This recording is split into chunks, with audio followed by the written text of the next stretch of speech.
Chapter 1. Transmigration of a minor county magistrate, binding the fate system.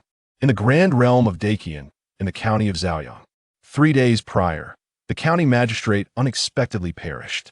Various horrifying and bizarre rumors circulated among the populace, leaving the common folk in a state of trepidation and unease. A stifling atmosphere enveloped the entire county town. I have heard that the former magistrate died in a most terrifying manner, his visage contorted, as if he had witnessed something dreadfully fearsome. Our Zhaoyang relies solely on the former magistrate's governance to barely maintain a foothold in this tumultuous world without the innate strength of our previous magistrate, who will shield us now. I heard that the successor sent from above has arrived, but his cultivation is woefully inadequate, merely at the 6th level of the acquired realm. The 6th level of the acquired realm? How could the higher authorities dispatch someone of such low cultivation to serve as county magistrate? How can he possibly keep the local gentry and bullies in check? Qin Yun, with a bewildered expression tinged with astonishment, realized he had inexplicably transmigrated. His current identity was that of the newly appointed county magistrate of Zhaoyang. However, his situation was far from favorable. Zhaoyang County is fraught with peril internally. There are ambitious gentry threatening the authority of the county office, while externally, malevolent sects eye the town with sinister intent. The previous magistrate's sudden demise remains shrouded in mystery, with no consensus reached thus far. The county office is weak currently. It finds itself unable to issue edicts beyond the town, much less address the concerns of its subordinate towns, while the 4 prominent families within the city regard the county office with disdain. In this world, there exist warriors capable of refining their qi and cultivating their spirits.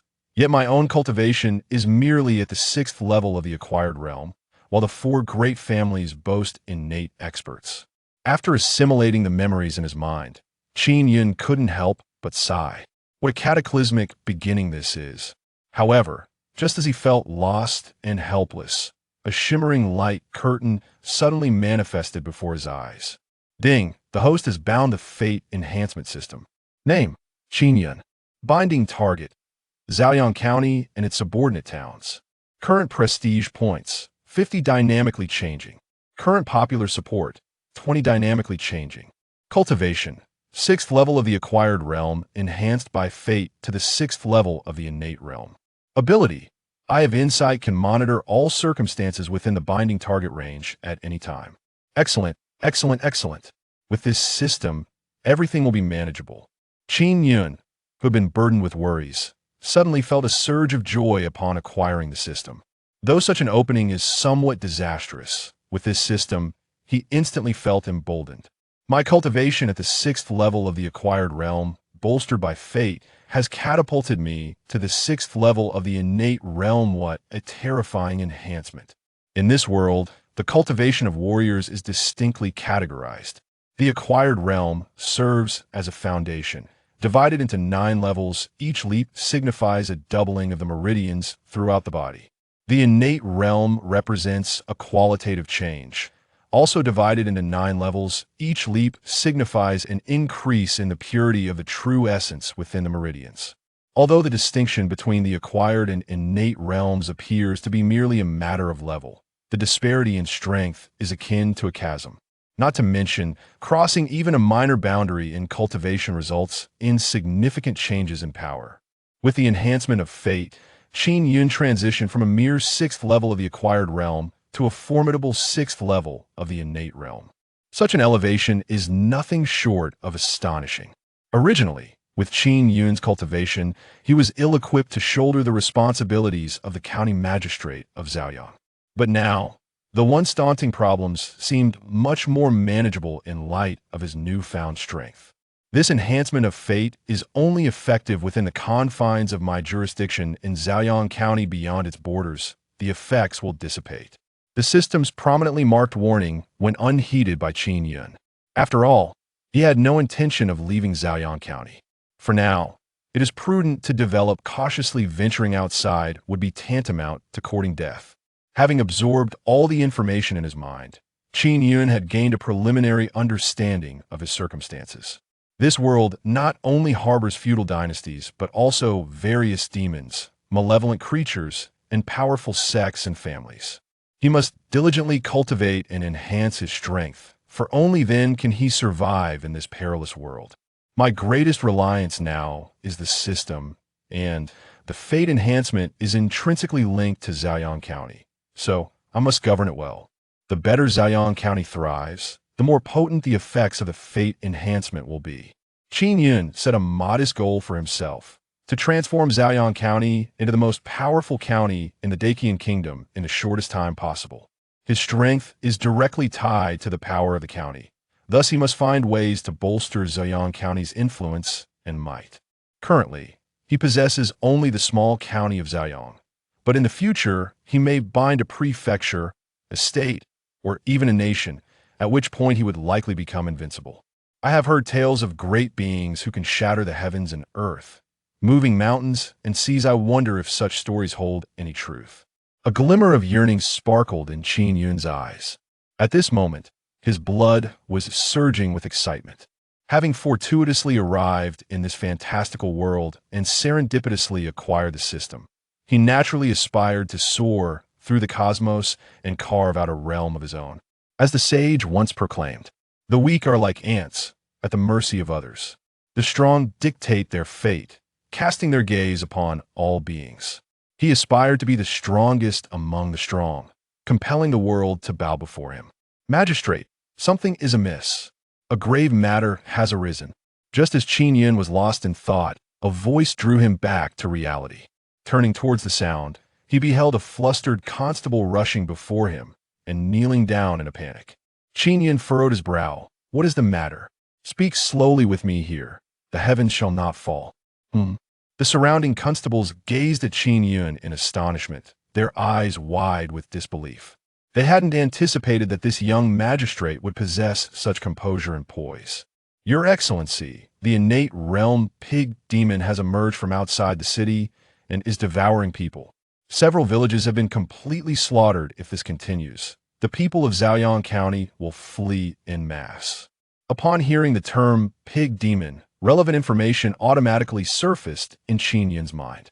Recently, an innate realm pig demon had appeared outside Zaoyang County, seemingly out of nowhere. This pig demon was immensely powerful and exceedingly ruthless, having already consumed nearly 100 lives. If Qin Yun were to continue to neglect this threat, the citizens beyond Zaoyang County would likely perish at the hands of this beast. Ding! System task activated. Task requirement: eliminate the pig demon. Task description: there exists a vicious pig demon outside Zaoyang County that preys upon human flesh and drinks human blood. Posing a severe threat to the safety of the common folk, the host must promptly slay it. Task rewards: 3 spirit gathering pills, 1 boundary breaking pill, popular support 50, prestige 20. The spirit gathering pill aids practitioners in rapidly condensing spiritual energy. Its use allows for an elevation in cultivation by 1 level, but it is only effective for those below the innate realm. The boundary-breaking pill assists acquired realm practitioners in overcoming bottlenecks. With a 90 probability of breaking through from the 9th level of the acquired realm to the innate realm for each level lower, the probability decreases by 20. Note: popular support and prestige will influence the host control over the target and the effects of the fate enhancement. Do not overlook this. So, I must strive to be a good magistrate, lest I lose the people's support. Otherwise, my binding target will slip from my grasp. Qin Yun found himself both amused and exasperated. Is this the proverbial truth that if one holds the people in their heart, they will elevate him high? I wonder how much control I currently have over the county. Qin Yun accessed the relevant details. Current host control over Zaoyang County, 20. Chapter 2. The self-destructive artwork. The two individuals stood less than 2 meters apart. Duan Xiaoming did not gaze upon her. Instead, his eyes were fixed intently on the painting. It vividly recreated the scene of a wedding, where the groom kissed the bride, enveloped in a flurry of pink petals. However, an unsettling addition marred the romantic tableau. Against the backdrop of soft pink and white, she had inscribed a skull in bold, blood-red strokes. The skull appeared almost lifelike, as if it were poised to break free from the canvas, tearing through a veil of horror and bloodshed. The force behind her brushwork was immensely powerful, captivating the gaze, rendering it an unforgettable image. That it was a chaotic explosion of paint. It spread and seeped downward, leaving a trail of crimson, utterly obliterating the wedding scene. Duan Xiaoming stared in astonishment at the painting, his gaze shifting to the floor beside him, where lay the red paintbrush she had just discarded. He looked back at her.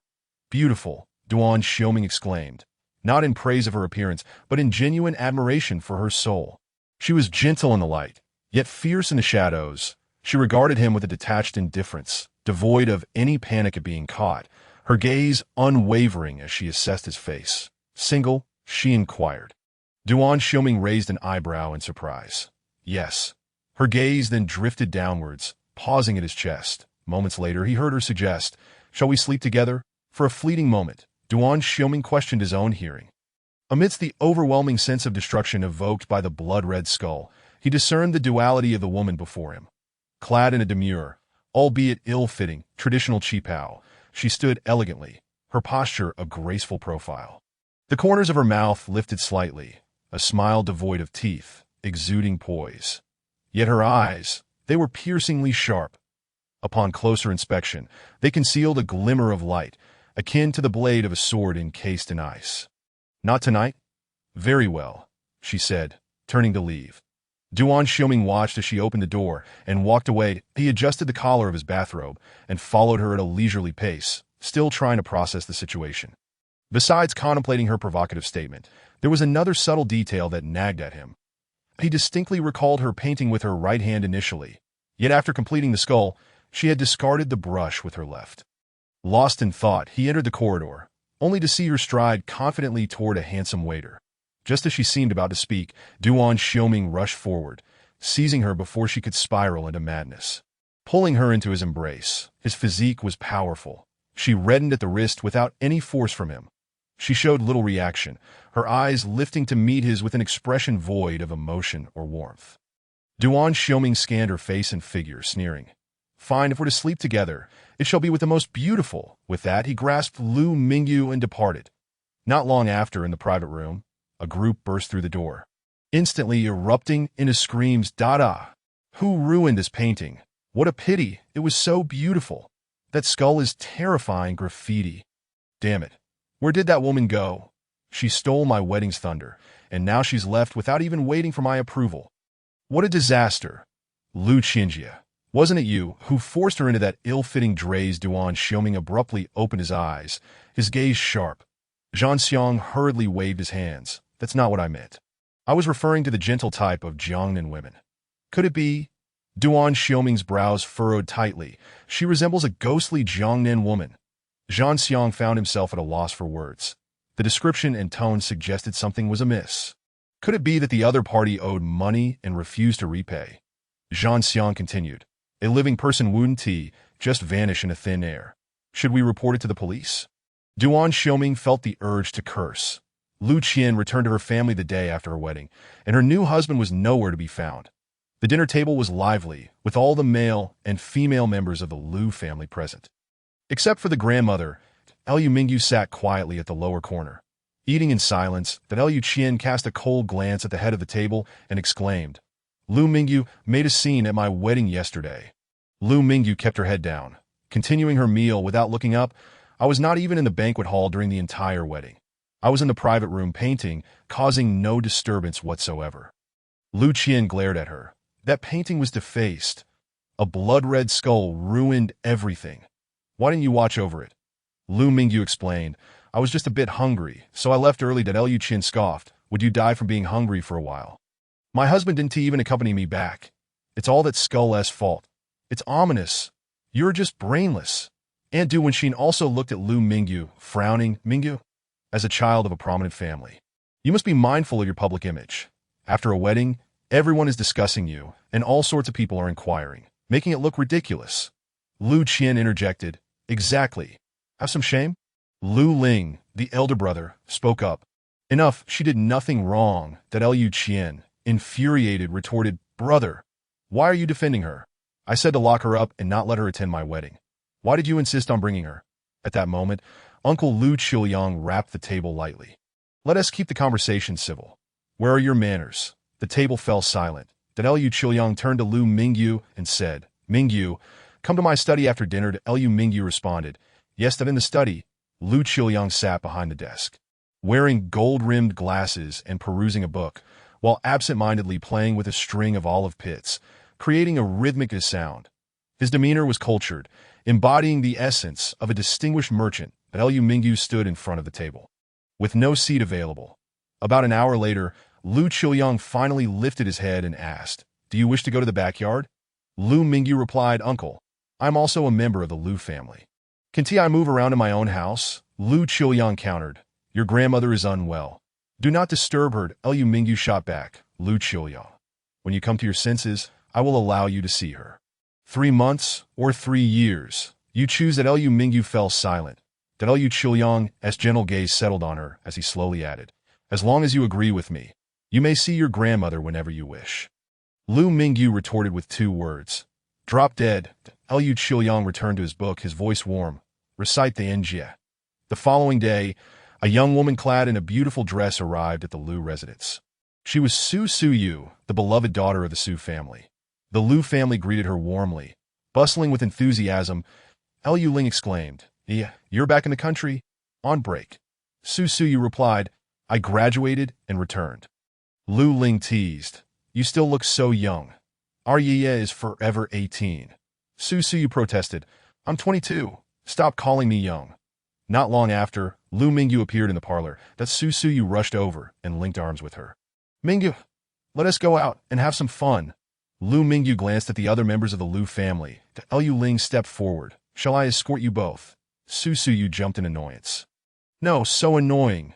Lu Ling chuckled apologetically. All right. That Su Suyu assertively pulled Lu Mingyu out the door. Once outside, Su Suyu anxiously asked Mingyu, what is the plan? Lu Mingyu replied, the airport. That Su Suyu's eyes sparkled. So thrilling. Let us go. She drove a small car at full speed, exclaiming excitedly along the way, Lu Mingyu, I'm utterly stunned. You actually dared to pull off a runaway stunt. I've never tried that.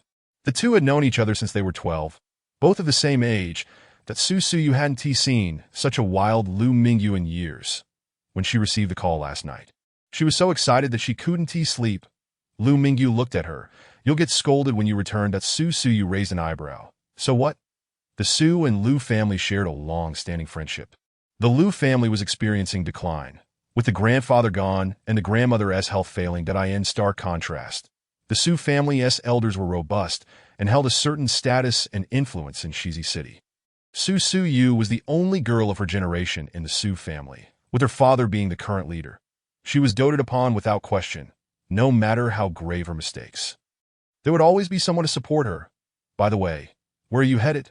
Su Suyu inquired. Lu Mingyu replied, England. That Su Suyu gasped in shock. What? You're going to Europe? You're starting your runaway adventure with such a bold move. Lu Mingyu chuckled. London for my master's degree. Chapter 4. The Ocean Cruise Ship. Su Suyu exclaimed in astonishment. Wow, you're amazing. Lu Mingyu replied, keep it a secret. That Su Suyu assured, of course, I'll keep it a secret. The Lu family is crazy, except for you. What school is it? Lu Mingyu answered, the Royal College of Art. That Su Suyu exclaimed again. What? Lu Mingyu clarified, the Royal College of Art, the #1 art school in the world. Su Suyu once more cried out. Ah, you're incredible. How did you get in? Lu Mingyu smiled at her excitement. You've seen my portfolio. That Su Suyu suddenly remembered something and asked, such a prestigious institution must have high tuition. Right. Didn't the Lu family refuse to give you money? How did you manage the asset proof? What about living expenses and accommodation? And when did you take the IELTS? She couldn't think too deeply. It was all too overwhelming. Su Suyu couldn't wrap her head around it. Lu Mingyu replied, do you remember 6 months ago, during your spring break back home? Su Suyu paused. I remember. You said your room was small, so you painted in my family's basement, right? Did you paint a huge piece? Lu Mingyu confirmed, yes, I sent it to a gallery in Yaodu and sold it. After the commission and taxes, the asset proof just barely met the minimum standard for the Royal College. That Su Suyu was astonished. The painting sold for so much money. Oh my God! Lu Mingyu. You re a genius. Lu Mingyu responded. The buyer was generous. I didn't expect it either, Su Suyu continued to exclaim, but your planning and layout were so meticulous. You even specifically found a gallery in Yaodu. No wonder the Liu family had no clue. I didn't notice anything at all. You're suddenly off to London. Lu Mingyu couldn't help but laugh at her enthusiasm. Su Suyu furrowed her brow and asked, "But what about your grandmother?" The smile on Lu Mingyu's face faded as she replied, "They've kept me from seeing her for 3 whole years. There's no point in dragging it out." Her room was in the main building on the 3rd floor, the farthest from her grandmother's room in the small building in the backyard. Although they were in the same estate, the Liu family had not allowed them to meet for 3 years. Her grandfather had passed away early, and the Liu family was under the control of Uncle Liu Qiuyang. That Liu Mingyu's father was the 2nd son of the Liu family, who years ago relinquished his inheritance to follow Lu Mingyu's mother to Yaodu. Lu Mingyu was born and raised in Yaodu, attending elementary school, and the 3 of them lived happily together. However, when she was 12, her parents died in a car accident. The Liu family took her to Shizi City. Since then, everything changed. Su Suyu cursed under her breath and said, "Forget about them. Eat well, live well. If you need anything, just tell me, and I'll send you money. You focus on your studies. I'll support you." 3 months later, a colossal cruise ship departing from Xiangshan Harbor slowly sailed into international waters. The interior was dazzling, filled with opulence, and the entertainment areas were bustling with people. The elevator descended from the top floor. As the doors opened, several bodyguards stepped forward, blocking the view of the crowd. In the center walked a tall man in a black suit without a collar, striding with purpose, leaving the tourists unable to catch a glimpse in time. Beside him was a similarly aged young man, matching his pace closely. Yin Tianzhua, dressed in a floral shirt, trailed half a step behind Duan Xioming, chattering incessantly. Yin Tianzhua exclaimed, "Mingyu, I also want to go to Shizi City. After everything is settled, can you let Zhang Xiang switch places with me?" Duan Xioming ignored him, in a rather foul mood. Yin Tianzhua, oblivious to his expression, continued, "I heard Zhang Xiang say that Shizi City is breathtaking. I want to see the towering ancient trees and sip tea in the bars among the woods." Duan Xioming's lips curved into a strange smirk. "Shizi." Yin Tianzhua grew animated. Yes, the beauty of Jiangnan comes from Shizi. I really want to go. Once the situation in Xiangjiang settles down, Minggu, take me with you. I want to see the Jiangnan beauties." The smile faded from Duan Xioming's face, his eyes turning cold, and his steps lengthened. What a Shizi City! What a Jiangnan beauty! After 3 months of searching, she had vanished without a trace. Yin Tianzhua finally noticed Duan Xioming's expression, immediately lowering his head and falling silent. What had he said wrong? Inside the cruise ship's dining room, at a table sat 3 women, and one man. Liu Mingyu was dining. Su Wenjun looked over and asked, "Mingyu, aren't you going to play at all? It's the last day. Shall we go to the entertainment area together?" Lu Mingyu shook her head and said, "I have no money." Su Wenjun, ever generous, replied, "No worries. Let us play something small. I'll treat you." Yet Lu Mingyu continued to shake her head. "I do not gamble." Su Wenjun proposed again. "If you don't want to play, how about we just go in and take a look, since we're already here?" Su Siwa shot a glare at him. "Are you annoying or what? Constantly asking." She said she is not going. "Are you deaf?" Su Wenjun fell silent. Though his mood soured, Liu Mingyu felt even worse, having just landed at Xiangjiang Airport. She had whimsically decided to visit Xiangshan AO to broaden her horizons and seek inspiration for her painting. She had even boarded this cruise ship, enticed by the rumor that its owner collected famous artworks. With many masterpieces displayed here, instead, she encountered a trio of vacationers. Their meeting was marked by an awkward silence. Su Siwa was utterly astonished. She hadn't expected Lu Mingyu to appear here. Then it dawned on her that the Royal Academy operated on a 3-semester system. And 3 months meant the end of a semester, making it the holiday season now. Su Siwa was at a loss for words. She couldn't believe such a coincidence. How could they run into each other so far from Shizi City? Had she known, they could have communicated beforehand. Sang-Chi, nestled in Su Wenjun's embrace, playfully remarked, "I want to play." Su Wenjun wrapped his arm around her. "Today, I'll make sure you have a good time. We will enjoy ourselves." Su Su interjected, "I want to go too. No one can stop me." Su Wenjun retorted, "What do you think you are, a third wheel? Are you even old enough? You can't enter if you're under 21. Su Siwa shouted back, "I'm already 22. Su Wenjun called the waiter to settle the bill. Chuckling, 22 is still a child. Take it easy. Or you might get scolded by your dad. That Su Suyue grew angrier. What about Lu Mingyu? She has 22 too. Why do you insist she goes? I think you're just being unreasonable. Su Wenjun replied, my concern for her is genuine. Are you feigning ignorance or truly unaware? 3 months ago, you were reckless and obstinate. Uncle Lu was frantic. Su Suyue had dismissed him. What is the big deal? It's just a 3-month trip. Su Wenjun admonished. You are you, and she is her. She's a well-bred young lady. Who is like you, frolicking outdoors every day? I think you've been spoiled. Sang-Chi interjected. All right, stop arguing. What are you two bickering about? Your siblings. After settling the bill, the trio did not head straight to the entertainment venue, but escorted Lu Mingyu to her room.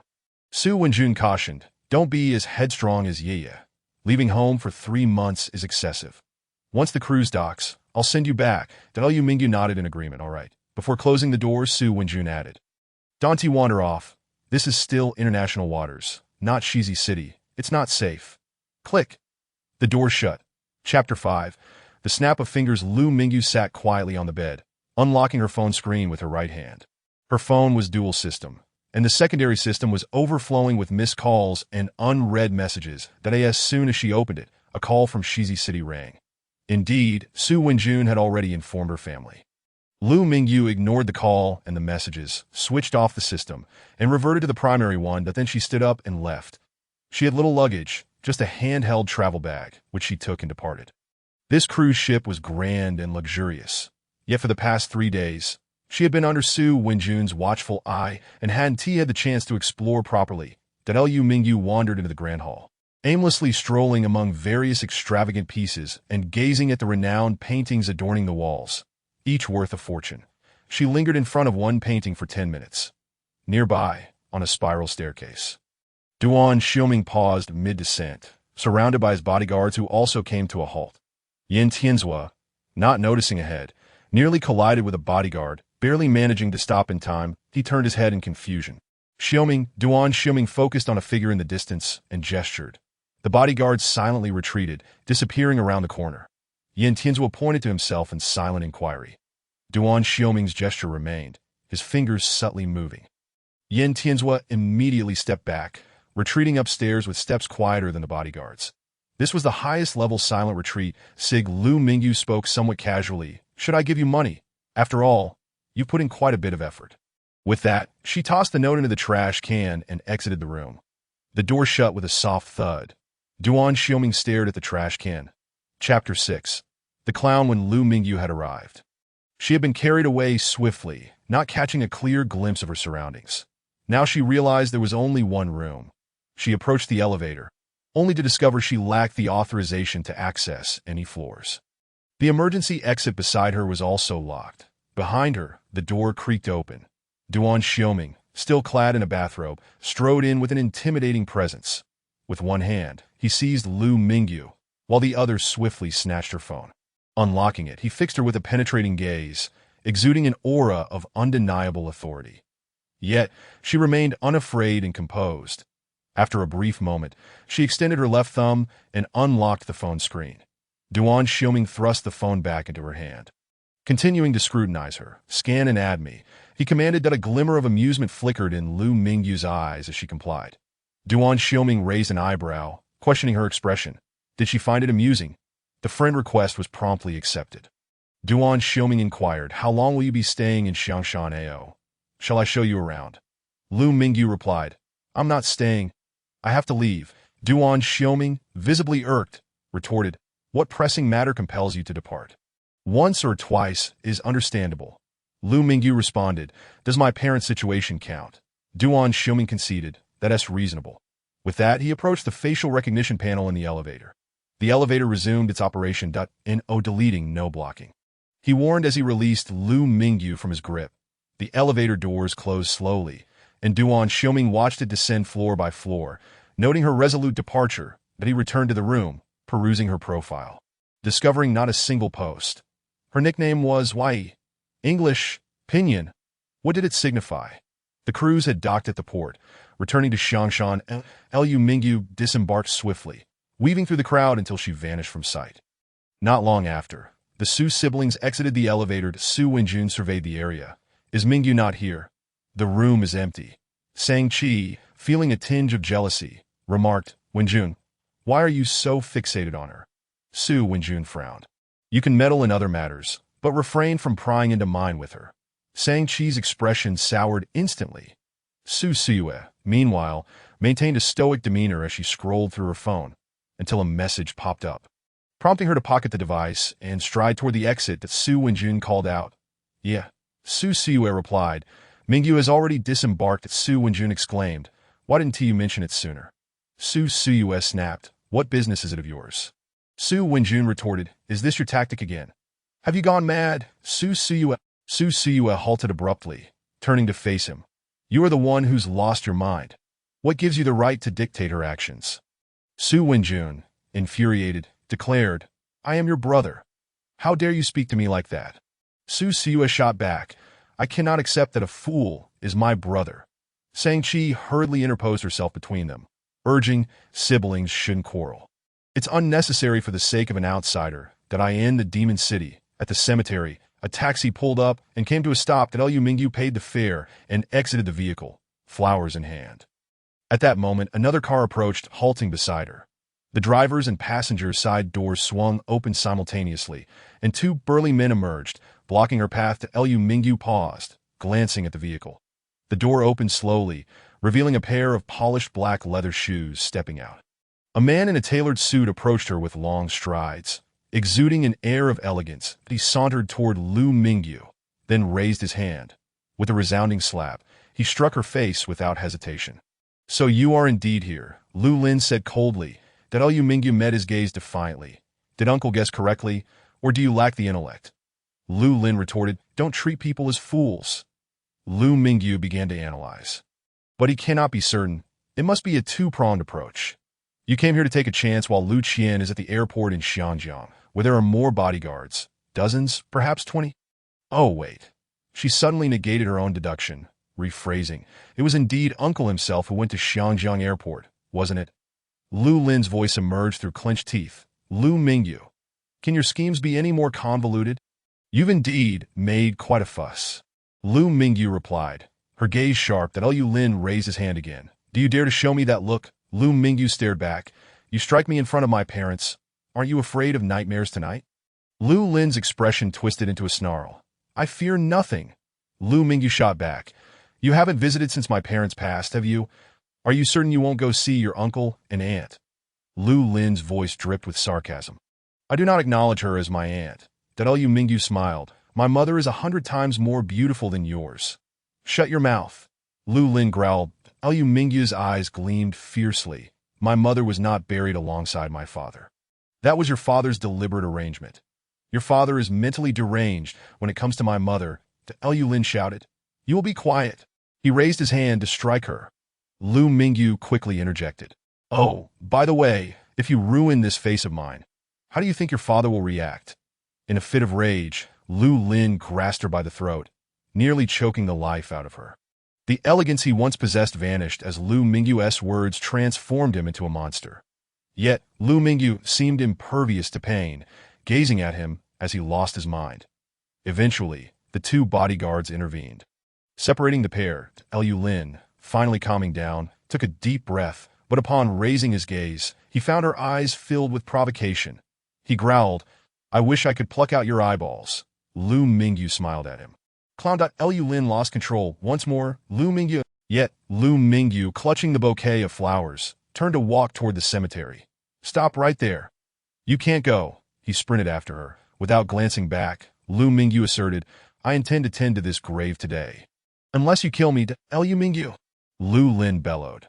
But he dared not take another step forward. He was afraid of the cemetery. That he barked at the two bodyguards. Are you blind? Bring her to me. The two advanced. Blocking Liu Mingyu at the cemetery's entrance, Liu Mingyu raised her eyes, her complexion pale, asking, I've come all this way, and I still can't enter. Though reluctant, the two shook their heads. Liu Mingyu offered a bitter smile. May I leave the flowers with the guard and have the staff take them inside? They nodded. Miss Liu air truly was pitiable. Liu Mingyu approached the guard, placing the flowers down. The two bodyguards, unwilling to follow her inside, merely kept their watchful eyes on her to prevent any escape. With her back turned to the bodyguards, Lu Mingyu quickly retrieved something from her travel bag and concealed it beneath the bouquet. While whispering instructions to the guard, she swiftly typed out a message on her phone that in less than a minute, she turned and departed. The bodyguards exhaled in relief as they escorted her toward the car. Lu Mingyu held her phone tightly, while the travel bag was placed in the trunk. Chapter 7. The great white shark of the high seas. Inside the car, Lu Lin awaited in the back seat. The door swung open, and Lu Mingyu slid in beside him. Lu Lin extended his hand. Hand over your phone. Without resistance, Lu Mingyu powered off her phone and handed it over. Lu Lin declared, no one is to contact you. Su Suya won't be able to shield you either. The same trick will not work a second time. Lu Mingyu remained silent. Lu Lin glanced at her before suddenly directing his gaze to the trunk behind the seats. That that moment. Lu Mingyu spoke up. I'm thirsty. Lu Lin ignored her plea. Brother, Lu Mingyu persisted. Lu Lin furrowed his brow and looked at her. Lingo, do you remember how I used to call you that when we were kids? We were quite close back then. Lu Lin barked. Shut your mouth. Lu Mingyu chuckled. Clown. Lu Lin gritted his teeth. You are truly vile. Lu Mingyu replied. You all are forcing my hand. Lu Lin's fist clenched, hatred boiling within him. Memories surged, colliding chaotically in his mind. He had once been oblivious to his father's sordid mentality until years ago when Lu Mingyu had intentionally provoked Du Wenxin into madness, revealing it during their quarrel. Lu Lin had been standing nearby, overhearing everything. Lu Mingyu had been there too, her eyes gleaming with mischief. He remembered it vividly. She was retaliating against him 10 years ago, when Lu Mingyu first joined the Lu family. A clash erupted between her and Lu Qian. Lu Lin had steadfastly sided with his younger sister, watching as his 12-year-old cousin was confined for 3 days, emerging with injuries. The bond between cousins had been severed a decade prior. In a restaurant in Xiangshan Ao, Shang-Chi observed the bickering siblings, her patience wearing thin. Their quarrel had escalated from the hotel to the restaurant, revealing many distressing truths to Shang-Qiu. It turned out that the stunningly beautiful Lu Mingyu had ancestral ties with the siblings. Their families having been closely intertwined, Su Suyue was the same age as Lu Mingyu. While Su Wenjun was 2 years their senior, Su Wenjun had once pursued Lu Mingyu, 3 long years. Yet he remains unattainable. He met her when he was merely 14, and she was 12, a childhood friendship. This was the first time Sankey learned of these events. Moreover, Sankey and Su Wenjun are alumni of the same university. She too is 22, while he is 2 years her senior, having pursued her during her freshman year. At this moment, she feels utterly disheartened. The 3 of them sit in silence at the dining table, not a sound escaping their lips. Suddenly, Su Suyu glances at her phone, rises, and prepares to leave with her bag. Su Wenjun calls out to her. What are you planning to do this time? Su Suyu responds coldly. Mind your own business. Su Wenjun stands up as well. Is it about Mingyu? Show me your phone. Su Suyu picks up her pace, breaking into a run. Su Wenjun attempts to chase after her. At this juncture, Sankey grabs him, visibly irritated. Su Wenjun, if you continue like this, we might as well break up. For years of university, and I even moved to your city for work. Have you ever respected me? Su Wenjun furrows his brow, lets out a sigh, and resumes his seat. Let's eat. Su Suyu bursts out of the restaurant and quickly hails a taxi, asking driver, can your vehicle cross the border? The driver shakes his head. No, it can't. Su Suyu replies, then take me to the customs checkpoint.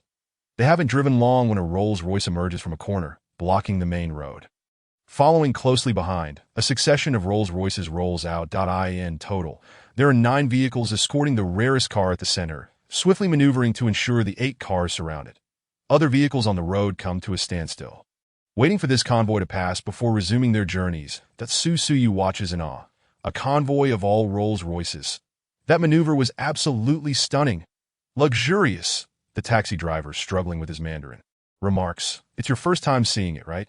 We locals often spot them. Su Suyu, curious, points ahead. Is that one in the middle custom-made? The driver, taken aback, replies. How did you know? Su Suyu explains. I love cars. That model isn't on sale or even limited edition. Of course, it's custom. What's the name of that car? The driver responds. It's called the Phantom, the only one in the world. Su Suyu exclaims, wow, what a name. Whose car is that? The driver gives a thumbs up. It's from the Lord of Xiangshan Island. A big shot. Everyone calls him the Great White Shark. Su Suyu marvels. What an imposing title. Does he have a ship on the high seas? The driver clarifies, not a small boat, but a cruise ship. More than one. Su Suyu laughs. Incredible. Where are they headed? The driver states, they should be going to Xiangjiang. Su Suyu pauses, then slowly analyzes. It's only a 2-hour journey from Xiangshan Island to Xiangjiang, yet they make such a grand display. Surely, not all of those cars are bulletproof. Are all 8 of them bodyguards? The driver is astonished. You know quite a lot, young lady. He hadn't intended to engage in lengthy conversation, considering the secrecy surrounding matters on the high seas, but her curiosity ignited his desire to share more. Su Suyu probes further. Has there been an assassination attempt? The driver chuckles and nods. Many have tried to deal with him. This man is ruthless, driving away everyone who has crossed him. Even small boats are not spared. There are plenty of people aboard his cruise ships who owe him money, and they are desperate to eliminate him. Su Suyu raises an eyebrow. So ruthless. Isn't he afraid of being too aggressive? The driver shakes his head. Youthful exuberance. Besides, he comes from a powerful background. He's the scion of a top-tier family in Xiangjiang, with ample support and backing. That family is divided into 2 factions, and he operates in the shadows, which naturally involves bloody tactics. Su Suyu inquires, what does in the shadows mean? Surely it doesn't involve dirty work. The driver replies, it did decades ago, but it's not that extreme now. Su Suyu nods. So, the cruise ships in the high seas are all under the dark dealings of Xiangjiang's wealthy families. The driver laughs. Not the family S, but his own enterprises. Su Suyu, astonished, asks, what has he done to possess all this? The driver responds, I'm not entirely sure, but I know he was nurtured abroad, returned to Xiangjiang at 16, and resolved a major family crisis at 18. Otherwise, Xiangjiang would be in disarray now. Su Suyu muses. Sounds a bit legendary. Did he then start his rise to power? The driver confirms. Indeed, the family provided him with a sum of money. And in just a few years, he developed in Xiangshan Island. Rumor has it he saved the family head's life and is quite favored. Currently, he has overshadowed the family heir, leading to a rift among siblings. And he is rather arrogant. Su Suyu inquires. What is his name? The driver shakes his head. I don't know. The shadowy faction is a family secret. How could we commoners possibly know? We just call him the Great Shark. Su Suyu chuckles. What about his surname? Such a family should be quite famous. The driver pronounces a sound. Duin. Su Suyu is taken aback. Do? Lu. The driver scratches his head, struggling to articulate the pronunciation in Mandarin. At that moment, they arrive at the destination. The Su Suyu exits and rushes towards the customs checkpoint, no longer dwelling on the matter. Chapter 8. One link leads to another after crossing the border. Su Suyu hails another taxi and immediately states, Driver, to Yaodu. The driver, astounded, asks, You want to go from here to Yaodu? Crossing cities? Su Suyu insists, Yes, please drive quickly, go full speed. I'll pay extra, 5 times the fare. The driver floors the accelerator. Let us go. Su Suyu arrives at a cemetery in Yaodu in record time.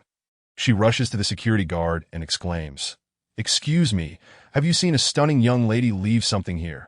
The head of security looks at her and asks, What is your name?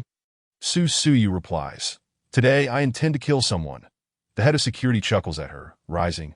Ah, the code phrase checks out that I'll fetch it for you. Shortly after, he hands her a bouquet of flowers and a passport. Su Suyu breathes a sigh of relief. Thank you, sir. The head of security waves his hand. No problem, but she didn't enter. She left something and then left that Su Suyu affirms. All right, Lu Mingyu pleaded.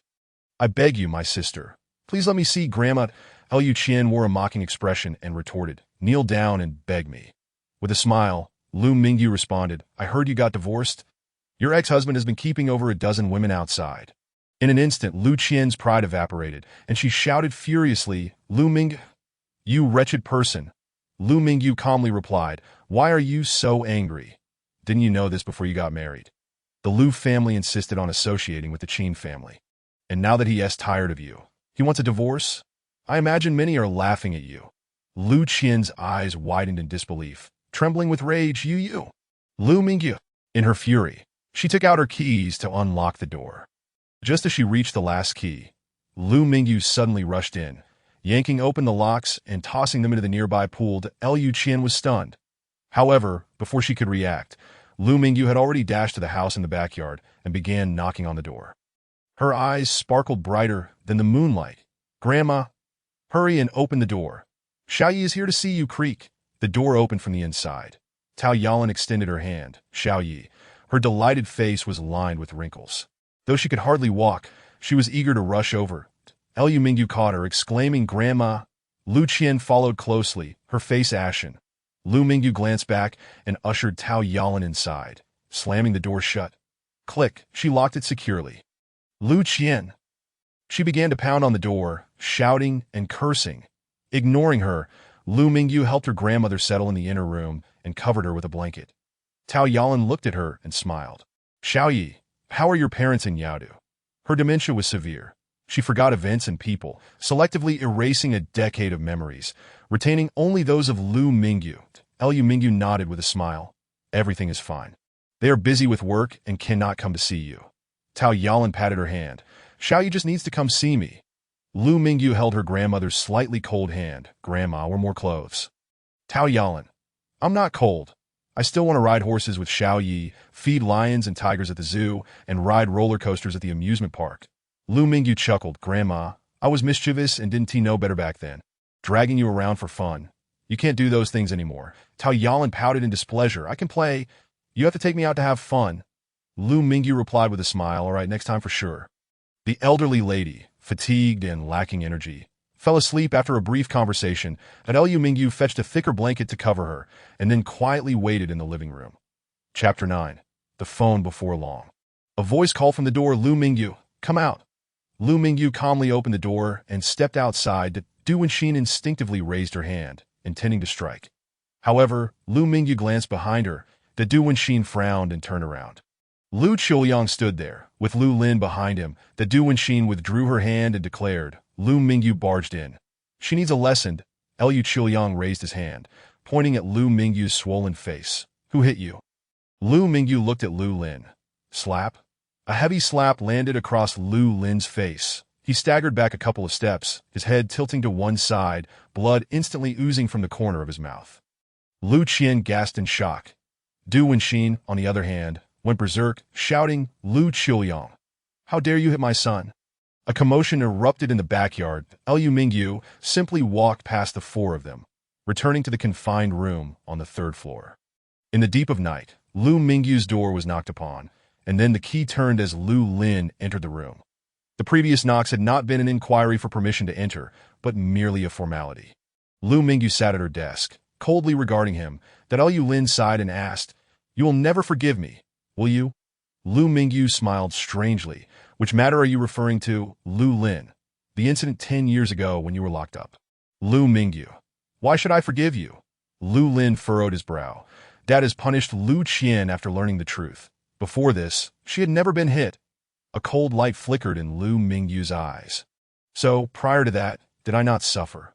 Was I not locked up?" Lu Lin. Lu Mingyu sternly retorted. "Did my parents lock me in a windowless, lightless storage room, handcuff me, and whip me with a rattan for 3 whole days?" Lu Lin's emotions were complex. Lu Mingyu pressed on. "Where on my body have I not been struck?" My dear brother." Lu Lin lowered his head. "It's my fault. I should have verified the facts at Lu Mingyu. It's too late."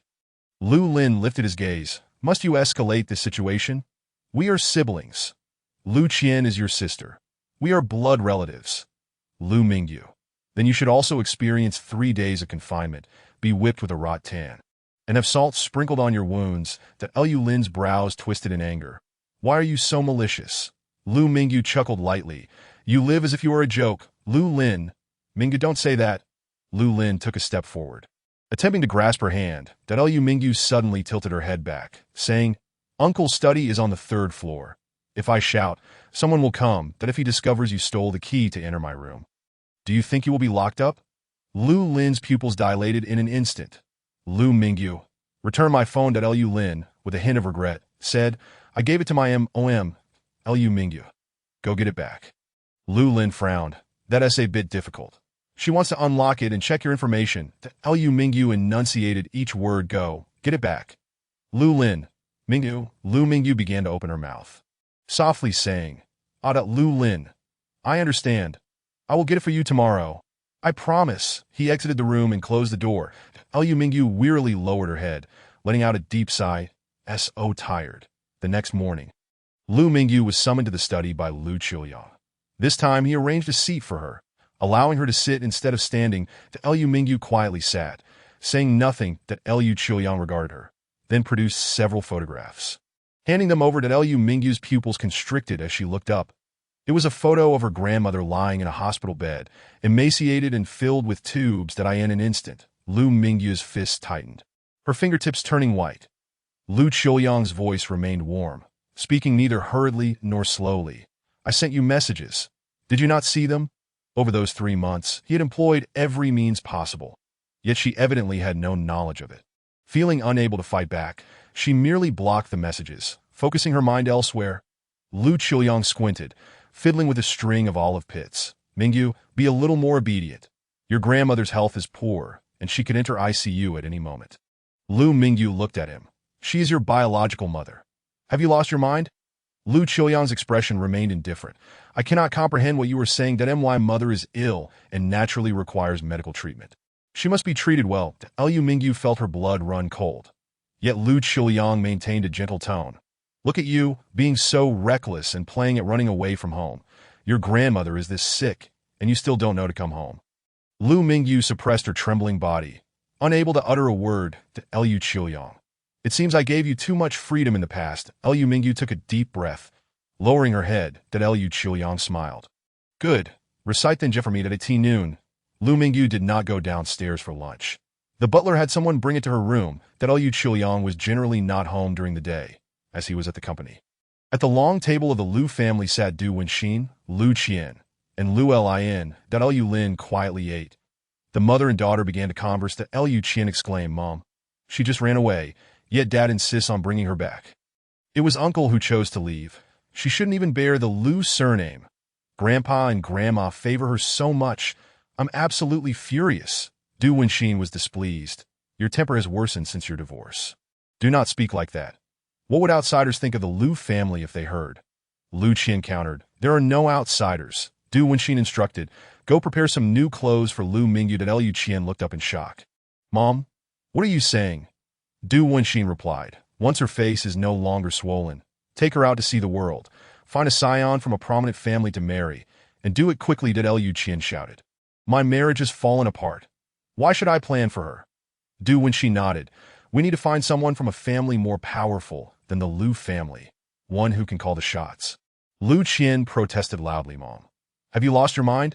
It was Uncle who brought shame to the Lu family and turned the entire Shizi city into a laughingstock. How can she still leverage the Lu family identity for a marriage alliance? Du Wenxin patted Lu Qian's hand. Listen, how can Mom harm you? Lu Qian remained furious. I don't agree. I do not acknowledge her as a member of the Lu family. Mom, have you forgotten how arrogant she was when she first came to the Lu family at 12? Du Wenxin comforted her. I'm not asking you to find her a suitable husband. I would rather she marry a beggar. The key point is that her family has more power than the Lu family and can overshadow your father. Do you understand? Others might not know, but she can see it clearly. This time, Lu Mingyu has run away from home for 3 months, and Lu Qiuyang seems to have gone mad.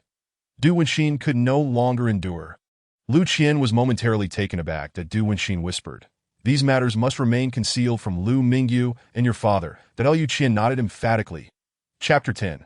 No response. At that moment, Lu Lin stood up, declaring, I have finished my meal. You may take your time. He then ascended the stairs. Du Wenxin found this strange and inquired, Lu Lin, aren't you going to the office? Lu Lin paused the steps, replying, with this face of mine, how can I step outside? Du Wenxin looked at her son with concern, saying, I will surely help you take revenge on her. She then began to discuss the details with her daughter in hushed tones. Liu Lin ceased to speak. After reaching the second floor, he turned and entered Du Wenxin's dressing room, beginning to search for his phone. He found nothing. Just as he was about to continue his search in Du Wenxin's room, he heard the conversation of the mother-daughter duo from the staircase as they entered a room together. Liu Lin proceeded to the 3rd floor, knocking on the door. Without a key, he could not open it directly. The door opened from within. Liu Mingyu saw him and asked, Have you found the phone? Lu Lin replied, Not yet. Please wait a moment. It should be in my mother's room. Liu Mingyu gazed at him silently. Lu Lin continued, I can't go in. My mother and sister are inside whispering. Lu Mingyu inquired. What are they discussing? Lu Lin responded. They are talking about how father hit me. They are quite upset, that Lu Mingyu remarked playfully. It is surprising they didn't mention me. That Lu Lin frowned. Are you doubting this? They are also discussing how to torment you next time, considering you were the reason I was hit, that he refrained from mentioning anything more. Naturally, he chose to side with his mother and sister over his cousin, in a hillside mansion in Xiangshan. Duan Xiuming gazed at the message thread on his phone. No replies. It had not been merely 1 or 2 hours, but an entire day, more than 24 hours, that he pondered for a moment and sent another message, continuing to wait. By afternoon, she still had not responded. Good. She possesses no heart. Duan Xiuming promptly booked the nearest and fastest flight. A few hours later, he arrived at the Shizi City airport. Zhan Xiang arrived in an extraordinarily flashy Lamborghini, its color an exceptionally handsome dark green. Mingo, weren't you supposed to stay in Xiangjiang for a few days? What brings you here suddenly? He asked how do you like my car? Duan Xiuming countered. Have you found the person? Which family does she belong to? He now doubted whether she was even from Shizi City. Zhan Xiang sighed. Bro, Shizi City spans a staggering 16,000 square kilometers, with a population exceeding 10 million. Duan Xiuming asked, aren't you supposed to be quite capable? What is going on? Zhan Xiang rubbed his scalp nervously. Without a photo or name, this is the mainland, not the land of the bald eagle. Some things cannot be done conveniently. Then am I supposed to search for a needle in a haystack? Mingo, have some humanity. My life is at stake too. Duan Xiuming replied. Why? Zhan Xiang asked. Duan Xiuming clarified. It should be Pinyin, a sound from her name. Zhan Xiang exclaimed. That is quite a challenge. How to save a life? The next day, Lu Lin knocked on Lu Mingyu's door at the same time. She had not emerged for 2 consecutive days, waiting for her meals to be delivered. When the door opened, she immediately extended her hand. Saying only 2 words, phone. Lu Lin, somewhat irritated, retorted, could you be a bit more polite? Lu Mingyu regarded him coldly. Lu Lin maintained the same indifferent demeanor. The phone has been handed over to the black market. It cannot be retrieved. Lu Mingyu shot back. Then you might as well Lu Lin gritted his teeth. If you maintain this attitude, father will make you transcribe the NJ 100 times. It seems that after 3 months away, your arrogance has resurfaced, hasn't it? Lu Mingyu replied. It's innate, rebellious. Lu Lin sneered. But you actually utilized a dual system. What mischief have you been up to with your alternate account? Lu Mingyu smirked. The self-destruct feature on the phone is quite effective. They truly dared to investigate, yet found nothing, instead destroying that very phone. Meanwhile, this cousin was merely tugging at her. That it was all a fade. Lu Lin realized he had inadvertently revealed too much and stared at her coldly. Lu Mingyu, you are truly wicked to the core. Lu Mingyu reiterated, you all are forcing me to at that moment, in an apartment in Shizi City. Duan Xiuming was playing with a dart in his hand. 2 days had passed. She still had not replied to his messages, nor to the voice notes he sent. It felt as if she had vanished from existence. Zhan Xiang entered, saying, Mingo, I got to know someone named Yi Song, that I uncovered some information. He mentioned that at that wedding, everyone had been instructed to keep a unified narrative, and those who asked were left without answers. Duan Xiuming raised his gaze. Was it intentional? 3 months prior, he had inquired about that wedding. The newlyweds hailed from 2 prominent families in Shizi City. She had left with the bridesmaid, naturally questioning the bride's side. Yet, the response was that they did not know her. She was merely a hired actress. Now, however, it was tied back to that family. Zhan Xiang leaned against the doorframe, nodding. We also discovered the reason behind it. Duan Xiuming raised an eyebrow. Were there many inquiries made? Zhan Xiang, eyes wide with surprise, began to applaud. Wow, bro, you guessed it. After that wedding, the unmarried heirs of prominent families began to inquire. Duan Xiuming scoffed. So many are vying for her attention.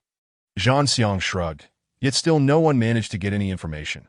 The unified stance is quite peculiar, as if they are deliberately hiding something to avoid embarrassment. Is she a love child? Duan Xiuming replied. She doesn't resemble a love child. The rebellious spirit she displayed while drawing skulls did not align with that of an adopted daughter. She was neither of those 2 types, much less a distinguished lady of high society. Duan Xiuming had yet to fathom the situation.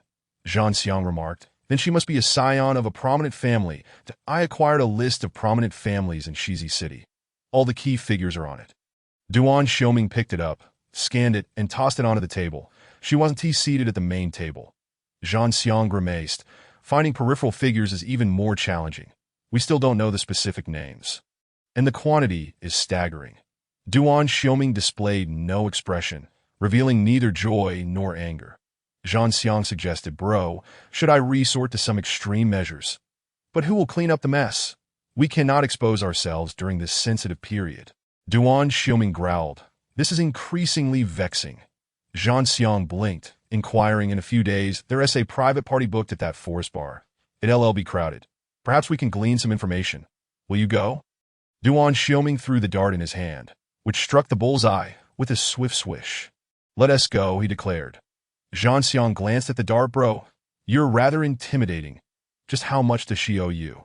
"Minggu, 9 figures. You're pursuing this debt quite fervently." Duan Xiaoming frowned. "Who told you she owes me money?" Zhang Xiang was taken aback. "Then why go through such lengths to find her?" Duan Xiaoming replied. "To date her." Zhang Xiang was dumbfounded. At the Lu residence, the study of the elder uncle, an additional desk had been placed. Liu Mingyu was diligently copying texts, repeating the process over and over. Lu Qiuyang sat behind the desk, meticulously polishing the lenses of his gold-rimmed glasses, not engaging in any other activity, simply observing her as she wrote.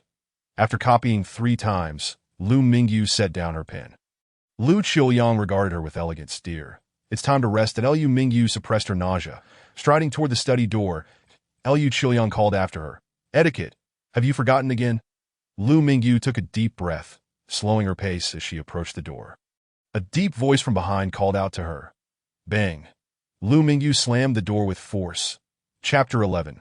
What a well-behaved girl. 3 days later, at 8 in the evening, a bar commenced its regular operations. Nestled deep within the wetland forest of Shizi City, offering an atmosphere of tranquility and seclusion. Although the bar had only recently opened and gained popularity, it was not often accessible to the public, as it had become a favored venue for private gatherings among the wealthy youths of Shizi City. The interior was a unique labyrinth, with courtyards connecting to portions of the surrounding forest. And outdoor wicker chairs placed every few steps, alongside a scenic water feature that on pleasant days, it was suitable for indoor and outdoor enjoyment. At this moment, Duan Xiaoming was seated beside the water feature, observing the koi swimming gracefully within the pond. How many days had passed? He could not be bothered to count. Each message he sent had fallen into the abyss, as if the other party were playing a game of complete disregard. It was enough to drive 1mad in a nearby corner. Zhang Xiang was engaged in conversation with a young man named Yi Song, whom he had specifically chosen from among the many heirs of prominent families in Shizi City. As most of the information he gathered came from this individual, Zhang Xiang was skilled in conversation, deftly extracting information, while Yi Song had taken an interest in Zhang Xiang's Lamborghini and wished to borrow it for a spin. As the evening wore on, the sounds of voices filled the entrance as the heirs of prominent families, who had made arrangements to attend, began to enter. The patrons within the bar indulged in drinks, some even bringing along young companions. The Su siblings had returned to Shizi City and were also present. Liu Qian appeared alongside Lu Mingyu, dressed in eye-catching attire, showing no signs of sadness from a recent divorce. As she greeted everyone with familiarity upon entering, Liu Mingyu donned a white sleeveless dress that fell below her knees, her hair styled in a ponytail, and her light makeup accentuating her appearance as the quintessential well-behaved girl. Upon entering, Su Suyu sprang up from the crowd, exclaiming, "Wow! Mingyu, you're here too! You look stunning today!" She rushed over and embraced Lu Mingyu's arm. Liu Qian surveyed the two girls linked together and remarked, Yeah, I sincerely apologize. Mingyu has been thoughtless, causing you trouble in Xiangshan Ao and worrying you." Su Wenjun gazed at Lu Mingyu, unable to tear his eyes away. After a prolonged silence, he finally replied, "It's nothing." Sang Qi approached to greet. Lu, we meet again." Liu Mingyu exchanged pleasantries with everyone in turn. Su Suyu, disregarding the others, seized Lu Mingyu and led her towards a corner. "What is going on?" "I sent you a message but received no response." Lu Mingyu replied, "My phone was confiscated and destroyed." Su Suyu scolded angrily. "Are you out of your mind? How could things escalate to this extent? Is it really necessary? Fortunately, they think you're on vacation. Had they known you were going to school, especially such a prestigious one, they would surely go mad." Lu Mingyu remarked. Who says otherwise? Su Suyu inquired. Shall I take you to my house now to fetch your passport and make a run for it? Lu Mingyu replied softly. Grandma isn't well. Her current condition is akin to house arrest. Moreover, my grandmother suffers from dementia and cannot take care of herself. My uncle has plenty of means and excuses. That Su Suyu frowned. No bottom line. Is he threatening you this way? How long is your holiday? Lu Mingyu answered. Less than a month. That Su Suyu grew anxious. That's too short. It's a precarious situation. Lu Mingyu suggested. I could apply for a delay in the start of school or take a leave of absence. Su Suyu studied her face and suddenly smiled. Shall I call you Xiaoyi from now on? Lu Mingyu asked. Did you see it? Su Suyu playfully winked. You look just like your mother. Lu Mingyu smiled faintly. Su Suyu then asked. How did Lu Qian bring you out? Lu Mingyu replied. I don't know. Who cares? That Su Suyu remarked. You have no dealings with the Shi Ziqing family. What are you here for? Did you suddenly want to get acquainted? Lu Mingyu answered. Just randomly looking for someone to kill. Su Suyu was taken aback. Huh? What? Are you in a good mental state? They had barely exchanged a few words when Lu Qian called out, Mingyu, come and greet everyone. Lu Mingyu walked over. Lu Qian smiled as she introduced her. This is my younger sister, Lu Mingyu. She is very obedient and has been raised in seclusion. The crowd erupted in admiration. Wow. Isn't she the beauty from Lu Qian's wedding? So she is a local, the second miss of the Lu family. How come Miss Lu has never shown her face before? Lu Qian, your family is too good at hiding. Is she really your biological sister? Lu Qian shot a resentful glance but smiled and nodded. Yes, my biological sister. This is the official narrative. The Lu family does not acknowledge the existence of the younger uncle. Especially Lu Qiuyang. In fact, they could claim she is a foster daughter of the Lu family, but Du Wenxin forbids it, saying it's easier to manage a biological child. However, in reality, it is a warning to Lu Qiuyang. Outside, Duan Xiaoming opened his eyes and observed the scene. Then he gestured to someone behind him. Zhan Xiang immediately approached and leaned in to listen. Duan Xiaoming pointed towards the interior, her. Zhan Xiang quickly raised his eyes and then widened them in surprise. Wow, she is indeed beautiful. More stunning than a celebrity. No wonder Minggu can't forget her after just one glance. Zhan Xiang nodded hastily on it. Duan Xiaoming shifted from a reclined position to sit upright. Watching Lu Mingyu in the crowd, who appeared like a model of obedience. What a good actress. Zhan Xiang turned and walked to a corner. Patting Hisong's shoulder, we have a task. That Hisong looked excited. What is it? Zhan Xiang smiled, the beauty in the white dress inside. Find out who she is. I'll let you drive my Lamborghini. Hisong saluted. No problem. With everyone here, how can I not find out? It is a must.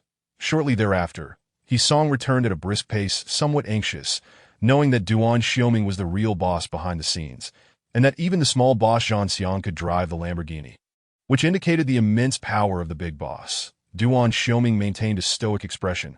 Who is she? Hisong replied, the second miss of the Lu family. Lu Mingyu. Duan Xiaoming asked, what are the three characters? Zhan Xiang promptly handed over paper and pen. Hisong, amazed by Zhan Xiang's preparedness, quickly wrote it down. Duan Xiaoming glanced at it and then coldly tossed it aside. Lu Mingyu, what a splendid name. Lu Mingyu is wild, just as her name suggests. Hisong nodded in agreement. Indeed, her name is lovely. Duan Xiaoming pressed. Now tell me about her situation. Hisong quickly stated, the youngest daughter of the head of the Lu family, but not favored. Duan Xiaoming inquired, how old is she? Hisong answered, 22 this year. Duan Xiaoming further asked, has she always been this way? So meek and mild. Hisong nodded, no temper, an obedient girl, raised in seclusion for over 20 years. Duan Xiaoming suddenly smiled with a knowing expression. What a good, obedient girl. Hisong was puzzled by his tone and attitude, casting an inquiring glance at Zhan Xiang. Zhan Xiang, equally confused, observed, she does indeed appear very obedient. She hasn't tea ever drunk before, has she? Hisong replied, she must be completely sober. It's her first time out in the world. Her sister said Lu Mingyu is the type to submit to everything. Particularly suitable for, he didn't finish the latter half of his sentence. Suitable for marriage. The intention was quite clear. Being so beautiful and yet never seen before, suddenly appearing in the guise of an obedient girl. There must be ulterior motives, and they are decidedly unfavorable, a marriage of sacrifice for the family. Duan Xiaoming abruptly turned his head, saying, using your skills, Bring her over, he couldn't go. If he did, she'd run away. An obedient girl with a hidden agenda. He-Song glanced at Lu Mingyu, surrounded by a crowd, and felt a headache coming on. How to deceive her? Yet he steeled himself and went forth.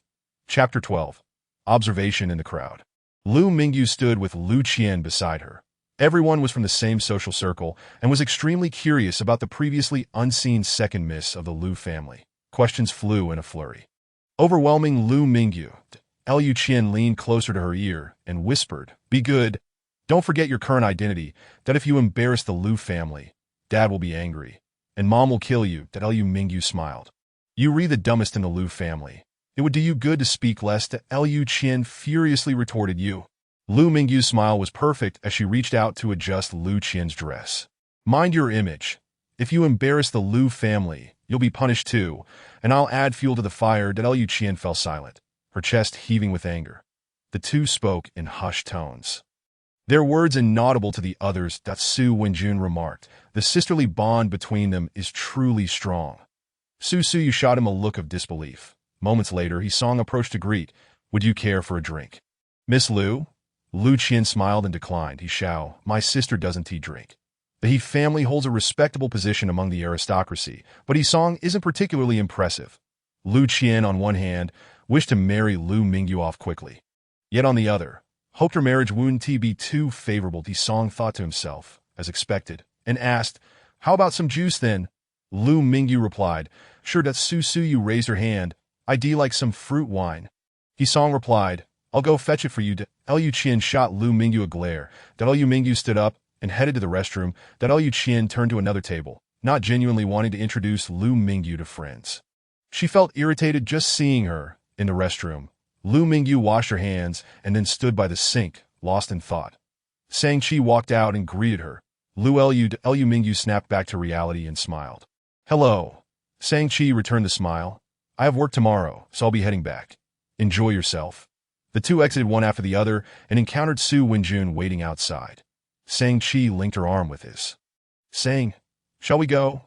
Su Wenjun remained still, looking at Lu Mingyu with concern. "Are you adapting? Those people are quite flashy. Would you like to sit outside for a while?" At that moment, He-Song approached with the fruit juice and crossed paths with them. "Hey, shall I take her over?" "Sorry to trouble you." He shouted. Su Wenjun nodded and turned to Lu Mingyu. "Mingyu, I'll take my girlfriend home first and we'll come back to find you."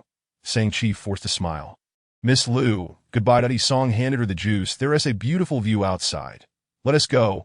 Lu Mingyu accepted it and followed him outside. He-Song opened the door for her, saying, "This is the place. Very quiet. Miss Lu, please rest for a moment." Lu Mingyu, adhering to the etiquette taught by the Lu family, gave a slight bow. "Thank you." He-Song replied, "You're welcome." He turned to close the door, and then right in front of Lu Mingyu, he clicked the lock shut. Lu Mingyu raised her eyes to meet his gaze, her eyes betraying a hidden sharpness. He-Song's action inadvertently stepped on her sore spot, locking the door, confining her. She felt the urge to stab him, but He-Song had not anticipated such a look from her and was momentarily startled.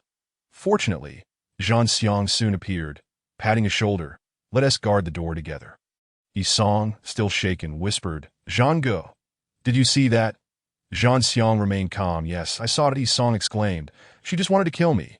Zhang Xiang replied, "Yes, she definitely thought so." He-Song was taken aback. "What happened to the obedient girl?" Zhang Xiang chuckled. "Stay calm. It's not like she would actually kill you." He too did not understand what kind of person Lu Mingyu was, but he understood his boss, Duan Xiaoming, that a person like him. How could he possibly be fond of an obedient girl? No matter how beautiful she was, Duan Xiaoming's ideal companion is a comrade, rather than a pet. They must either be equally matched in strength or possess extraordinary abilities. Lu Mingyu observed the two from a distance, yet neither of them met her gaze. Separated by a glass door and a considerable distance, she could not decipher their conversation. Reluctantly, Lu Mingyu turned away, revealing a vast expanse of wetland forest behind her, filled with towering ancient trees.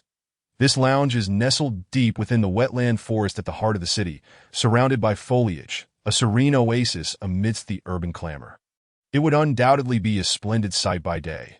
However, it is night now, rendering such views inaccessible, and her mood is far from pleasant. Lu Mingyu stood still, gazing into the dark woods until a sudden snap of fingers broke the silence. She turned her head to see a figure seated at a distant outdoor table, confidently perched on a rattan chair.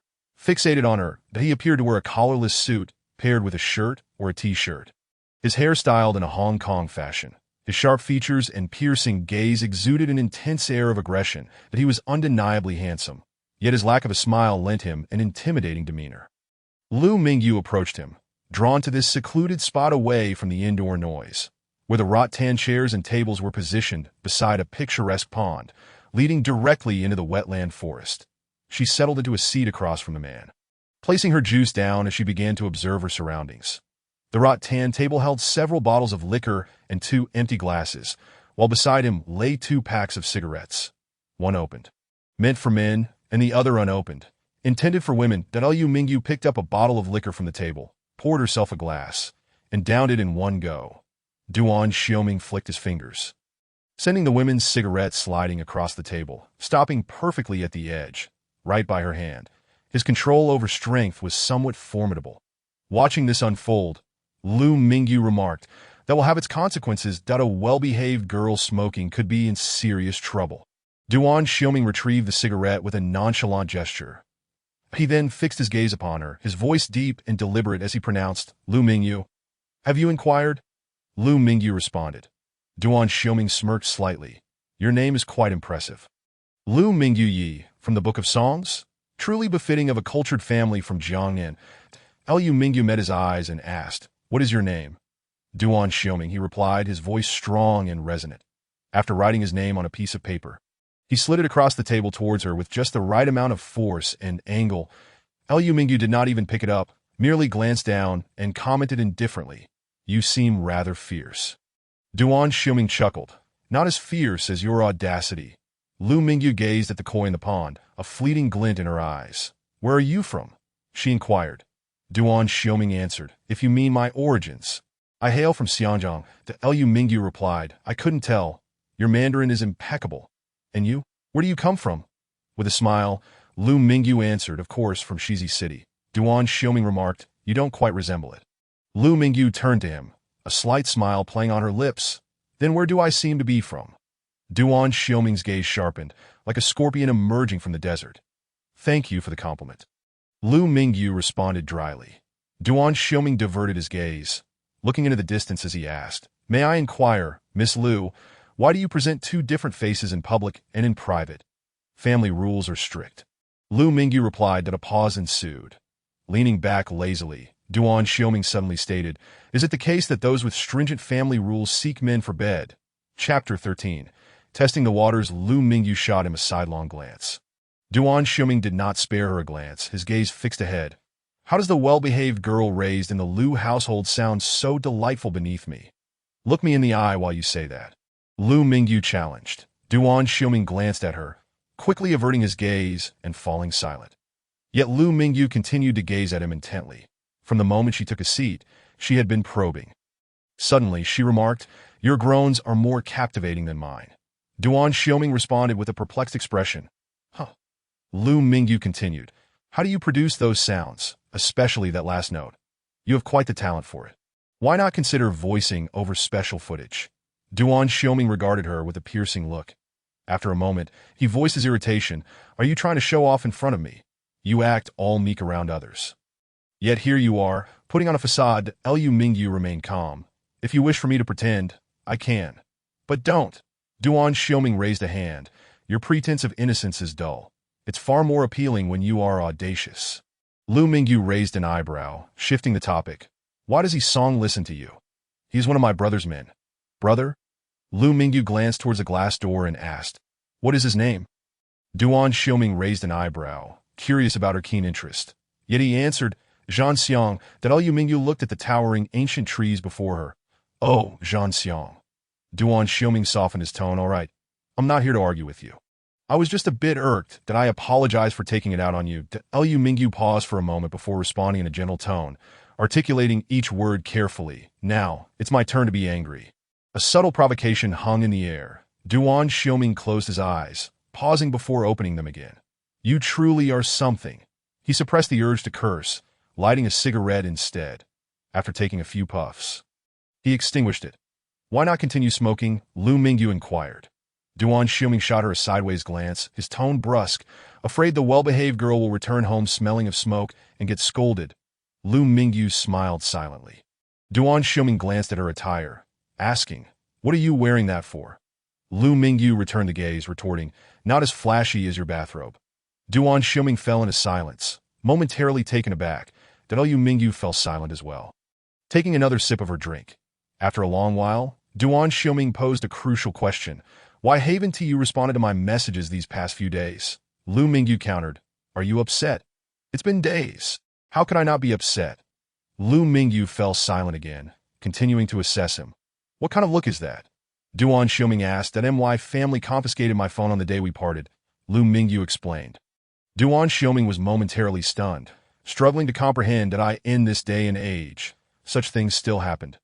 Lu Mingyu met his gaze and remarked, "May I ask?" Before she could finish, Duan Xiuming snapped back to reality, pulling out his phone, removing the SIM card, and placing his phone in front of her with swift, fluid motions. "Sorry, I didn't realize. Here, use mine first." He then gestured behind him. Before long, Zhang Xiang entered, leaning down. Duan Xiuming ordered, "Give me your phone." Zhang Xiang looked bewildered, glancing between the phone on the table and Duan Xiuming. Duan Xiuming continued, "I'll format it first." Zhang Xiang quickly took the phone, formatted it, removed the SIM card, and handed it over.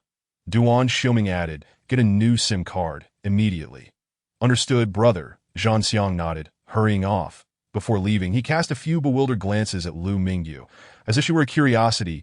Lu Mingyu maintained a neutral expression as she observed the scene. "Brother, more like a lackey, perhaps." Duan Xiuming turned to her, stating, "Custom phone, anti-tracking, information encrypted to the highest level. The card will be here shortly." Zhang Xiang is capable. Lu Mingyu glanced at the sleek, matte black phone. "You haven't formatted it yet." Duan Xiuming replied nonchalantly, "Feel free to look." Lu Mingyu frowned, avoiding his gaze. How strange. Why was he like this? Duan Xiuming's eyes sparkled with amusement. "You're 22, not 12. Does your family still resort to confiscating phones?" She didn't mean to ignore him, that he had been unnecessarily angry these past few days, even arguing with her. Lu Mingyu raised her head to look at him. "Thank you," she said, then began formatting the matte black phone. Duan Xiuming glanced over. "Aren't you curious about what's on my phone?" Lu Mingyu shrugged. "What's so intriguing about a dual system?" "It's all leftover from my own use," Duan Xiuming nodded. Instinctively praising, cautious. "A good habit that in 10 minutes, Zhang Xiang returned, panting. "Here you go, Mingyu." The new card. Duan Xiuming placed the card in his palm, offering it to Lu Mingyu, safe and globally usable. Lu Mingyu picked up the card between her fingers. Duan Xiuming felt an unusual itch in his palm as she began inserting it. He extended his hand, still holding on. Zhang Xiang, unable to bear the sight, frowned and exited to resume his post. Once Lu Mingyu finished setting up the phone, she looked up. Duan Xiuming finally retracted his hand, gazing at her intently. Then, "You won't be angry with me anymore." Lu Mingyu understood he referred to her earlier provocation and testing. "It's no big deal," she replied. Duan Xiuming was taken aback. "You can speak Cantonese?"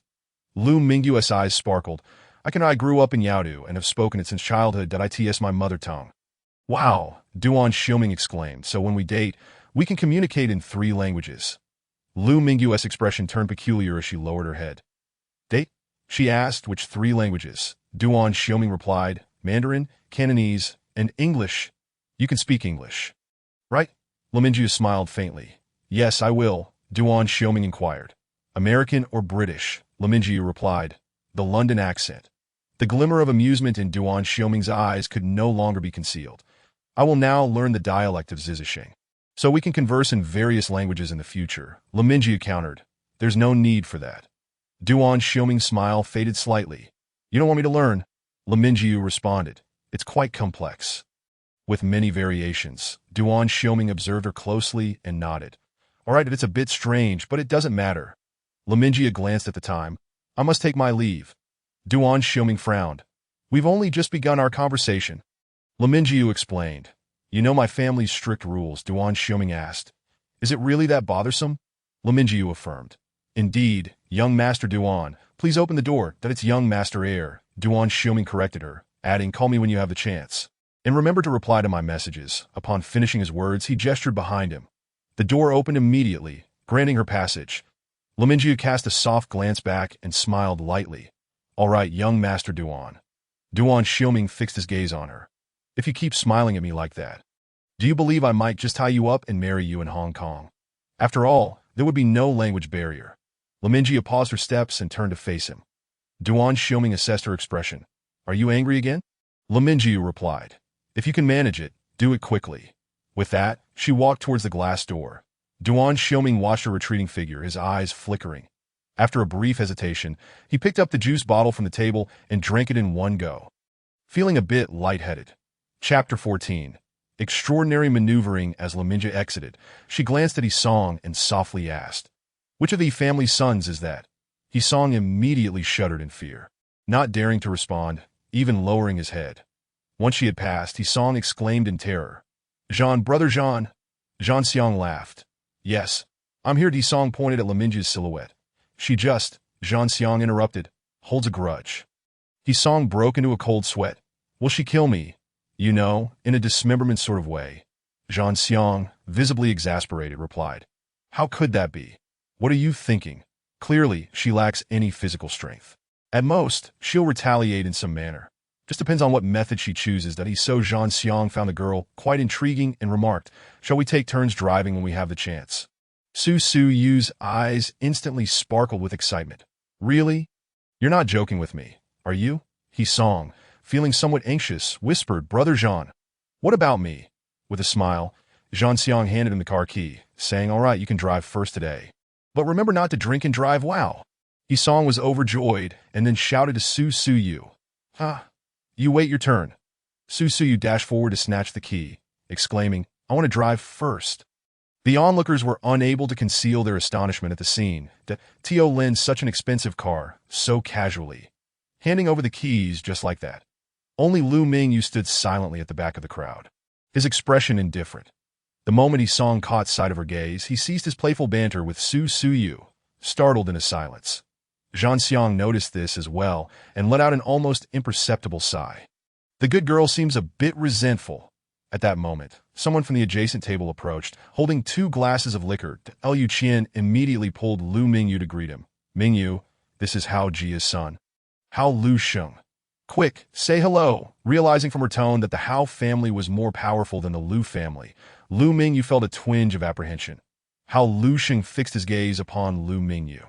Offering a glass, Miss Lu Air, would you care for a drink? I'm sorry, but I can't hold my liquor.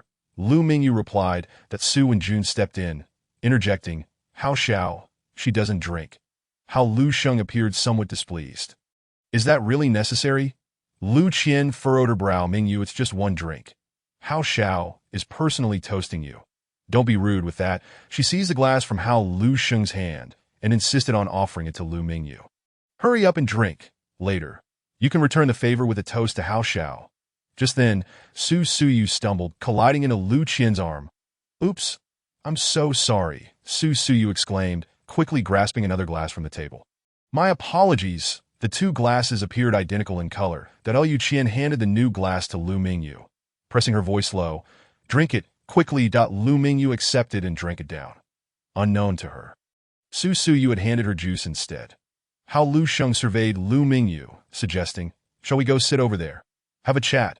However, Jean Xiang suddenly emerged, enthusiastically draping an arm over Hao Lu Sheng's shoulder. Ah, Hao Xiao, why didn't you let me know you were here? I would have prepared some fine drinks for you. Boss Jean, you're here too. Hao Lu Sheng replied. Indeed, come, let us have a chat over there. Hao Lu Sheng nodded. Boss Jean, rare to see you today. Shall we discuss our racing experiences later?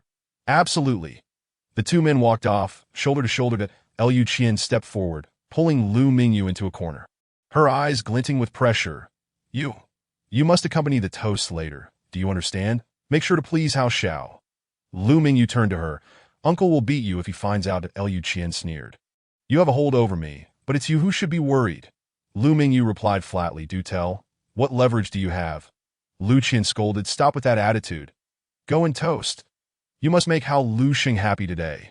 The Hao family is far superior. They overshadow the Lu family, and Hao Lu Sheng is quite the wild one. Who knows what issues he might have? That I'm not going. Lu Mingyu retorted. Liu Qian warned. You must go.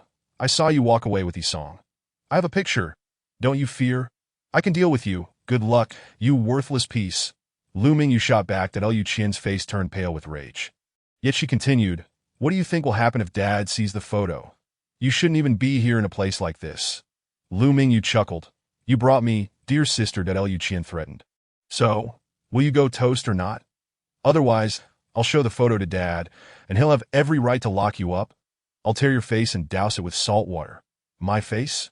Are you sure? Lu Mingyu challenged. Lu Qian's pupils constricted, and she hissed, Lu Mingyu, you wretched girl. You're just like your mother. Lu Mingyu merely smiled. Enjoy your demise, sister. With that, she disregarded Lu Qian and walked straight towards Su Yu. Yu, could you help me call a cab? I want to go home. Sure. Let us go. Su and Jun produced the C. 20 minutes later. They arrived at the Lu family residence. Duan Xiuming did not park the car at the entrance, but instinctively turned in a different direction. Maneuvering to the side of the gate to avoid the surveillance, Lu Mingyu glanced to the parking position and unfastened her seatbelt. Suddenly, Duan Xiuming grasped her wrist, leaning closer to the passenger seat.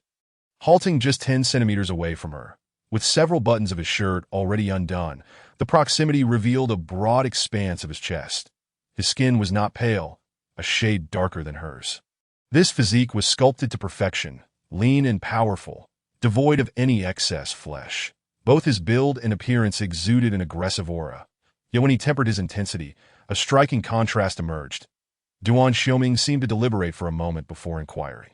Out for a midnight escapade, we could indulge in a late-night snack, enjoy the breeze, or row out to the center of the lake, that I can fetch a quieter car for you that I know sleep, as there was no emotional foundation between them.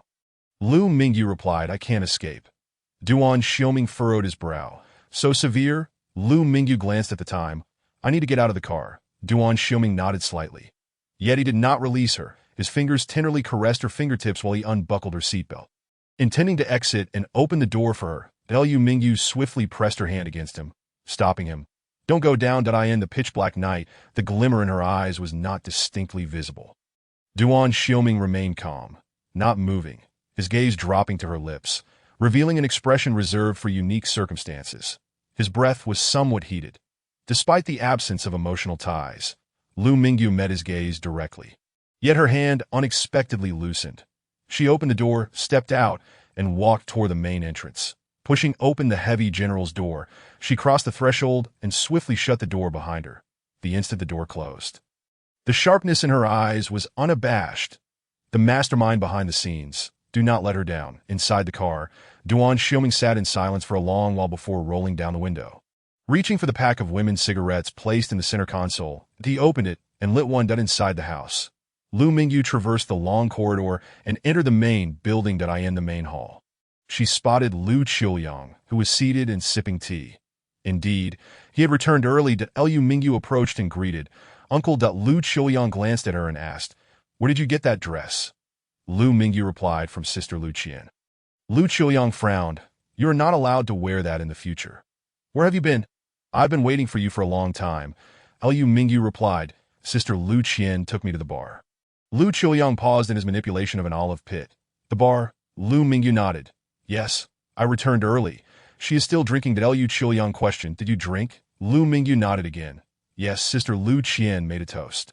The atmosphere in the hall suddenly thickened. He raised his gaze and asked, To whom did you toast? Lu Mingyu replied, To the young master of the Hao family. Upon hearing this, Lu Qiuyang's forehead visibly tensed with veins. However, his voice remained unchanged as he asked, Who brought you back? Lu Mingyu answered, I took a taxi. Lu Qiuyang scrutinized her. Was that car very loud? The engine's roar could be heard from so far away. Lu Mingyu responded, There was a sports car that drove by. There aren't too many luxury cars here. Are there? Just as her words fell, a sudden roar of a supercar echoed at the entrance. Inside the car, after a puff of smoke, Duan Xiuming restarted the vehicle and departed. Lu Qiuyang moderated his emotions and said, Go upstairs. Transcribe the female precepts twice. The residence was located in a luxury area of Shizi City. And at this hour, the nightlife of affluent young masters and ladies was just unfolding. It was hardly surprising that Lu Mingyu acknowledged, understood. She quickly ascended the stairs, entered her room, concealed her phone, and then waited in silence. In the hall on the first floor, A loud knocking echoed that Liu Qiuyang rapped on the table. The butler, Wang Qi, appeared, handing over a tablet. Liu Qiuyang took a sip of tea and began reviewing the surveillance footage on the tablet. Unknowingly, or perhaps intentionally, the car had not stopped within the scope of the cameras, leaving only the scene of Lu Mingyu approaching to open the door. That he set the tablet aside and dialed a number on his phone. At the private parking space of the bar, Zhang Xiang was waiting for the backup vehicle to be delivered. Before the phone arrived, he heard the roar of the supercar growing closer. That a dark green sports car executed a drift and smoothly parked in the designated spot. He stood in shock as Duan Shuming opened the door and stepped out, striding forward while tossing the car keys back to him. Zhang Xiang caught the keys. So quick. Did you really just drop her off at home? Didn't you two go for a bite to eat or take a stroll?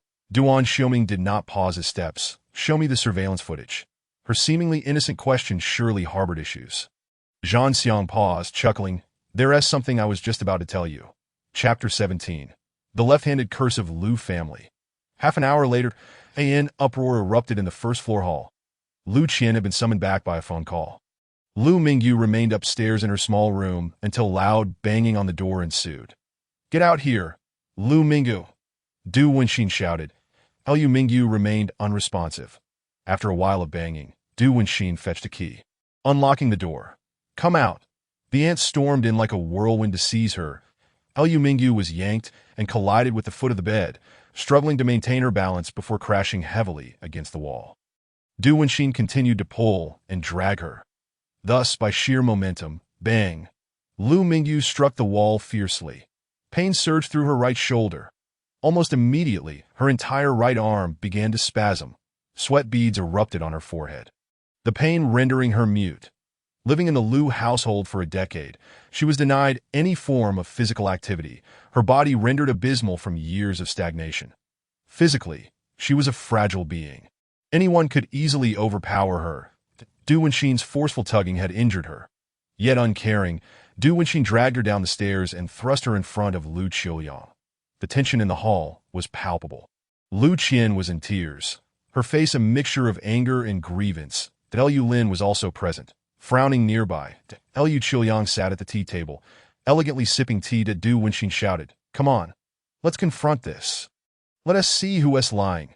Lu Mingyu rubbed her right shoulder, observing the four individuals before her, all seemingly deranged. Liu Qian shouted, Dad, that was just a private gathering, reserved just for us. There were no unsavory characters. Everyone knew each other. Lu Qiuyang glanced over. Did you make her accompany the drinks? Lu Qian retorted, What do you mean by accompanying drinks? Don't say it so harshly. How Lushing came to toast. I couldn't possibly refuse. Could I? He asked the young master of the Hao family, and she didn't even drink. Later, she specifically checked, and among the identical colored glasses, there was no alcohol.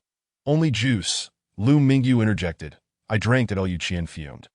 You re-talking nonsense. You drank the juice that Su Siyue gave you. Lu Mingyu countered. Why not test for alcohol content? Seeing her reaction, Lu Qian became furious, shouting, You drank privately, didn't you?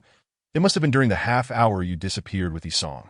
Lu Qiuyang suddenly narrowed his eyes. Glancing over, Liu Mingyu replied calmly, I've already said, Yisong was with the bar owner.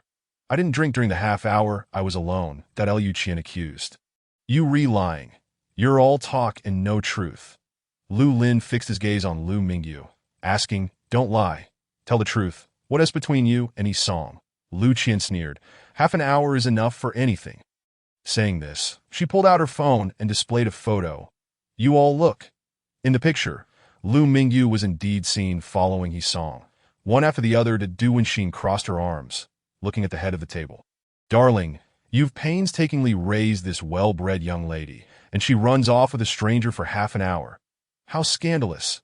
Lu Qiuyang's expression darkened instantly, his resentful gaze sweeping over Lu Mingyu. Scrutinizing her from head to toe, Liu Mingyu remained calm. Liu Qiuyang turned to Lu Lin. Go get the surveillance footage. Liu Lin nodded and left. Liu Qian looked at Lu Mingyu with malicious intent. Just wait for your doom. Lu Qiuyang addressed the two. Qianqian, wait here. Mingyu, return to your room. Du Wenxin protested. Why should Qianqian wait here? Why should Lu Mingyu return to her room? Who is your biological daughter?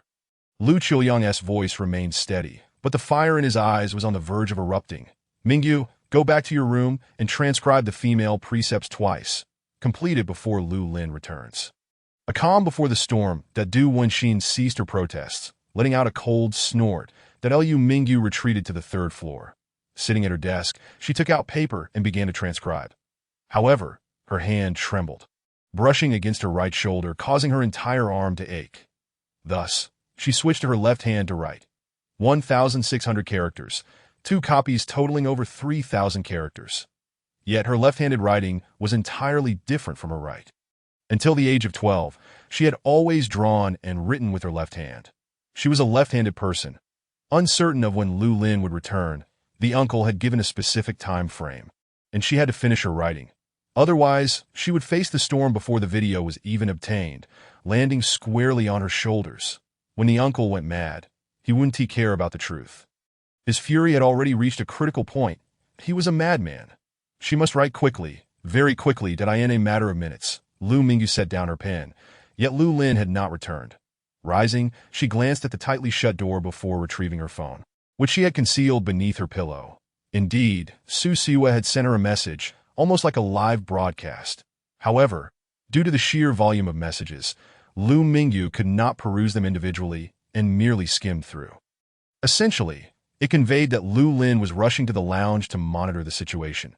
Exiting the chat, she noticed another unread message from 20 minutes ago. Duan Xiaoming. Don't be afraid. Lu Mingyu regarded this message calmly, sliding her phone back into place, and gathered the sheet she had copied before descending the stairs in the first floor hall. The atmosphere was stifling and oppressive. Lu Qiuyang sat sipping tea, incessantly fiddling with the olive pit in his hand. Du Wenxin wore a cold expression, seated silently on the adjacent sofa. Meanwhile, Lu Qian lowered her head, anxiety etched across her face.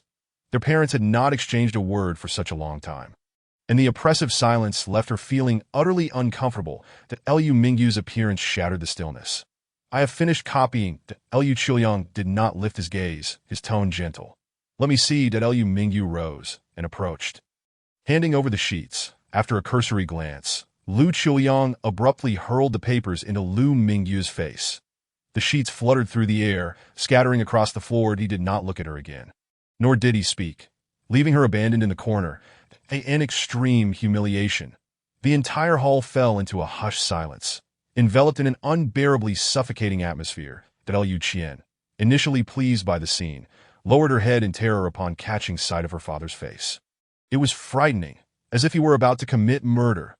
Du Wenxin stood and walked over, picking up the papers strewn on the ground. Then, she directed an angry rebuke at Lu Mingyu. What have you written? Did I not tell you not to use cursive anymore? Lu Mingyu replied with an indifferent tone. My shoulder is injured, Du Wenxin retorted. That does not excuse writing in cursive. It is not a style you should be practicing. What have you learned at home? After 3 months of playing, you've forgotten your own surname. Lu Mingyu replied. Aunt, you just dragged me downstairs and bumped into me. Now I cannot hold a pen with my right hand. Finally, Lu Qiuyang turned his attention to her, then glanced at Du Wenxin. Du Wenxin sneered. How delicate. Just a little tug, and you're injured. Truly a sheltered young lady. Lu Qiuyang rapped the table lightly. The butler approached to inquire. Lu Qiuyang stated. Take the second young lady to the hospital tomorrow. He did not say to go immediately, but rather postponed it until the next day, as the events of the night remained unresolved. This indicated that his temper was on the verge of exploding. Chapter 18. High intelligence. Lu Qian fixated on the scattered sheets, watching the flamboyant cursive characters, her expression contorting with each passing moment. 12 years ago, when their grandfather was still alive, a birthday banquet was held. Merely 10 years old. Lu Mingyu was brought to Shizi City by her parents. It was the first time since her uncle had left the Lu family that he returned, accompanied by his wife and daughter. The birthday celebration was grand, attended by numerous celebrities and notable figures. Lu Mingyu wrote a congratulatory couplet for her grandfather, which was received with great admiration by the elderly men, who surrounded her with praises. Cursive, wild cursive. What had they said back then? The strokes are powerful, flexible, and expansive, bold and magnificent, exuding imperial majesty. To possess such vigor at just 10 years old, the starting point is too high. She is destined to become a master, a girl practicing cursive, remarkable. What? You can also paint. Is it traditional Chinese painting? A genius. Little wild one, talents must be nurtured. Remember to carry forward the essence of Chinese culture. Such a young child with such a gift for traditional culture. This is the revival of culture, cultural confidence, and traditional culture stepping onto the global stage. That birthday banquet marked the eclipse of the Liu family's eldest daughter's brilliance. No one paid her any mind. They were solely concerned with the second young lady, that Liu Mingyu could paint and write calligraphy. She was not demure, nor was she a proper young lady, and was even quite mischievous. Yet, she captured the fondness of those elderly men. They praised her for her individuality.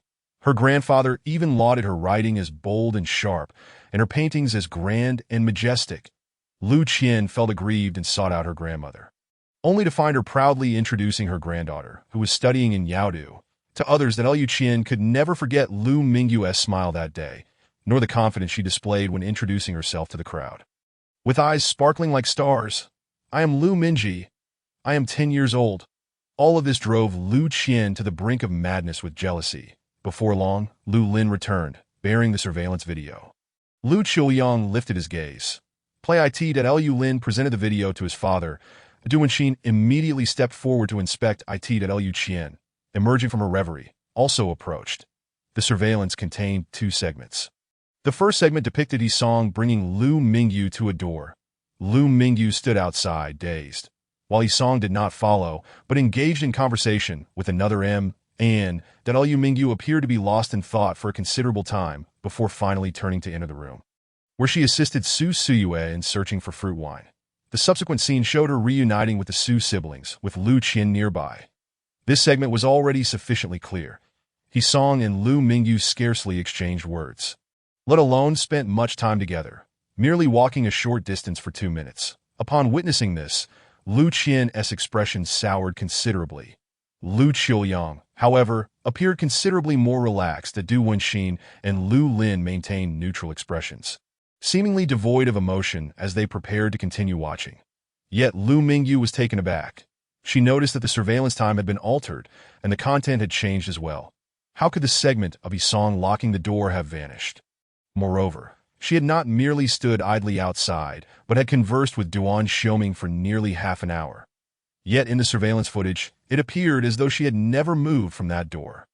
At that moment, the second segment of the surveillance video began to play, complete with sound. Hao Lisheng approached, offering 2 glasses of wine to Liu Mingyu, surveying her with a less than pleasant gaze that Liu Mingyu declined, stating her inability to handle alcohol. Lu Qian forcibly seized one of the glasses and thrust it into Liu Mingyu's hand, her voice ringing out in the footage. "Hurry up and drink. You'll need to toast Xiao Hao later." Liu Mingyu accepted the glass and drank that for Su Suyue's sprained ankle, the spilling of juice, and the subsequent switch. None of it appeared in the video. The wine and juice looked identical, with no discernible difference. Lu Qian was taken aback, exclaiming, "No, this is not right. This video is fake." Lu Lin expressed disappointment. "Lu Qian, there's audio. Why are you still lying?" Lu Qian insisted. "I am not lying. This video has been altered." Lu Lin shook his head. "I was only in the lounge for 10 minutes. They couldn't have altered it in advance, could they? How could anyone modify it in such a short span? Who would be available late at night to make changes?" Lu Qian protested. "It has truly been altered. You must believe me." Lu Lin retorted, "Do not lie again. It was the same 10 years ago." Du Wenxin, however, remained unconcerned, stating, "So what if she drank? It's just a glass of wine." And no sooner had she finished speaking than Lu Qiuyang stood up, slamming the olive pit bracelet onto the table. Terror filled Lu Qian's eyes as she sought to apologize and plead for mercy. Yet, Lu Qiuyang marched over, seized her by the hair, and dragged her into a small room devoid of windows. The door shut with a thud, and terrifying sounds of beating and cries echoed from within. Du Wenxin rushed over to pound on the door. "Lu Qiuyang, you madman, release my daughter. You're insane." Lu Lin, too, felt a twinge of panic, but he understood that provoking his father further at that moment would be disastrous. So he hurried to intervene. In his rage, even his mother could become a target. Amidst the chaos, Liu Mingyu approached the tea table, retrieved a clean cup, and poured herself some tea. After drinking it down, she lifted her foot and returned to her room on the 3rd floor. Locking the door behind her, she took out her matte black phone. There were unread messages. Duan Xiaoming. Are you all right? Lu Mingyu stared at the message and typed with her left hand, Lu Mingyu. All is well. Thank you. She was somewhat surprised by his perceptiveness and intelligence, but did not inquire about how he had managed it. Winning was what mattered, racing against time. Instantly, he replied, Duan Xiaoming. Is your sister bullying you? Upon reading this, Lu Mingyu could not help but chuckle. When she first arrived at the Lu family, she was indeed terribly bullied by Lu Qian. But now, the sounds of shouting and beating from the first-floor hall continued. Resounding like thunder, Lu Mingyu, who is bullying whom? The other side fell into a peculiar silence, with only the words typing, lingering at the top for a long while before a new message appeared. Duan Xiaoming. Do you like Cantonese cuisine? Tomorrow evening, I'll come to pick you up. Following this was a restaurant reservation, Lu Mingyu. Tomorrow 1T work. I need to behave for a few days. My uncle just lost his temper. I cannot slip away to meet someone at such a crucial moment, and I also need to go to the hospital to check on my injury tomorrow. Duan Xiaoming. You truly are a good girl. You're already 22. TSK even added quotation marks, laced with a hint of teasing that I in the private room of the lounge. Duan Xiaoming set his phone down. In good spirits. Beside him were two technicians packing up to leave. Zhang Xiang escorted the two out, returning with a look of exasperation. Duan Xiaoming asked, What else with that expression? Zhang Xiang shrugged. Speechless. Brother Ming, what on earth is going on with the Lu family? Just a minor incident. Yet her brother came running at midnight for the surveillance video. Duan Xiaoming furrowed his brow. Troublesome. Tied up and helpless. Hard to pursue. Zhang Xiang spoke disdainfully. No wonder the Lu family is trending toward decline. Their perspective is too narrow. What a fuss over such a trivial matter, as if it were a crime. Minggu is also quite protective, fearing that the obedient daughter might be scolded by her family, so he preemptively arranged for the technical staff to come over. Such speed. Zhang Xiang chuckled. But how is it that Miss Lu Air, who grew up in such a stifling environment, has such a fiery personality? Duan Xiaoming replied. This is something I also cannot comprehend. Chapter 19. Cantonese cuisine. The following morning, Lu Mingyu was seated in the Lu family car, heading to the hospital. Guided by the butler, Wang Qi, to register and queue for a check dash-up that Lu Qian was accompanied by Du and Xin to a high-end hospital in Shaoshan, renowned for its exceptional service and treatment, with specialists clustered there. Since 10 years ago, the two had experienced such a disparity in quality of life that Du and Xin hail from a prestigious family. The Du family and the Lu family had once entered into a marriage alliance. So she naturally would not allow her daughter to suffer any indignities. Uncle Lu Qiu Liang never concerned himself with such trivial matters, being a staunch patriarch that Lu Lin was equally indifferent and did not see anything wrong with his cousin being wronged. As long as his own sister was not mistreated, Lu Mingyu had been waiting in line, and after taking her x-ray and collecting her medication, it was already evening. Time had dragged on too long. Midway through, after the butler Wang Qi had settled the bill, he was summoned away by a phone call from Du when Xin and the Lu family car departed. Lu Mingyu stepped out of the hospital alone, clutching her medication, and approached the roadside to hail a taxi. Suddenly, someone called out to her, Lu Mingyu. Is that really you? A young woman in professional attire, driving a small car, stopped beside her, rolling down the window with a look of astonishment. Lu Mingyu quickly recognized her. Xiangni, long time no see. Xiangni took out her phone. We haven't seen each other since high school graduation. Shall we add each other on WeChat? Lu Mingyu nodded, unlocking her phone with her fingerprint. Xiangni continued, You're not in the group. Should I add you? Lu Mingyu replied, Sure. Xiangni glanced at her and asked, Are you at the hospital for a checkup? Lu Mingyu said, Yes, I bumped my hand. Xiangni inquired, Is it serious? Are you okay? Lu Mingyu shook her head. It's just a minor injury. Thankfully, it wasn't my left hand. Xiangni smiled and pointed to the passenger seat. Get in. Let us go have dinner together. Lu Mingyu glanced at the time and thought of Wang Qi and the departed Lu family car, then nodded and got into the passenger seat. Xiangni was delighted and chatted with her. I'll take you to a great restaurant. Should we invite Bai Wentao and the others? Lu Mingyu pondered for a moment and asked. Who? Xiangni continued, It's a rare chance to have you here. We must gather today. Come with me. I'll arrange everything. They're all old classmates. Dinner time arrived. Xiangni brought Lu Mingyu to a quaint courtyard-style restaurant, which had a unique semi-open dining arrangement. The entrance was flanked by plastic wood flooring surrounded by low railings, creating a circular layout with outdoor dining chairs. although the outdoor seating was limited. It was exquisite and offered a beautiful view. The two arrived early and took a seat outside, where they could clearly see the surrounding scenery, with the parking lot beside the road at their backs. Before long, a young man jogged over and sat across from them. Sorry for being late, he panted. Lu Mingyu stared at him for a while, still unable to recall who he was. Late? We just got here. Xiang Yi smiled. Bai Wentao. Surprised? Lu Mingyu exclaimed softly. Bai Wentao nodded, but only quickly glanced at Lu Mingyu before lowering his head to drink water. Xiang Yi continued to smile. After all these years, why are you so shy? Bai Wentao waved his hands vigorously. I'm not. Stop talking nonsense. Xiang Yi turned to Lu Mingyu and asked, do you remember how Bai Wentao used to hover around your desk in high school? Visiting twice a day, once in the morning and once at noon. I don't recall, Lu Mingyu replied candidly.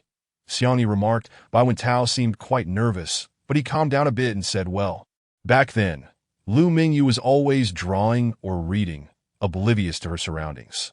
Lu Mingyu nodded slightly, which was indeed true. Her 6 years in high school were the darkest days of her life. She was too young to self-regulate, struggling in a desperate fall from grace, and simply surviving without resorting to suicide was a feat in itself. She looked again at the person sitting across from her. He had a delicate appearance, clearly having rushed over, with his ears flushed from the exertion. Lu Mingyu sipped her tea quietly, yet still could not remember him. Xiang Yi patted her shoulder softly. Don't worry, it's just a casual gathering with old classmates. Just relax and enjoy the meal. The Cantonese cuisine here is truly delightful, that Lu Mingyu replied. Okay, that it was evident that Xiang Yi and Bai Wentao maintained a close relationship. As they chatted and discussed the menu without any awkward pauses, that Lu Mingyu occasionally chimed in, but remained rather subdued. After ordering, Bai Wentao glanced at her. Lu Mingyu is still the same. So well-behaved, quiet, and demure. Lu Mingyu lowered her gaze at well-behaved, demure. Quietness is certainly true. I either don't speak or... Xiang Yi laughed, but you're still as beautiful as before. No, even more so. Lu Mingyu, you were the school beauty back in high school. Never falling from grace since freshman year. Do you have a boyfriend? Lu Mingyu was taken aback as the question hit home. That I don't, she replied. While she had no boyfriend, she did have a rather fierce bed partner who wanted to formalize the arrangement. Xiang Yi's eyes flickered, raising an eyebrow and glancing at Bai Wentao. Bai Wentao could hardly suppress a smile. Tea that moment. A woman approached from the steps, evidently also there for a meal. And after glancing over, she exclaimed in surprise, Xiang Yi, Lu. Both women looked up simultaneously and saw Sang Qi, who seemed to have just finished work, still in her business attire. Lu Mingyu nodded at Sang Qi in greeting. Xiang Yi, surprised, stood up. Sang Qi, you're also in Shizi City. Haven to Yagana Modu. Sang Qi smiled. Yes, I'm working in my boyfriend's city. Xiang Yi inquired, dining with your boyfriend? Sang Qi replied. No, I'm meeting a client here. Xiang Yi cheerfully said, I just bumped into my college classmates. Let me chat for a bit. Bai Wentao.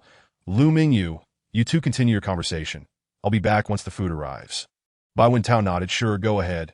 After Xiang Yi briefed them, she walked towards Sang Qi, and they sat at a table diagonally opposite, chatting away, a little far from Lu Mingyu. Bai Wentao looked across at the person sitting opposite him. Feeling awkward and unsure of how to start the conversation, Lu Mingyu lowered her head, sipping her tea in silence. Ate tea that moment. The dishes began to arrive at their table. Bai Wentao finally found a topic. Reaching out to pick up a piece of food. Wow, this is my favorite dish. This place is really amazing. Lu Mingyu quietly waited for him to serve himself first before she picked up a piece, only taking what was closest to her. After tasting a bite, Bai Wentao glanced at her, then smiled. Watching Lu Mingyu eat was a feast for the eyes. Her demeanor was particularly elegant, every gesture exuding the grace of a well-bred lady. Bai Wentao remarked, there aren't too many places serving such authentic Cantonese cuisine in Shizi City. I wonder if you can handle it. Lu Mingyu replied, I can handle it. I ate it every day before I turned 12. She hadn't eaten lunch, having spent the entire time queuing at the hospital, and was now nearly starving. Not wanting to speak at all, that moment. A loud roar of an engine sounded from behind them. Lu Mingyu didn't turn around. Sports cars were common around the Lu residence, and she found the noise somewhat bothersome. Bai Wentao glanced over, about to say something when he caught sight of Lu Mingyu's calm expression and decided against it. He wanted to tell Lu Mingyu to turn around and see how striking that dark green sports car was. But she clearly showed no interest. Chapter 20. The bold move of swapping phones, Zhang Xiang parked the car, and before he could open the door, he caught sight of a scene not far away. Mingge, he called out. Sitting in the passenger seat, Duan Xiaoming didn't lift his head. What is the matter? Zhang Xiang carefully chose his words. Don't get angry later. Why would I be angry? Duan Xiaoming found the situation baffling and turned to glance at him. That glance revealed everything. Through the car window, he spotted the outdoor dining area of the restaurant. Good heavens! A man and a woman seated opposite each other. The woman, with her back to the parking lot, could only be Lu Mingyu. Duan Xiaoming's expression instantly turned cold. He opened the door and stepped out, striding purposefully towards the outdoor table. Zhang Xiang shrugged and also exited the vehicle, but instead of following, he headed across the street to buy some steamed buns, knowing that with Duan Xiaoming in this state, the matter would not be resolved quickly. And dinner was likely off the table, that he figured he'd better eat something first. Meanwhile, at one of the outdoor tables, apart from Lu Mingyu, who was dining with her back to the parking lot, several other tables fell quiet, surprised at the sudden turn of events. Duan Xiaoming exuded an aura of intensity. Tall and imposing, his cold demeanor made him appear even more formidable as he strode forward. He resembled a gallant general, radiating an unmistakable air of menace. He didn't look at Lu Mingyu, but fixed his gaze squarely on the young man sitting across from her. Very well, he thought. Let's see how bold you are. Just yesterday, he had sent her his location, only to have her refuse, turning around to dine with another man, and alone at that. What was her excuse for rejecting him? To be obedient for a few days, she called that obedience. Who was this man? Was he more handsome or taller than him? Xiang Yi and Sang Qi simultaneously turned their gazes towards the opposite side, both women's eyes lighting up before they momentarily fell into a daze. Although Sang Qi had visited the lounge before, she had never encountered Duan Xiaoming, and now she stood alongside Xiang Yi. Captivated by the unfolding spectacle, Duan Xiaoming was strikingly handsome with impressive external attributes, yet his lack of a smile and the palpable aura of intimidation surrounding him often overshadowed his looks, leaving one to feel only the intensity of his presence. Biawen Tao was also watching Duan Xiaoming, as he was directly across from him, making it impossible for him to ignore the man's approach. At that moment, Sang Qi's client arrived in a hurry, completely oblivious to the situation unfolding nearby. After a brief greeting, the client took a seat. Xiang Yi then rose and returned to her own table. By the time she sat down next to Lu Mingyu, Duan Xiaoming was already standing behind her. Xiang Yi was utterly bewildered. Almost immediately, an astonishing scene unfolded that left both Xiang Yi and Biawen Tao even more stunned. The man, who had just moments ago radiated fury, suddenly softened his demeanor, the menacing air dissipating, revealing only his sheer handsomeness. He then stood still, as if lost in contemplation. Biawen Tao's face twitched. He had almost believed that this man was about to confront him. Xiang Yi continued to glance back at Duan Xiaoming, partly because he was genuinely good-looking, resembling a movie star, and partly because the situation felt inexplicably strange. Lu Mingyu remained focused on her meal, indifferent to everything around her, treating everyone as if they were mere air. Until snap! A sharp sound of fingers snapping echoed from behind. Lu Mingyu paused, sensing something familiar, and turned to look at that moment. Duan Xiaoming leaned over the wooden railing behind her, merely a meter away. She noticed a complex array of expressions on his face. Setting down her chopsticks in surprise, she wondered, how did he end up here? What a coincidence! Duan Xiaoming raised his hand, seemingly about to say something, but upon glancing at Biawen Tao and Xiang Yi, he abruptly shifted his words. Eating? He inquired. Lu Mingyu glanced at her plate. Then at the table laden with 5 dishes already in progress. Not here to eat, she replied. Then what brings you here? She nodded. Duan Xiaoming momentarily lowered his head before reminding her, I sent you the reservation for this restaurant yesterday. Do you remember? Lu Mingyu finally recalled, yes, Cantonese cuisine. She declined his invitation, stating she wanted to behave for a few days. Yet here she was, dining with high school classmates. The situation felt somewhat awkward. Duan Xiaoming, noticing her expression, understood the gist of it and cast a glance at Biawen Tao, still feeling displeased. What kind of look was that? Just a coincidence, Lu Mingyu attempted to clarify. The Lu family's butler had dropped her off at the hospital after settling the bill, and she hadn't expected to run into a high school classmate at the entrance. Moreover, she truly was hungry since she hadn't eaten lunch, which was why she had come here with Xiang Yi. What a coincidence! Duan Xiaoming nodded, yes. Hand me your phone that he believed in this coincidence. However, he would need to clarify how such a coincidence could occur later. Lu Mingyu glanced at the phone on the table, a matte black model. She picked it up and turned back to him. Duan Xiaoming, with his long fingers, swiftly snatched the phone from her hand. Lu Mingyu did not resist. After all, the phone belonged to him, as did the SIM card. But in the next moment, Duan Xiaoming handed her his phone. Placing it in her hand, Lu Mingyu was puzzled. What does this mean? Had he just exchanged their phones? The SIM card remained unchanged. Duan Xiaoming pointed to the railing, his expression calm as he spoke. The password is good girl. If you need anything, call your own number. I'll be waiting in the car. With that, he turned and walked away towards a dark green Lamborghini. He hadn't taken her phone, but merely swapped them. What a bold move. Lu Mingyu remained composed, placing Duan Xiaoming's phone on the table before resuming her meal. However, both Xiang Yi and Bai Wentao were utterly astonished. What kind of maneuver was this? Informing her of the password? What a clever tactic to hold someone by switching phones. They were both speechless in their amazement that I in the distance, Sang Chi, engaged in conversation with a client, also witnessed this scene and felt a jolt of surprise. She didn't recognize Duan Xiaoming, but was familiar with that car. Even from a distance, where it was hard to see clearly, she could recognize it immediately. After all, that dark green hue was exceedingly rare, and she had never seen another one in Shizi City. Sang Chi had visited the lounge several times, always spotting that car, and her boyfriend, Su Wenjun, had mentioned that the owner was the lounge's proprietor. Zhan Xiang at Su Wenjun had even shown her a photo of Zhan Xiang. The man she just saw was not him. Oh, who was he? Why was he driving Zhan Xiang's car and acquainted with Lu Mingyu? Duan Xiaoming returned to the car, where Zhan Xiang was also coming back. Carrying some buns, he tilted his head in shock and exclaimed, "What? Nothing happened. Brother Ming just now looked ready to kill." Duan Xiaoming raised his hand. "Give it to me." Zhan Xiang glanced at what he was holding. "Brother Ming, you're not talking about these buns, are you?" Duan Xiaoming replied affirmatively. Zhan Xiang, speechless, handed everything over and stood by. Duan Xiaoming opened the car door and took his seat in the driver's position, also the car keys. Zhan Xiang produced the keys and handed them over. More speechless than before, Duan Xiaoming sat in the car, pondering. Was he really experiencing emotional instability recently? Chapter 21. Male classmate, female classmate, at the dining table. Xiang Yi finally snapped back to reality from her astonishment, glancing at the unhurriedly dining Lu Mingyu and then at the phone on the table. "You still eating?" she stammered. Lu Mingyu looked up. "Isn't that why I came over?" Xiang Yi nodded. "You're remarkably calm. If it were me, I'd be restless." The Biao Wentao took a deep breath and asked, "Lu Mingyu, who was that man just now?" The man's superior qualities made one feel somewhat inadequate. That it was evident that when he approached, he had misunderstood something, appearing ready to fight, but after Xiang Yi sat down, he quickly recognized the misunderstanding and reined it in.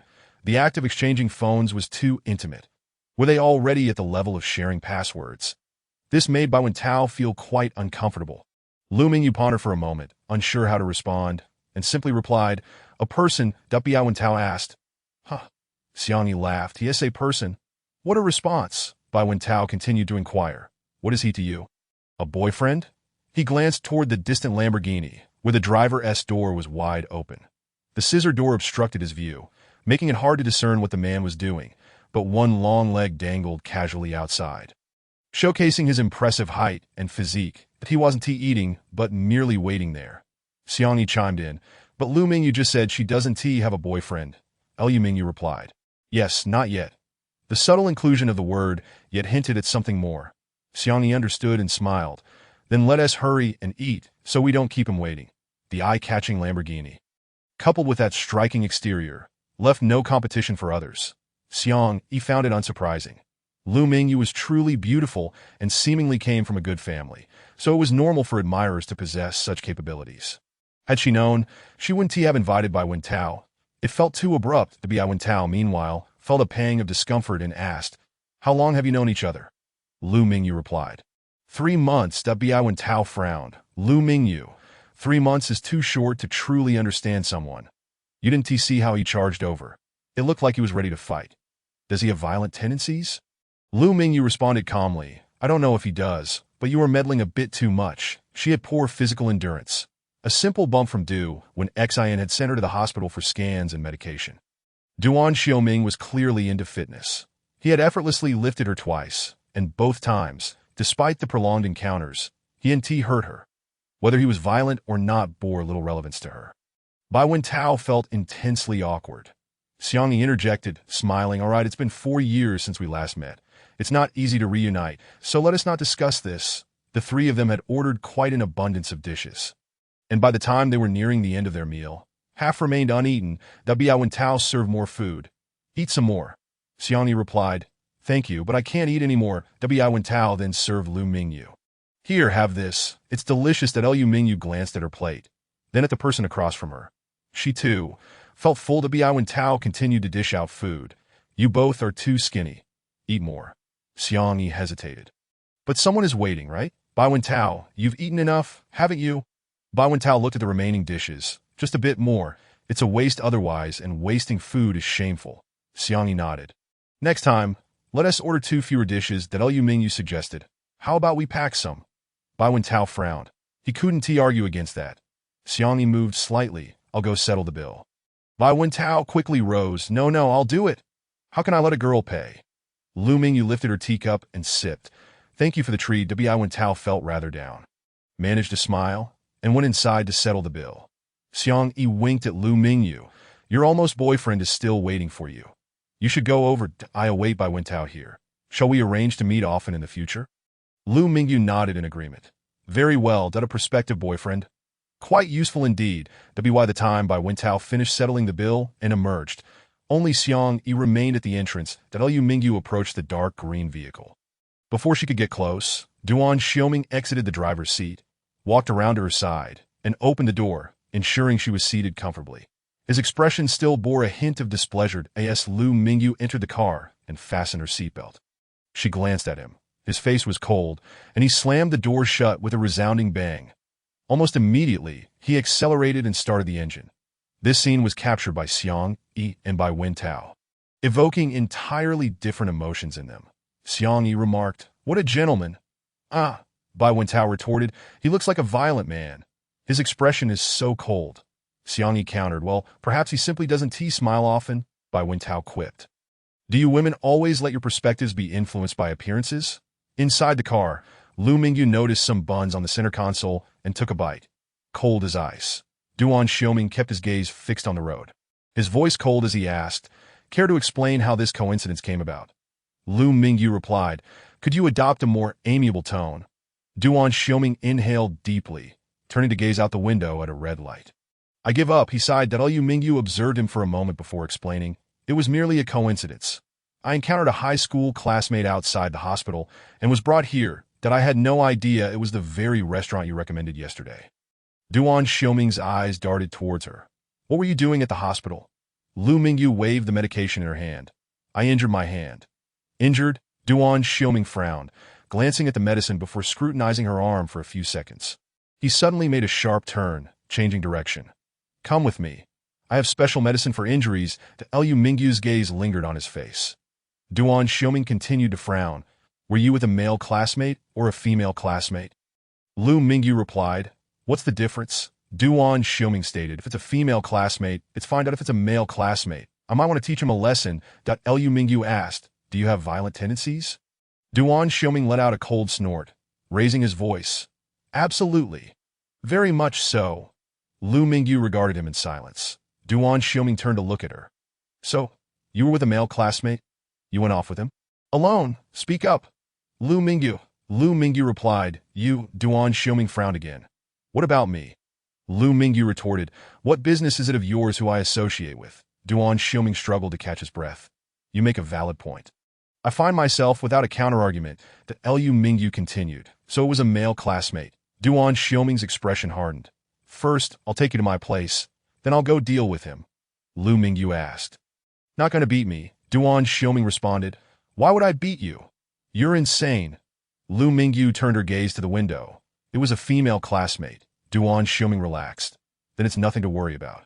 Lu Mingyu inquired, "Haven't you eaten?" Duan Xiaoming scoffed again. "Eat? Not a chance. I was supposed to dine with Zhang Xiang, but you've ruined my appetite." Chapter 22.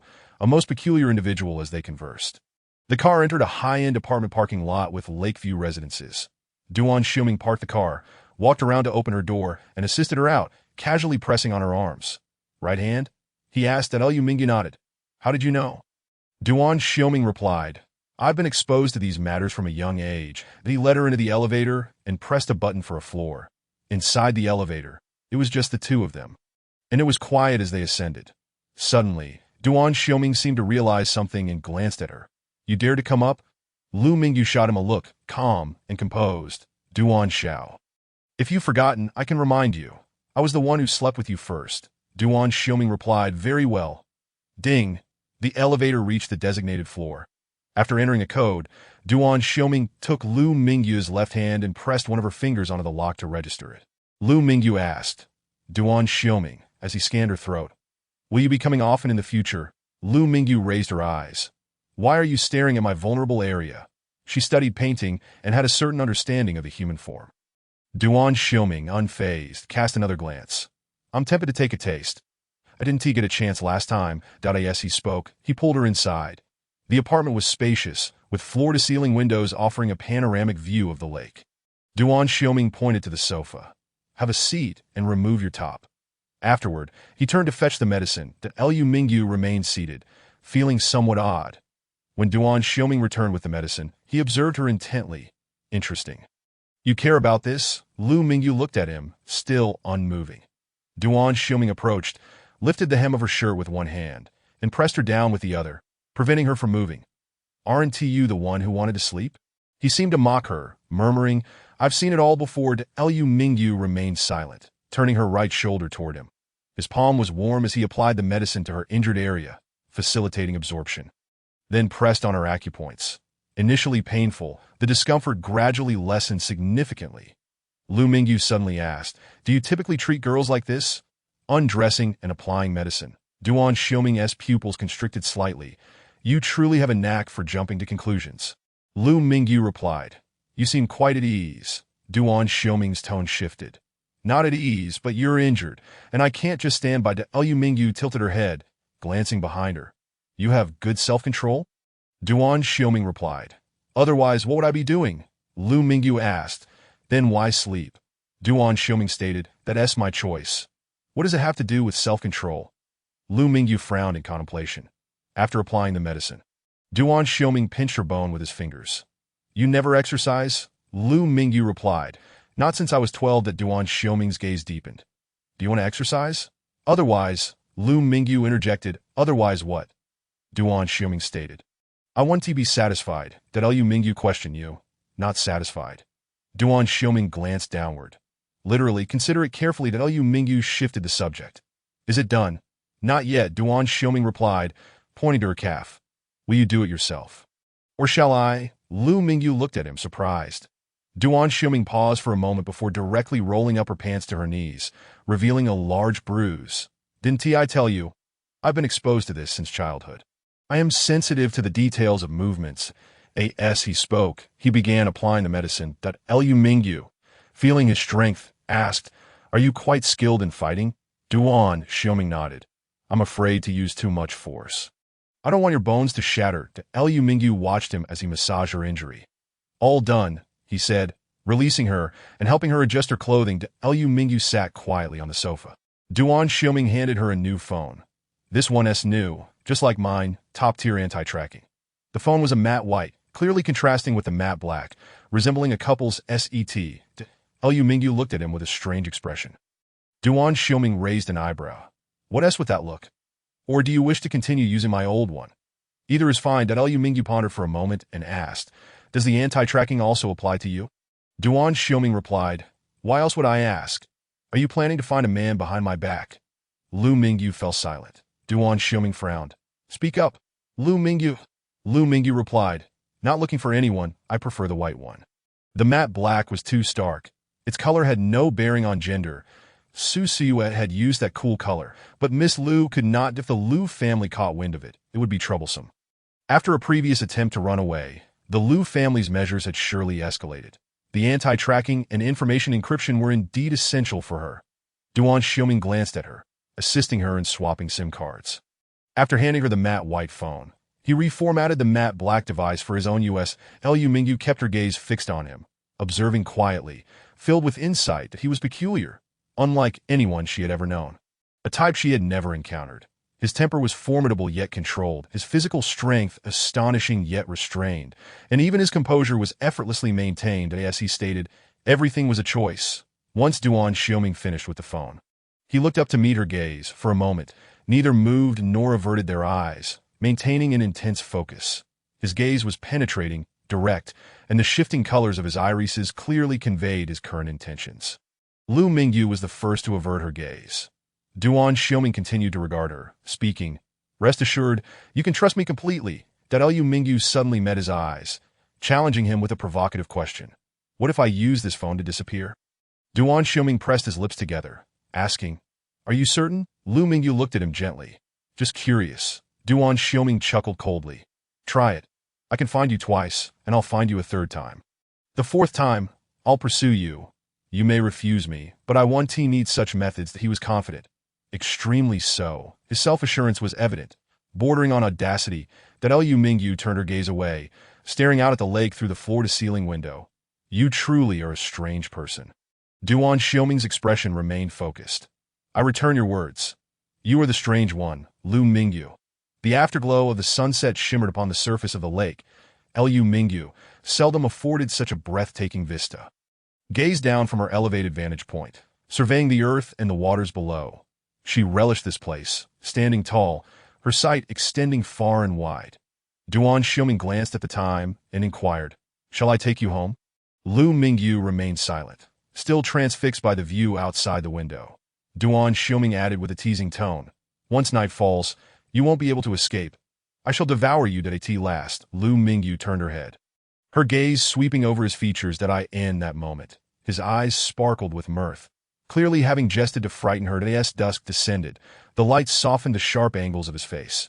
Perhaps due to years of rigorous training, his physique was impressive, his eyes gleaming, so unlike hers. Chapter 23, A Bad Hand, a Trump Card, or a Royal Flush. Liu Mingyu rose, gathering her medicine and phone, making her way to the door. Duan Xiaoming, trailing behind her, scoffed, "Ungrateful creature, do you not trust me?" "Yes, I am indeed a white-eyed wolf," Liu Mingyu replied, then added, "Please don't drop me off at my doorstep. The roadside will suffice." Duan Xiaoming pondered for a moment before asking, "Is it loud?" Liu Mingyu nodded. He turned to fetch another car key, stating, "I shall take you in a different vehicle. The dark green one has been modified by Zhan Xiang, hence the noise." Liu Mingyu glanced at the key in his hand, an S-Class Maybach. "Is this still Zhan Xiang's?" she thought, noting his indifference. Did he possess too many cars to care? By the time they returned to the Liu residence, night had fully enveloped the surroundings. Duan Xiaoming parked the car beside the main entrance and asked, "Is this all right, good girl?" Even in silence, one must avoid the surveillance. Liu Mingyu nodded and unfastened her seatbelt. She realized many things need not be explicitly communicated to him. He understood intuitively without the need for familiarity. Before exiting the vehicle, Duan Xiaoming called out once more, "Remember to dine with me next time, just the two of us." His gaze was distinct even in the night. "All right," she replied softly, upon returning home. Liu Mingyu took out her phone and messaged Su Suyu. A swift reply came from the other end. "Su Suyu. My brother hasn't said a word. He is right beside me. Not a thing. What is going on? What have you encountered?" Liu Mingyu replied, "I ran into Shang-Chi. She witnessed some things at Su Suyu. It seems Shang-Chi isn't told my brother anything. Or perhaps she hasn't had the chance yet. Should I probe Shang-Chi?" Liu Mingyu. "That would be too obvious, akin to burying 300 taels of silver in this very spot." Su Suyu. "Then I'll keep my brother in check. He is such a fool, don't worry." Yet Liu Mingyu felt anything but reassured. She was uncertain about how much Shang-Chi had seen, and what she might relay to Su Wenjun. Liu Qiuliang could easily extract information from Su Wenjun with mere casual conversation. What would she face? Liu Mingyu lightly tapped the matte white back of her phone. Contemplating another matter, Duan Xiaoming. What sort of person was he? His control over strength was terrifyingly precise, and his intellect was no less remarkable. His acuity in certain areas was astonishing. He must have undergone specialized training. The apartment overlooked the entire lake, suggesting it was not rented. With a price exceeding 20 million for 200 square meters, it was a substantial investment. However, it was only a 40-year lease. Those who were not wealthy enough to squander their money would not purchase such an expensive property. It wasn't merely a matter of money. Rather, it was this phone. What did it mean to have top-tier anti-tracking capabilities, information encryption, and that wetland, where a lounge was nestled amidst the forest? How did he acquire the necessary approvals? A scion from Xinjiang, with the surname Duan. This phone could directly connect to the external internet. That Liu Mingyu opened the Xinjiang website and searched for his name, but found nothing. She then searched for the Duan family of Xinjiang and was met with a plethora of news articles.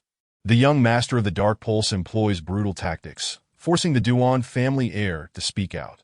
The 35-year-old heir, Duan Liqing, delivers a bloodied speech, condemning the atrocities of the Dark Pulse video. The Duan family's internal strife enters its final phase. Numerous branches of the Duan family were compelled to make statements or flee with their fortunes. The Duan family possesses incredible depth.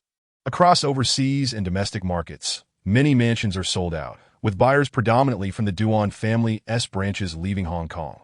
The Duan family of Xinjiang, a world-class family focused on overseas ventures? She was perplexed. The Liu family had never allowed her exposure to such matters. Her knowledge of aristocratic families stemmed solely from Su Suyu, who had previously educated her on the subject. Core members of top-tier families typically traveled in convoys of luxury vehicles, surrounded by throngs of bodyguards. With roadblocks set up and pathways altered, Liu Mingyu clicked on the video of Duan Liqing's speech. It was evident that this gentleman was a cultured businessman, impeccably dressed yet possessing a gentle and composed demeanor. His elegance starkly contrasted with Liu Qiuliang's, not a fade, but a natural grace emanating from his eyes and aura. His refinement radiated from within, manifesting in a relaxed nobility in his every gesture that in comparison, Liu Qiuliang's attempts at pretense seemed futile. Liu Mingyu paused momentarily, realizing the headlines from Xinjiang were indeed explosive. A bloodied speech, truly. She had failed to detect any signs of distress from this gentleman, who maintained an aristocratic composure. Yet his words were incisive, amounting to a scathing critique. Clearly, this heir had reached the limits of his tolerance concerning the Dark Pulse's transgressions. Liu Mingyu perused further information, discovering a list of members from the Duan family. Curiously, Duan Xiuming's name was absent. Yet amidst the extensive list, she stumbled upon a name, Duan Xiuji, positioned inconspicuously, resembling a peripheral figure. A side branch? What was the relationship between Duan Xiuji and Duan Xiuming? Brothers. Had he mentioned being the second young master? Was Duan Xiuji his elder brother? The eldest son as a marginal figure. While the second son remained unacknowledged, was Duan Xiuming the side branch's second son without inheritance rights? A high-end apartment as a refuge. Liu Mingyu continued to lightly tap the edge of her phone. Lost in thought. Something felt amiss at a bad hand, a trump card, or a royal flush. She closed the webpage and unlocked the secondary system of her phone that a barrage of messages flooded in, some from various aristocratic families, others from high school classmates with numerous unread notifications in the group chat. She glanced at the deluge of messages, her head pounding from the overwhelming influx. Xiangyi, I'm really sorry about today. Next time I'll come out with you alone and one tea invite by Wen Tao, but he usually doesn't act like this. That Liu Mingyu. Honestly, I didn't recall who he was. A swift reply followed. Xiangyi, absurd. Ha ha, but your boyfriend is really handsome. His physique is just too good. Oh, I meant your prospective boyfriend. What does he do? Liu Mingyu. I'm not sure, probably a playboy. She had never witnessed Duan Xiuming engage in serious work. To her, it was as if he had never done any. Xiangyi, are you coming to the class reunion this weekend? Liu Mingyu. I want to be going. I am not familiar with them. Xiangyi, all right. In the following 2 days, Liu Mingyu remained quiet, avoiding trouble and steering clear of the four neurotics. The special medication Duan Xiuming had provided worked wonders, and her injury healed swiftly. That evening, she quietly opened her bedroom door and descended the stairs. The Liu residence should be empty now. She would attempt it again, but Liu Mingyu approached the door leading to the backyard. Still secured with multiple locks. Through the moonlight, she could only glimpse a portion of the corridor. Beyond that, it was shrouded in darkness. Her grandmother had long been locked away in that backyard, suffering from dementia and unable to care for herself. Suddenly, a voice emerged from behind her. It was Liu Qian. her tone laced with malice. Lu Mingyu, you'd better confess about the surveillance. Lu Mingyu turned, frowning. When had her cousin returned? At that moment, Lu Qian brandished a lady's belt menacingly. Lu Mingyu glanced at her hand and queried, after enduring such a beating, have your wounds healed? Lu Qian's expression twisted with rage. How dare you ask? I will beat you to death before our father returns. With that, she violently swung the belt down. Lu Mingyu swiftly dodged, but still felt a sting as it struck a small part of her thigh. Crack! The pain was excruciating. She looked up to see Lu Qian raising her hand again. Fierce and violent, Lu Mingyu dashed towards the hall, evading the madwoman's assault. Yet, she suddenly veered towards Lu Qiaoliang's tea table. Chapter 24. Do you wish to marry? I shall wed you, Lu Qian pursued relentlessly. Unhesitatingly swinging the belt again, Lu Mingyu's palms were slick with sweat. At the moment Lu Qian raised her hand, she sidestepped. Crack!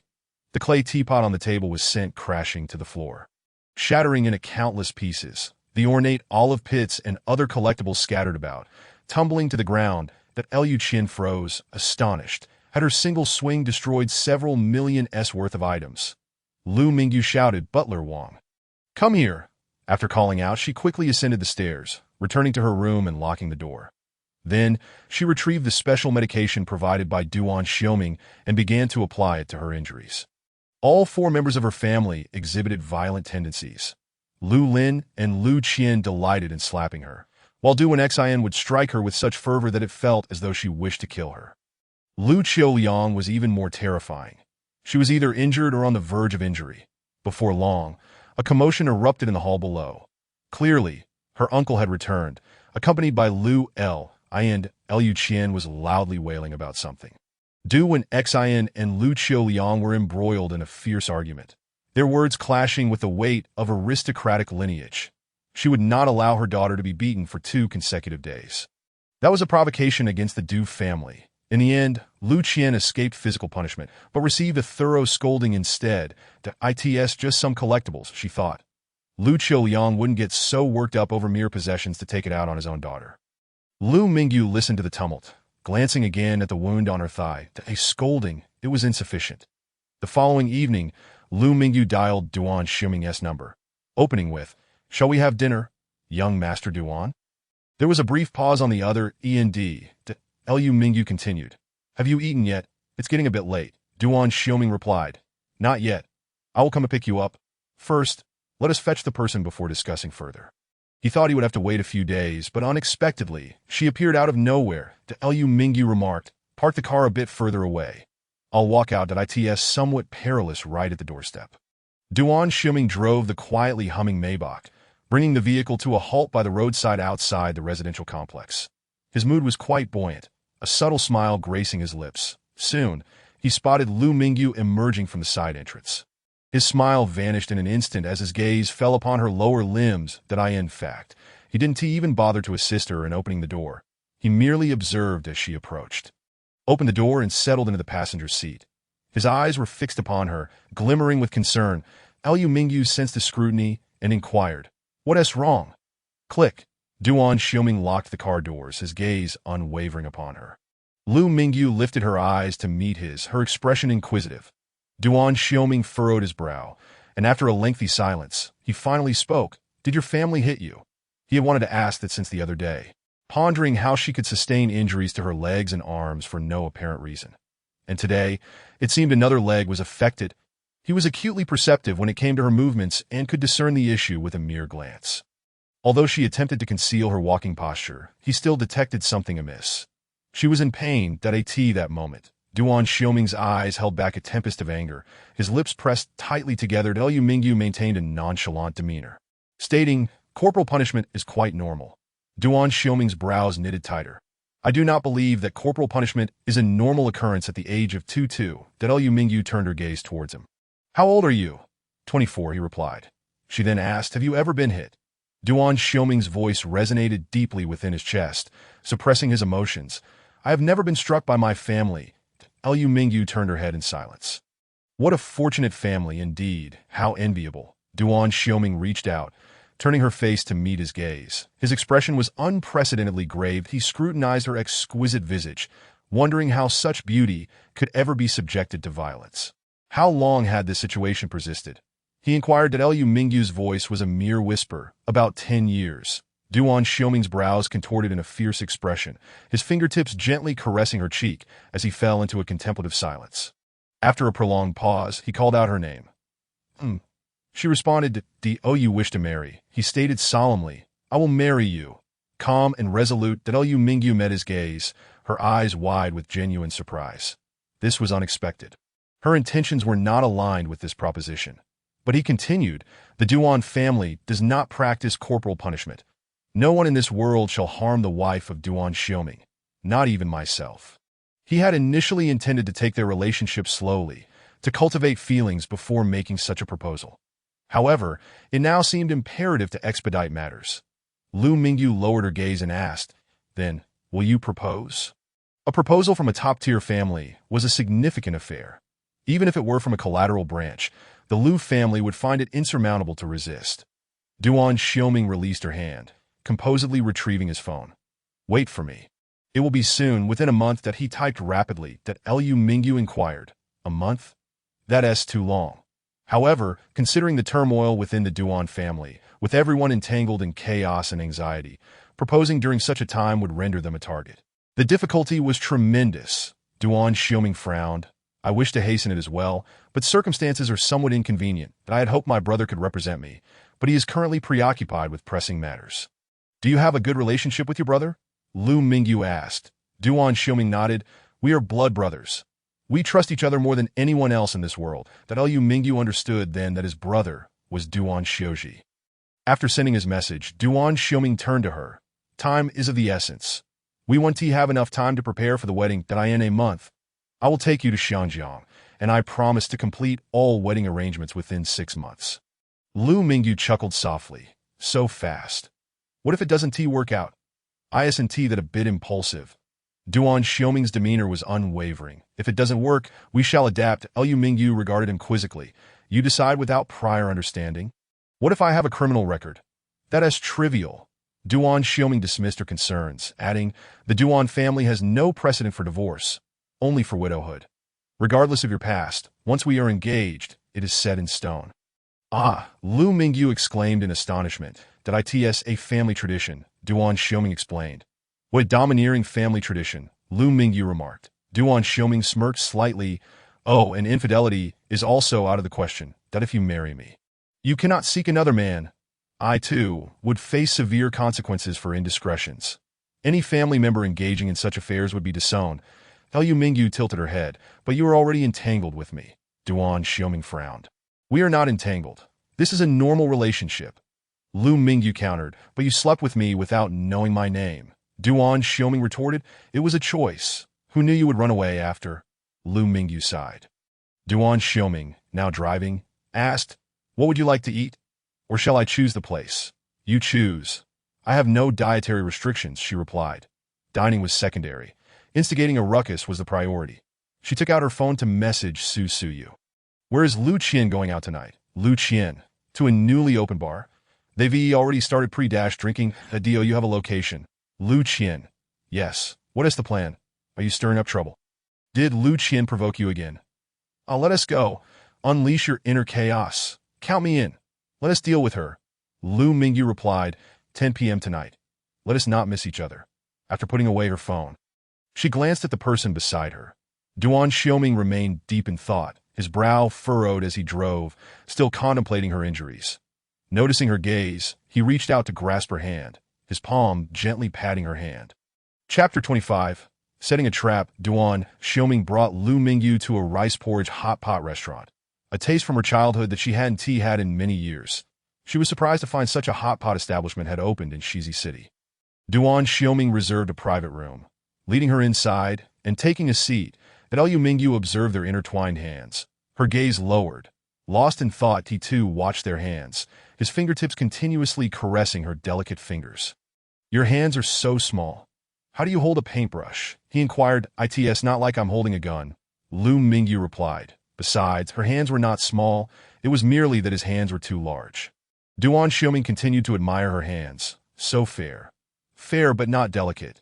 The area where I hold the brush has developed thick calluses, Lu Mingyu explained. Duan Xiuming compared his hands and then asked. You call this thick? Lu Mingyu replied. Duan Xiuming. Would you find my hands rough? Not particularly, she remarked. She didn't find them rough. They were strong and well-defined. Duan Xiuming pressed on. Is there anything about me that you find unsatisfactory? I shall amend it. Lu Mingyu pondered for a moment before shaking her head. No, you have no demands of me. How very accommodating. Duan Xiuming remarked. Lu Mingyu remained silent. She was not accommodating. She was rather troublesome. Indeed, at that moment, the hot pot began to bubble, and they commenced cooking the ingredients. Once cooked, Duan Xiuming moved his chopsticks. The first bite going to hurt, Lu Mingyu froze, taken aback. Duan Xiuming looked on, somewhat perplexed. What is the matter? Lu Mingyu lifted her gaze, staring deeply at him. It had been 10 years since someone treated her with such care, offering her the first bite rather than the remnants of a nearly finished plate. Only her parents had shown her such attention to detail. Her once elevated and blissful life had been shattered at the age of 12. Duan Xiuming continued to serve her various ingredients before finally beginning to help himself. Suddenly, Lu Mingyu spoke up. Duan Xiao, I have a question. Duan Xiuming frowned. Ask away, but refrain from calling me Duan Xiao. Call me a Ming or hubby instead. Lu Mingyu paused for a moment, then asked, You seem quite adept at caring for girls. Where did you gain this experience? Duan Xiuming met her gaze. Are you feeling jealous? Lu Mingyu retorted, Do I have a reason to be jealous? No, I have no other girls around me. My experience comes from observing my parents and my older brother and sister-in-law, who constantly flaunt their relationship before me. Have I never seen a pig run if I haven't eaten one? Lu Mingyu looked at him in surprise. You will gradually come to understand. Duan Xiuming added, serving her more food. We are now in a boyfriend-girlfriend relationship. You know, Lu Mingyu asked, What are you implying? As a boyfriend, I should be entitled to make certain requests, he stated. Lu Mingyu raised an eyebrow. Such as? Duan Xiuming's gaze swept over her lips, for example, hugging and kissing, and staying up late to wait for your injury to heal. Lu Mingyu replied, I thought you would say something like not allowing me to dine with other men. Duan Xiuming's demeanor shifted. I would love to say that, but given your rebellious nature, Lu Mingyu interjected, so I can dine alone with others. Duan Xiuming's expression darkened. Can you not be a bit more self-aware? Are you not afraid of me getting angry? I have quite the temper. Very much so. Lu Mingyu, however, smiled at him. And then you would beat me up? Duan Xiuming resumed, serving her food, his face stern. Let us be fair. I have no female friends around me, so you must not have any male friends either. It's prohibited that I don't have male friends, Lu Mingyu replied. Duan Xiuming began to interrogate her. Was I hallucinating when I saw you the other day? And what about the man who kept talking to you in the lounge? Now that we have established our relationship, I must clarify this. Lu Mingyu asserted, I only have 2 female friends. Believe it or not that I believe it. Now eat up. You look terribly thin. Lu Mingyu cast another deep glance at him. Overbearing, quick-tempered, possessive. Yet he treated her with an excessive kindness that was disarmingly sincere. At 10 o'clock in the evening, the car came to a halt in front of a bar. Duan Xiuming, seated in the driver's seat, grasped her hand without inquiring what brought her here. Not far behind, a small bull parked motionless, and further still, a dark green Lamborghini awaited. Is Zhanxiang here too? Lu Mingyu inquired that he has recently become quite familiar with the people in Shizi's circle. Duan Xiuming replied that Lu Mingyu regarded him and asked, Is it possible to damage Lu Qian's phone? Ideally beyond repair. Duan Xiuming's expression grew cold. Is the injury on your leg from her? Lu Mingyu merely questioned. Can it be done? Duan Xiuming took out his phone and sent a message. 2 minutes. Lu Mingyu lowered her gaze momentarily, then suddenly propped herself up and crawled toward him. Duan Xiuming, astonished, instinctively reminded her. Your injury. Yet his hand moved swiftly, supporting her waist to prevent any bumps. Lu Mingyu shifted from the passenger seat to straddle his lap, leaning against the steering wheel. Duan Xiuming adjusted the seat to provide her more space. He surveyed her posture, his tone shifting as he asked, What do you wish to do? Kiss me, she commanded. Duan Xiuming's eyes deepened instantly as he held her and leaned in for a kiss. Lu Mingyu's hand reached out, pressing a button, and the window rolled down. The night breeze tousled her hair, lightly brushing against his throat. Outside, noises emerged from the bar's entrance. As Lu Qian emerged, cursing, Duan Xiuming instinctively leaned back. attempting to separate, but Lu Mingyu pressed closer, her voice mingling with his lips. Let her see. Duan Xiaoming half closed his eyes, pinning her against the steering wheel, breaths growing heavier. Move, she instructed. He restrained his expression. Obediently complying to As Lu Mingyu was lifted, her peripheral vision caught Lu Qian's furious outburst abruptly halting, replaced by a scream. Ah, Lu Mingyu, she attempted to retrieve her phone to capture evidence, but suddenly realized her phone was unresponsive, prompting her to dash back, shouting in desperation, concrete evidence. Lu Mingyu is doomed. Inside the car, the two parted swiftly. Duan Xiaoming inhaled deeply and opened the car door, but Lu Mingyu exited, urging him. Let's go. Duan Xiaoming scanned her briefly, and without a word, started the vehicle, speeding away. Not far behind, the small bull approached and parked beside Lu Mingyu.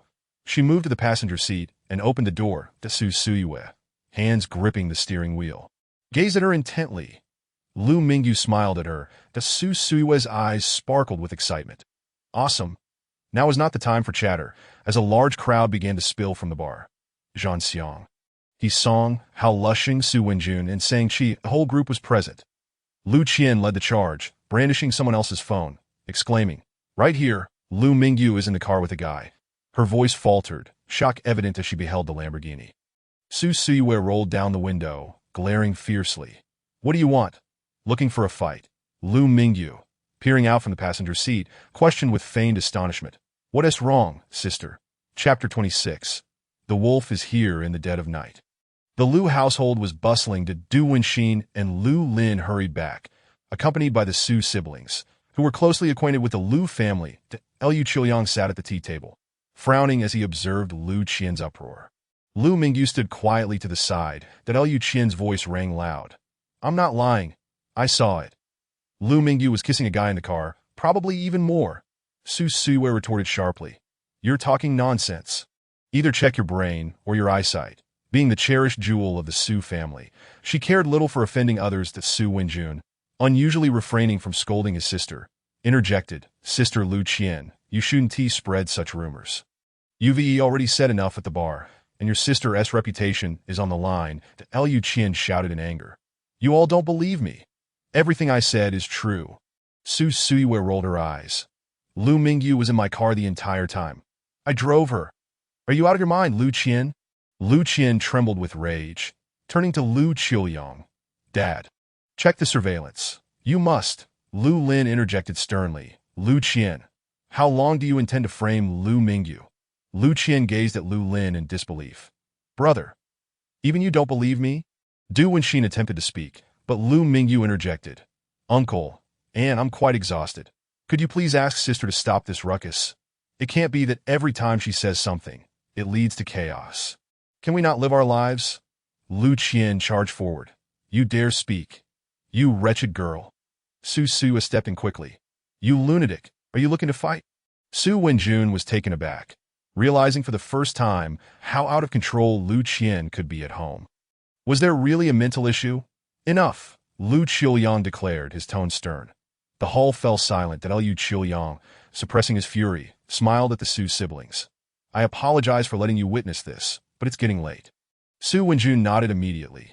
Sorry, Uncle Lu, this is a private matter, so we won't intrude any longer. Lu Qiuyang turned to Du Wenxin with a smile. Could you see them out? Du Wenxin furrowed her brow instantly.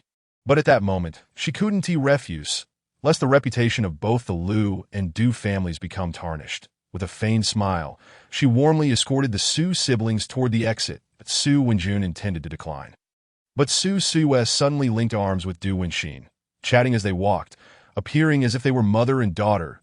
At the entrance, the three exchanged small gifts, bantering back and forth. Su Wenjun remarked. Aunt Du, Uncle Lu is truly gentle. If it were my dad, he would have lost his temper by now. Du Wenxin, suppressing her anxiety, replied, He is just a good-natured person. Su Suyue's cheeks twitched, yet she played along, prolonging the conversation. No, I think Uncle Lu is just very cultured. Unlike my dad, who only knows how to be fierce, Su Wenjun retorted. Give me a break. When has Dad ever been fierce with you? He just talks big. Du Wenxin was nearly at her wit's end, but the siblings continued their endless chatter, showering praises on Lu Qiuyang. Why now? Only 4 people remained in the Lu household, in the stifling silence. Lu Qiuyang rose, Lu Qian, belatedly realizing the gravity of the situation, wanted to rush out to call for her mother. But it was too late. Lu Qiuyang, with a darkened expression, seized her hair and slammed her against the wall. A resounding crash echoed. Gripping her hair, Lu Qiuyang dragged her, not toward some adjacent room, but toward a storage shed in the side courtyard. "Help! Help!" Lu Qian screamed. Lu Lin, alarmed, rushed forward to intervene. "Dad, she can't be locked up. She is your biological daughter." Lu Qiuyang ignored him, forcefully dragging Lu Qian into the shed. Soon, the sound of chains rattling filled the air. Lu Qiuyang had 2 bottom lines. One was the Lu family's reputation, and the other involved a certain matter related to Lu Mingyu. Today, Lu Qian had trampled both. Though her claims were true, her repeated lies and schemes had eroded Lu Qian's credibility, coupled with Su Suyue's unwavering testimony, rendering Lu Qian's accusations feeble. After a while, no one would believe her. The hall grew empty, leaving only Lu Mingyu in the quiet. She approached the tea table and poured herself a cup of tea. Today's brew was Juku Hongmei, delightfully fragrant. After savoring the tea, she ascended the stairs to her room. Another night of turmoil loomed over the Lu household, after Du Wenxin escorted the Su siblings back. A storm erupted, yet Lu Qiuyang showed no mercy, nearly striking Du Wenxin. Lu Lin could do nothing to quell Lu Qiuyang's wrath. Lu Qian's confinement was a certainty. Enraged, Du Wenxin returned to her family home that very night. The father and son ultimately left the Lu household to Lu Qiuyang, his emotions in disarray, commanded the butler not to let Lu Qian out before departing alone. Lu Lin, with no other recourse, hastily followed, either to plead with his father again or seek help from his maternal grandfather at the Du family. However, at this hour, regardless of the outcome, Lu Qian would at least be locked up for one night. Once everyone had departed, the Lu household fell silent. Within the airtight shed, Lu Qian's sobs echoed uninterrupted. She never imagined she would one day be confined. This shed was supposed to be Lu Mingyu's private space. Knock, knock. Suddenly, a faint knocking sound echoed. Lu Qian exclaimed in surprise, "Brother?" Lu Mingyu's voice came through. "It's me." Lu Qian's resentment surged, and she shouted, "Lu Mingyu? Lu Mingyu? Ah!" Lu Mingyu spoke softly. Don't shout." With that, she slid a thin tissue through the crack in the door. Rustle, rustle. Lu Qian dragged the chains forward, cursing, "You wretched girl. What are you pretending for? You must be here to gloat over my misfortune. Why don't you just die? You should die with your wretched mother." A light laughter echoed from outside the door. Moments later, the footsteps of Lu Mingyu gradually receded into the distance until they vanished. It seemed as though he had merely come to share a laugh and hand over a tissue. Lu Qian felt an unsettling sensation. She stepped forward once more and picked up the tissue. There was moisture. The moonlight filtering through the crack of the door prompted her to lean in for a closer look. In the next instant, her pupils constricted violently. The anger brewing within her chest was on the verge of explosion. Lu Mingyu had written 3 words on the tissue with water. "The wolf is coming." Lu Qian let out a heart-wrenching scream, akin to a madwoman. "Ah, you did it on purpose. You did it on purpose, you wretched creature." She began pounding on the door desperately, wanted to summon her parents and brother. "Come quickly. Evidence. She has proof that Lu Mingyu did this intentionally." But no one responded. The Lu family was entirely absent. A profound sense of dread surged within Lu Qian. She realized that the moisture on the tissue was evaporating, the words becoming increasingly blurred, and before her eyes, they were fading away, bit by bit. Chapter 27. Highest praise. Lu Mingyu returned to her room and locked the door. Even on the 3rd floor, she could still faintly hear Lu Qian's cries, filled with despair, eventually descending into incoherent babbling, as if driven to madness. Shout all you want. It's futile, she thought. The moisture on that tissue would soon dry up, leaving no evidence behind that Lu Mingyu was not acting unnecessarily. She had intended this, mental suppression, driving someone insane, in the warehouse. Lu Qian's voice had become hoarse from shouting. Lu Mingyu donned her headphones for soundproofing and opened her phone to check messages. After all the commotion, Su Suya had just returned home. "Hurry, hurry. Tell me, where should I begin asking?" "Never mind, let's start with Lu Qian. She's laughing hysterically. Lu Mingyu replied, "What is she laughing about? The suffering she endures is merely a reflection of what I have experienced." As she typed this line, Lu Mingyu's expression remained calm. She was merely replicating her own experiences in Lu Qian's life. That intolerable. Su Suya responded, "Now that you mention it, I don't feel any satisfaction at all." Lu Mingyu, "But I feel splendid right now." Su Suya, "By the way, who is that handsome guy driving the Maybach? Did you hire an actor? It looks so real. You two were kissing at the steering wheel like it was genuine. I even saw him move a bit. Oh my. You two aren't actually turning fiction into reality, are you?" Lu Mingyu, "The person is real, not an actor, but what you saw was staged." At Su Suya, "Wait. Hold on, what do you mean?" Lu Mingyu, "Boyfriend, acting." Su Suya, "What?" Su Suya's mind was overwhelmed with a barrage of questions, but she was at a loss as to where to begin. Where did Lu Mingyu find a boyfriend? When did they start dating? Where was he from? In the end, Su Suya didn't ask too many questions. She had grown accustomed to the shocks Lu Mingyu occasionally brought. That Lu Mingyu had always been like this. Typically quiet, yet capable of astonishing revelations. Only those with a strong heart could be friends with Lu Mingyu. After exchanging a few words with Su Suya, Lu Mingyu opened the chat with Duan Xiaoming. He and T sent a single message. However, the words typing at the top had been illuminated for quite some time. After contemplating, Lu Mingyu initiated a video call. When the call connected, the background was initially shrouded in darkness, then revealed a floor-to-ceiling window overlooking a lake. The scene shifted. He had just showered, his hair slicked back, exposing all his features. He was seated on the sofa, his expression complex. Following a moment of silence, an eerie quietness ensued. "Are you enjoying the view?" Lu Mingyu inquired. Duan Xiaoming countered. "And how about you?" Lu Mingyu, "I'm splendid, truly wonderful. My sister is grounded and has been driven mad by me. Isn't that fantastic?" "Indeed, quite impressive," Duan Xiaoming praised, then inquired, "What about my performance?" Lu Mingyu. Duan Xiaoming's tone shifted. "Didn't you feel it in the car? You flirted and then ran away." Lu Mingyu astonished. "That was several hours ago." Duan Xiaoming, "Should I come pick you up now?" Upon saying this, he stood preparing to leave. Lu Mingyu, startled, exclaimed, "No. Are you insane? The Lu family may be absent, but the butler is still here." Duan Xiaoming sat back down on the sofa, his face cold. "You're the one who's gone mad first. What was that gesture? Is this how you toy with me?" Lu Mingyu, "I'm sorry, I'll be more careful next time." Duan Xiaoming raised an unimpressed eyebrow. "You start a fire and don't take responsibility for extinguishing it. Am I to sleep tonight?" Lu Mingyu, "You should exercise some self-control." Duan Xiaoming, "I have a girlfriend now. What self-control do I need?" Lu Mingyu, "I'm still healing." The other end fell silent again. Duan Xiaoming's voice grew muffled, reminding her to remember to apply medicine to Lu Mingyu. "Shall I hang up now?" Duan Xiaoming gritted his teeth. "Why are you so infuriating? Do you want me to kidnap you?" Lu Mingyu chuckled lightly. Duan Xiaoming's expression turned stern. "No laughing." Lu Mingyu immediately stifled her laughter and softly spoke. "Duan Xiaoming." Duan Xiaoming was taken aback. "Why are you suddenly addressing me by my full name?" Lu Mingyu gazed at him, her eyes serene yet powerful. "Your execution ability is the most remarkable I have ever witnessed." This statement, uttered from her lips, constituted the highest form of praise. Today's plans had not been discussed with him at all. Every step taken was her own decision. Yet the moment she spoke, he acted without the slightest hesitation, without a single superfluous word.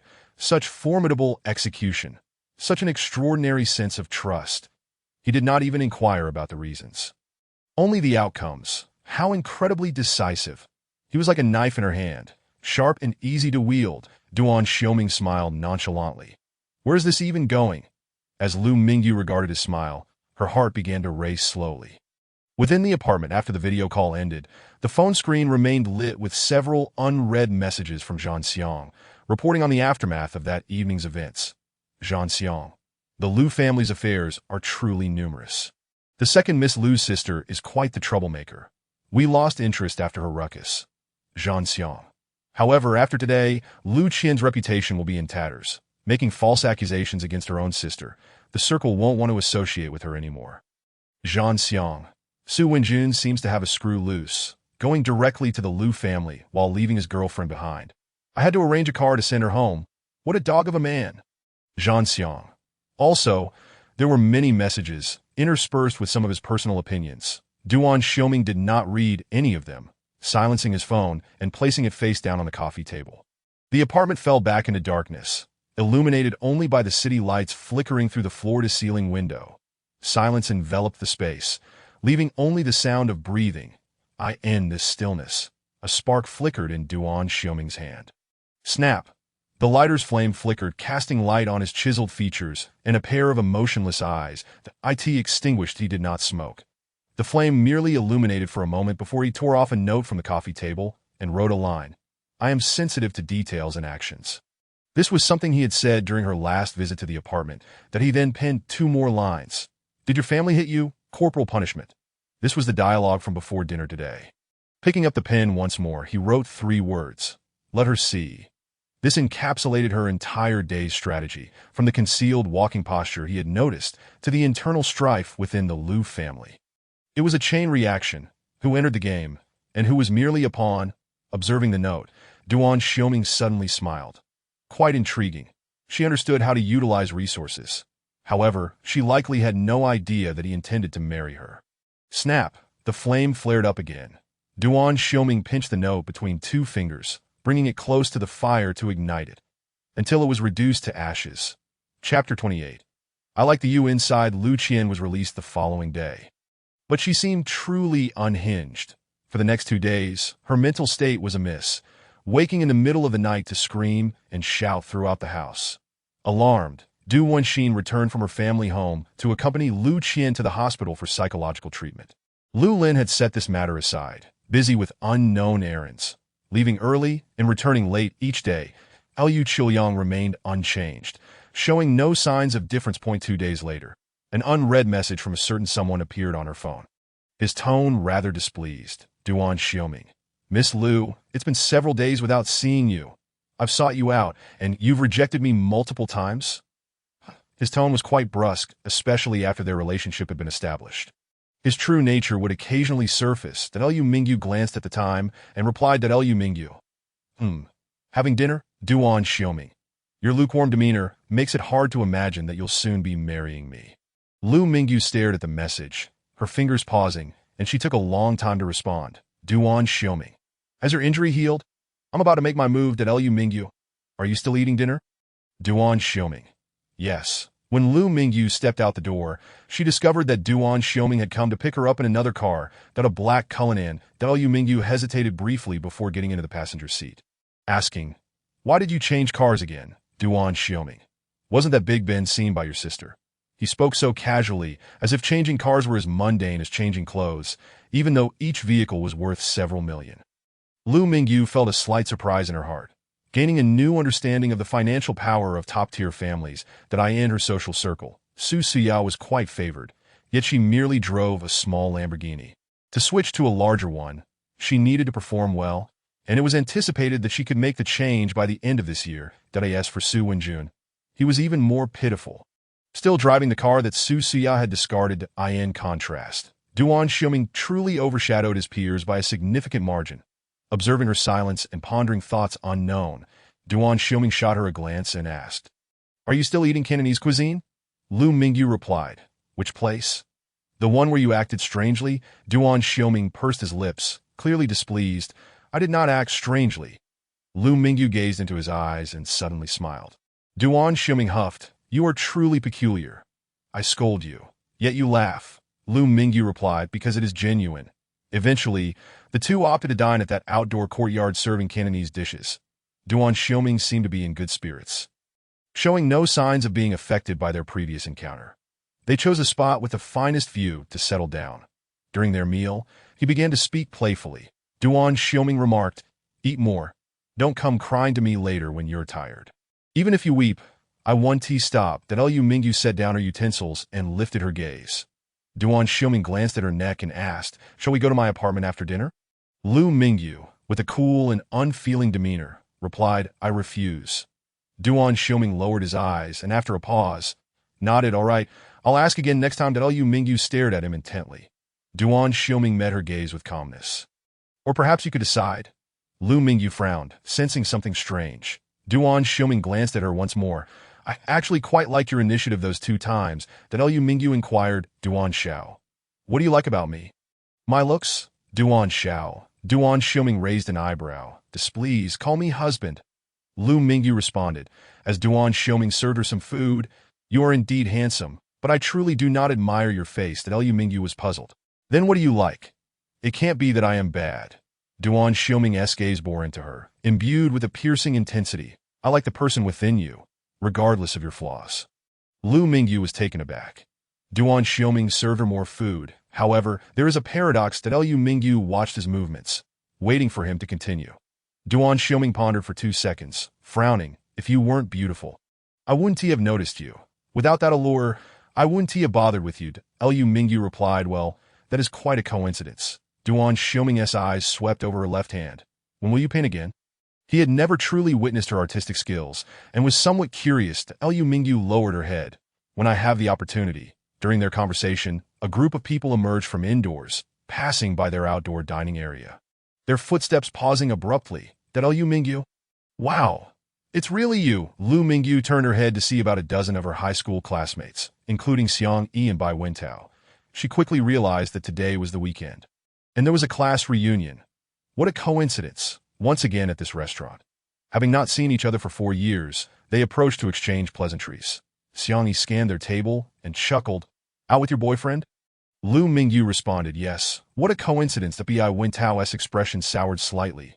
So quickly, yes, your boyfriend. Just a few days ago, he wasn't he? Lu Mingyu nodded, remaining silent. Duan Xiuming scanned the faces of the group. Pausing momentarily on Bai Wentao. Xiang Yi patted Lu Mingyu on the shoulder. So, are you two eating? We have another gathering tonight. If you finish, feel free to join us. Lu Mingyu had yet to respond. Come on, Lu Mingyu, Bai Wentao invited. Duan Xiuming's gaze sharpened. The Bai Wentao disregarded that look and continued to Lu Mingyu. I'll cover this meal. You must come. With that, he turned to settle the bill for the entire table, leaving no room for refusal. Xiang Yi awkwardly smiled. Well, I've sent the address in the group. Lu Mingyu, feel free to join us or not. Just enjoy your meal with your boyfriend. With that, she hurriedly pulled the others away, also taking along Bai Wentao, who had just paid the bill. How awkward. After the group departed, Lu Mingyu looked back at Duan Xiuming. She saw him turn his head to the side, muttering a curse under his breath. Lu Mingyu suddenly burst into laughter, looking at him with amusement. Duan Xiuming returned her gaze. What are you laughing at? Lu Mingyu continued to chuckle. I find you amusing. Duan Xiuming scoffed. You're the one who is amusing. What is going on? Did you have so many flies buzzing around you before you met me? Wow. Am I destined to be a fly swatter for you? As he spoke, he scrutinized her face and figure. Goodness! The more he thought about it, the angrier he became. Lu Mingyu shook her head. Not at all. Duan Xiuming raised an eyebrow at her. Lu Mingyu clarified, I didn't go out much before meeting you. Even at Royal Art, I mostly traveled between the studio and my residence. The tuition at Royal Art is exorbitant, and living expenses in London are absurdly high. She truly had no spare money for indulgences. And her rare solo trip to Shanshan Ao had even led to trouble. Duan Xiuming lowered his head, pondering for a moment. You still need to venture out more and see the world. While painting may be solitary, inspiration requires exploration beyond oneself. Lu Mingyu was somewhat surprised that he would express such sentiments. Duan Xiuming then fixed his gaze on her intently. But if you dare to go out today, let us see what happens. Lu Mingyu's lips curled into a smirk. Duan Xiuming coldly huffed. I'm about to propose. You better behave and not meet with strange men, understood? Lu Mingyu replied. I'm not misbehaving. Duan Xiuming laughed. Lu Mingyu, you misbehave? Lu Mingyu earnestly nodded. Duan Xiuming propped himself up, leaning closer, his breath near her. If you can behave, I'll write my name. Duan Xiuming, backward. Lu Mingyu looked at him playfully. Aren't you fond of the inside me? It's your choice. Duan Xiuming was momentarily taken aback, then nodded. You win. Chapter 29. One orders 2 at 9 o'clock in the evening.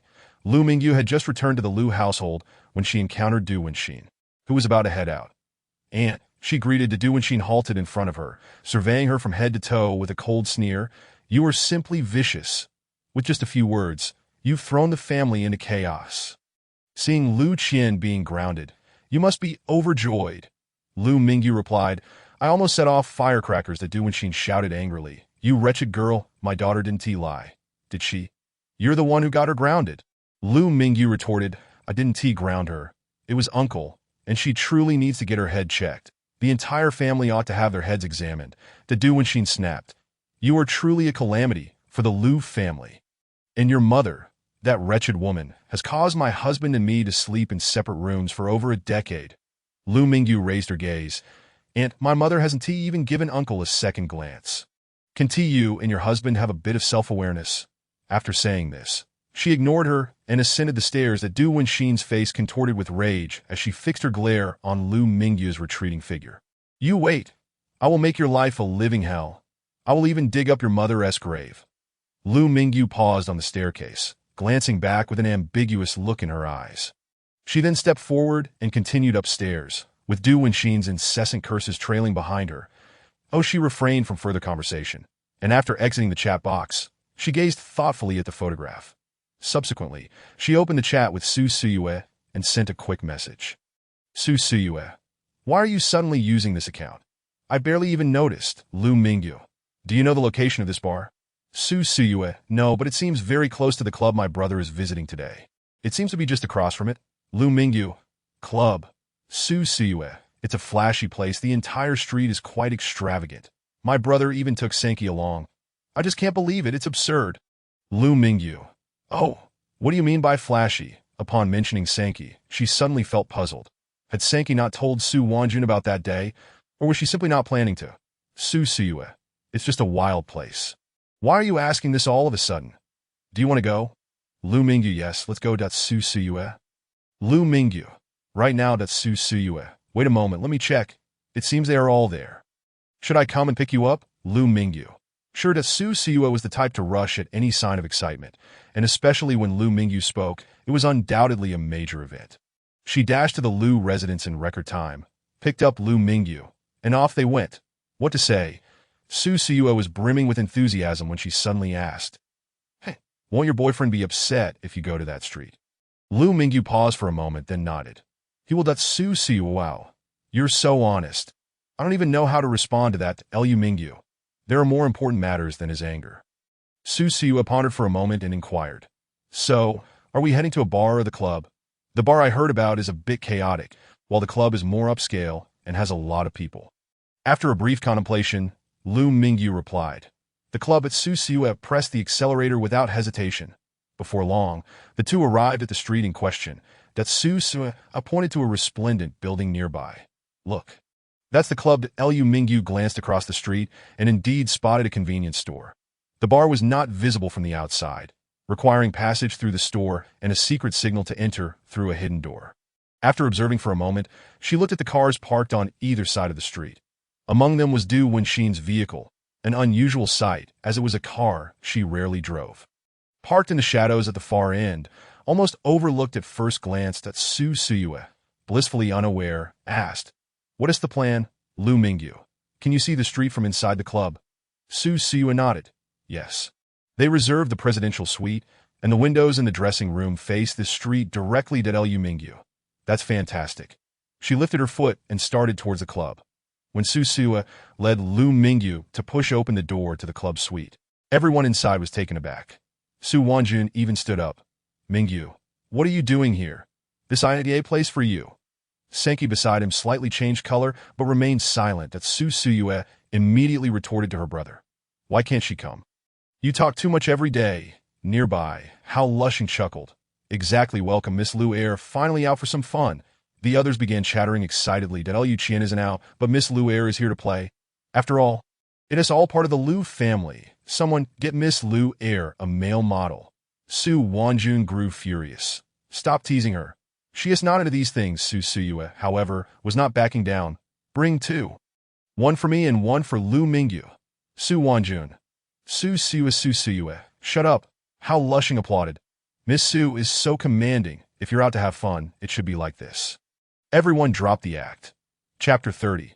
A collision. He Song remained silent, feeling apprehensive upon seeing Lu Mingyu. Zhang Xiang was astonished as he watched Lu Mingyu approach and sit near them. Su Suyue settled next to Lu Mingyu. And before long, 4 newly summoned male models entered, taking seats beside the two women. Fortunately, the suite was spacious, allowing them to sit comfortably without crowding each other. Otherwise, Zhang Xiang felt he would have perished today. Lu Mingyu noticed Zhang Xiang's gaze and unabashedly acknowledged him, serving as a greeting. Zhang Xiang's lips twitched as he whispered, "Miss Lu'er, I can't protect you that I can't possibly keep today's events from Minggu." Lu Mingyu nodded. Understood. Zhang Xiang gave her a thumbs up and in front of her, picked up his phone to message Minggu, transparently signaling his intentions while providing her an opportunity to retreat. Yet, Lu Mingyu remained composed, not leaving, even lowering her head to look at her phone. Zhang Xiang mentally applauded her bravery. She was unafraid, truly charming. At that moment, Lu Mingyu was scrolling through messages in her high school group. The group was buzzing with excitement, sharing numerous selfies taken in a hidden bar. She spotted Du Wenxin again in the photos, appearing somewhat inebriated and not alone. A young man was beside her. Just then, Hao Lushing approached with a toast. The Lu Mingyu remained seated, glancing at the two male models beside her. They immediately stood to reciprocate Hao Lushing's gesture. Hao Lushing was somewhat surprised. Miss Lu'er seems to know how to utilize her resources. Quite different from Lu Qian, that Lu Mingyu smiled. Isn't that how it should be? Hao Lushing grew more intrigued. Miss Lu'er seems quite clever. Are you still not drinking today? Su Siue chimed in. You're a bit bothersome. We came to have fun, and you've already summoned male models. Why do you need to come over for attention? Hao Lushing. What a tongue. Zhang Xiang glanced over, observing both Lu Mingyu and Su Siue with a sigh. These two women were formidable, each more impressive than the last. It seemed that powerful individuals always found a way to connect. Just then, Zhang Xiang's phone lit up with a message from Minggu. Duan Xiaoming. Let her video call with 2 exclamation marks. Zhang Xiang's eyelids twitched as he looked at Lu Mingyu, only to find her engrossed in her phone, completely unaware that Minggu was seeking her. Oh, a dual system. Zhang Xiang quickly understood, then moved in front of Lu Mingyu and whispered, Miss Lu'er, Minggu is furious. Switch systems quickly. Lu Mingyu nodded, taking one last glance at the photos in the class group. The latest picture captured Du Wenxin again, rising with the young man and heading toward the exit. Zhang Xiang urged, Sister, can I call you sister? Hurry up, my goodness. Lu Mingyu, got it. She switched systems. She stood and walked into the makeup room, locking the door behind her. Zhang Xiang watched her calm demeanor, wiping the virtual sweat from his forehead. The makeup room had excellent soundproofing, instantly muffling the noise outside. As soon as she switched to the main system, Duan Xiaoming's video call bombarded her. Lu Mingyu clicked on the video call, seeing him with a cold expression while driving, seemingly still in a bathrobe. Why was he in a bathrobe again? His hair was still damp, slicked back that he must have just showered. Duan Xiaoming propped the phone beside him, casting a cold glance. Not bad, Lu Mingyu, you summon male models? 2. At that moment, Lu Mingyu glanced out the window and saw Du Wenxin exiting the convenience store, the young man wrapping an arm around her as they walked towards the shadowy vehicle. Duan Xiaoming raised his voice. Lu Mingyu, I'm talking to you. Lu Mingyu ignored the video, her eyes gleaming as she focused on the street outside, raising a finger to her lips. Shu Duan Xiaoming. He glanced at the video call screen. What was she shushing? And it looked rather enticing. Lu Mingyu continued watching the scene below, where Du Wenxin and the young man embraced, leaning against the car door. Lost in a kiss, they kissed. They both slid into the back seat. The back seat? Just then, Duan Xiaoming's voice rang out again, laced with coldness. I'm here. Do I go up to get you? Or do you come down with me? Lu Mingyu. So soon? As she spoke, she spotted the black Cullinan parked not far behind Du Wenxin's car, a mere 10 meters away. Duan Xiaoming mocked. How could I not be quick to catch you? So, Miss Good Girl, what is up with summoning male models? Lu Mingyu met his gaze through the video. Do you see the car in front? Duan Xiaoming glanced over. Yeah, it's swaying. What, do you want to have a car rendezvous? I have no objections. Just hope your waist can handle it. Lu Mingyu inquired again. Duan Xiaoming, is the Cullinan yours or Zhang Xiang's? Is the black warrior color expensive? Duan Xiaoming raised an eyebrow. If you have something to say, just say it. Show me your claws. Lu Mingyu fixed her gaze, her red lips parting. Crash into it. In an instant, Duan Xiaoming raised his hand to shift gears. The next second, without hesitation, he pressed the accelerator to the floor. Bang, he collided forcefully. The tremendous impact sent the phone beside him soaring. but he caught it with one hand, as if he had anticipated it. Du Wenxin's car crumpled in the rear, panic-stricken screams erupting from inside. No longer swaying, it nearly spun out of control. Meanwhile, in the Cullinan's driver's seat, Duan Xiuming calmly remarked, "Traffic accident. I'll hang up first." Dear wifey opened the door and exited the vehicle. The video call was abruptly disconnected. Lu Mingyu was momentarily stunned. Did he just call her that? Inside the suite, Zhang Xiang glanced at his phone and stood up. "My car got hit. Do you want to come down and take a look?" He Song was the first to respond. "Which car? It wouldn't be the dark green one, would it?" Zhang Xiang. "No, it's the Black Warrior Cullinan." Hao Lushing exclaimed in surprise. "You have another Cullinan? We have to go check it out." Others rose in unison and made their way outside. As this group stepped through the threshold of the clubhouse, they were met with the sight of the accident scene. The Cullinan was wedged against the rear of a sedan. Two individuals, a man and a woman, emerged from the car, disheveled and disoriented. The scene left everyone utterly stunned. Not only were the two vehicles involved in a collision during their intimate encounter, but even more shocking was the revelation that the woman was none other than Mrs. Liu. Du Wenxin. Good heavens, an affair with a young man while married, and now this? The first instinct of all the science present was to whip out their phones and capture the moment. The Liu and Du families were about to become the talk of the town. Du Wenxin, still in a state of shock, had just been lost in passion when the collision occurred, nearly knocking her senses away. As she crawled out, still reeling, she lifted her gaze to find a throng of familiar faces capturing her humiliation on camera, nearly causing her to faint. The Su siblings were among the crowd. Equally astonished, this was explosive. Once the news broke, every bar on the street was abuzz. Even the hidden bar within the convenience store caught wind of the commotion, and a large crowd surged forth to witness the spectacle. By the time Lu Mingyu descended to the ground floor, the scene was already surrounded by a mass of onlookers. Not far away, a man clad in a bathrobe stood aloof, seemingly unfazed by the chaos around him. As he lit a cigarette, detached from the unfolding drama, his eyes met hers. He raised a hand, pointing a finger in her direction, a warning. Don't even think about escaping. Chapter 31. Let him see the collision of luxury vehicles coupled with infidelity was truly scandalous news. Ensuring the crowd lingered long after the incident, the Du Wenxin was nearly frantic, her clothes still half put on, having been captured in one of the most humiliating moments of her life. That night, the chat groups of prominent families surged with messages. The Liu family's scandal erupting overnight. Liu Qiuyang's reputation was irreparably tarnished, with countless rival families gleefully sharing videos and photos, mocking from the shadows that Liu Lin, who was away on business, rushed back upon hearing the news. His entire worldview shattered. How could his mother behave in such a manner? And to be caught live, surrounded by a multitude of society's elite capturing the moment. Lu Qian was left speechless at home, her shock transforming into a psychological turmoil. In any case, that night, the Liu family was undeniably the focal point of conversation in Shizi City. At the accident scene, Zhang Xiang stepped forward to handle the subsequent details. Unable to suppress his grin, that it was all too lively. Amidst the commotion, Duan Xiuming strode directly toward Lu Mingyu. She quickly slipped into a secluded alley. The dimly lit alley provided a stark contrast to the ruckus outside, allowing the two to go unnoticed. Duan Xiuming's strides were long, quickly closing the distance as he seized her wrist and pulled her into his embrace.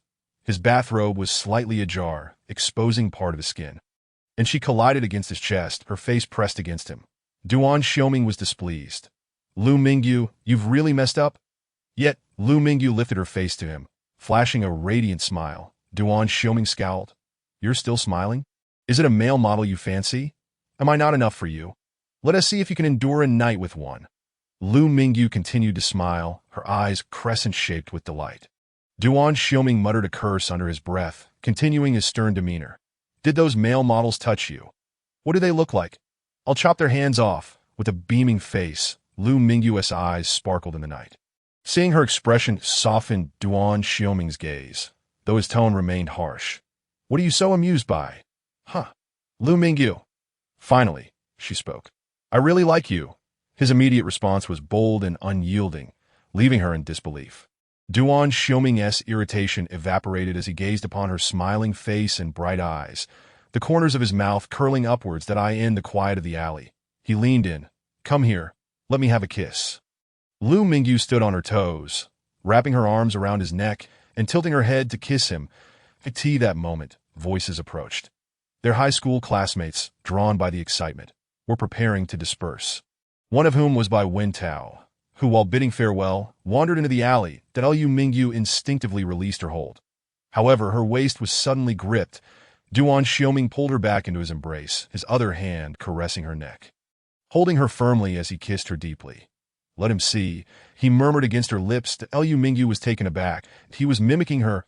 At the mouth of the alley, Bai Wentao froze, his feet feeling as if they were encased in lead. Unfazed by the onlooker, Duan Xiaoming deepened the kiss. The hand at her neck moved rhythmically, caressing her from front to back, intertwining in her hair, then returning. His thumb gently stroked her delicate collarbone, exploring with a teasing touch. Lu Mingyu's vision was obscured by him. Completely absorbed in the moment, the Bai Wentao observed the two locked in an embrace, his expression darkening. The man was still in a bathrobe, and the entire scene was utterly inappropriate. Bai Wentao took a step forward, intent on interrupting. Yet, at that moment, the passionately kissing man pulled Lu Mingyu tightly against him, his eyes flashing with cold light as he glanced toward the alley entrance. Radiating defiance, simultaneously, Duan Xiaoming, right in front of Bai Wentao, opened his mouth and captured her lips. Once more, one hand cradled the back of her head, while the other gripped her waist possessively. Countless gestures proclaimed his claim. Bai Wentao turned on his heel and fled, his pace quickening until he was nearly running away. Time passed, and Duan Xiaoming finally released Lu Mingyu, a triumphant expression on his face. That Lu Mingyu glanced back. Realizing the alley was now empty, Duan Xiaoming turned her face towards him with one hand. Who are you looking at? Look at me. Lu Mingyu glanced at his hand, her gaze following to his wrist. His index and middle fingers rested on her jaw, while his ring and little fingers rested on her collarbone, his thumb gently cradling her chin. In that moment, he merely twisted his thumb, effortlessly turning her face. Duan Xiaoming nodded slightly. Choosing not to elaborate further, Zhang Xiang sighed and remarked, Minggu, your relationship with your future in-laws leaves much to be desired. Duan Xiaoming retorted, I beg to differ. Meanwhile, on the other side, the Su siblings and Shang-Chi were engaged in light-hearted conversation.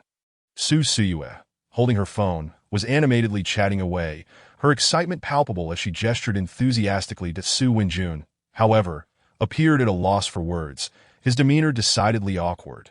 Shang-Chi, with a look of confusion, struggled to grasp the nuances of their dialogue. Being unfamiliar with the intricacies of Shizi City, Lu Mingyu emerged from the shadows, making her way towards Su Siyue. The trio turned to her in unison, their eyes momentarily alight with astonishment. Lu Mingyu raised an eyebrow and inquired, What is the matter? Su Siyue scrutinized her, breaking into a smile. Wow. Lu Mingyu chuckled. What about me? Su Siyue exclaimed, I haven't seen you smile so radiantly in ages. You look absolutely stunning. Truly, you are a star? Lu Mingyu paused, taken aback. Was I really that radiant just now? Su Siyue nodded vigorously. Indeed. Not only radiant, but dazzling. Just like when you were 10. Lu Mingyu was momentarily speechless. Su Siyue a step closer, linking her arm with Lu Mingyu's. You've even known me since I was 12, but I saw you when I was just 10. Back then, you shone like a beacon in the crowd. It's only natural you wouldn't remember me. Lu Mingyu lowered her gaze, pondering for a moment, then suggested, Shall we head back? Su Siyue agreed. Of course. I'll drive you home. Get in. The car sped away, leaving a cloud of exhaust in its wake. Su Wenjun remained rooted in place, watching as the vehicle turned the corner and vanished from sight, lost in thoughts of Lu Mingyu's enchanting smile. She was the one he had admired throughout his youth. Yet he had never witnessed such a smile from her before. Shang-Chi observed him and softly suggested, Shall we be on our way too? Su Wenjun snapped back to reality and nodded. Let me take you home. Shang-Chi replied affirmatively. Yes, Su Siyue drove. Her excitement bubbled over, but she quickly turned her attention to the passenger seat. Lu Mingyu, she exclaimed. Startled, Lu Mingyu looked up and asked, What is it? Su Siyue shouted. I just remembered. It was you who called me out today. Were you involved in all of this? Lu Mingyu smiled mischievously. Guess that's Su Siyue gasped in shock. No way. How did you pull this off? When did you set this up? Your aunt's reputation is in tatters. The Lu family is in chaos. Lu Mingyu reflected for a moment. It was quite the coincidence. Really did no elaborate scheme, just stumbled upon a fortunate opportunity. Su Suyue remained perplexed. That's just too coincidental. I don't understand any of it. Lu Mingyu admitted, I can't explain it myself. That Su Suyue continued. Did you see the group chat? Oh right, you weren't in it. I'll add you. It's the Shizi group. It's full of young people. The discussions are explosive. Lu Mingyu replied, entering as Du Wenxin's daughter. Will they really speak freely? Su Suyue paused, then shook her head. I truly don't understand. What is the big deal about your father's situation? Why does your uncle have to hold on to grudges for so many years, harboring such bitterness? He even removed your father's name from the family tree, making it impossible for you to live as a daughter of the Lu family. Lu Mingyu's gaze flickered. Not just bitterness, but a twisted psyche. That Su Suyue inquired. Huh. I don't get it. That Lu Mingyu lowered her head. Feeling waves of nausea wash over her, Su Suyue quickly regained her excitement, her eyes sparkling. Given your uncle's level of grievance, how do you think this will end? Will he resort to violence? Lu Mingyu replied. I am not sure. Add me to the group. I want to see the spectacle. That Su Suyue laughed. All right. Upon Lu Mingyu's return to the Lu residence, she was greeted by chaos in the grand hall. The tea table and decorative items lay shattered, creating a scene reminiscent of an apocalypse. The hired help was busy tidying up, while the butler was on the phone. That it was evident that Lu Qiuyang had already lost his temper. Though he was not at home, and no other members of the Lu family were in sight, only the incessant comings and goings of the household staff. Though Lu Qiuyang had no affection for Du Wenxin. They had been married for over 20 years, and their union was one of familial alliance. Aristocratic families cared deeply about their reputation. After tonight, the Lu family would become the laughingstock of Shizi City. And Lu Qiuyang would be burdened with various unsavory labels. As for Du Wenxin, her reputation would be utterly ruined, an example of a twofold catastrophe. Once back in her room, Lu Mingyu accessed her phone's secondary system. Su Suyue had quietly added her to the group chat, specifically the circle of young aristocrats from Shizi City. The chat was bustling, filled with messages pouring in at an unprecedented rate, all centered around the same topic. So much so that Lu Mingyu's arrival went unnoticed. She quietly observed, witnessing unabashed mockery directed at the Lu and Du families. Lu Mingyu noticed that Lu Lin and Lu Qian were also present in the group. But the siblings remained silent. The following days saw Lu Mingyu enjoying a period of relative tranquility, though she surreptitiously attempted to access the door to the backyard repeatedly, each endeavor proving fruitless. Her grandmother was always in the yard, yet perpetually unable to emerge. The elderly woman's dementia necessitated a guardian, and her inability to care for herself provided Lu Qiuyang with ample justification. One afternoon, while Lu Mingyu was sifting through documents in her room, a notification popped up on her phone. Without any text, someone had sent her a nudge. That Lu Mingyu glanced at the notification and returned the gesture. Soon after, a message arrived. Duan Xiaoming. Have things settled? Come out and meet your husband. 2 days had passed since that time, during which Lu Mingyu had confined herself to her room, seeking refuge from the turmoil. The Lu family had indeed erupted in chaos. Du Wenxin had even lost the face to return home, remaining at her family's residence. That Lu Lin and Lu Qian were shuttling between the two families. Busily attending to the fallout, that Lu Qiuyang had proposed a divorce, followed swiftly by the Du family's intervention, filled with negotiations. Ultimately, no divorce occurred, as it all boiled down to matters of interest. Just as Lu Mingyu was about to reply with a simple okay, a knock sounded at her door. Knock, knock. The butler, Wang Qi's voice echoed. Second miss. The sir is looking for you. Chapter 33. The backyard. Lu Mingyu swiftly concealed her phone. The next moment, the door unlocked from the outside, and the butler stood there, his head bowed in a respectful manner. Only the posture conveyed respect. Lu Mingyu rose and exited her room. The butler led her to the tea room in the grand hall, which had been meticulously rearranged with more opulent decor and a larger, finer tea table. Upon reaching Lu Qiuyang, the butler discreetly withdrew in the expansive hall. Only the uncle and niece remained. Lu Qiuyang sat behind the tea table, clad in a white silk tang suit, gold-rimmed glasses perched on his nose as he polished a Zisha teapot. Lu Mingyu stood before him, refraining from initiating conversation in the hushed environment. A subtle pressure emanated from above the tea table. Enveloping the room, that Liu Mingyu remained standing, not permitted to take a seat. Time passed, and after a lengthy silence, Lu Qiuyang completed polishing the teapot, proceeding to boil water and wash the tea.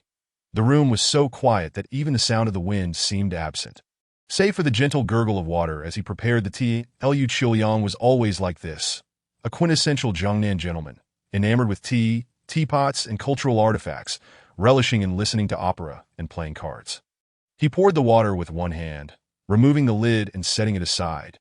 The delicate aroma of black tea wafted from the pot, steam rising gently, that he inhaled the fragrant steam, took a sip, and poured the remaining tea into a cup. This ritual continued, cup after cup, each time taking but a small sip. Eventually, he set down the cup and turned his gaze to Lu Mingyu, who had been lost in thought for what felt like an eternity. Lu Qiuyang broke the silence. Recently, you've been going out quite a bit. Haven't you? Lu Mingyu snapped back to attention and retorted, I rarely go out. The instances are few and far between. Is that so? Lu Qiuyang's tone elongated, laced with a hint of inquiry. Liu Mingyu nodded. Yes, that Lu Qiuyang scrutinized her for a moment, then remarked, You've only ventured out a handful of times, yet each occasion has caused great upheaval for the Lu family. Quite remarkable that a flutter of anxiety gripped Lu Mingyu's heart, though she maintained a composed facade, replying, That is not my concern. Liu Qiuyang picked up a nearby tea towel, wiping the moisture from the table. His tone unwavering. It seems you haven't copied the NGA for many days now. Liu Mingyu met his gaze. Uncle, I have no desire to copy it. Very well. To her surprise, Lu Qiuyang acquiesced. Lu Mingyu felt a sinking sensation in her heart. Then you shall be confined, Lu Qiuyang stated calmly. Liu Mingyu questioned, Why? A sardonic smile graced Lu Qiuyang's lips, devoid of warmth. What do you think? Lu Mingyu felt her breath quicken slightly. Behind his gold-rimmed glasses, Lu Qiuyang's eyes remained steady as he asked, Are you afraid?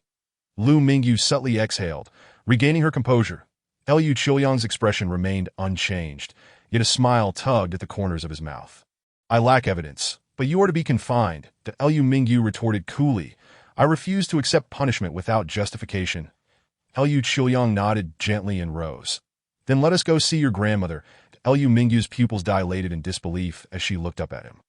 However, Lu Qiuyang had already stepped forward, heading towards the door that led to the backyard. As Lu Mingyu followed, her mind raced, and after 2 seconds she spoke, Uncle, I think it might be better not to disturb Grandma.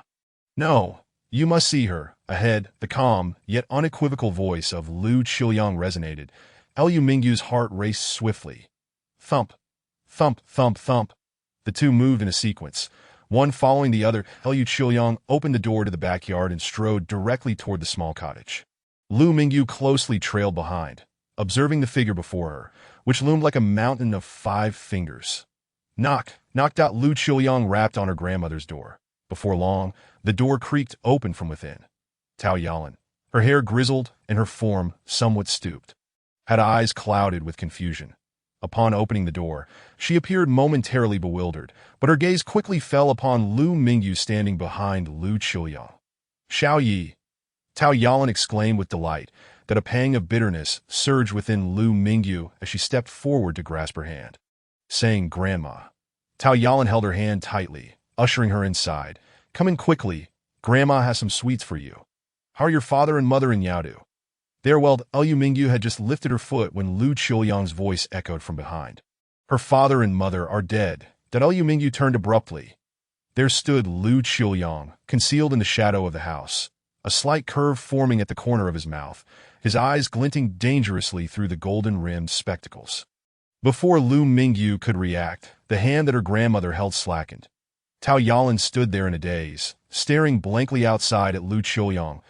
Liu Qiuyang continued, Mother, your favorite youngest son, along with your daughter-in-law, has perished in a car accident. Be quiet. Lu Mingyu cried out in terror. But it was too late. Tao Yalan suddenly began to scream. The elderly woman with her hair whitened emitted a piercing wail, fiercely tugging at her own hair, yanking large handfuls as if oblivious to the pain. Lu Mingyu rushed forward to embrace her. Grandma, that is not true. Mom and Dad are fine. They are in Yaodu. They will come back to see you for the new year. Lu Qiuyang interjected once more, his tone laced with amusement. Mother, have you forgotten? It It was you who caused their demise. Why did you call them? Your single phone call led to their instant death. Ah, Tao Yalan screamed again, thrashing in Lu Mingyu's embrace, her expression contorted as if on the verge of tearing apart, her eyes brimming with tumultuous emotions. Her sanity teetering on the brink of collapse, Lu Mingyu clasped her hands over her ears. Grandma, don't listen to his nonsense. Don't listen. Mom and Dad are perfectly fine in Yaodu. Yet Tao Yalan, summoned by an unknown force, shoved her away and dashed into the room, seizing a pair of scissors, raising her hand high, intent on stabbing herself. Lu Mingyu rushed forward, trying to wrest the scissors away. Tao Yalan flung her aside. Communication with a person in madness proved futile. At that moment, Tao Yalan was solely bent on self-harm. With surprising strength, bang, bang, bang, Lu Mingyu was violently shoved against the corner of the cabinet, repeatedly bouncing off the wall. Her physical abilities were woefully inadequate to subdue the frenzied elderly woman that in the struggle. The sharp scissors had already sliced through Tao Yalan's sleeve, leaving a crimson mark on her skin. Blood droplets began to ooze forth. Lu Mingyu pressed down hard on her grandmother, turning her gaze toward the door. Lu Qiuyang stood there, unmoving in the shadows, smiling faintly as he witnessed the tragic scene. One desperately attempting self-harm, while the other exerted every effort to prevent it. Everything illustrated how he could effortlessly control the life and death of an elderly woman without lifting a finger. Simultaneously, it conveyed to Lu Mingyu the harrowing truth of how, during her 3-month absence, her beloved grandmother had been hospitalized, lying in a bed filled with tubes. Lu Mingyu's voice trembled. "Uncle, it's my fault. Please confine me." Lu Qiuyang chuckled. "Good girl." He then gestured to the side. Two hired hands immediately emerged from the room, each grasping Tao Yalan and administering an injection. Tao Yalan soon calmed down, ceasing her self-harm, but succumbing to a state of confusion and stupor. Lu Mingyu watched in horror, her blood running cold. Chapter 34. Ming, could you lend me some money? Lu Mingyu was taken to the side yard's warehouse, which was devoid of windows, stifling and dim. The butler, resembling a robot, exhibited not a hint of personal emotion. Clank, the sound of chains clasped around her wrists and ankles. Creak. The butler opened the door and stepped out. Bang. The warehouse door slammed shut, followed by the sound of it being locked from the outside. What ensued was a prolonged silence, a profound solitude. Although the day had yet to darken, the place was engulfed in darkness, exuding a musty odor. Clank. Lu Mingyu adjusted her position, dragging the chains with her movement. This was not her first time confined here. Each visit conjured memories of past imprisonments, particularly the most severe one at the age of 12. This current peril was no less grave than that instance. Physical harm had escalated to mental torment, relentlessly eroding her will and attempting to dull her edges. She leaned against the wall, bowing her head, surrendering her long-held, noble pride, as if yielding to reality. Thoughts of her parents flooded her mind. She yearned to attend the Royal Academy and relished the joyous moments spent with Duan Xiaoming. Did she not deserve to possess these? Time ticked by, each second suffocating within the oppressive atmosphere. The day should have darkened by now, but she heard footsteps approaching. Lu Qian's voice echoed at the door. Lu Mingyu, how many times have you been confined? I've long said this is your exclusive space. Your prison. You should remain here for life. Lu Mingyu lifted her head, peering through the door crack. Darkness prevailed. She could see nothing. Shortly after, the sound of a lock turning echoed. Lu Qian swung the door open and tossed a cardboard box inside. Then, she quickly shut the door, locking it behind her. Lu Mingyu heard some skittering noises. Bugs? Snakes? Or rats? She strained her eyes, trying to adapt to the darkness. Something small crawled up her foot. Lu Mingyu reached down, pinching a scorpion. Just as she was about to toss it aside, her hand froze. Then, she placed the scorpion on the ground, pinning it down with her index finger, while her ring finger served as support. Her middle finger flexing to flick. Snap! The scorpion flew away. It was her first attempt, and it went awry, landing off course. Yet more crawlers were making their way toward her, numerous in number, some resembling marbles. Snap! Flick! Snap! Lu Mingyu played while contemplating various matters. She lost track of time. By now, a significant portion of the scorpions lay stunned, while others rustled in the corners of the warehouse. She paused, her hands aching. The darkness was overwhelming. She could see nothing. She began to close her eyes, resting. Once again, she returned to the long silence that Liu Mingyu's confinement lasted longer than Lu Qian's. After a day and a night, the butler, Wang Qi, arrived to unlock the door and release her. Faced with the semi-conscious and lifeless scorpions in the warehouse, the butler chose to be selectively blind, leading Lu Mingyu back to her room on the third floor.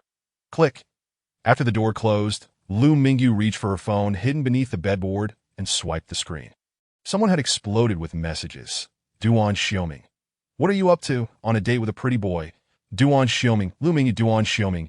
Answer the phone. Your husband is looking for you, Duan Xiaoming. Has your phone been confiscated again? Damn it, Duan Xiaoming. Contact me.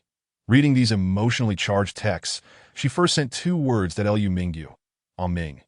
Immediately after, she typed a line, could you lend me some money? But she deleted it before sending and retyped. Lu Mingyu. Are you very wealthy? The response came swiftly, merely 2 words, Duan Xiaoming. Card number. Direct and assertive. Just then a knock resounded at the door. Liu Mingyu quickly hid her phone beneath her pillow. The door opened, and the butler entered, carrying a serving tray. Speaking respectfully, second miss, you haven't tea eaten for a long time. Have some porridge first, or your stomach one tea handle it. Liu Mingyu replied. Thank you for your concern. The butler lowered his head. You're welcome. Suddenly, Lu Mingyu turned to look at him and asked, how much does the Lu family pay you?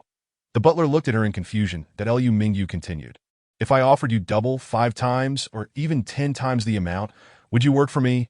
The butler smiled. I'm sorry. I work for the sir, not for the money. Liu Mingyu pressed further. 100 times. The butler maintained a smile. Even if you offered me several tens of millions, it wouldn't matter. Liu Mingyu inquired again. What about leverage? Tell me. The butler shook his head. Neither of those. Miss Lu, let us end today's conversation here. With that, he stepped back and closed the door. Liu Mingyu stared at the firmly shut door, enveloped in silence. Her phone vibrated beneath the pillow. Duan Xiaoming. Card number. I'll transfer you 20 million today. Liu Mingyu typed a reply to Liu Mingyu. No need. Money cannot buy lives, nor can it change the fate of a guardian with dementia. I in the study of the lakeside apartment. Zhan Xiang sat at a nearby desk, operating 2 computers with 10 mobile phones lined up before him, all simultaneously connected. Line 3 is about to explode. Line 9, just abandon it. Damn it, it's riddled with bullet holes. What is the point of leaving it? Whereas Yin Tianzhua, crash. His voice was methodical, as if directing a strategic game. When the time was right, Zhan Xiang looked up at the sofa beside him. Chuckling, Brother Ming, today's operations are concluded. Your tactic has them spinning in circles. They're terrified. Duan Xiaoming toyed with his matte black phone, gazing out at the serene lake view beyond the floor-to-ceiling windows. Hardly sparing a glance in the direction of Zhan Xiang. With a sense of helplessness, Zhan Xiang implored, Brother Ming, Tianzhua and I are tirelessly busy. Could you at least pay some attention? Finally, Duan Xiaoming turned his gaze momentarily, asking, is it necessary? We must adhere to the plan. Zhan Xiang exclaimed, what if unforeseen circumstances arise? Not everyone possesses your unwavering confidence. Duan Xiaoming resumed his contemplation of the view outside, stating, then let my brother adapt accordingly. Zhan Xiang paused, remarking, truly, you are brothers. Your elder brother has expressed similar sentiments before. You two place an extraordinary amount of trust in one another. Suddenly, Duan Xiaoming made an incongruous remark. Is she in dire need of money? Zhan Xiang, bewildered, responded, huh? What? Who needs money? Duan Xiaoming fell silent once more. Zhan Xiang, realizing the implication, rolled his eyes and said, if she needs money, just send her a card. It's that simple. Duan Xiaoming shook his head. Her thoughts are profound and well-concealed. She would not accept it. Zhan Xiang suggested, then gift her jewelry, something expensive. Duan Xiaoming replied, she may appreciate those, but they are certainly not her favorites. Zhan Xiang, exasperated, shouted, then buy her anything and everything. Duan Xiaoming raised a hand to halt him. Do not waste your breath with such pedestrian ideas. Zhan Xiang shrugged. You two are so refined. I say, it is best to strike a balance between the elegant and the mundane.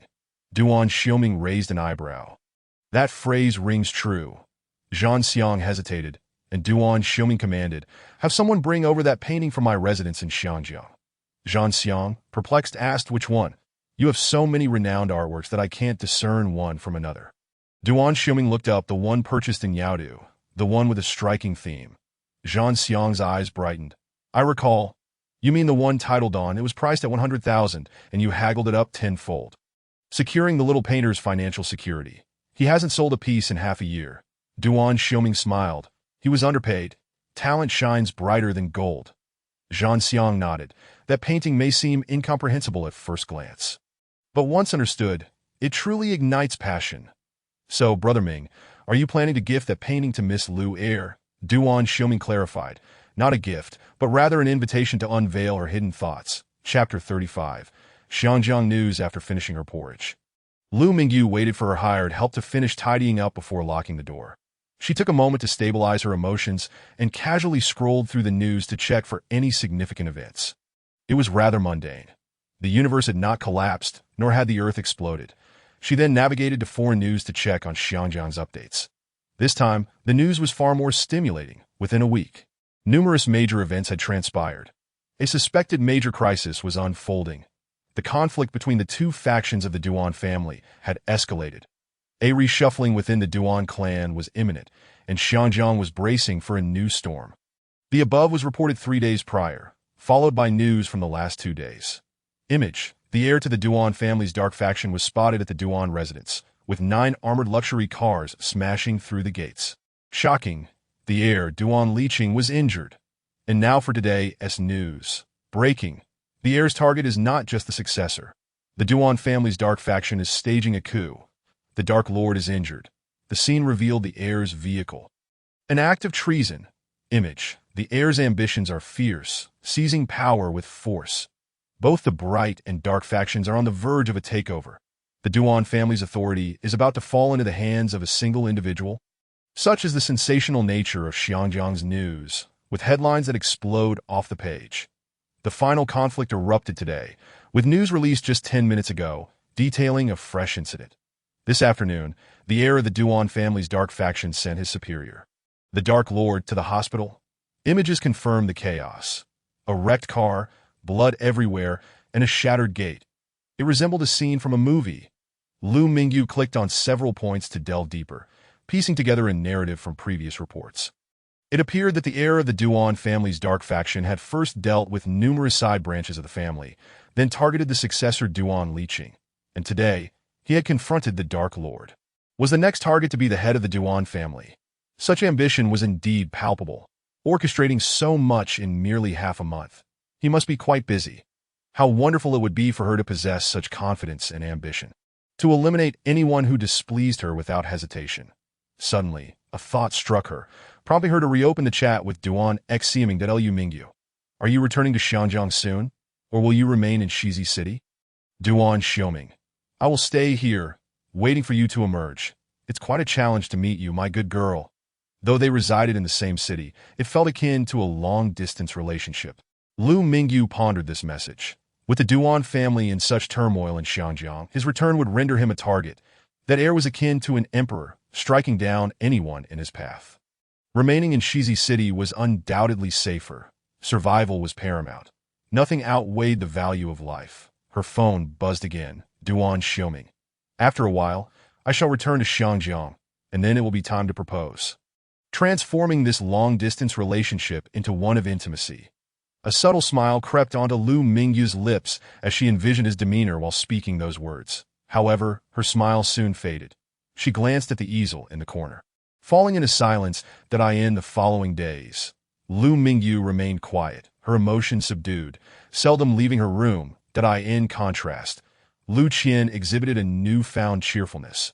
Whenever Lu Mingyu appeared downcast, she radiated bright energy, seemingly recovered from her mental health struggles. The gossip surrounding Du Wenxin gradually dissipated, with minimal chatter in the major family groups. As calmness returned, that as for Lu Qiuyang, he could not shed the green hat of shame for a lifetime. Yet, outwardly, he maintained a composed demeanor, greeting everyone with a warm smile, leaving one to wonder whether his inner turmoil had intensified. Lu Lin, on the other hand, had set aside familial matters and busied himself with work, leaving early and returning late, as if he had devised some grand plan. One day, Lu Mingyu opened her phone's auxiliary system, diving into the Shizi group to observe their conversations. They discussed a myriad of topics. In truth, few were like Lu Qian, solely focused on amusement. The majority engaged in serious discussions that ate tea that moment. The group was conversing about an exhibition event where the offspring of prestigious families shared their artworks. An art exhibition that Lu Mingyu rose, concealing her phone, then positioned herself at her desk, clearing its surface, laying down a sheet of paper, and commencing her painting. Halfway through, the sound of a key unlocking the door interrupted her. Bypassing the customary knock, Lu Mingyu's hand froze, unable to conceal her ink wash painting in time as the door swung open. Lu Lin stepped in and caught sight of her artwork. "What are you painting?" he asked coldly. Lu Mingyu laid down her brush. "I wish to participate in the exhibition." Lu Lin approached, casting a glance at the desk and scoffed. "An exhibition for what? A tiger? Or a cheetah?" He could not discern the specific animal depicted, but it was evidently a ferocious beast with sharp fangs and a menacing expression. Lu Mingyu shot back. "Is that a problem?" "Absolutely." Lu Lin's countenance darkened. "I know precisely which exhibition you intend to join.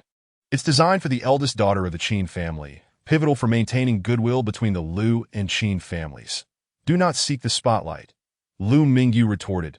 "Lu Qian has divorced. How can goodwill be maintained?" Lu Lin exclaimed. "You are truly foolish. Do you believe that the interactions between prominent families hinge solely on marriage? The Lu family's reputation has deteriorated. We must devise a strategy to reverse it." Without lifting her gaze, Lu Mingyu replied, "Isn't the Lu family's poor reputation due to your mother? It's far worse than what my father faced back in the day." Lu Lin's pupils widened in shock. Roaring, "What did you say?" Lu Mingyu smirked. "Compared to my father's romantic escapades, your mother's infidelity with a younger man and her scandalous encounters are of a caliber that could erase both your and Lu Qian's names from the family tree." Lu Lin's face turned ashen. "Lu Mingyu, how has your mouth not been torn apart?" Lu Mingyu continued. "Isn't it a fact that must be acknowledged?" Lu Lin countered. "Inter-family marriages often involve discreet arrangements. It's simply that no one has made a fuss about it. Your father left home for a mere actress, breaking off his engagement and severing ties. How romantic. He publicly humiliated the entire family alliance, bringing shame to the Lu family." Lu Mingyu finally lifted her gaze.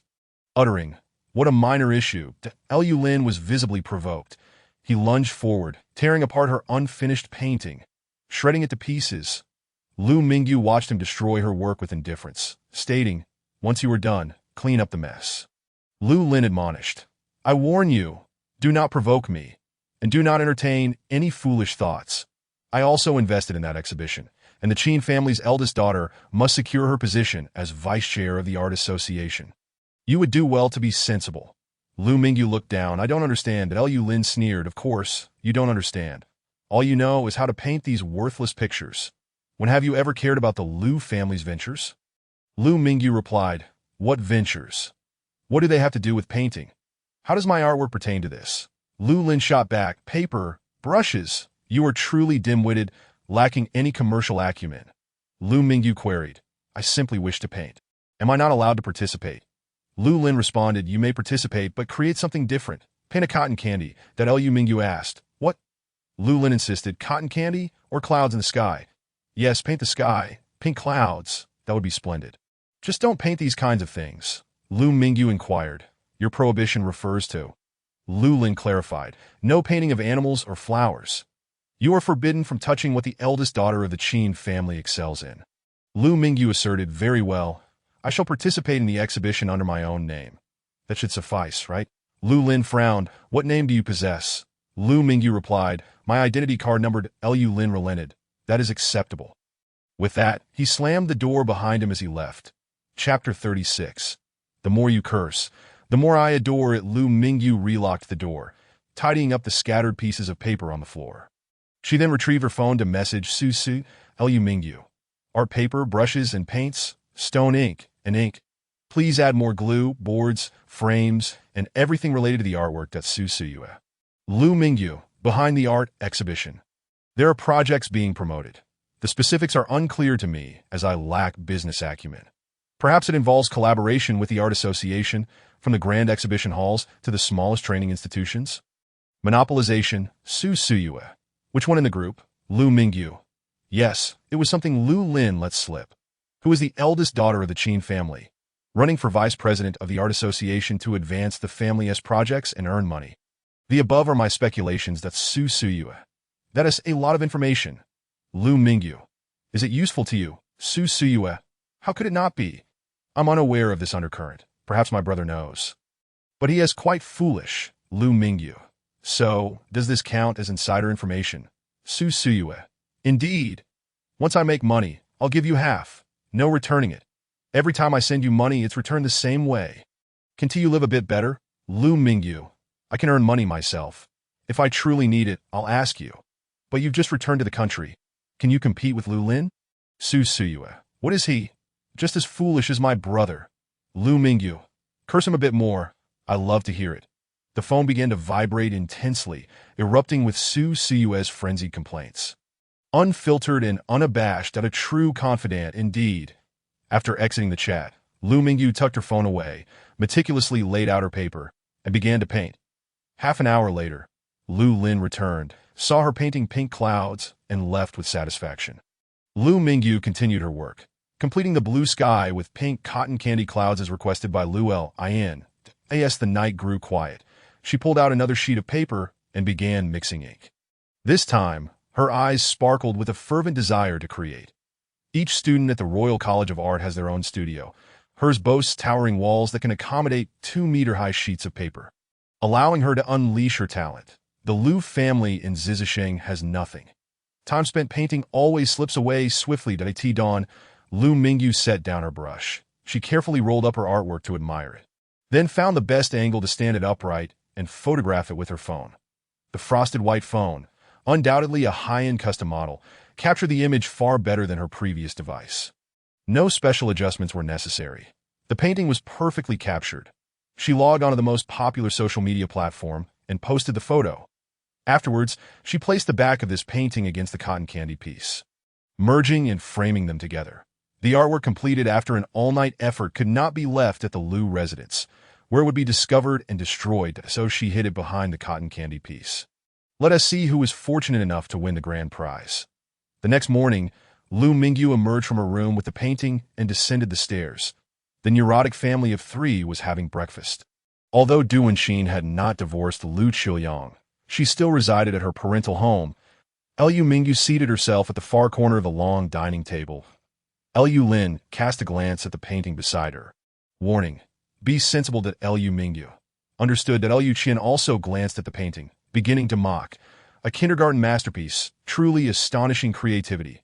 Miss Lu don't participate under the Lu family name. We can't afford such disgrace. Lu Mingyu looked at Lu Lin. She is insulting you. Lu Lin frowned, his expression darkening. That Lu Qian raised her voice, scolding. Lu Mingyu, what nonsense are you spouting? I'm insulting you, you wretched girl. Lu Mingyu, not lifting her head. This cotton candy piece was your brother's idea. He set the theme, and he said he was very pleased with it once I finished. The Lu Qian's face contorted in shock as she turned to Lu Lin.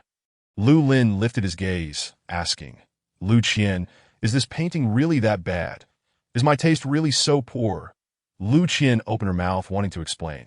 However, Lu Lin slammed his utensils down, angrily stating, Lu Qian, sometimes you need to think before you speak. Lu Qian, brother, I didn't mean it.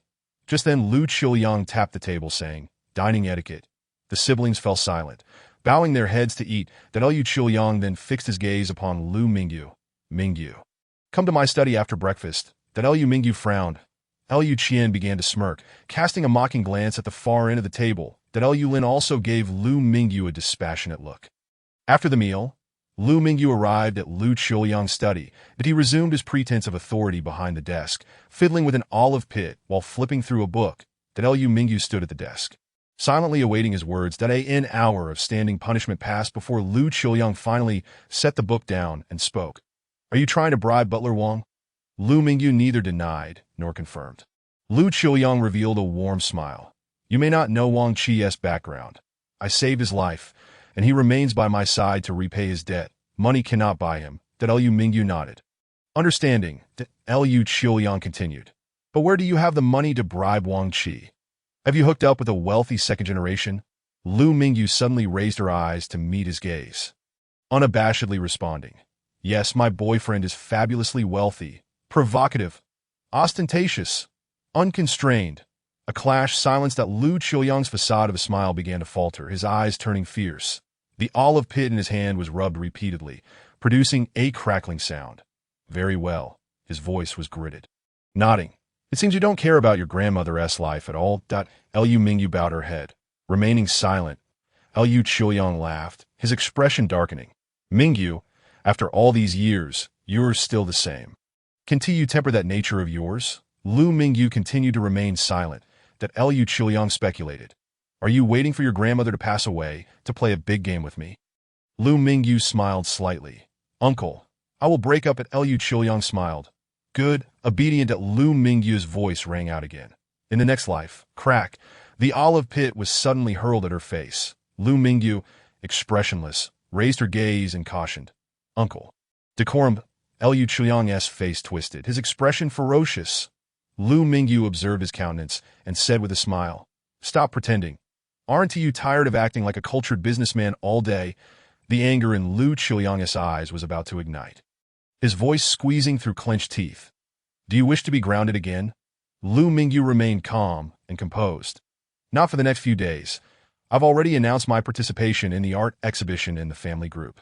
That exhibition lasts a month, and I'm going to set it up today. That Su Suyue is on her way to pick me up. It would be rather strange if I don't show up.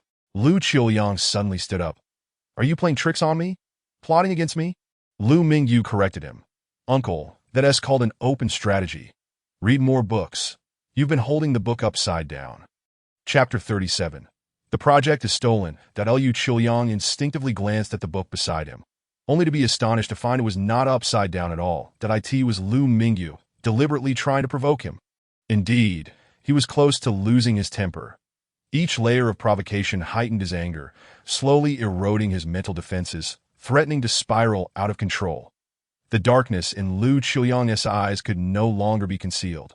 What a sharp tongue. At that moment, his phone vibrated. Lu Mingyu smiled.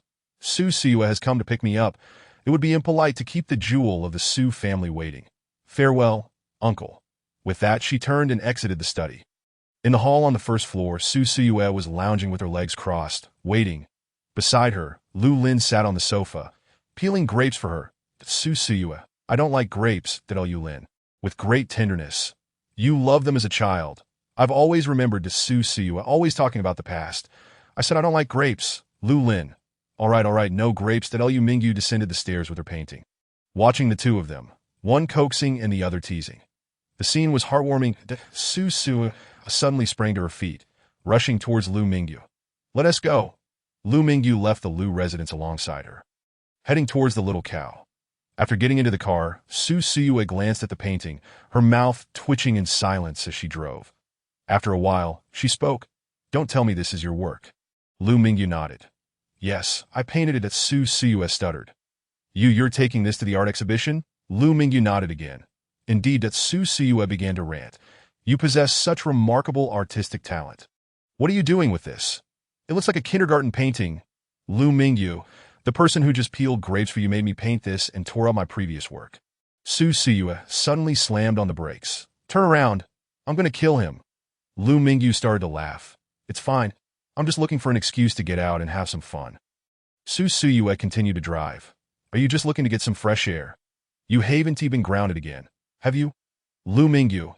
Yes, I was grounded for 24 hours. Su Suyue began to curse, unleashing her ire upon the four members of the Lu family. Lu Mingyu sat beside her, laughing as she listened. The exhibition venue was bustling with activity, and the exhibition hall was vast. IT had entered the final stages, with most of the artworks already displayed. The spot left for Lu Mingyu was in the far corner, quite inconspicuous. Once she hung her painting, the surrounding staff remarked on how fortunate it was to be in an inconspicuous area. Amidst the multitude of traditional artworks, her piece stood out like an ugly duckling among swans. In terms of color, creativity, and quality, it was utterly mismatched with the theme of the exhibition in the distance. A pair of siblings strode purposefully, exuding a vibrant energy. The young woman was Qin Yuan, the eldest daughter of the Qin family, while walking alongside her was Qin Lian, the family's eldest son. However, in stark contrast to Qin Yuan's graceful demeanor, Qin Lian, despite his status as the firstborn, radiated an air of frivolity that a step behind them was Lu Lin, wearing a flattering smile. Qin Lian remarked, "The arrangement of this art exhibition is quite impressive, isn't it, sister? Are you satisfied?" Qin Yuan nodded with a smile. "Indeed, it is quite good. You all have worked hard." Liu Lin quickly waved his hand. "Not at all. It was our duty." Qin Lian, however, adopted a different tone, exclaiming, "But it was exhausting for me, sister. You must reward me generously." Qin Yuan shot him a playful glare. "Do refrain from climbing the ladder so shamelessly." With a laugh, Qin Lian began to request, "Sister, I wish to purchase a LaFerrari." Qin Yuan ignored him, coming to a halt and stating, "I need to go over there for coordination. You two should continue to explore and see if there are any details that require attention. It is the last day, so do not let your guard down." The two nodded in agreement, watching her depart. Liu Lin, with a grin, asked, "Qin Xiao, since Miss Qin is in such good spirits, does that mean everything is secure?" Qin Lian paused. "What matter are you referring to?" Lu Lin, flustered, quickly clarified, "The project I proposed. The Art Association is promoting it." "Oh, right." Qin Lian rubbed his nose and added, "I forgot to inform you. My sister has assigned that project to the Su family." Lu Lin was taken aback. "What?"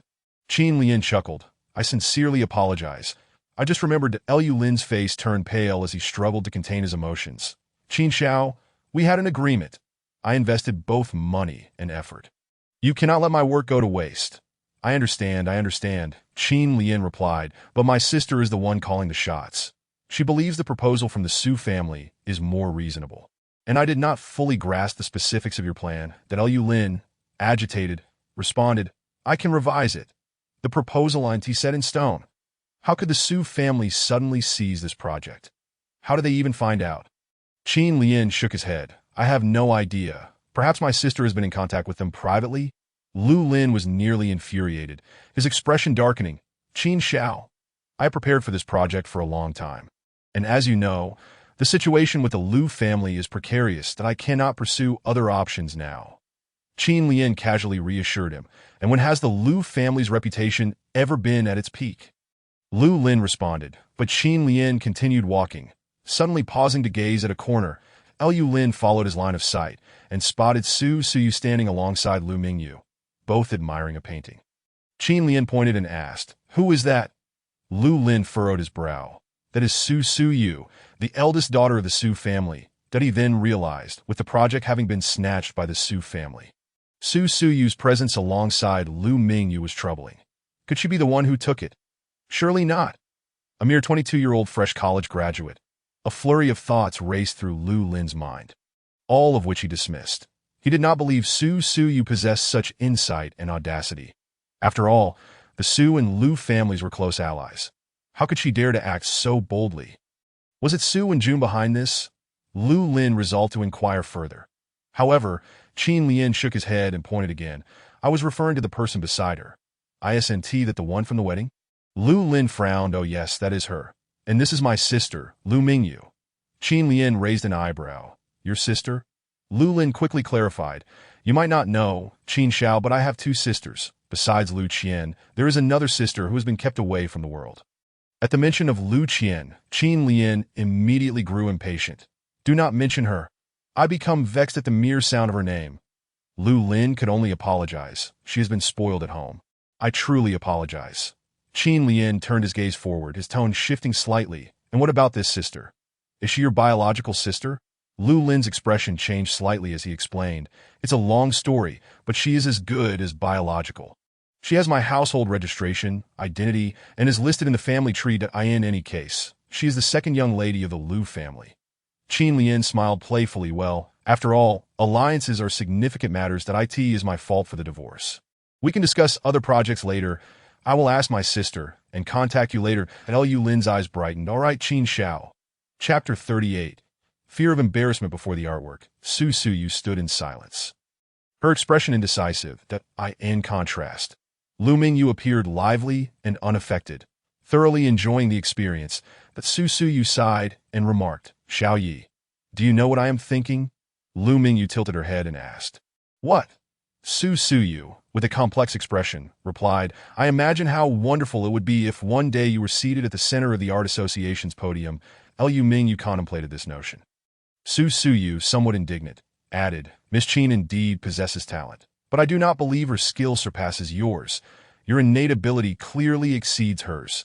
She is even vying for the position of vice president of the Art Association. While you remain in the shadows, Liu Mingyu chuckled nonchalantly. Skill is unrelated to status. That Su Suyu continued. I have seen your painting, the one sold for $1 million. Your level 6 months ago was already superior to hers. After your advanced studies at the Royal Academy, you must be even more exceptional now. Liu Mingyu replied, Let us not discuss my matters. How is your project? A hint of pride graced Su Suyu's face. Lu Lin's lackluster proposal was swiftly dismissed by me. Liu Mingyu smiled. So you secured it. Su Suyu nodded. Your analysis was entirely accurate. It is all about the materials, with the Art Association spearheading it, resulting in significant profits. Liu Mingyu remarked, It is a pity I lack funds. Otherwise, I would invest alongside you. Su Suyu was about to speak when Liu Mingyu interjected, No need to lend me anything.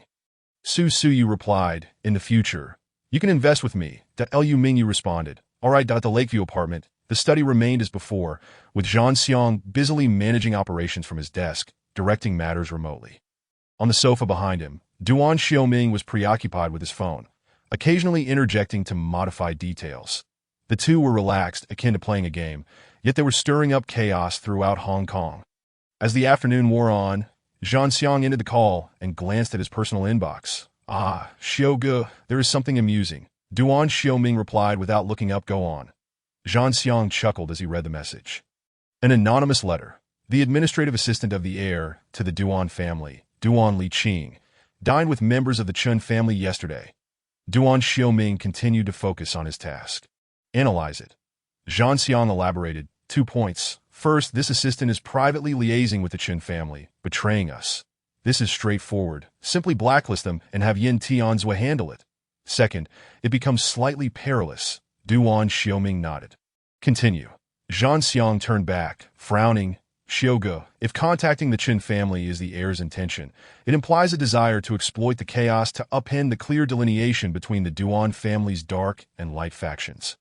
Should we be on guard? Duan Xiaoming lifted his gaze. And the third point?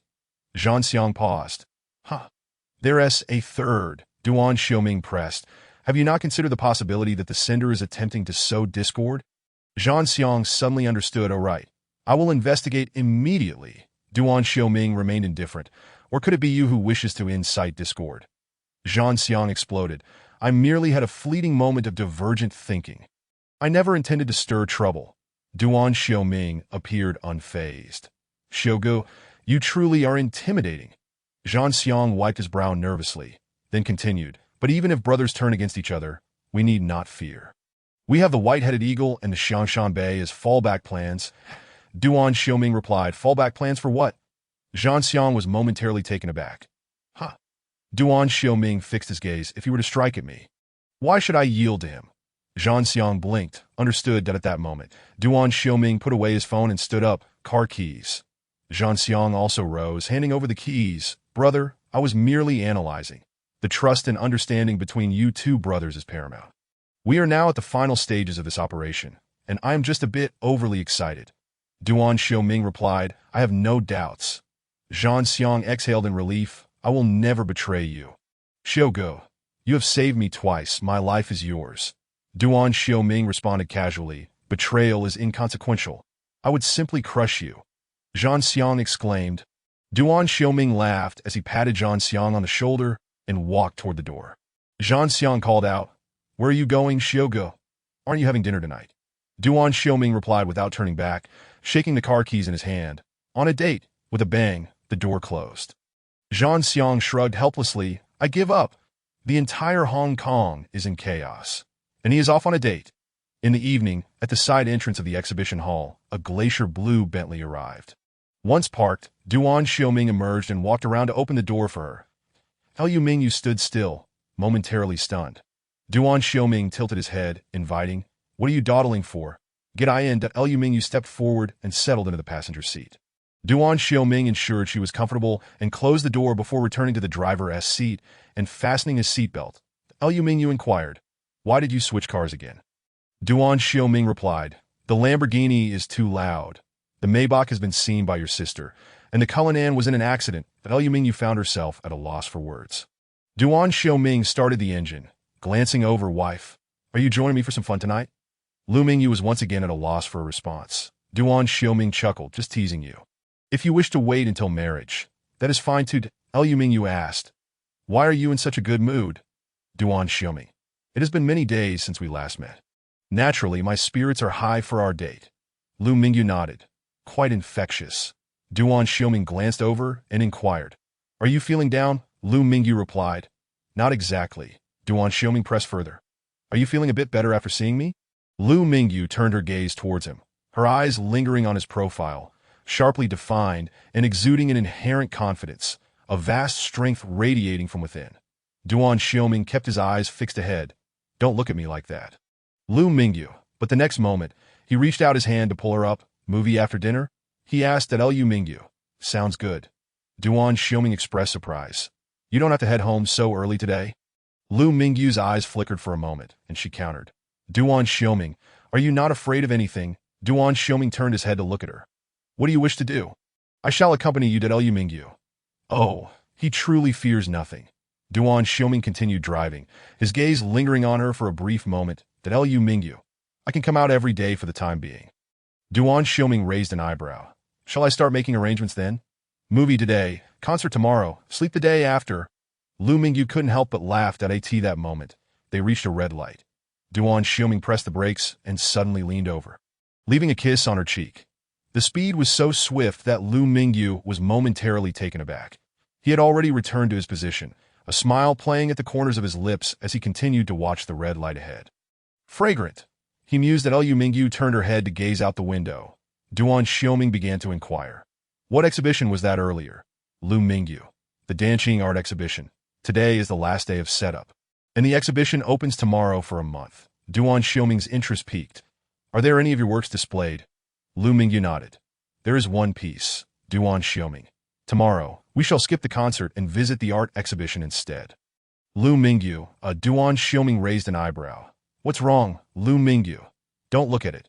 Duan Xiaoming appeared displeased. Am I not allowed to see it? Why not, Liu Mingyu? I'm afraid you'll embarrass yourself. Chapter 39. Getting straight to the point at 8 o'clock in the evening. Su Wenjun pushed open the door to a high-end tea house's private room, somewhat surprised as he spoke. Lu Lin. What brings you to invite me for tea? Lu Lin rose to invite him. Please, have a seat. That Su Wenjun surveyed the surroundings, smiling. What's going on? Just the two of us. Lu Lin nodded. I have some matters I'd like to discuss with you. After taking a seat, Su Wenjun asked, What is so serious? Lu Lin. You know about the Danqing art exhibition, right? Su Wenjun recalled for a moment, nodding. I remember now. Miss Qin has many works on display. Has it started? Lu Lin observed his expression, somewhat surprised. You haven't been following it. Su Wenjun replied, puzzled. Why would I pay attention to that? Lu Lin furrowed his brow, tentatively saying, I ran into Ye at the exhibition today. Su Wenjun. She must have accompanied Mingyu to the exhibition. She loves to roam about aimlessly, clearly not understanding it, and I don't know what she is trying to join in on. Lu Lin felt uncertain but smiled. Wenjun, why have our two families, the Zus and the Lus, been friends for so many years without any matrimonial ties? Su Wenjun's hand holding the teacup froze in midair. His surprise evident in his eyes that Liu Lin swiftly changed the subject. If this exhibition has the support of an art association and we could collaborate on some projects, both families could profit. Couldn't we? Su Wenjun frowned. Lu Lin, I'm having a hard time understanding you right now, that Liu Lin. It's simple. Could you ask your father if there are any investment projects supported by the art association? Su Wenjun chuckled. Are you saying that if I ask, the Lu family will agree to marry Mingyu to me? Clearly, childhood friends are a suitable match, and the Su family has tested the waters several times. But your family's stance has been quite firm. Liu Lin looked down, saying, When I speak of matrimony, it could also mean me and Ye. It's about fostering goodwill between our families, a win-win situation. Su Wenjun set down his teacup, visibly angered. Lu Lin, while it's true our families have a long-standing friendship, you must consider how the current Lu family compares to the Su family. Your sincerity is lacking. Lu Lin opened his mouth to explain. However, Su Wenjun had already stood up. Excuse me. The conversation had collapsed. Witnessing Su Wenjun leave directly, Lu Lin felt an urge to smash the teacup. Just then, his phone vibrated, and he glanced at it in surprise. Qin Lian, are you bringing your sister to my place to play? A location address followed, pinpointing a standalone villa. Without a moment's hesitation, Lu Lin called Lu Qian and drove over. An hour later, Lu Lin arrived at the standalone house with his well-dressed sister, Lu Qian. Upon entering, they found around 20 people in the hall, chatting and drinking. Apart from several elite young men and women of the same caliber as Qin Lian, the remainder were strikingly handsome young men and women surrounding them. Qin Lian loved to party, but his gatherings were far more upscale than those of Su Wenjun, Hao Lusheng, and others. He never entertained in public, but rather in various hidden villas around Shizi City. The companions he invited were also carefully selected. This villa was not a residence but a venue for various parties, discreet and secure. Lu Qian had always known about these matters, but was witnessing firsthand how her ex-husband engaged in such revelries for the first time that at this moment, Qin Lian sat on the sofa. Flanked by young women, some cuddling up to him, others serving him drinks, Lu Qian's emotions were on the verge of explosion, yet she maintained a smile on her face, linking arms with Lu Lin as they walked in. Lu Lin calmly greeted Qin Lian. Young Master Qin, I brought my sister along. Qin Lian glanced up, frowning. Why did you bring my ex-wife here? Lu Lin was taken aback. You, young Master Qin, are the one who asked me to bring her. Qin Lian cast a disdainful glance at Lu Qian, addressing Lu Lin. I meant your other sister. Lu Qian's emotions finally erupted as she shouted sharply. Husband, you may fool around with women, but you still think of that wretched girl? Qin Lian grew increasingly irritated. Who is your husband? Be quiet. Lu Qian rushed over, shoving the woman beside him aside. Shameless creature. Seducing my husband.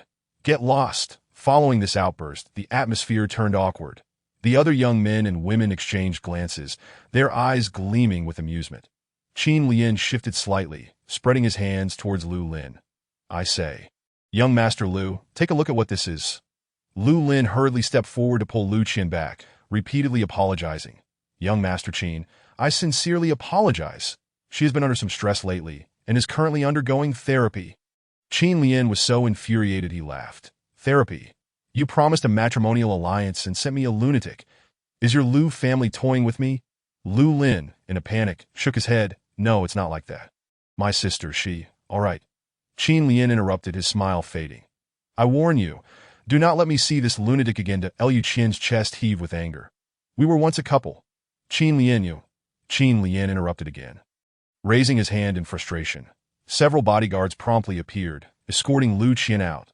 The surrounding guests also left the hall, heading upstairs, leaving only Qin Lian and Lu Lin in the expansive room. Lu Lin stood there, watching the prominent young Master Qin seated centrally on the sofa. Qin Lian took a sip of his drink, then playfully gestured towards the sofa. Lu Lin, shall we get straight to the point? Lu Lin took a deep breath and sat down. In the late night, Duan Xiaoming drove Lu Mingyu to the side entrance of the Lu family home. After unbuckling her seatbelt, Lu Mingyu tugged at the car door handle. It was still locked, unyielding. Duan Xiaoming merely watched her, not bothering to unlock the door. Lu Mingyu turned to look at him, but what awaited her was his aggressive approach. He captured both her hands with one of his, rendering her immobile. Without warning, he kissed her, pressing her back against the seat. But he was so warm that in the stillness of the night, the temperature inside the car rose sharply. On the day he first took her home, she had fled faster than a rabbit. He spoke against her lips. Lu Mingyu's expression shifted. Realizing a dangerous truth, he appeared nonchalant. Yet he was attentive to the subtleties, depending on whether he chose to articulate them. Observing her momentary daze, he released her. Click. Duan Xiaoming pressed the unlock button, a smile tugging at the corners of his mouth. Whether you get out or not is entirely up to you. With that, he shifted gears, pressed the brake, and restarted the car. The implication was clear. If she did not exit, he would simply turn around and head back to the apartment. Lu Mingyu calmly stated, I'm on my period. The 3 words extinguished all of Duan Xiaoming's emotions. Beautiful, he offered as a 2-word evaluation that he then rolled down the driver's side window, pulled out a cigarette, and held it between his fingers. Lu Mingyu opened the car door, stepped out, and smiled at him. Good night. She turned briskly, pushed open the Lu family's heavy entrance, and stepped inside. The weighty general's door slowly closed. Duan Xioming watched her silhouette vanish beyond the door. Unable to suppress a chuckle that a spark flickered at his fingertips as he lit the cigarette he forgot to mention, his sensory perception was astonishingly acute. The menstrual period coincided with those days for male models. Yet today was not one of them. Was she trying to deceive him? Chapter 40. This painting is truly shockingly ugly. The lights illuminated the Lu family's grand hall. Upon her return, Lu Mingyu encountered Lu Qiuyang, who was seated in the prominent position. Astonishingly, he was still awake at such a late hour. With a gloomy gaze fixed upon her, Lu Qiuyang scoffed, "You truly have audacity. Did I permit you to frolic about outside until this hour?" Lu Mingyu smiled faintly and inquired, "Uncle, there is a currently trending social media platform among the youth." Lu Qiuyang retorted with a mocking tone, "Is that wealthy boyfriend of yours someone you met online?" Lu Mingyu replied, "What I meant to convey is that I am involved in self-media." Lu Qiuyang furrowed his brow, asking, "What do you mean by that?" Lu Mingyu explained, "I have amassed a substantial following, and should you dare to harm my grandmother, I cannot guarantee I won't unleash a torrent of wild words online. At worst, I shall abandon that account, leaving you with nothing." Lu Qiuyang sprang to his feet, intent on approaching her with hostility. Yet Lu Mingyu remained composed, refusing to retreat. "I have set a directive. Seizing my phone would be futile. In 10 minutes, it will post automatically, negating your current intentions." Lu Qiuyang halted in his tracks, fury flickering in his eyes. Lu Mingyu continued, "Uncle, we are now in the information age. Your antiquated methods are no longer applicable to contemporary society." Lu Qiuyang demanded, "What exactly are you trying to say?" Lu Mingyu asserted, "We shall coexist peacefully. You may open the back gate for my unrestricted entry and exit. The family's reputation does not concern me, but it clearly matters to you." Lu Qiuyang's expression twisted in disbelief as he gazed at her, exclaiming, "You truly know how to manipulate the human heart." Lu Mingyu replied, "Thank you for the compliment. Please hand me the key to the backyard." However, Lu Qiuyang suddenly countered, "Are you merely bluffing? Does your account genuinely possess a vast number of followers? Can it wield societal influence?" Lu Mingyu produced her phone, swiped the screen, and activated the notification sound. Instantly, it erupted with a flurry of ding, ding, ding. She then silenced her phone before locking the screen. Lu Mingyu continued with a smile, "Did you hear that? My private messages flood in by the hundreds every second, and my likes tally up to 100,000 within 24 hours. Lu Qiuyang glared at her menacingly. "You have certainly inherited your father's cunning." Lu Mingyu replied, 10 minutes remain. 6 of those are left." Lu Qiuyang inhaled deeply, opened a nearby safe, and tossed a set of keys towards her. Lu Mingyu approached to retrieve the keys, uttering not a word more, and ascended the stairs directly. Once in her room, she locked the door behind her and took several deep breaths before unlocking her phone screen. The notion of having a vast number of followers was a fabrication. The painting she had recently published had gained a small amount of attention, but it was far from the exaggerated claims she had made. After all, that account had only been active for 3 months and had merely garnered a modest reputation within the art circle, not among the general public. Moreover, there was no directive. She was unfamiliar with such sophisticated concepts. What she had just released was merely a recording. She had deceived Lu Qiuyang. Nevertheless, she had finally obtained the keys. The following morning, Lu Mingyu had never felt so exuberantly anticipatory for breakfast. As soon as she finished, she rose from the table, unlocked the back gate with her keys, and made her way toward her grandmother's residence. Tao Yalin had already finished her breakfast and was reclining in a rocking chair, resting her eyes. The television nearby played a classic Cantonese opera. The melodic strains of the opera intertwined with the chirping of birds outside, creating a most pleasant ambience. Lu Mingyu approached, grasping her grandmother's hand. Tao Yalin opened her clouded eyes, and after a few seconds, they brightened. "Little Yi." Lu Mingyu beamed, "Yes, Grandma." Tao Yalin joyfully rose from her rocking chair, grasping her hand and asking, "What brings you to Shizi City?" "On holiday." Lu Mingyu nodded. "I'm on winter break." Tao Yalin caressed her hair, smiling as she inquired, "Good. Will you stay in Shizi City for the new year?" "What about your parents?" Lu Mingyu responded, "Mom and Dad have to work. I'm here alone for the new year." Tao Yalin patted her hand, nodding vigorously. "Good, good. Grandma will go fetch you some candy." Lu Mingyu spent the morning with her grandmother, the two of them conversing animatedly by noon. Tao Yalin grew tired and dozed off in her rocking chair. Liu Mingyu covered her with a blanket and exited the backyard. In the afternoon, Lu Mingyu hailed a cab to the exhibition hall. It was the opening day, and many patrons had come to show their support. Most of the young scions of Shizi City were present, gathering around the central area to admire Miss Qin's artwork. Showering it with praise that lasted 10 minutes without repetition, that Su Suyue was also present. Engaged in a cheerful discussion with Qin Yuan regarding project details, Liu Mingyu chose not to interrupt and wandered around the exhibition hall on her own until she arrived in front of her own artwork. Whenever someone passed by, they couldn't help but exclaim, "What an ugly piece hanging here! My eyes are under attack. Isn't this a traditional painting exhibition? Why does this abomination exist? Is it a painting by a kindergarten child? Auctioned off for charity? There's no need for that. It's not even the same theme." Unmoved, Lu Mingyu stood before the painting, lost in thought. Time seemed to elapse indefinitely until a sharp snap of fingers startled her. Turning around, she caught sight of Duan Xiaoming lowering his hand. He stepped closer, standing behind her at an intimate distance, from which angle it appeared as if he had encircled her. Liu Mingyu felt the air grow slightly warmer. Duan Xiaoming gazed ahead and remarked, "This painting is indeed shockingly ugly." Lu Mingyu replied, "I painted it." Duan Xiaoming paused, reassessing. "The color composition is commendable. Beyond that, there is nothing of merit." He glanced at her left hand. "It must be your right hand that created this. It's utterly hideous." At that moment, her phone vibrated. Duan Xiaoming answered the call, placing it by his ear. "Yes, I'm at the art exhibition," a voice inquired from the other end. Duan Xiaoming glanced at Lu Mingyu and said, "There's someone here, your sister-in-law, come to say hello."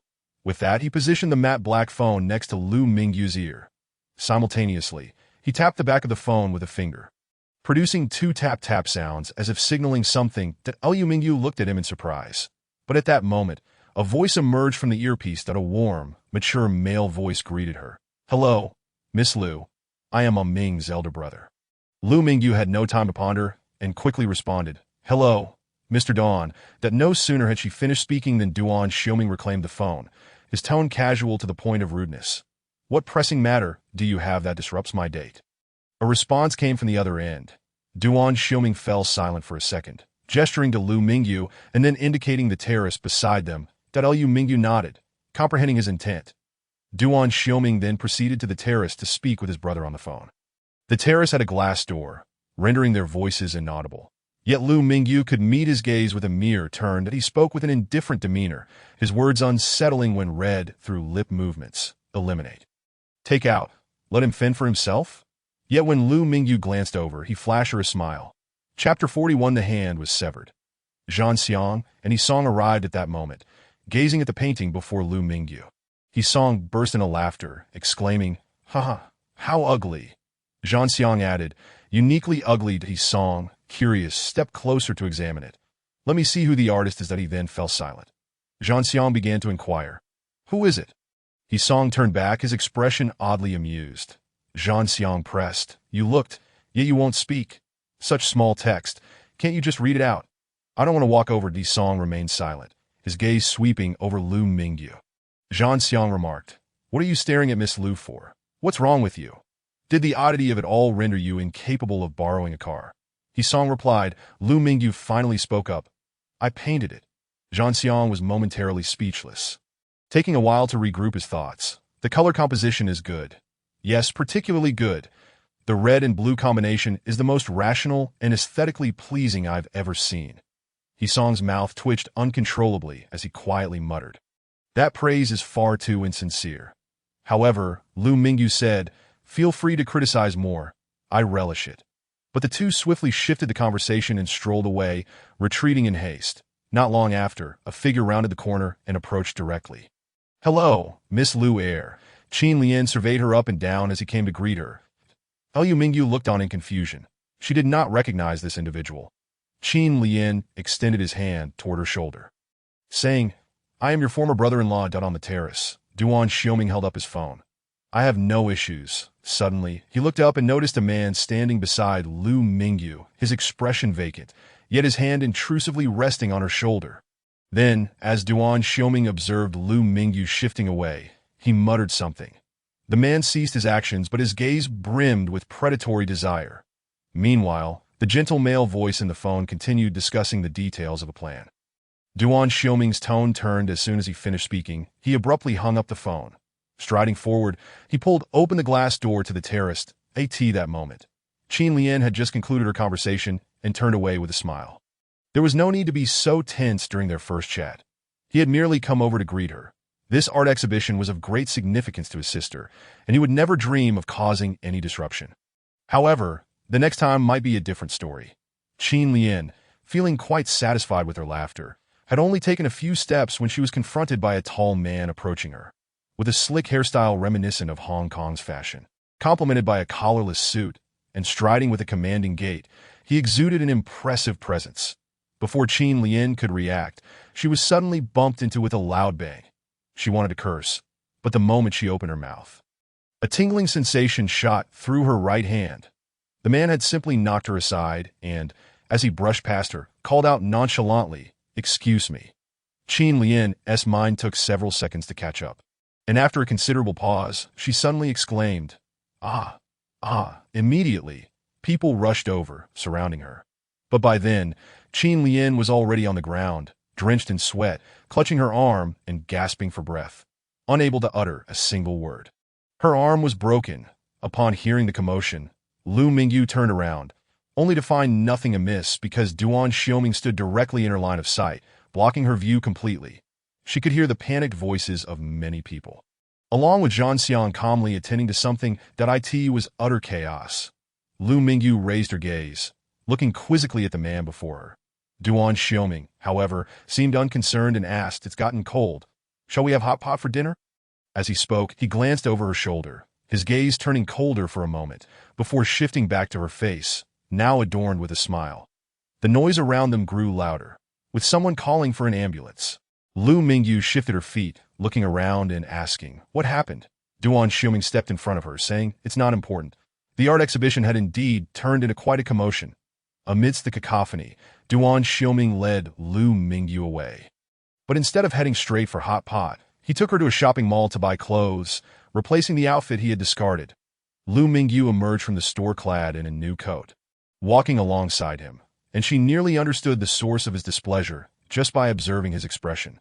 Duan Xiaoming walked with a confident stride and inadvertently created some distance between them. Instinctively, he reached out to pull her closer but grasped at empty air. Turning around, he noticed Lu Mingyu was breathlessly jogging to catch up, struggling to keep pace. Duan Xiaoming retraced a few steps and took her hand, and Lu Mingyu caught her breath, assessing the length of his strides and then glancing at herself. Duan Xiaoming remarked, "I'll be more mindful next time," that he had nearly forgotten that his long strides and brisk pace could be challenging for her. He paused to allow her breath to steady before resuming their forward movement. Lu Mingyu softly inquired, "Are you angry?" Duan Xiaoming raised an eyebrow. "More than just angry." Lu Mingyu replied, "You got upset just from a pat on the shoulder." Duan Xiaoming shot her a fierce look. "That wasn't just a pat. It was an embrace." Saying that, he wrapped his arm firmly around her shoulder, holding her close. She wanted to curse, to let out a stream of expletives. The urge was nearly overwhelming. Lu Mingyu then asked, "Are you easily jealous?" Duan Xiaoming retorted, "I'm not jealous." Lu Mingyu nodded slightly, "And yet you broke someone's arm." Duan Xiaoming fell silent for a moment before responding in a calm tone.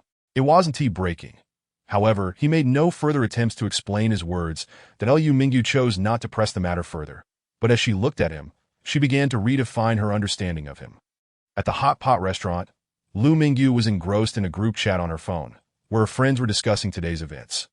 Oddly enough, the fire hadn't reached Duan Xiaoming, and she was uncertain how Zhang Xiang had managed things. Duan Xiaoming handed her the menu, asking, "Shall we take a look?" Lu Mingyu replied, "You decide." Duan Xiaoming nodded, "Can you handle spicy food?" Lu Mingyu responded, "I can eat it. I used to avoid it, but now I can." Duan Xiaoming ordered a spicy and bone broth hot pot. Lu Mingyu quietly enjoyed her meal while Duan Xiaoming served her food, casually asking, "You rarely eat spicy food, right?" Lu Mingyu replied, "You're quite observant." Duan Xiaoming shifted his gaze. "Apologies, it was unintentional. Did I offend you?" Lu Mingyu did not respond immediately. She needed time to consider whether such an innocuous comment could be deemed offensive. Duan Xiaoming grabbed a napkin and covered his eyes, saying, I want tea look, I want tea observed that Liu Mingyu couldn't help but laugh. How can you eat without seeing? Duan Xiuming leaned back, still covering his face with the napkin, revealing only his chin and thin lips. At that moment, the corners of his mouth curled up. You feed me. Silence enveloped them, a prolonged stillness broken only by the bubbling sounds of the hot pot. Duan Xiuming lifted a corner of the napkin to peek, only to collide with a pair of dazzling, bright eyes. But she quickly averted her gaze, returning to her meal. It was a fleeting glimpse. Duan Xiuming was momentarily stunned, and when he looked back at her, the brilliance was gone, replaced by an unfathomable darkness. Akin to a bottomless well, he crumpled the napkin into a ball, smiling. Though it had been but a moment, she no longer radiated the lifeless aura she had displayed the previous day. That brief moment was unmistakable. Had she begun to harbor feelings for him? Chapter 42. Come to my place tomorrow to appreciate the paintings today. Liu Mingyu returned home later than the previous day. Yet not too late. The night had fully descended, and the landscape lights in the community had all dimmed in the darkness. A Bentley was parked again beside the entrance, cleverly avoiding the surveillance cameras. Liu Mingyu did not rush to exit the car, leaving the door closed. She tilted her head to glance beside her. Indeed, he had already moved closer. This time he did not confine her, but instead offered a gentle kiss.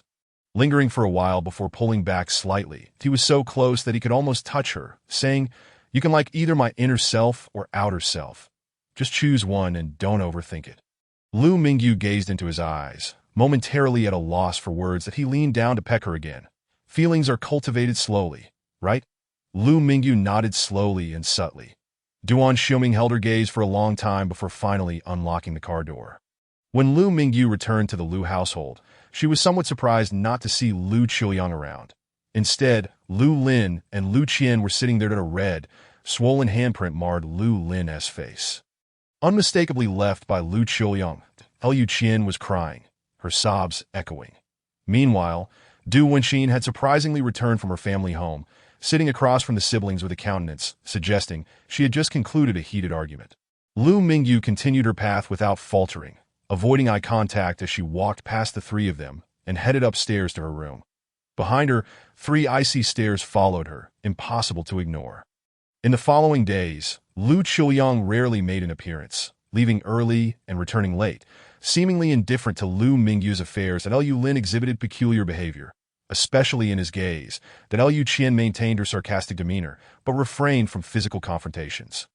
Du Wenxin had returned to her family home, and it had been many days since Liu Mingyu had seen her. That Su Siyue's project theft had been exposed, yet it bore no consequences. On the contrary, it garnered her the attention of many prominent families who spoke of her with admiration. That to rise above others, one must possess audacity. The campaign for the Qin family's eldest daughter was progressing smoothly, propelling Su Siyue's project proposal forward. Liu Lin had approached her several times, but Su Siyue ignored him, displaying complete indifference. That Su Wenjuan finally unraveled the whole story and sought to blame his younger sister. But instead, he received an earful of reprimands from Su Siyue. This young woman was brimming with ambition, on the verge of making a fortune. As for Qin Lian, she was at home nursing her injuries. Her arm in a cast, and on the day the project contract was signed, Su Siyue discreetly transferred a sum of money to Liu Mingyu, but Liu Mingyu promptly returned it unaltered. The troubles Liu Mingyu faced could not be resolved with money. Nevertheless, her days passed in tranquility. After obtaining the key to the backyard gate, Liu Mingyu spent her mornings chatting with her grandmother. Each day, her grandmother appeared increasingly vigorous, her spirit rejuvenated, sometimes even humming along to the operas on television. In the afternoons, Liu Mingyu would go out with Duan Xiuming, occasionally visiting art exhibitions or taking a boat to the center of West Lake to enjoy tea on a small island. Having lived in Shizi City for 10 years, it was her first time discovering such splendid scenery in the heart of West Lake. Her life was simple, yet filled with joy. One evening, just as darkness fell, Duan Xiuming did not escort Liu Mingyu home, but instead brought her to the hotel where they had first met, seemingly intent on reminding her of something. The Wetland Hotel, nestled deep within the forest, featured not only private courtyard rooms, but also small wooden tea houses and personal lounges. That moment, they found themselves in a cozy wooden lounge, a self-service bar that exuded a charming ambience. perfectly suited for two to share a private moment. Under the dim lights, Duan Xiaoming handed her a glass of wine that Liu Mingyu accepted it but did not drink. Duan Xiaoming approached her suddenly. Lifting her up to sit on the bar counter, he positioned himself, his hands braced on either side of her body, effortlessly closing the distance between them. Liu Mingyu leaned back slightly, but was drawn back by his grip at her waist. Not drinking? He inquired. Liu Mingyu shook her head. Duan Xiaoming leaned in closer, his voice low and husky. Feel it? Liu Mingyu felt his breath against her neck. When we didn't know each other, you would sleep. Now, after 20 days of dating, you don't want to. She pushed him away, explaining, it's that time of the month. The Duan Xiaoming did not expose her lies, but simply inquired, were you satisfied with those 2 occasions? Lm Ingyi averted her gaze from him and replied softly. Later, Duan Xiaoming propped himself up slightly, creating a bit of distance, and said, I have a painting delivered to Zizisheng. Shall we go appreciate it tomorrow? Lm Ingyi scrutinized his expression and gently asked, is it truly just about admiring the painting? Duan Xiaoming's gaze was direct, yet the smile at the corner of his lips was pure. Such ambiguous words. I might misinterpret, Lm Ingyi reminded him. It's my menstrual period. Duan Xiaoming nodded, just appreciating the painting. His eyes bore no ulterior motives, focused and sincere, Lm Ingyi replied. Then in the afternoon, Duan Xiaoming asked, are you going to sleep in tomorrow morning? She was evidently the type to have irregular sleeping patterns, often appearing with noticeable dark circles, as if burdened by thoughts. Lm Ingyi answered, I need to accompany my grandmother in the morning. Duan Xiaoming proposed. I'll pick you up at noon. Shall we go after lunch? Lm Ingyi agreed, and he smiled, supporting her as he leaned in to kiss her. Today, he returned home earlier than usual. Upon arriving at the L residence, Duan Xiaoming noticed another car parked at the entrance. Whose car is that? He asked, his tone tinged with an indescribable pressure. Lm Ingyi softly replied, it's my friend's brother's here. Is that so? He raised an eyebrow. Suddenly, he turned the steering wheel sharply, driving directly to the front gate, stopping right in front of the surveillance camera. Lm Ingyi gasped internally. Yet Duan Xiaoming spoke assertively. In a week, I will come to propose. Lm Ingyi looked at him, he tilted his head. The prospective son-in-law need not be secretive. Are you unwilling to grant me a title? Lm Ingyi took a deep breath, suppressing her tension. Until the matter is settled, we cannot make it known. Duan Xiaoming frowned and glanced at the car again, but then raised his hand to shift gears, maneuvering the Bentley to a secluded corner, away from the camera. Lm Ingyi exhaled in relief. Duan Xiaoming chuckled, observing her. You are quite peculiar. At times, you exhibit immense courage, while at others, you are timid and jumpy. Lm Ingyi met his gaze directly. Their eyes locked, filled with intensity. Suddenly, Lm Ingyi propped herself up, leaving a kiss at the corner of his lips, her voice carrying a subtle plea. Please hurry. Duan Xiaoming's fist clenched instantly, his voice low. Are you trying to seduce me? Lm Ingyi smiled, retreating to the passenger seat, tugging at the door handle to lock it. Duan Xiaoming, unflinchingly observing her actions, casually pressed the unlock button. Lm Ingyi opened the door and exited. Duan Xiaoming watched her enter the house, rolled down the window, retrieved a lady's cigarette from the center console, and lit it. As the flame flickered, he gazed at the car at the L residence's entrance. A friend's brother. Odd. Why did he suddenly feel the urge to accelerate towards it? He exhaled the smoke, extinguishing the cigarette after 2 puffs, and drove away. Chapter 43. A phone call. When Lm Ingyi entered the hall, she saw XW New Jersey N and LLN in confrontation, both wearing grim expressions, nearly on the verge of a fight. She paused, intrigued by the unfolding drama, but prudently decided to retreat to her room. Just then, XW New Jersey N stepped forward and grasped her wrist. Lm Ingyi frowned and attempted to pull away, but could not free herself. XW Nguyen spoke urgently. Ingyi, I need to talk to you. Bang. LLN slammed his hand on the table, angrily exclaiming, XW Nguyen, don't overstep. XW New Jersey N relaxed his grip. Lm Ingyi sidestepped, watching the two. LLN no longer held back, shouting, Your family is truly shameless. My sister snatches my project without a word, and now your brother dares to come to my house and steal someone? How audacious. You two must have conspired to bully the L family into submission. XW Nugent took a deep breath, stating, I apologize for you use actions. I will educate her. LLN interrupted. You think you can educate her? Spare me your grandstanding. The two began to hurl accusations back and forth. LM Ingi listened for a while, but gleaned no key information, so she slipped upstairs to her room. She locked the door behind her and propped a chair against it. Taking out her phone, she messaged XSU.LM Ingi. Your brother is arguing with LN. They've been at it for ages without getting to the point. What happened? XSU. Oh, he broke up with his girlfriend and is planning to propose to you. LM Ingi. XSU. Did LL and scold him? Is it a fierce argument? Did they come to blows? Ha ha. LM Ingi. Who was he proposing to? XSU. To you, are you scared? Ha ha. LM Ingi. Given the current strained relations between the X and L families, it is unlikely he would propose. There is even a chance of severing ties. Is he out of his mind? XSU. That is why I say my brother is a fool, but I managed to help you fend off unwanted suitors by snatching the project. I'm the true hero here. I'll crush it in the cradle. Praise me. LM Ingi. Truly impressive. After putting her phone down, LM Ingi began to contemplate. Something felt off. Just as she was about to organize her thoughts, she keenly noticed that someone had entered her room and rummaged through her belongings. Although the intruder had made an effort to restore everything to its original state, LM Ingi still discovered the disturbance. Frowning, she felt relieved that her passport was with XSU, and her painting was hidden behind the cotton candy. The next day, LM Ingi visited the backyard as usual to chat with her grandmother, aiding in her recovery. After days of effort, TOYL and no longer experienced daily memory lapses, and even recalled LM Ingi's visit from the previous day. Able to connect with conversations from the day before, occasionally, LM Ingi would gently probe into the past, sharing only warm memories, and her grandmother engaged in the conversation without showing any agitation. LM Ingi firmly believed that her grandmother could recover. By noon, Duen Xiaming parked outside the community, waiting for her. He was quite displeased that he always had to stop so far away for daytime pickups, to the point that his expression was fierce enough to frighten passing children. That LM Ingi emerged and immediately caught sight of his sour face, exuding an air of "I have a terrible temper." Amused, she approached and entered the car. The Duen Xiaming's expression quickly returned to normal. LM Ingi found it even funnier and asked, "Did you study Sichuan opera?" As Duen Xiaming started the vehicle, he reminisced, "Actually, I grew up in the United States, so there is a bit of a cultural gap.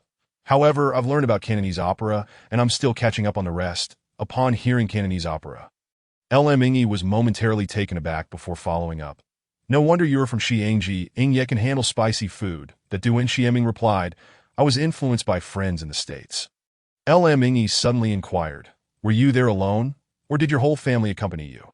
Duen Xiaming responded, "Just me, but my family often came to visit, especially my brother, during my rebellious phase. He would frequently fly to see me." LM Ingi blinked. Oh, why was he the only one who grew up in the States?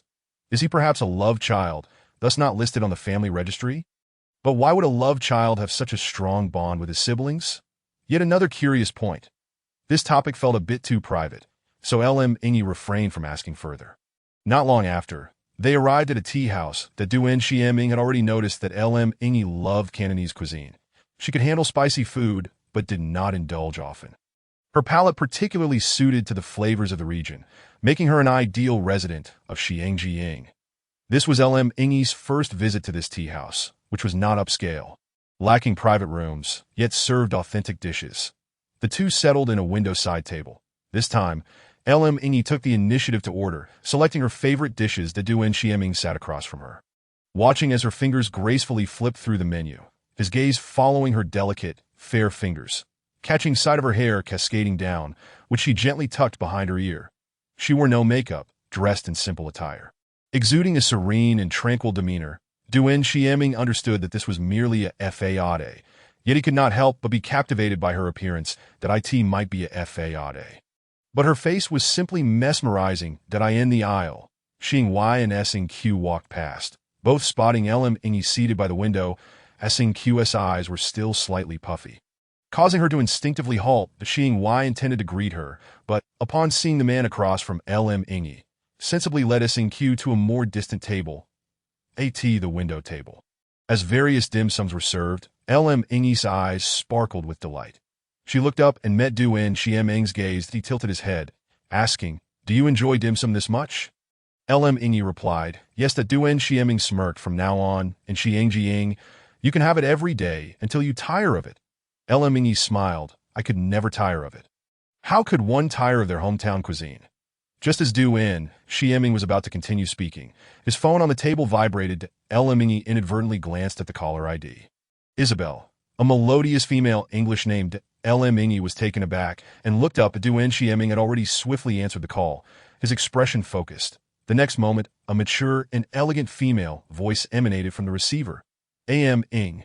The volume was somewhat loud, accompanied by peculiar noises, thudding sounds that Lu Mingyu, seated nearby, caught part of the conversation. Someone on the other end uttered something else. Du Xiaoming raised his phone, glancing across the table, his eyes betraying an unspoken sentiment. Lu Mingyu was momentarily taken aback, shifting her chair slightly further away. She hadn't clearly heard what was said, but distance seemed prudent. The call concluded swiftly. Du Xiaoming's demeanor shifted just as quickly, his posture straightening as if something of great importance had arisen. Once the call ended, Lu Mingyu simultaneously set down her utensils, gazing at him, awaiting his words with calm composure. Du Xiaoming remained silent for 2 seconds before stating gravely, Lu Mingyu, I have to leave the country for a while. Chapter 44. Are you engaging in charity? Lu Mingyu nodded without surprise, inquiring bald eagle. Du Xiaoming confirmed. Yes, that Lu Mingyu resumed her meal, replying, very well. Du Xiaoming hesitated, then added, it's urgent. I cannot stay with you. Lu Mingyu continued to nod, asking, are you leaving today? Du Xiaoming replied, I'm sorry, I must leave immediately. Lu Mingyu's tone was indifferent. It's fine. I can eat alone. The sound of the chair scraping against the floor echoed in a swift motion. Du Xiaoming stepped in front of her, bending down to lift her chin, that a fervent kiss landed upon her lips. His movements were so rapid that Lu Mingyu was momentarily astonished, her eyes widening slightly. The surrounding patrons were drawn to the commotion, and this scene ignited a small stir. Du Xiaoming disregarded the curious gazes, looking earnestly in her eyes. Lu Mingyu, wait for my return. I will marry you. With that, he turned and strode away. The ice blue Bentley sped down the main road, the dashboard numbers escalating rapidly. Had there been no obstructions, Du Xiaoming could have driven even faster, but he pressed the accelerator with one foot, gripping the steering wheel with one hand, while the other inserted a Bluetooth earpiece into his ear. Commands flowed from his lips at a rapid pace, yet his tone remained calm. Zhang Xiang, return to Hong Kong immediately and meet with the Shadow Master. Yin Tianzhua, ensure my father's safety. Do not concern yourself with anything else. The Bentley surged ahead, releasing exhaust fumes as it raced toward Pudong International Airport. In the restaurant, Lu Mingyu dined quietly alone. The copious dishes meant for two proving too much for her. She opted to take the leftovers. Exiting the restaurant, she encountered Xiang Yi and Sang Qi, who had also finished their meals. Sang Qi's eyes were notably red and swollen, a clear indication of a night spent in tears. Unaware of the underlying issues, Xiang Yi greeted Lu Mingyu casually, saying, were you dining with your boyfriend? And teasingly added, that kiss was straight out of a drama. But why did he leave? Lu Mingyu replied calmly, he had an urgent matter to attend to. Lu, Sang Qi interjected, can we speak privately for a moment? Xiang Yi looked surprised at their exchange. Lu Mingyu nodded, of course. Sang Qi glanced at Xiang Yi, forcing a smile that was more painful than tears. Xiang Yi, I need to talk to Lu. You can head back without me. Xiang Yi nodded awkwardly. Oh, all right. Lu Mingyu and Sang Qi made their way to a nearby CF, ordering 2 cups of hot coffee. Sang Qi, with her red eyes, let tears fall freely, her gaze devoid of malice, filled instead with profound sadness. She was too overwhelmed to articulate her thoughts. Lu Mingyu observed her quietly, taking a sip of coffee.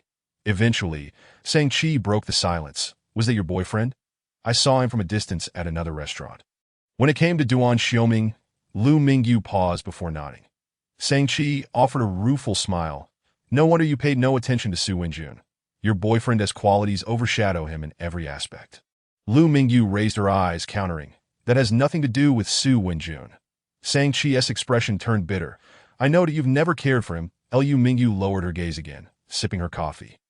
Sang Qi, seemingly unable to bear the silence, blurted out, why did your boyfriend leave you? It reminded me of the day Su Wenjun broke up with me. Lu Mingyu paused, her grip on the coffee cup tightening. What are you implying? Sang Qi replied, that day, Su Wenjun left without hesitation. even costing me my job. I can't help but wonder if your boyfriend left for another woman, having not even finished his meal. Lu Mingyu raised her gaze, her eyes sharpening. You've overstepped. Shang-Chi averted her eyes, murmuring, I'm sorry. Lu Mingyu scrutinized her with a frown. Shang-Chi still couldn't meet her gaze, speaking softly, I'm just so envious of you. You occupied Su Wenjun's entire youth. He may have never truly loved me. Perhaps he was always waiting for you. Lu Mingyu narrowed her eyes, gazing out the window. Wake up and be smart. Shang-Chi blinked in confusion. What do you mean? Lu Mingyu set down her coffee cup. I heard from Xiangyi that you were quite accomplished in university, capable of entering a prestigious company's headquarters. Why did you come to Shizi City to work for Su S? Shang-Chi appeared lost, her expression bewildered. Lu Mingyu continued, Su S and even among the Fortune 500. Is it truly worth it? Shang-Chi replied, perplexed. You're asking me this?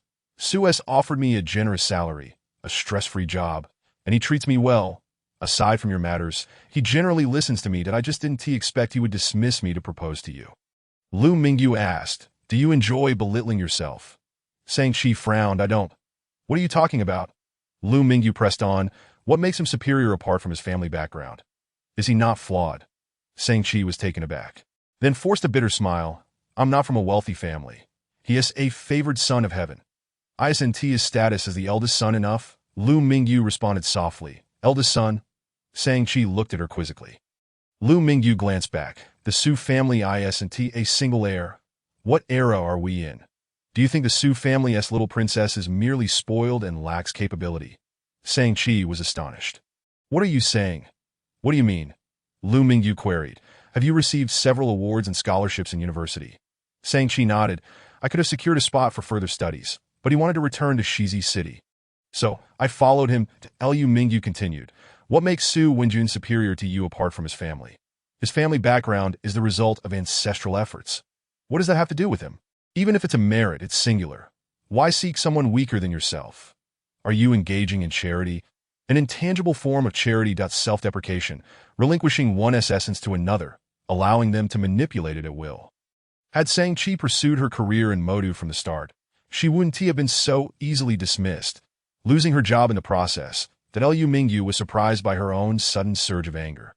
Feeling an urge to express her frustrations, Shang-Chi gazed at her, eyes wide with shock. What followed was a prolonged silence, long enough for the coffee to grow cold. Lu Mingyu steadied her emotions, saying, I apologize, my words were harsh. Yet Shang-Chi shook her head vehemently. No, you're right. That it's my infatuation that led to this outcome. That Lu Mingyu stirred her coffee. When it comes to relationships, one should either refrain from them or pursue those with numerous virtues, fostering complementary or mutually beneficial dynamics. Time passed, and Shang-Chi seemed to have an epiphany, organizing her thoughts. Thank you. You're truly wonderful, Lu Mingyu replied. I also thank you for not disclosing what happened that day to Su Wenjun. Otherwise, Lu Qiuyang would have learned about her getting into that luxury car and subsequently traced it back to Zhang Xiang's lounge, connecting the events with the surveillance footage and Lu Qian's sighting of the Maybach. That could have led to her facing serious consequences. Chapter 45. Brother. You're so verbose. A day later, on a street in the LA slums of Bald Eagle, a car sped past, escorted by several others, all of which were intercepted. With a series of muted gunshots, bullets shattered the rear window of the vehicle. The occupants instinctively ducked low, covering their heads. But soon a bright, piercing whistle rang out. A silent sniper. The driver desperately pressed the accelerator, trying to outrun the bullets, but it was too late. Boom! A massive explosion erupted nearby, sending glass flying and debris scattering chaotically. Another loud crash resounded as the car collided with the guardrail. The driver bleeding from the forehead, losing consciousness completely. The vehicle came to a halt. The sniper had seemingly vanished. Like a sudden roar reverberated through the air as a motorcycle appeared at the end of the street. Its speed akin to that of a projectile aimed at a tank. The rider, clad entirely in black and adorned with a helmet, brandished an unfamiliar firearm, swiftly crouching beside the motorcycle. With a flick of the wrist, he unleashed a series of precise shots, each one striking true, in the brief span of a few hundred meters.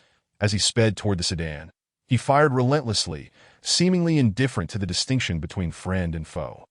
From Duan Liqing's perspective, as the thunderous roar of the motorcycle grew ever closer, the cacophony of gunfire around him began to fade into silence. All sounds vanished. Only the distant flames of battle persisted. Yet, the enigmatic figure had no regard for anything but the sedan. With a swift maneuver, the motorcycle skidded to a halt beside the car. The black-clad man dismounted with long strides, advancing toward the rear seat of the vehicle. Behind him, the motorcycle fell to the ground with a thud. Without a glance back, nor removing his helmet, he reached toward the window, only to pause suddenly, retracting his hand, that he then shed his outer garment, casually wrapping it around his forearm to secure his fist. With a resounding thump, he shattered the window with a single blow, violently yanking open the car door and dragging Duan Liqing out. The angle was unfortunate. Duan Liqing felt a jolt to his forehead, exacerbating the bleeding from his thigh wound. For a moment, he nearly lost consciousness. Once extricated, the mysterious figure removed his helmet, lowering his gaze to the captive he had seized. Duan Liqing gasped for breath, exclaiming, "Aming, how fortunate the Duan family is to have you." Duan Xiaoming then pressed a finger against his wound, inquiring, "How did you sustain this injury?" Duan Liqing inhaled deeply. His complexion pale. "Let go. Be gentle." Duan Xiaoming tilted his head, loosening his grip. However, as he did, Duan Liqing stumbled again, nearly collapsing. Fortunately, a nearby individual quickly supported him, draping his arm over their shoulder and assisting him toward a safer corner by the wall. Yet, as they moved, the person extended their hand and patted Duan Liqing's abdominal injury. Slap. Two sharp strikes nearly sent Duan Liqing's spirits soaring. Duan Xiaoming remarked with a chuckle, "You need to practice. You're utterly useless." Duan Liqing gasped, leaning on his brother's shoulder. "I will practice. I will. I simply lack a solid foundation and have no talent." Duan Xiaoming observed him resting against the wall, his gaze drifting toward the briefcase. All this trouble for that item, splitting paths with sister-in-law, and nearly jeopardizing your life. Duan Liqing grew anxious. "This has been years in the making." "What do you mean, just that?" "There are 3 copies. I secured one. Surely sister-in-law is fine. And I intended to retrieve the last one, but I never anticipated nearly dying here." Duan Xiaoming cast a glance toward the distant intersection still embroiled in conflict. "I am going. Since I'm here, I might as well." Duan Liqing raised his eyes to him. "This a matter assigned to the dark veins. I must trouble you again, Aming." Duan Xiaoming crossed his arms. "Just remember to repay me. How many times have I saved your life now?" Duan Liqing held up a hand, indicating a number. 8 times. "I owe you 8 lives." Duan Xiaoming chuckled. "You're actually keeping count?" Duan Liqing shook his head. "Without you, I would have long since perished. Perhaps this life of mine is merely a matter of tenacity." Duan Xiaoming glanced once more at the distant flames of war, which were nearing an end. Duan Liqing, fighting against the sensation of faintness, asked, "You arrived so swiftly. Is everything arranged on the Hong Kong side?" Duan Xiaoming tilted his head to look at him. "Do not pry into my affairs." Duan Liqing nodded, resembling a chick pecking at grains. Oh, I've crossed the line. I want to inquire about dark vein matters." Duan Xiaoming laughed. "I was merely teasing. Everything is settled. Father has Yin Tianzuo on his side. And the Dark Lord sent Zhan Xiang." Duan Liqing continued nodding. "I just fear fainting. Let us chat a bit before help arrives." Duan Xiaoming smirked. "If you faint, I'll give you a punch to ensure you jump back to your senses." Duan Liqing's expression shifted slightly. "Aming, there is no need to be so harsh with your own brother." Duan Xiaoming replied, "All right then, what would you like to discuss?" Duan Liqing asked, "What about your girlfriend? How long have you been dating?" Duan Xiaoming replied, 20-some days. Duan Liqing was taken aback. "Huh, that's short." Duan Xiaoming tilted his head. "What is the issue?" Duan Liqing continued, "You mentioned proposing a whirlwind marriage, right?" Duan Xiaoming nodded. "Indeed, feelings will develop gradually." Duan Liqing wholeheartedly agreed. "First deceive her. Once you have her, then it's settled. That is how it was with sister-in-law." Duan Xiaoming looked at his brother in astonishment. "You tricked Isabel back then?" Duan Liqing quickly shook his head. "Oh no, sister-in-law tricked me first. Before marriage, we even separated twice before reconciling." Duan Xiaoming expressed surprise. "This is the first I'm hearing of it." Duan Liqing nodded. "You never showed interest in relationships back then. I never discussed it with you. But you two have been together for a short time. Are you in the honeymoon phase?" Duan Xiaoming pondered for a moment, then shook his head. "She only likes me a little." It is not intense, but I really like her. Duan Liqing urged, then hurry and marry her. Don't wait until one day she no longer likes you and decides to break up. Also, let me tell you, with different backgrounds, not everyone can accept your violent and ruthless demeanor. You must be gentle and patient, or you'll scare her off. A young lady might run away. Duan Xiaoming could no longer hold back. Interrupting, brother, you're really getting old. Duan Liqing, panting, responded, there's no avoiding it. I'm already 35, don't be too disheartened. Everyone ages, Duan Xiaoming remarked, so verbose. Duan Liqing declared, Chapter 46. My brother Duan Xiaoji. The distant flames of battle subsided, and soon medical personnel rushed in to tend to Duan Liqing's wounds. Another team of sharply dressed individuals arrived, surrounding the area. Even further away, another contingent, fully armed, began searching the vicinity. Duan Liqing finally breathed a sigh of relief, his eyes reflecting the fortune of having survived. The recent moments had been perilously thrilling. Had it not been for Duan Xiaoming braving the hail of bullets and executing a swift barrage, he would have perished, unable to wait for others to come to his rescue. Duan Xiaoming, however, showed no change in demeanor, calmly removing his bulletproof vest and signaling to those nearby, donning a new one. His chest, partially exposed, bore the marks of bruising from the impact of bullets, still powerful despite the protection. Yet he wore no expression of pain, his composure suggesting he was not one to be trifled with. Entirely undeterred by the imminent dangers of the battlefield, those around watched in astonishment. Duan Liqing closed his eyes, suppressing his emotions. That moment, a bespectacled young man with a laptop rushed in, his glasses askew. He glanced at the pale-faced Duan Liqing, then at the vibrantly spirited Duan Xiaoming, momentarily unsure how to greet them. Who is this calm and collected figure? I've never seen him before. Duan Xiaoming took the initiative. Addressing the young man, give me the address and the code word. The bespectacled youth was taken aback, looking at Duan Liqing with a belly full of questions. Duan Liqing, catching his breath, instructed, this is my brother. Duan Xiaoji, follow his orders. With that, he could no longer support himself, his head tilting as he fainted. Medical personnel hurried to his side once more. Others were internally shocked, but maintained their composure. Duan Xiaoji? This name was unfamiliar to them. Duan Liqing's brother. The trust evident between them indicated a biological bond. Everyone learned for the first time that Duan Liqing had a younger brother, but he looked so young and was incredibly skilled. Moreover, he showed no fear of death. The age gap between the two brothers was quite significant. After a moment of astonishment, the bespectacled youth approached to liaise with Duan Xiaoming. The black-clad individuals present were on high alert, ready to follow orders. Yet, Duan Xiaoming, unaccompanied, hoisted the fallen motorcycle with a swift kick, mounting it and donning his helmet. Virum! With the throttle twisted, he roared off into the distance. In Shizi City, I end the locked study of the Lu family. A heavy slap struck Lu Lin's face, causing it to swell instantly. This marked the second slap he had received within a week. A man in his 20s, still enduring such humiliating treatment at home. Lu Qiuyang, with a sullen expression, demanded, where do you think you're putting the Lu family's face? What will others say? A surge of resentment welled within Lu Lin as he scoffed. What face does the Lu family have left? Lu Qiuyang raised his hand once more, delivering another stinging slap. Lu Lin lifted his gaze. Father, even if you beat me to death, it won't change the fact that the Lu family's reputation in Shizi City has plummeted. While you care for these empty titles, you would be better off considering how to elevate the Lu family. Since we've lost our dignity, why not seek profit? Lu Qiuyang, incensed, retorted, the Lu family's reputation is something your mother has tarnished. Lu Lin took several deep breaths and replied then, Father, are you without fault? Years of sleeping in separate rooms, and you've constantly humiliated my mother. Lu Qiuyang, behind his golden-rimmed glasses, glared sharply. Is this your place to speak? Lu Lin erupted in anger. How long will you continue to deceive yourself? Is the Lu family's ancestral estate more important than a lowly actress? Lu Ming's mother is merely an actress. How long will you cling to this delusion? With a furious motion, a cup of hot tea was hurled at Lu Lin, scalding water splattering onto his shoulder.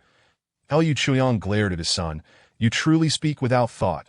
The affairs of the Lu family are not yours to dictate. Lu Lin endured the burning sensation on his shoulder, fixing his gaze ahead. This matter has been settled. Unless you possess the ability to contend with the Qin family, "Father, you cannot," as the conversation ceased.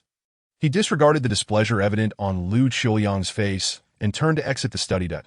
2 days later, a private jet took off from White Eagle, bound for Hong Kong. Outside the lounge, a woman leaned casually against the door, one leg draped nonchalantly over the doorframe. Clad in black, her strikingly mixed heritage was apparent, embodying a sharp and defined elegance, with her cropped hair exuding a sense of competence. At that moment, she was playing with a small knife, spinning it on her fingertips, producing a soft swish sound. The private doctor approached, seeking permission. "Miss Isabel, it's time for Mr. Duan to change his dressing." Isabel swept her gaze over the doctor. As if to see through him. 2 seconds later, she withdrew her leg, granting passage. Inside the lounge, Duan Liqing and Duan Xiuming sat across from each other, engaged in conversation.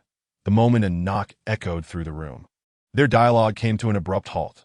The doctor stepped forward, initially tending to Duan Liqing's bandages, before turning his attention to Duan Xiuming. Duan Xiuming replied, "I don't need it." Duan Liqing pointed to the collar of his shirt. The implication clear. Duan Xiuming tugged at his collar, just a minor scratch. Duan Liqing nodded, no longer insisting. His brother possessed an almost superhuman resilience, entirely unconcerned about such trifling injuries. Once the doctor departed, silence enveloped the room. Duan Xiuming inquired, "How was the matter with the administrative assistant handled?" "It crossed the line and reached my ears. I need to know." Duan Liqing smiled, out of the picture. Duan Xiuming raised an eyebrow.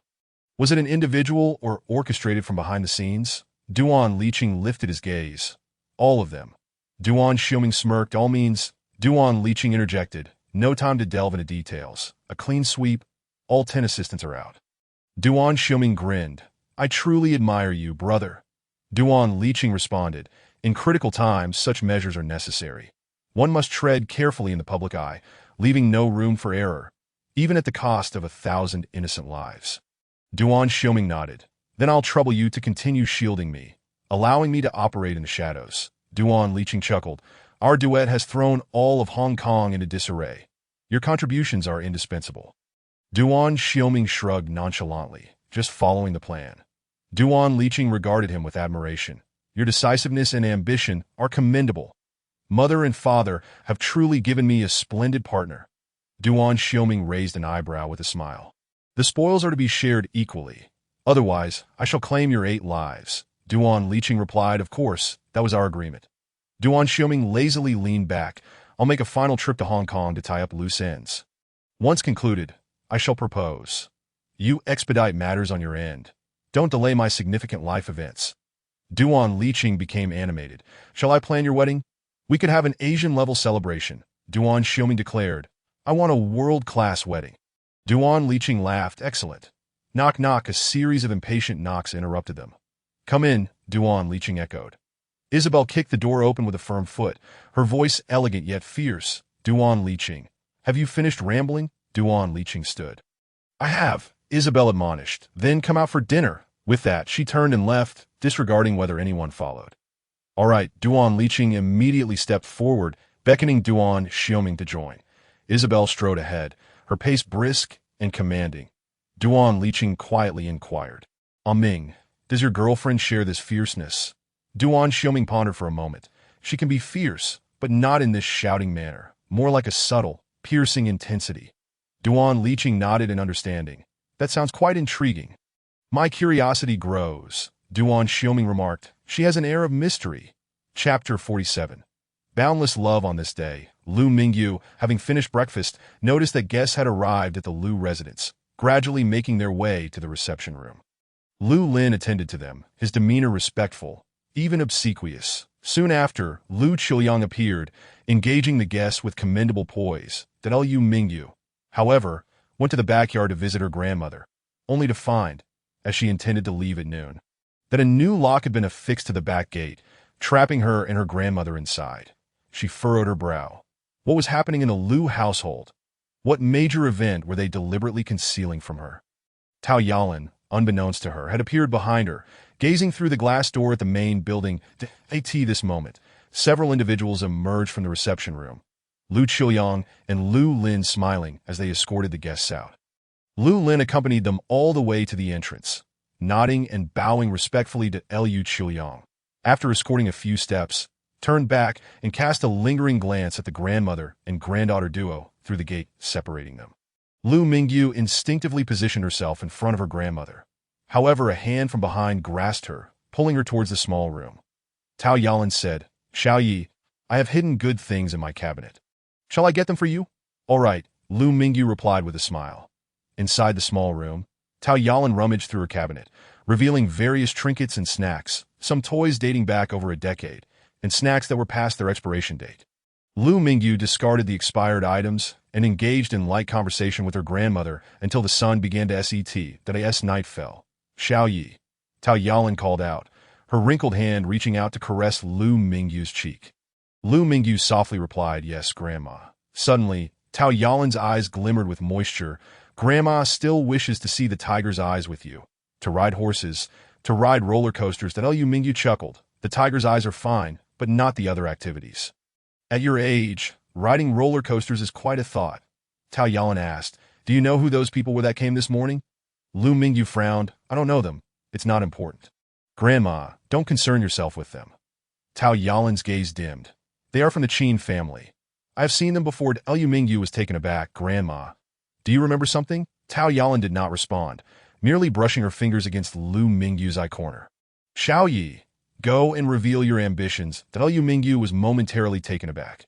However, Tao Yalan smiled, forcefully pushing her outside and shutting the door. With a click, the door was locked from within. Lu Mingyu hurried to the window. "Grandma," to her horror, she saw Tao Yalan suddenly grab a fruit knife from the side. Lu Mingyu's pupils dilated in panic. In the next instant thrust, Grandma plunged the knife in her own abdomen. She withdrew it. Blood spurted forth. Again she stabbed. Again she withdrew. In that moment, terror surged through Lu Mingyu, reaching her very core. "Grandma!" Her voice pierced the air, sharp and anguished. She pounded on the window, kicking the door frantically. That it would not budge. Tao Yalan's voice came from within. "Xiao Yi, don't mind this old woman. Go, don't feel guilty." With that, she raised the knife once more, this time aimed at her heart. With a fierce thrust, blood pooled around her. "Xiao Yi, you must leave go," she cried out, her visage twisted in a macabre display amidst the crimson. Panic erupted. The hired help scrambled for keys, attempting to unlock the door and rush inside. Lu Mingyu trembled, covering her mouth with her hands, witnessing her grandmother lying in a pool of blood, her eyes wide open, staring at her. Though her grandmother could no longer utter a sound, Lu Mingyu could read her lips. "Xiao Yi, go." Chaos reigned around her, frantic shouts echoing. The small backyard was teeming with people.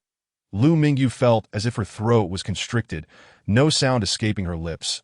Her breath was fading. Her heart raced violently. She cast one last glance into her grandmother's eyes, then, without hesitation, she turned and ran. She dashed towards the Lu family's main gate, fumbling for her phone. Her fingers felt as though they were devoid of blood, trembling uncontrollably, struggling to swipe the screen multiple times. But before she could burst through the gate, a strong arm suddenly intercepted her, blocking her waist. Lu Mingyu, caught off guard, fell to the ground due to the force. Lu Lin restrained her with one hand while snatching her phone with the other, coldly dragging her away. He pulled her towards the side yard storage room. Lu Mingyu's fingertips quivered as she retrieved a metal hairpin from her pocket. With a thrust, she stabbed it into Lu Lin's arm. In that moment, Lu Mingyu's eyes burned red, yet not a single tear fell. Gritting her teeth, she made another slash. With force, she pulled down hard. Lu Lin let out a furious shout, seizing the object from her grasp and tossing it aside. His arm was stained with blood, yet he still refused to release Lu Mingyu, dragging her mercilessly into the storage room. Buzzing, Lu Mingyu felt a ringing in her ears, drowning out all sound. With her last bit of strength, she glanced towards the door. The twilight was pitch black. The taut string that had held for 10 years finally snapped. With a jolt, her hands and feet were bound, chains locking her in place. Bang! The storage door slammed shut. Lu Mingyu was confined within, surrounded by darkness and suffocation. She gasped for breath, trying to steady her racing heart, her eyes wide open, fixed on the front. Finally, her hearing returned, yet the suffocating sensation still enveloped her, rendering her breath short and frantic. Through the crack of the door, she heard the panicked voices of the Liu family. Ambulances, footsteps, screams, and so forth, after several chaotic hours. Tranquility returned that in the dead of night. The warehouse door swung open, and Lu Qian entered with an icy demeanor. Clutching a leather belt, Liu Mingyu looked up, his expression indifferent as he regarded her, with a flick of her wrist. Lu Qian cracked the belt against the ground, producing a sharp sound. Are you not afraid of this? You truly possess the audacity of a bear and the heart of a leopard. Lu Mingyu merely asked one question. Where's my grandmother?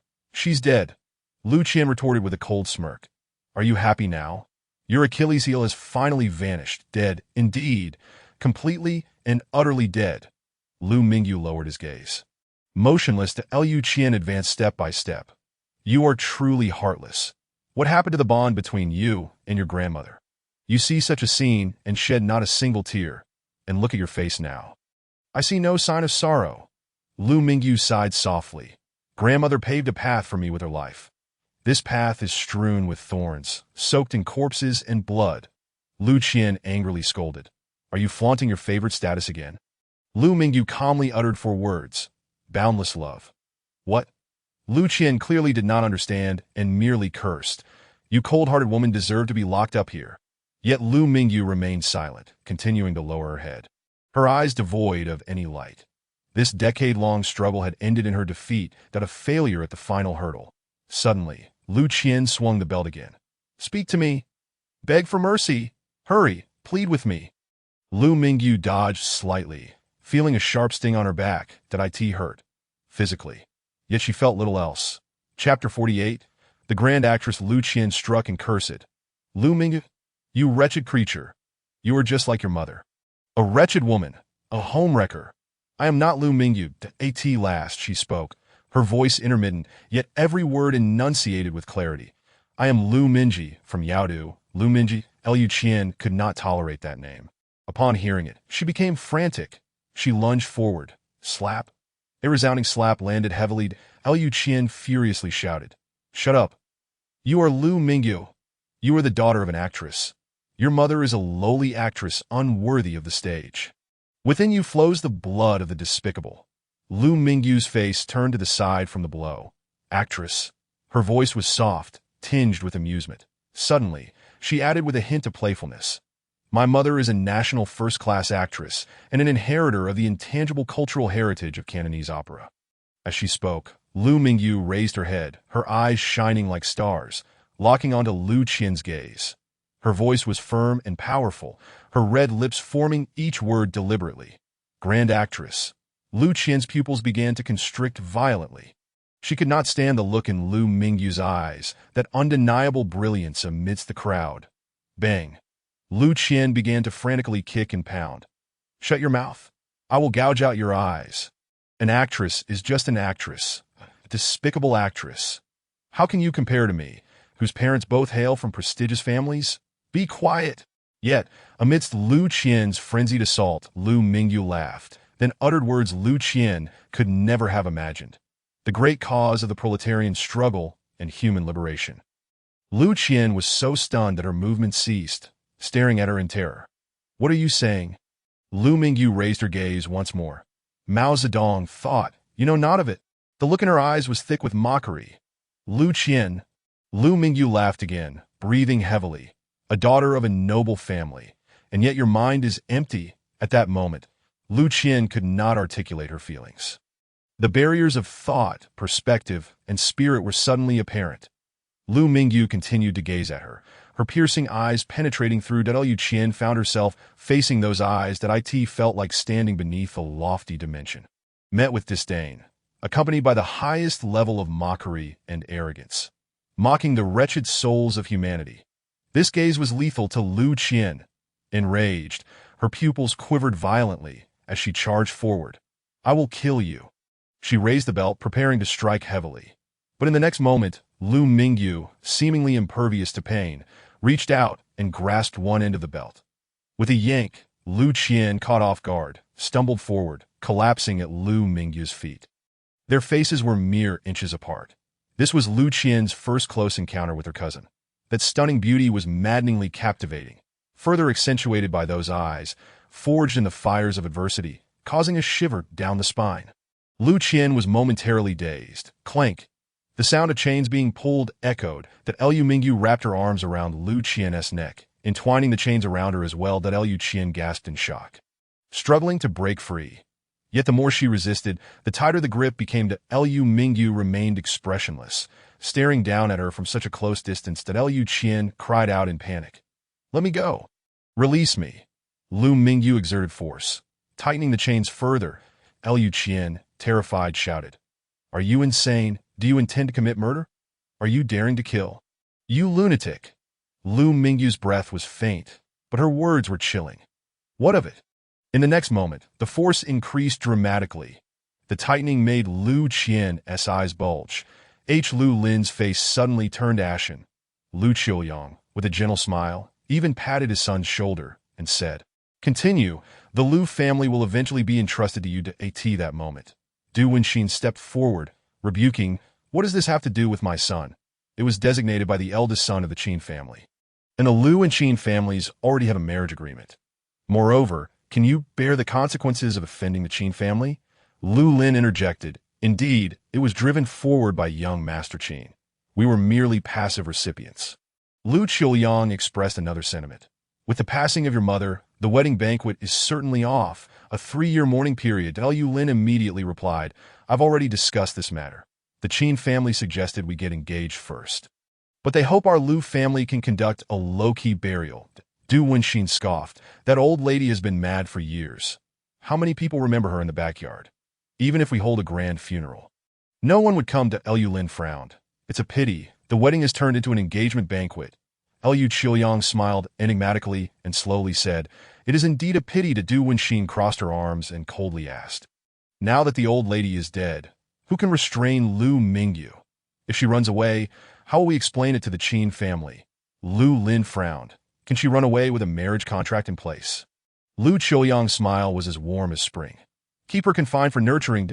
Du Wenxin's expression darkened, glaring fiercely at Lu Qiuyang. "Confine her to the Qin family." "I do not agree to confine the Lu family." Lu Qiuyang replied, "The matters of the Lu family are not for you to decide." As it appeared that his parents were about to quarrel, Lu Lin hurriedly diverted the topic. "The Qin family is anxious. Let us first discuss her dress. She is injured all over, and that dress cannot be worn." Du Wenxin irritably waved her hand. "It's winter anyway. Let her wear long sleeves in a standalone villa." Qin Lian wore the most advanced 3D printed fracture brace on his right hand, appearing lightweight, with no impact except for the immobility of his hand. He was sitting on the sofa, his left hand holding a phone. Engrossed in the screen, at his feet knelt a young woman, who, after a short bout of hurried breathing, swallowed something and then got up to leave. Qin Lian's expression returned to normal, yet his gaze remained fixed on the phone.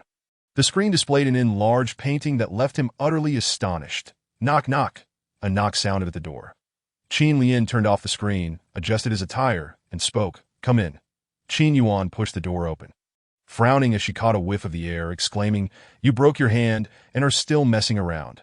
Qin Lian smiled. "Sister, has the matter regarding the marriage alliance been settled?" Qin Yuan replied, "The family dotes on you too much." Qin Lian continued to smile. "Sister, I am the only son of the Qin family, your only brother. If not me, who else should they spoil?" Qin Yuan frowned. "You're such a waste. Are you planning to be a playboy for life?" Qin Lian shrugged. "What's wrong with being a playboy? I have no ambitions. As long as you have, that's enough for me. That I just want to eat, drink, and have fun." Qin Yuan shot him a glance. "I hope in 10 years you still think this way. Don't compete with me for the family fortune." Qin Lian responded, "I only want to marry Lu Mingyu. The sooner the better." Qin Yuan sneered. "It's all set. Mom and Dad are personally going. The engagement banquet is in 2 days. Are you satisfied?" Qin Lian expressed dissatisfaction. "Wasn't it said that the wedding would be directly held? Why has it turned into an engagement?" Qin Yuan explained, "There was a minor unexpected incident. It's not important. After the engagement, you can take her away immediately. But I warn you not to regret the marriage. If you want to play, do it outside. Marrying and then separating is worse than not marrying at all." Qin Lian waved his hand. "This time, I definitely won't." Qin Yuan glanced at him. "You better not." After their conversation, she left. Ding, a message popped up. Qin Lian opened it. Shu Rinkuin, young Master Qin, can you respond? I won't make it to the engagement. But you must invite me to the wedding. Qin Lian replied, don't worry. You've contributed. After sending the message, he closed the chat box and reopened a certain social media platform, continuing to scroll through that account. A student at the world's top art academy, truly outstanding. The account showcased many works, especially a recent ink painting that was simply breathtaking.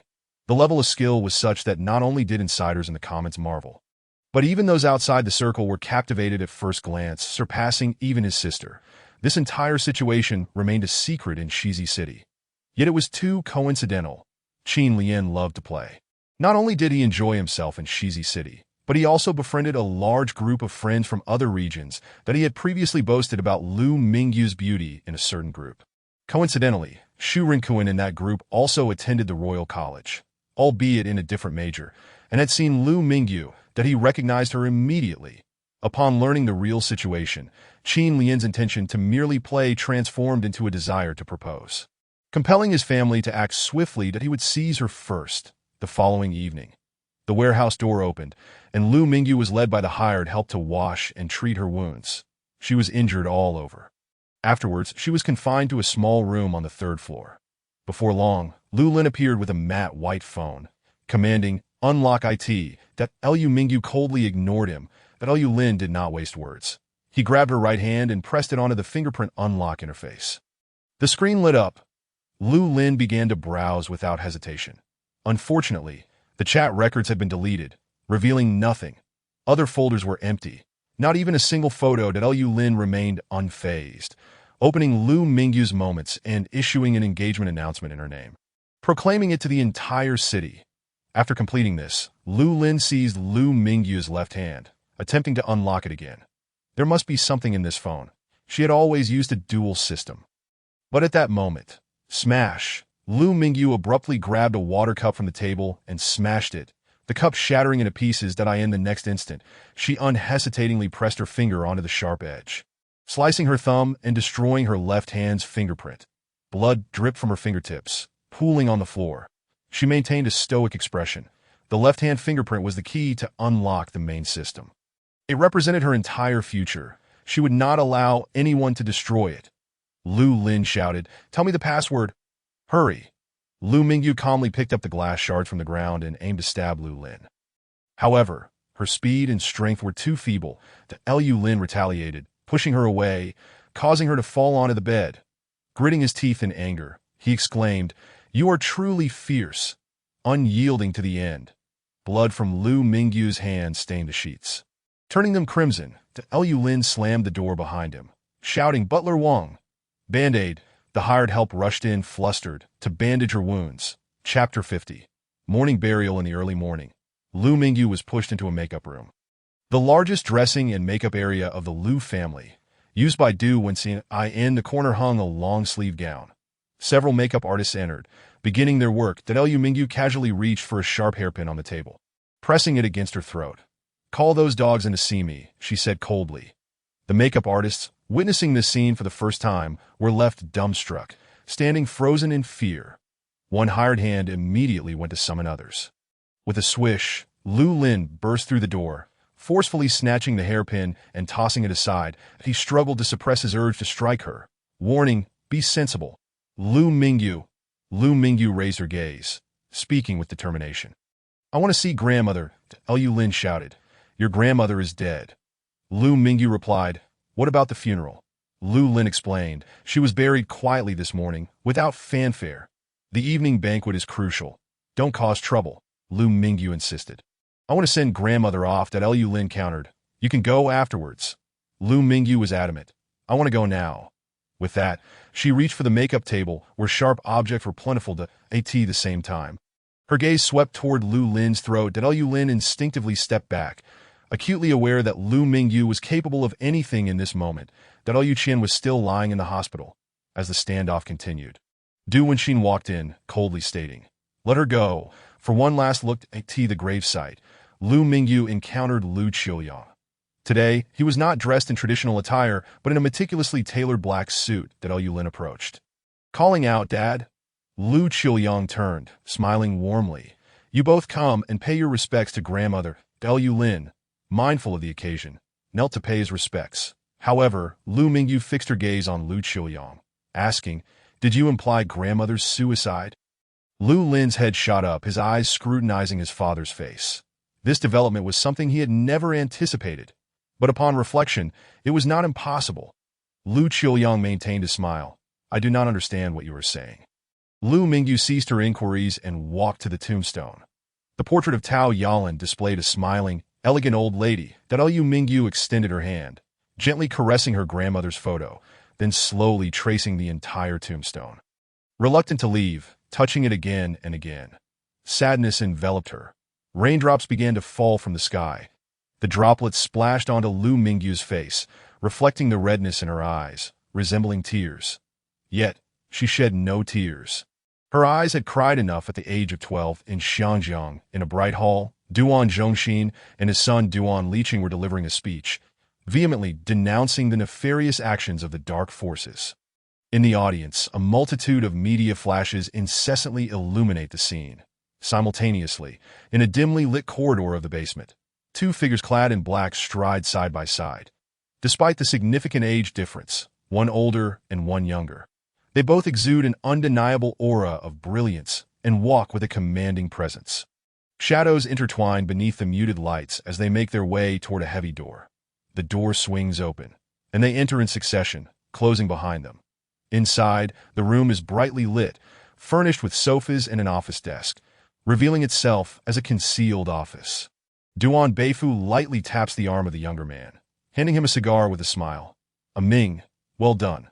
Duan Xiaoming declines the cigar, instead lighting a lady's cigarette and casually sinking into the sofa. Not difficult, dividing profits. Power and territory swiftly.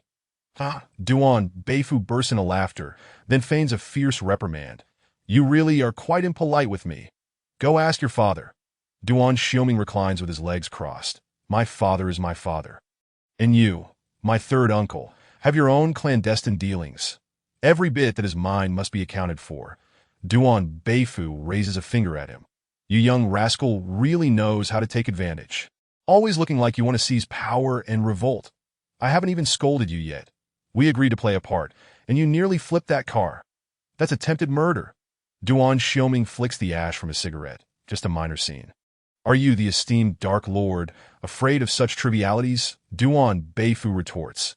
"Don't be ridiculous. You don't know your third Uncle Bear's hidden injuries, sustained when I saved your grandfather in my youth.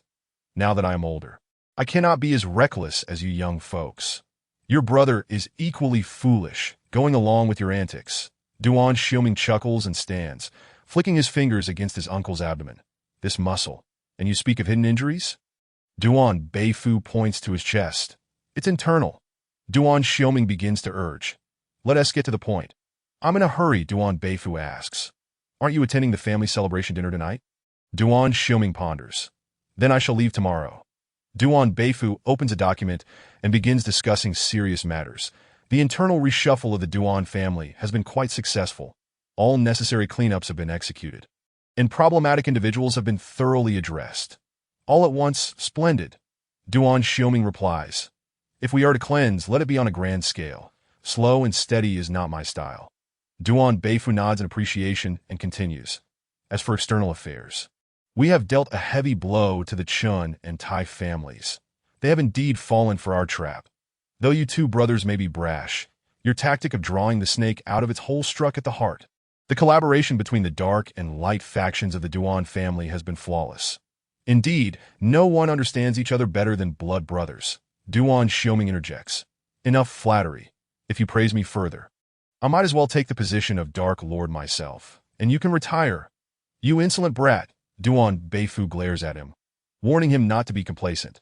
The final 2 days of wrap-up work must conceal their true intentions. As for the media and public opinion, can you hold off a bit longer? Duan Xiaoming shrugs nonchalantly. "Whatever. We are in the shadows. What need have we for reputation? They don't even know who I am." Duan Beifu gazes at him with a smile. "Let me reveal the next step in the plan.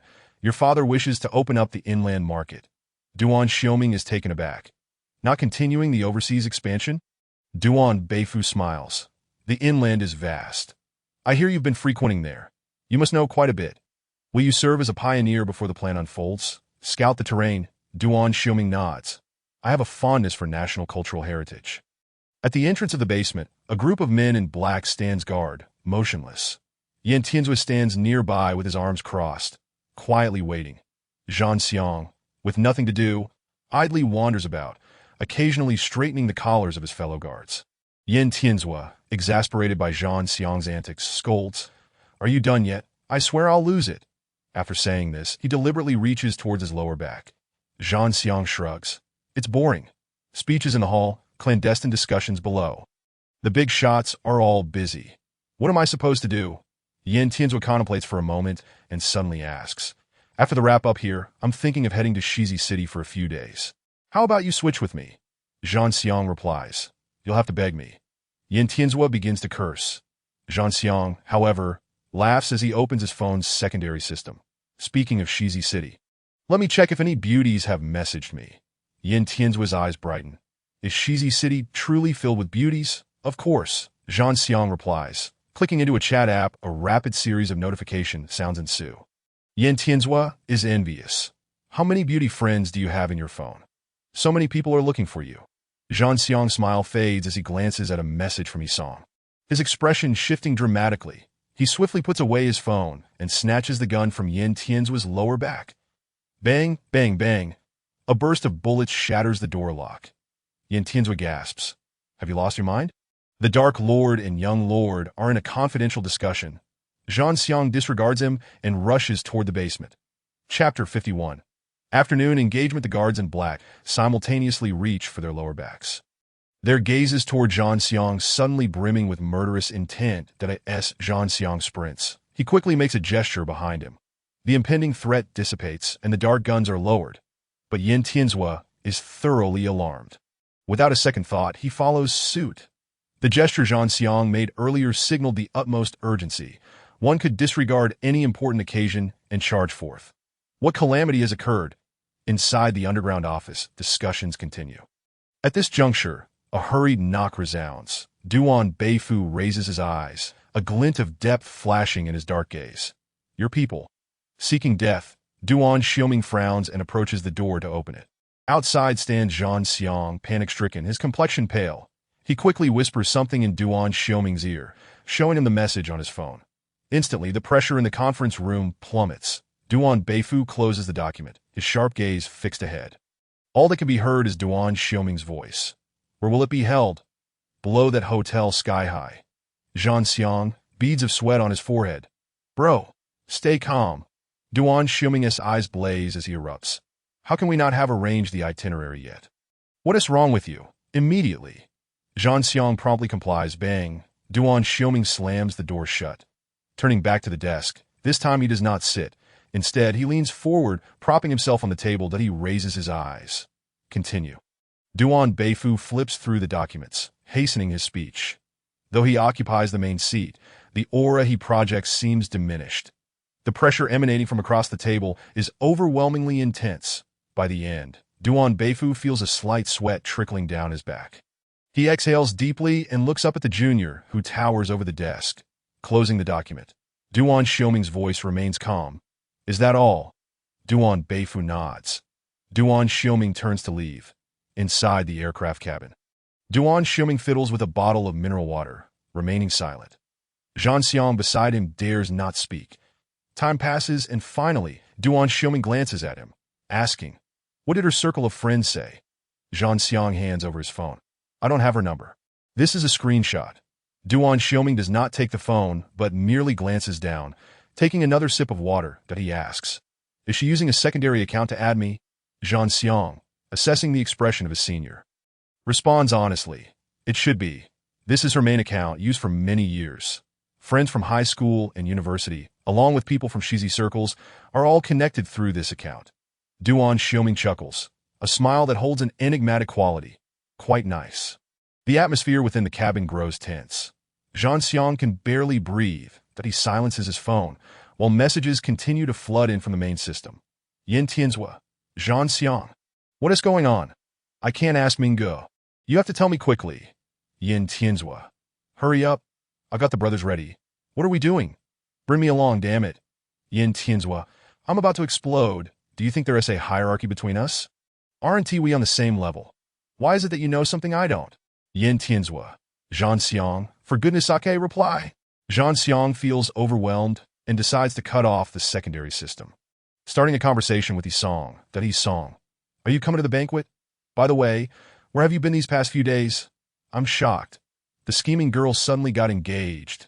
Zhan Xiang. Keep your comments to yourself. People are about to die, Yisong. Who is dying? Zhan Xiang.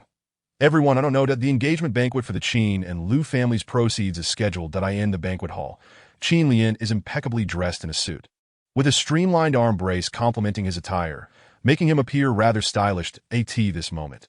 He stands at the center of a throng, with well-wishers surrounding him, offering their congratulations, the Lu father and son. Along with Du Wenxin, are present attending to the arriving guest that Liu Qian is absent from this gathering, still confined to the hospital. Backstage, Lu Mingyu is accompanied by several bodyguards, not for her protection, but to keep her under watch.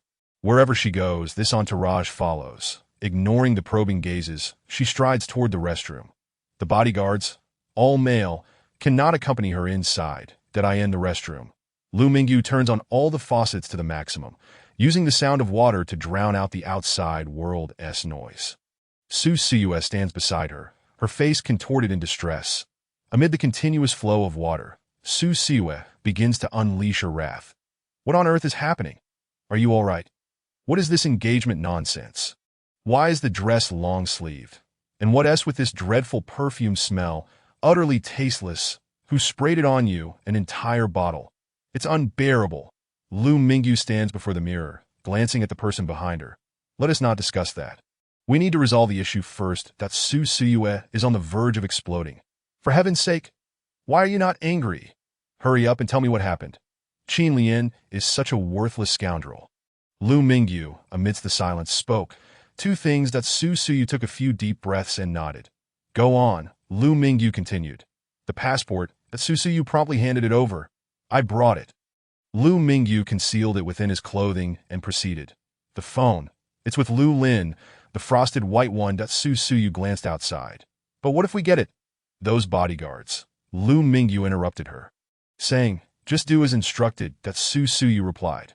All right, at the banquet registration area, Lu Lin was entertaining guests, laughing and chatting as if securing an engagement with the Qin family would instantly elevate him to the pinnacle of high society. Su Siyue composed herself and stepped forward. Brother Lian, that Liu Lin, taken aback, turned to her with gleaming eyes. You, Su Siyue maintained her smile. Congratulations, Brother Lin, Lu Lin gently responded. You haven't called me that in a long time. Su Siyue lowered her head. I was foolish back then. That Liu Lin reached out and tousled her hair. Here, you can always be foolish. That Su Siyue suddenly lifted her head and asked, Can you hug me?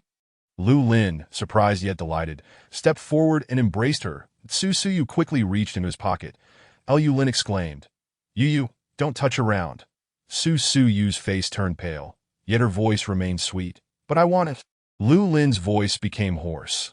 So many people are watching. Su Siyue conceded. Fine, no hug then. The two parted ways. That Liu Lin still wanted to say something, but Su Siyue had already hurriedly left. Running swiftly, Qin Lian, witnessing the scene, approached with a smile. Did you just hug? Hug a little longer. Lu Lin reminisced about the embrace. Stop teasing, she is shy. Meanwhile, Lu Mingyu had not lingered long in the restroom when the four bodyguards outside began to urge him. After a while, Du Wenxin entered with a frosty expression. The dinner has begun. Do you intend to delay? Lu Mingyu calmly stepped forward toward the banquet hall. In the corridor, she passed by Su Siyue. Their eyes meeting for a fleeting moment, as the frosted white phone slipped into Lu Mingyu's sleeve. Simultaneously, Su Siyue greeted Du Wenxin. Aunt Du, congratulations. Chapter 52. The Engagement Banquet of Chuang Fei at Shizi City Airport. Zhan Xiang walked alongside, saying, Mingyu, the car has been brought. It's parked outside. Daniel has improved his driving speed quite a bit. But brother, should you calm down a little? Are you really going to rush in there? Huh.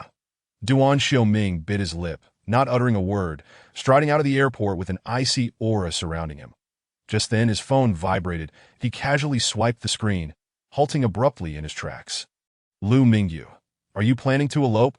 It was accompanied by a location address. Beside him, Zhang Xiang stood bewildered, unsure why Ming Ge suddenly halted.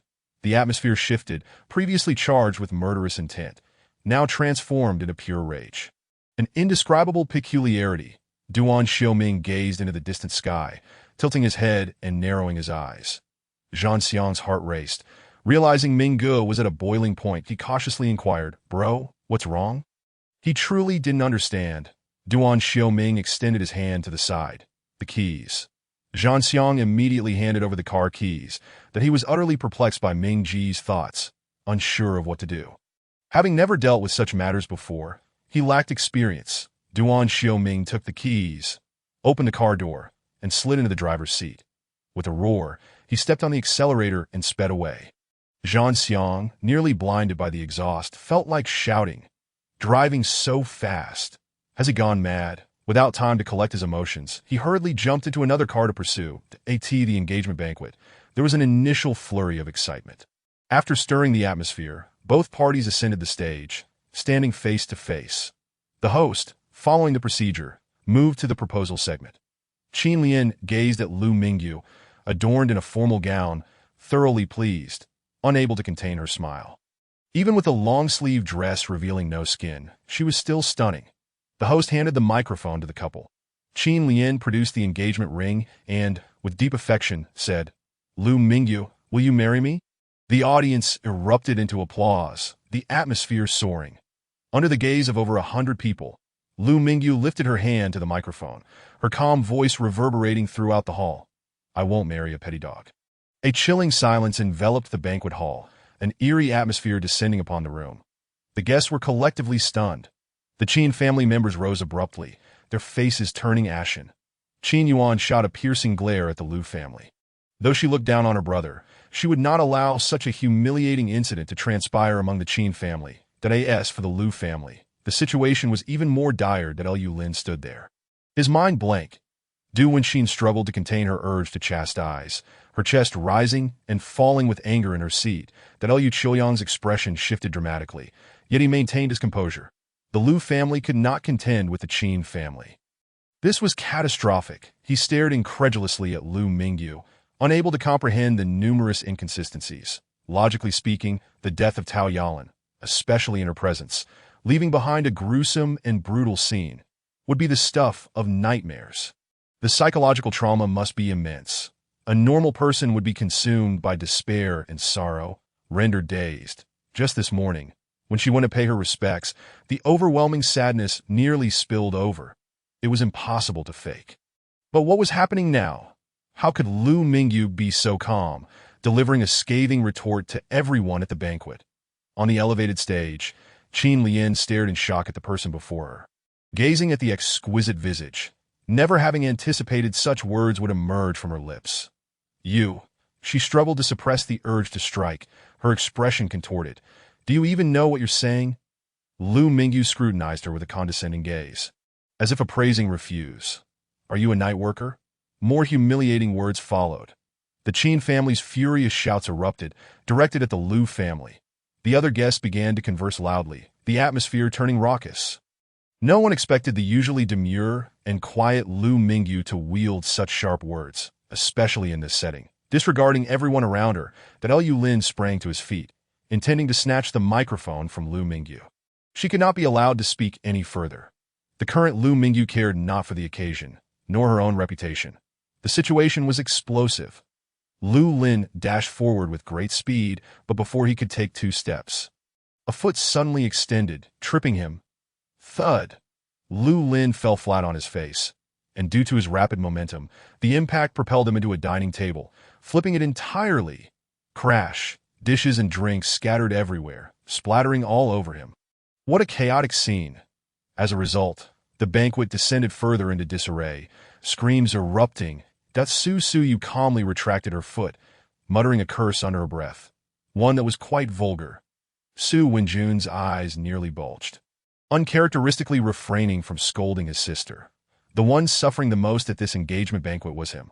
Who could have predicted such an upheaval? But what was to be done next? Su Wenjun glanced toward the stage, his expression profoundly complex. Liu Mingyu had rejected Qin Lian's proposal. Ordinarily, he should feel elated. Yet he could not fathom why Lu Mingyu would utter such words. This was not like her at all, at this moment. At a table in the center, someone suddenly shouted, "Miss Lu is incredible." The surrounding guests collectively turned to stare in shock at Isong. Yet Isong immediately lowered his head, taking a bite of food. As if that statement had not come from him. The neighboring tables Hao Lusheng, initially astonished, could not hold back after hearing Isong shout, bursting into laughter. The other young people in Shizi's circle gradually joined in. Whether in amusement or mockery, an array of laughter filling the air. Young people, after all, are simply unable to suppress their emotions. The banquet became a hubbub of excitement. The host quickly stepped up to regain control, speaking at a speed he had never employed before to restore the atmosphere. After years of hosting, this was the first time he had encountered such a situation. It was newsworthy. Both parties at the engagement banquet belonged to prominent families. Regardless of the bride's attitude, this ceremony must proceed. Let us congratulate the two. Before he could finish, bang, a loud crash resounded. The doors of the banquet hall were kicked open with such force that they shuddered. Teetering as if about to fall, all eyes inevitably shifted from the stage to the entrance that a tall man dressed in a collarless suit strode in, his slicked back hair revealing striking features, his sharp gaze piercing.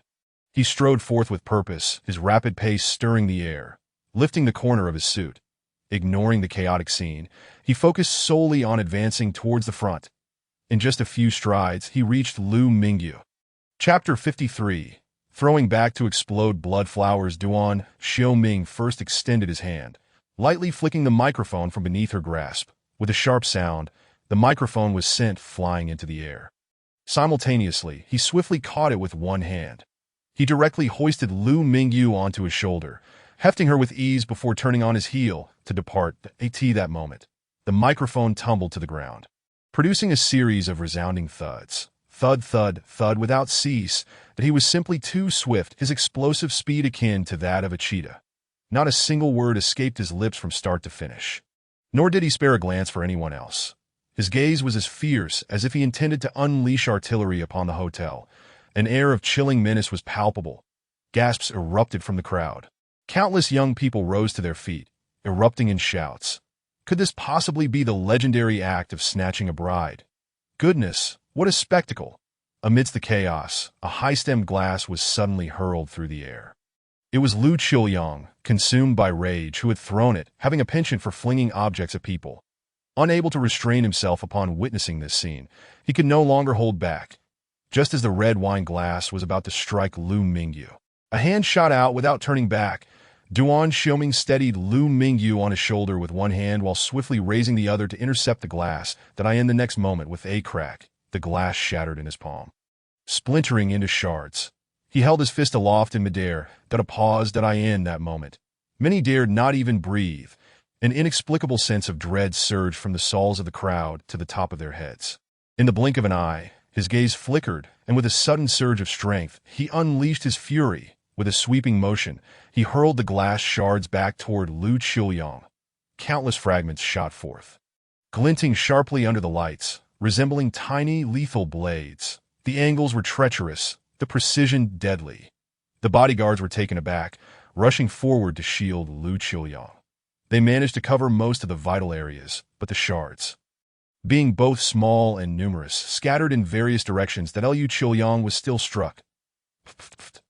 The shards grazed his cheeks, neck, and hands. Any exposed skin was left marred with crimson wounds. Blood droplets streamed down from his forehead and cheeks. The glasses he wore protected his eyes. Otherwise, he might have been blinded. Even more minuscule shards had embedded themselves beneath the surface of his skin, necessitating medical attention. The bodyguards were left stunned. This maneuver clearly amiss. Panic ensued, with many seeking refuge beneath tables. The young crowd from the Shizi circle, however, was exhilarated to the point of distortion, inexplicably beginning to cheer. What a chaotic scene! An engagement party had spiraled from public humiliation to an audacious bride snatching. What further excitement could there be? And now, a fight was unfolding. The blood splatter was cinematic in its vividness. Lu Qiuyang's face was already blooming with blood. Duan Xiaoming's movements flowed seamlessly, the only hesitation occurring just before he hurled the glass shards. Once that was done, he continued forward with Lu Mingyu still upon his shoulder, making a beeline for the exit. Lu Qiuyang shouted at the top of his lungs, "Stop him!" He could no longer maintain his composure. His face smeared with blood, fully descending into a state of chaos. The bodyguards, previously frozen in shock, snapped back to reality and surged forward. The entrance to the banquet hall was within reach, and the bodyguards quickly converged, the nearest already blocking the doorway. With Lu Mingyu hoisted on his shoulder, her field of vision was limited. She could not see the situation at the door. Glancing up, all she could see were numerous bodyguards, alongside the frenzied members of the Lu and Qin families. She felt a slight jolt, a gentle one, that the next moment, her view began to sway again. With her head bowed, she noticed several bodyguards sprawled on the ground, seemingly in pain, contorting their faces as they clutched their knees. Duan Xiaoming's movements were swift, decisive, and lethal. Lu Mingyu was left bewildered by how he executed his strikes. More bodyguards attempted to pursue, but it was too late. The scene continued to recede, until the entire banquet hall was but a distant memory, vanishing from her sight. The banquet hall had erupted into chaos. Everyone was on their feet, shouting and screaming, some recording the spectacle. The Qin family charged forward to confront the Lu family, hurling insults. Su Wenjun, flustered and at a loss, did not know what to do. Tisong was exuberantly sending messages that Su Siyue, however, sat cross-legged, reveling in the excitement. Lu Mingyu lay motionless upon Duan Xiaoming's shoulder. She felt him descending the stairs, taking 2 or 3 steps at a time. Soon after, they exited the hotel. Before opening the car door, he seemed to be struggling to contain his rage. Suddenly, he extended his hand, slap. He playfully smacked Lu Mingyu's backside. It was a light tap, but unbeknownst to him, he had struck her injury in an instant. She broke into a cold sweat, biting her lip to stifle the pain.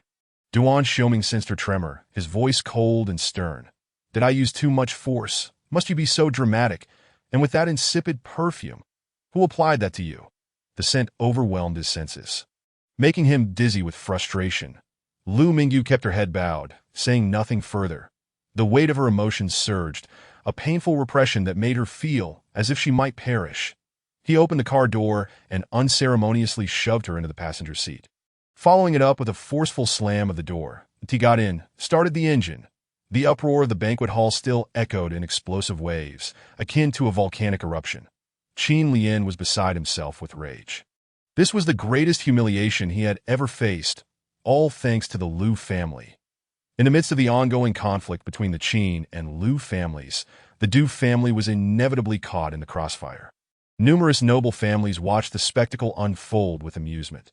The young crowd from the Shizi circle rose in unison, gathering around several tables in the corners, engaging in animated conversation with glasses clinking. Laughter ringing out, transforming this farcical engagement and bride-snatching into a raucous celebration. Such revelry was a rarity, indeed, before long. Zhanxiang arrived. Hisong's eyes lit up as he rushed to greet him. Zhanxiang regularly mingled with the young crowd from the Shizi circle, socializing over drinks almost daily. He naturally settled into the throng as if returning home. Hisong, brimming with excitement, raised a glass to him. "Where have you been? You missed quite the spectacle." Hao Lushing chimed in. "It was absolutely thrilling." "But who was that muscular man? This is the first time I've seen him. He can't possibly be one of us from Shizi City, can he?" Su Siyue shot a glance in their direction, sipping her drink. Suddenly, others began to exclaim that "I remember. The day Du Wenxin had that incident in the car, I just recalled. There was someone in a bathrobe. It was him. I caught a glimpse too. I was puzzled at the time. But the scandal was so shocking, I only glanced and moved on. Why does it seem that every major event is linked to this person? Could he be the Lu family's nemesis?" The chatter resumed with vigor. Zhanxiang first cast a glance toward the discord between the Qin and Lu families, then turned to Hisong, quietly asking, "Is it quite the uproar?" Hisong nodded fervently, lowering his voice. "Yes. Yes. Are you here to help me go with the aftermath? Then you'd better get to work.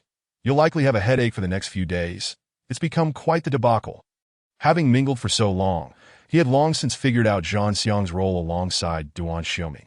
Zhanxiang nodded solemnly, asking, "Were there any fatalities, Hisong?" Zhanxiang paused, then spoke with a calm demeanor. "If no one died, then what needs to be dealt with?" Hisong was left dumbfounded. Chapter 54. Ultimate utilization, Duan Xiaoming drove toward the apartment, his gaze fixed straight ahead, not affording a single glance to the passenger beside him. Lu Mingyu felt a palpable sense of pressure and turned her head to glance. That "Don't look," came his chilly voice. That Lu Mingyu redirected her gaze to the cityscape retreating swiftly outside the window. And she discerned a crucial point.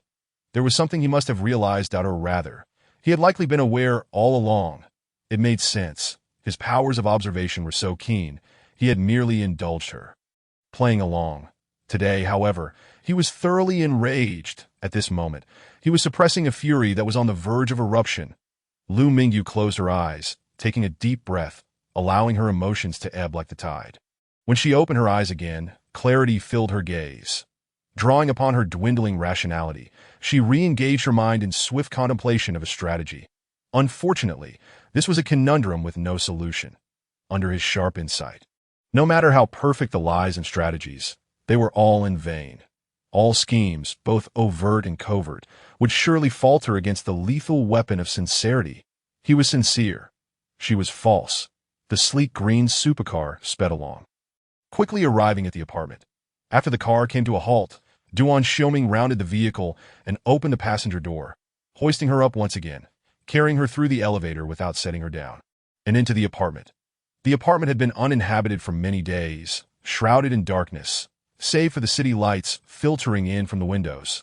Amidst the swaying, thud echoed as a passport fell to the floor. Duan Xiaoming glanced at the passport and kicked it into the corner. Lu Mingyu felt herself being pressed into the sofa, and the next moment, the weight of a male presence enveloped her. Heavy and aggressive, he had been holding back, but upon seeing the passport, he could no longer contain himself. That it was a passport, not a pass. She had never intended to go to Xiangjiang. It was all a ruse. He flung off his jacket and tossed it aside, unfastening her collar button. Lu Mingyu pushed against him, but he remained unfazed. "I don't want to," she managed to say. He halted, his voice tinged with anger. "You don't want to? After all this, you still don't want to?" Lu Mingyu turned her head away, avoiding his gaze. "I truly don't want to." Duan Xiaoming fixed a stare upon her, lingering for what felt like an eternity. Finally, his voice carried a chilling edge. "Lu Mingyu, tell me the truth. You never intended to develop anything with me, did you?" He had always known her feelings were lukewarm. She didn't like him that much. What he wanted to know was whether she had any intention of pursuing something further. After a moment's silence, she responded. Yes, that was her answer. All right. He propped himself up on the sofa with one hand, while the other deftly fastened her collar. Rising, he sauntered to the window and lit a cigarette. That an enveloping silence settled in the room. With no words exchanged, he stood shrouded in darkness, his face obscured. Save for the flickering red glow of the cigarette, an intangible sense of oppression swept in from the window, enveloping the entire living room, thickening with an imminent threat of explosion. She watched as he finished the cigarette and extinguished it, striding towards her with an overpowering force that pinned her hands to the sofa, his knees straddling either side of her body. She found herself immobilized, ensnared in his grasp. His expression and tone betrayed no discernible emotion. "Lu Mingyu, are you playing me?" After a brief pause, Lu Mingyu nodded. "I apologize." She understood that this was the true manifestation of his anger, a confrontation that brought forth a palpable sense of fear under his formidable pressure. Yet, she could only passively endure it all, striving to maintain her sincerity and honesty, that he was fully aware of everything. Duan Xiaoming's gaze suddenly ignited with ferocity. "Are you toying with my feelings? Manipulating me?" he inquired. "Yes," Lu Mingyu replied, as the grip on her wrist tightened abruptly. "You are quite candid before me. Should I be pleased?" He murmured. Lu Mingyu sighed, asking, "Do you wish to hit me?" Given the disparity in their physical strengths, she had no grounds for resistance. "Hit you?" Duan Xiaoming seemed to chuckle, his eyes growing colder. "Pray tell, what are your thoughts?" Duan Xiaoming, he demanded. "Then enlighten me about your scheme." That he began to exert pressure. "I am your meticulously chosen tool for exploitation. When did your machinations begin? When you realized I could influence He Song?" Lu Mingyu fell silent. Duan Xiaoming slowly leaned closer, their faces mere inches apart. "You played a splendid game of using a borrowed knife to kill and escaping like a cicada, shedding its shell." "Yes, I'm sorry," Lu Mingyu admitted. Duan Xiaoming's eyes turned icy. "You were utilizing me from our third meeting, weren't you?" "Indeed," Lu Mingyu sighed, realizing he knew everything. Duan Xiaoming smirked coldly. Surveillance? Yes, it was surveillance and the roar of engines. I am uncertain, but I must test it, she revealed. She had not only exploited his influence as the clandestine owner of the lounge, but also manipulated a time difference to excuse herself. She recognized his intentions that day. He had certainly contemplated the ambiguity of their solitude.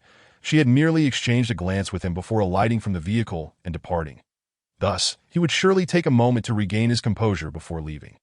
An exquisite manipulation, from capabilities to minutiae, at AS for the surveillance. That was an unexpected surprise. Duan Xiaoming gritted his teeth. And then, you've been using me. Denying me is also part of your plan. For an entire month. You've been leading me on. Impressive. Lu Mingyu conceded, delayed gratification, to keep you enthralled. Duan Xiaoming felt a chill sweep through him. What a marvelous concept of delayed gratification. You are aware that I am enthralled. Truly remarkable tactics. Your honesty now indicates that I am no longer of use to you. No longer necessary. Lu Mingyu stated, and no longer necessary. Duan Xiaoming echoed, his jaw clenching in agitation. Pray tell, Miss Lu, how well have you wielded this knife? Is it to your liking? Do you find it effective? Lu Mingyu averted her gaze. I'm sorry. Duan Xiaoming exhaled a breath, his demeanor perilously charged, to speak sweetly while executing ruthless deeds. To use a person's genuine feelings as a bridge. Astute. Come, show me your victorious stance.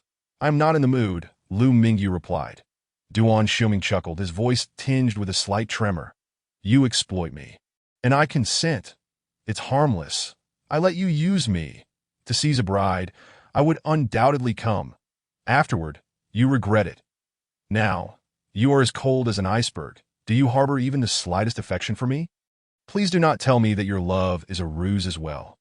All the tenderness in his life was invested solely in her. Lu Mingyu turned her head. I'm sorry. A prolonged silence ensued, the atmosphere thickening to the point of suffocation. She felt his breath against her neck, but he forcefully pressed her into the sofa, his heated lips kissing her neck. Will loving me cause you to perish? He demanded, his voice strained with suppressed fury that Lu Mingyu felt utterly powerless. But I truly cannot love. Those words bore lethal weight. He became still.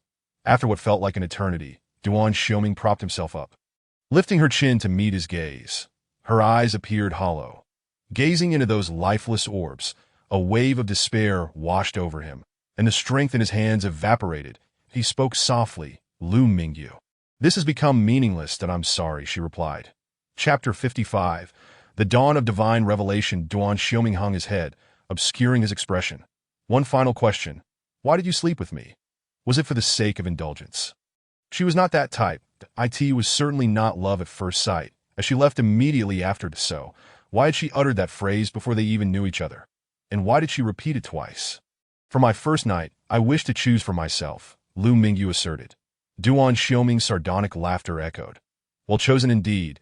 You certainly know how to pick. Choosing someone with the surname Lu Mingyu inquired. What is your standing in the Duan family? Duan Xiaoming stared into her eyes. Heir of the dark pulse, Lu Mingyu felt her limbs growing cold. She had misjudged. He was not a marginal figure, but he was the heir of the dark pulse who had decisively overshadowed the Duan family's heir in the news. But why, during those chaotic times, was he not in Xiangjiang, but rather in Zizisheng? He was there every day. Even in absence, he stirred up a storm. This was the crucial point in her misjudgment that Lu Mingyu realized. He was unlike her. Someone of such stature did not need to personally engage in schemes. The fact that she had manipulated someone of his caliber, time and again, was astonishing. Yet, at this moment, it was too late to say anything. Her gaze dimmed as she asked, Do you have another name? Duan Xiaoming paused, a self-deprecating smile gracing his lips. I initially intended to use this identity to propose that Lu Mingyu fell silent once more. Unable to articulate her thoughts Duan Xiao was not merely a side character, but his publicly acknowledged identity within the Duan family, in the news, Xiangjiang was in turmoil. The heir of the Dark Pulse was a pivotal figure in the Duan family. Eclipsing the importance of the heir, the Duan family was undergoing a massive reshuffling, which even spread to the entirety of Xiangjiang and several other prominent families. And the man before her was the key orchestrator of this upheaval. His audacity was astounding, his methods ruthless. He was targeting the heir, the Dark Master, and the Patriarch. expanding with overwhelming force. Many were analyzing and predicting that the Duan family's heir would be replaced, and perhaps even the patriarch would change. After the reshuffling, he would likely emerge from the shadows into the light, that in the near future, he would wield control over both the dark and light factions, making the Duan family of Xiangjiang his sole dominion. What a terrifying individual. Yes, he had mentioned it before that it was somewhat inconvenient. He needed to wait a while that inconvenience was to undertake so many tasks that he also said it would be soon. Clearly, he was confident of victory in that war. The card she drew was indeed a trump card. Lu Mingyu couldn't help but ask, "How many people have you dealt with?" The news described it as a near-total annihilation. Duan Xioming scoffed disdainfully. "How can one quantify that?" Lu Mingyu pressed on. "What becomes of those who provoke you?" Duan Xioming's voice was frigid death. With that, he released her wrists, both hands retreating to either side of her body, maintaining a physical distance, yet looming above her. "What is wrong, afraid?" he queried. Lu Mingyu lowered her gaze. He was a being capable of extinguishing her life at any moment. A monstrous entity far more terrifying than the Lu or Qin families. She had ultimately triumphed but lost completely. Duan Xioming studied her closely, sighing softly. Indeed, even the most stubborn deer is ultimately a herbivore.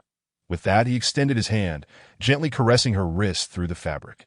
In the darkness, she could not tell if he had left a mark. She flinched slightly that he did not persist, releasing her and retreating to the window, extracting a cigarette from the box meant for women. It was unclear when he had begun to possess only women's cigarettes that he did not smoke, merely toyed with the cigarette between his fingers, that Lu Mingyu asked, "May I inquire about my fate?"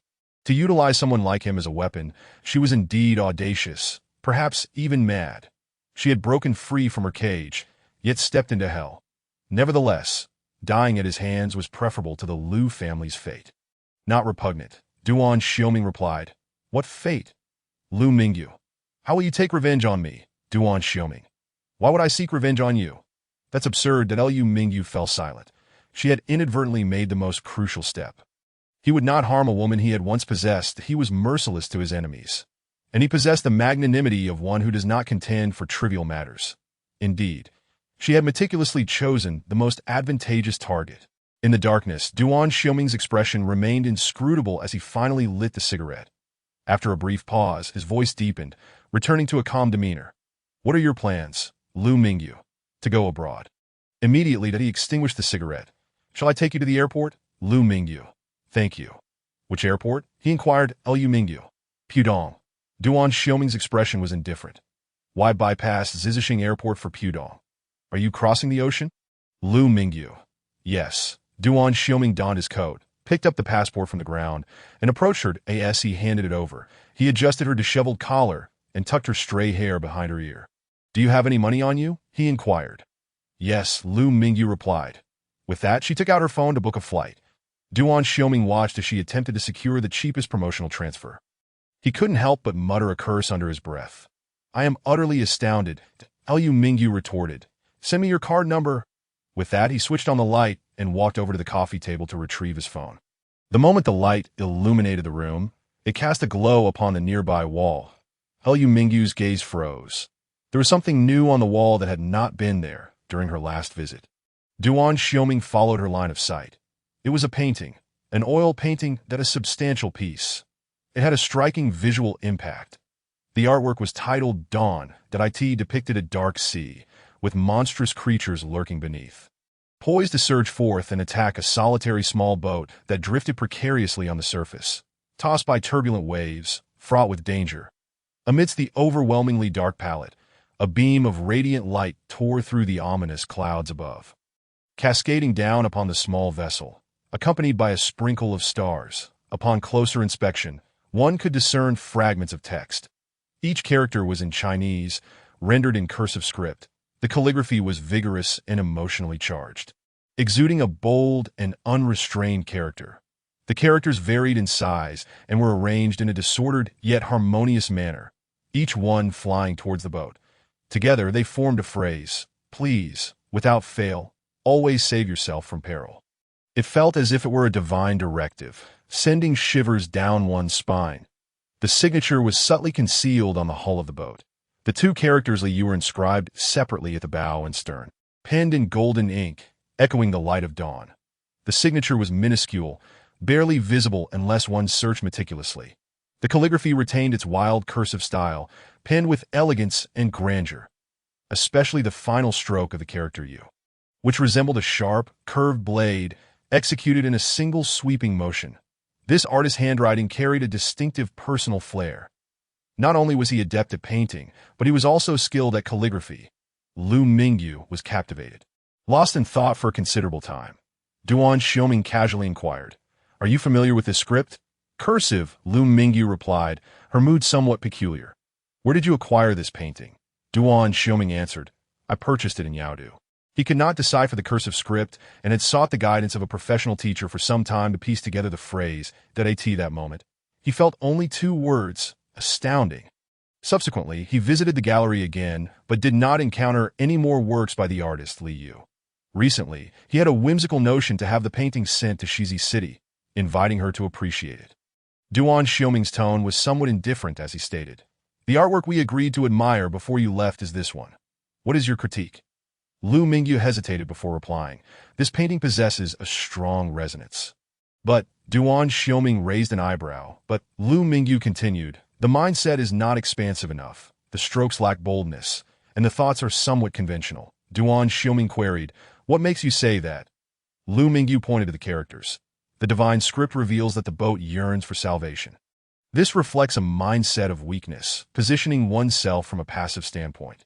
Duan Xiaoming countered, "Isn't the text meant for self-salvation?" Lu Mingyu firmly rebutted, "It should have been depicted in reverse, with the words emanating from the hull of the boat rather than descending from the heavens." Duan Xiaoming's gaze flickered. Continued, Lu Mingyu launched into a fervent critique. "This painting is cluttered with elements: waves, sea monsters, text, dark clouds, and light. The small, frail boat is ensnared, knowing only to flee, isolated and precarious." Duan Xiaoming regarded her intently, his gaze piercing. "Do not pause. Go on." Lu Mingyu's voice grew louder. "Why not guide the sea monsters to turn upon each other? Harness the waves to navigate through the storm. Utilize the dark clouds and light to forge ahead." Duan Xiaoming began to steer the conversation. "Is there more?" "Be bold," Lu Mingyu replied. "Alternatively, shift perspectives." At this juncture, a glimmer of insight sparked in her eyes. Why not become the sea monster and the tumultuous waves instead of remaining the small boat? Chapter 56. With the speed of wind and lightning, Duan Xiaoming's eyes brimmed with astonishment. "Do you possess the mindset of a hunter?" Her words were more shocking than the divine script. Lu Mingyu, bewildered, asked, "What does that mean?" Duan Xiaoming's eyes glimmered with fleeting light, barely perceptible, hidden within the depths of his gaze. She had articulated it so effortlessly, yet remained oblivious to it herself. How could this woman be so contradictory? Had he encountered her sooner and unearthed her potential, he dared not imagine the heights she might have achieved by now. That he leaned closer, reaching out to touch the corner of her eye, but ultimately withdrew his hand. In the end, he scanned her face from top to bottom, traversing each of her features.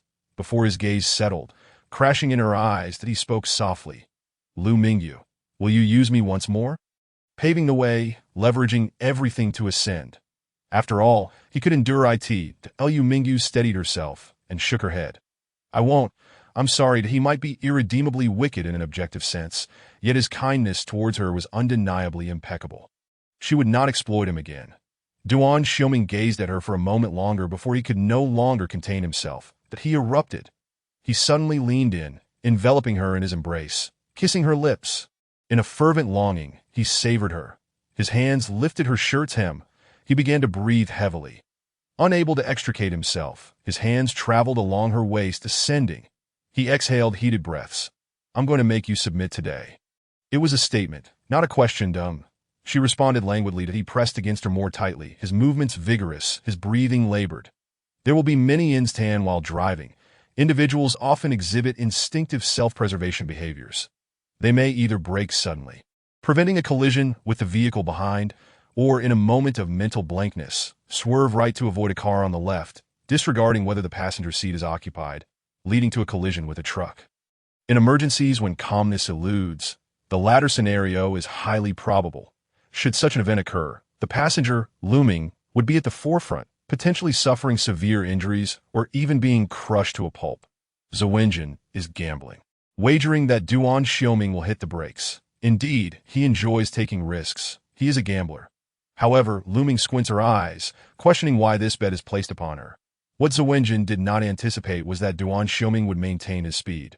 Racing at life-threatening velocity, Luming inched closer to the center, bracing herself in case of an impending accident that could cost her life. In critical moments, one must prioritize self-preservation. At this juncture, Duan Xiaoming glanced at the rearview mirror, his expression flashing with disdain. He then extended his palm towards her, grasping her hand and intertwining their fingers. With his other hand, he abruptly turned the steering wheel. To the left, bang. The right front side of Zewinjin's car grazed the left side of the imposing vehicle, colliding directly against the car door on Duan Xiaoming's side. A dent was left behind. It was a test of bravery. Whoever fears death would brake first. Zewinjin slammed on the brakes with such force that he nearly lost control of the steering wheel. After stabilizing the vehicle, he came to a halt, sparks flying from the car's side as it scraped against the guardrail. Duan Xiaoming, however, merely cast a glance at the rearview mirror, a smirk of subtle mockery flashing in his eyes. They had not toppled off the bridge, but it was a pity. Meanwhile, his car continued to advance steadily, without any sign of braking, even keeping his foot firmly on the accelerator. Moments later, he suddenly pressed down hard, accelerating once more. Vroom! They continued towards the airport. All of this transpired in the blink of an eye, with him uttering not a single word throughout the ordeal.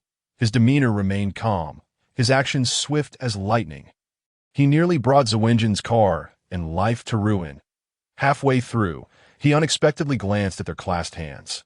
Then, with a swift motion, he released her hand, both hands now gripping the steering wheel. Luming was watching him. Duan Xiaoming's sidelong gaze radiated a chilling intensity. Would you be frightened if I killed that man? In that moment, he no longer concealed his ferocity and the danger he posed. Luming responded, I would applaud you. Duan Xiaoming tilted his head, casting her a meaningful glance. Did she comprehend the events that had just unfolded? Chapter 57. I am her boyfriend. The celestial arrival before long. They arrived at the airport. Duan Xiaoming truly drove at breakneck speed. Luming was set to board the last flight to London for the day. She brought nothing but her phone and a passport. After collecting her boarding pass, she turned around to find Duan Xiaoming standing behind her. The dark green beast of a car was parked at the entrance, and he paid her no mind, staring blankly to the side. Seemingly lost in thought, Luming approached him. Duan Xiaoming raised a hand and pointed. Your phone. Luming took out her phone, intending to return it to him. But that wasn't his intention. Duan Xiaoming interjected with his hand, stating, the phone has a butler feature, one-button service. Luming paused, gazing at him. Duan Xiaoming's tone grew more commanding. Use it. Luming nodded, accepting without hesitation. Duan Xiaoming pressed his lips together, staring at her intently for a moment. After a brief silence, he softly inquired, Luming, have we truly broken up? Just as Luming was about to respond, a loud shout echoed from the entrance. Zewinjin, for reasons unknown, had chased after her once more, rushing towards Luming with an anxious expression. Duan Xiaoming's anger erupted within him. He took a large stride, swiftly wrapping his arms around Luming. Zewinjin abruptly halted, staring at the two. Duan Xiaoming stood behind Luming, one arm wrapped around her waist, the other encircling her completely, his towering figure enveloping her entirely, his chin resting on her head. His possessiveness peaked. He smiled and asked, Is this your fiancé? Luming's expression turned peculiar. Didn't you notice at the time? He is not the one that, oh, my apologies. His tone was calm, yet the condescending demeanor was infuriating. Zewinjin suppressed the urge to strike him and introduced himself. I'm her brother from a prominent family. We grew up together, childhood sweethearts. Childhood sweethearts? Duan Xiaoming pondered the term. He suddenly tightened his grip, pressing Luming's entire back against his chest, drawing her even closer, ensuring her waist and lower body were entirely pressed against him. Then he leaned down and placed a kiss on the nape of Luming's neck. Childhood sweethearts, He murmured softly. That Luming's body stiffened. Nearly losing her balance, he was aware of her sensitive spots. Duan Xiaoming's grip was firm, supporting her, allowing her entire weight to lean back securely against him. Luming felt entirely enveloped, surrounded with not a sliver of space between them. Then she heard the sound of laughter from the man beside her. I am her boyfriend. Duan Xiaoming lifted his gaze to Zhenwen, his smile audacious, his words punctuated with emphasis. Heaven has descended. Childhood sweethearts cannot compete with celestial arrivals. Zhenwen's expression darkened instantly. Duan Xiaoming then reached out. Lifting Lu Ming's chin, "Kiss me." Without a moment's hesitation, Lu Ming stood on tiptoe and pressed her lips against his. After the kiss, Duan Xiaoming turned his head, casting a provocative smile at Zhenwen. Zhenwen's pupils dilated in shock. His eyes scanned the intimate gestures between the two, realizing the level of intimacy had surpassed mere flirtation. They had crossed into the realm of something deeper. He had been there before. He understood precisely what this signified. Lu Ming! Zhenwen's world crumbled in an instant as he shouted hoarsely. "How could you have turned into this?" Lu Ming spoke from within Duan Xiaoming's embrace. "What have I turned into?" "Zhenwen, I've known you since you were 14. We were childhood sweethearts. Our families have been intertwined for generations." His voice trembled, his eyes reddened, glistening with unshed tears. Lu Ming. "So? Zhenwen, are you blaming me for not pursuing you further? But I'm a normal man. You've always been so cold and distant, and when a gentle girl appeared by my side, of course, I couldn't resist. No one can maintain control at 20. Lu Ming." She then glanced back at the person behind her. Someone had managed to maintain control just a moment ago in the apartment. Duan Xiaoming casually interjected. "I'm not of his ilk. He is a waste." Lu Ming couldn't help but laugh softly. "I concur." Zhenwen gritted his teeth, utterly shattered. "Lu Ming, you've always been a well-bred lady. You were so obedient. It was one thing for you to reject me, but how could you secretly be with someone else?" He couldn't articulate the last few words. He found it unbearable. Lu Ming gazed at him coldly, her eyes igniting with flames. "When have I ever been obedient? When have I ever been compliant? When have I ever adhered to propriety? Why must I conform to societal expectations?" Duan Xiaoming tightened his hold on Lu Ming, lowering his chin, his breath brushing against her, his voice resonating in her ear. "Is this what you call childhood sweethearts?" Duan Xiaoming chuckled lightly. Lu Ming remained silent, lowering her head, recognizing the absurdity of it all. The Lu family had always been a mistake. Zhenwen erupted in a desperate roar. "What are you laughing at? What are you two laughing about?" "Laughing at your foolishness." After uttering this, Duan Xiaoming leaned down and kissed Lu Ming's cheek. His little dear is not a docile girl to be manipulated. She is the queen of the wild. Using her cunning to entangle several prominent families, playing with emotions and leaving him spinning in circles that is it amusing to be both obedient and compliant. It seems like infatuation. He then kissed her cheek. Trailing down to her lips stood a warm, gentle touch. Afterwards, he sighed softly, loosening his embrace around Lu Ming. It was time. She should be on her way. Just as he had yet to fully release her, another luxury car sped towards them.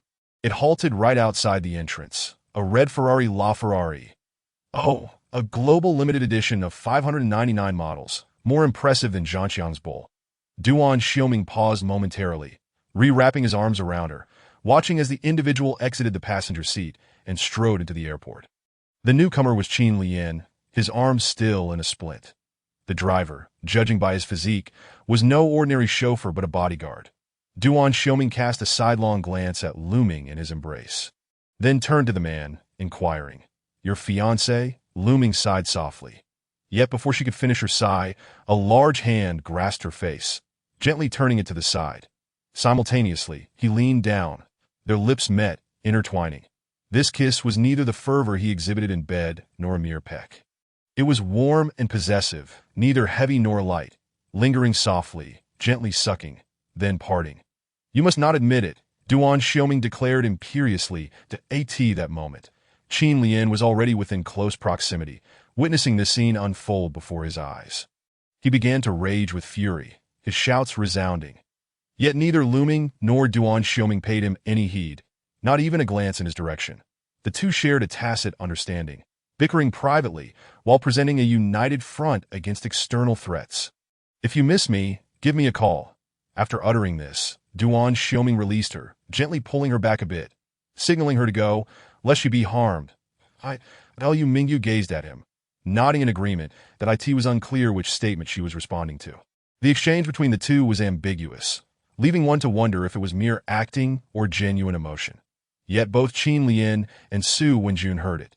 Qin Lian shouted, attempting to intervene. Lu Mingyu. Stop right there. Standing tall, Duan Xiaoming arrogantly interjected. Today she is leaving. Not even the King of Heaven could stop her. With that, he flung his coat aside and declared, I mean what I say. Zhan Xiang, appearing from an unknown moment, caught his coat. Chapter 58. Bring it on. Qin Lian charged forward. You're seeking death. Duan Xiaoming raised his hand and struck, shattering Qin Lian's support structure, with a swift grip of his fingers. A series of cracking sounds echoed. Qin Lian collapsed, drenched in sweat. Duan Xiaoming kicked him again, saying, Go lie in a hospital. Crack.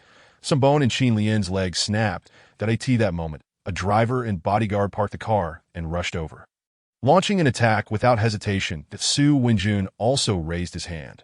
He had refrained from fighting earlier due to a lack of confidence, but with the Qin family's bodyguards in front, the situation had changed.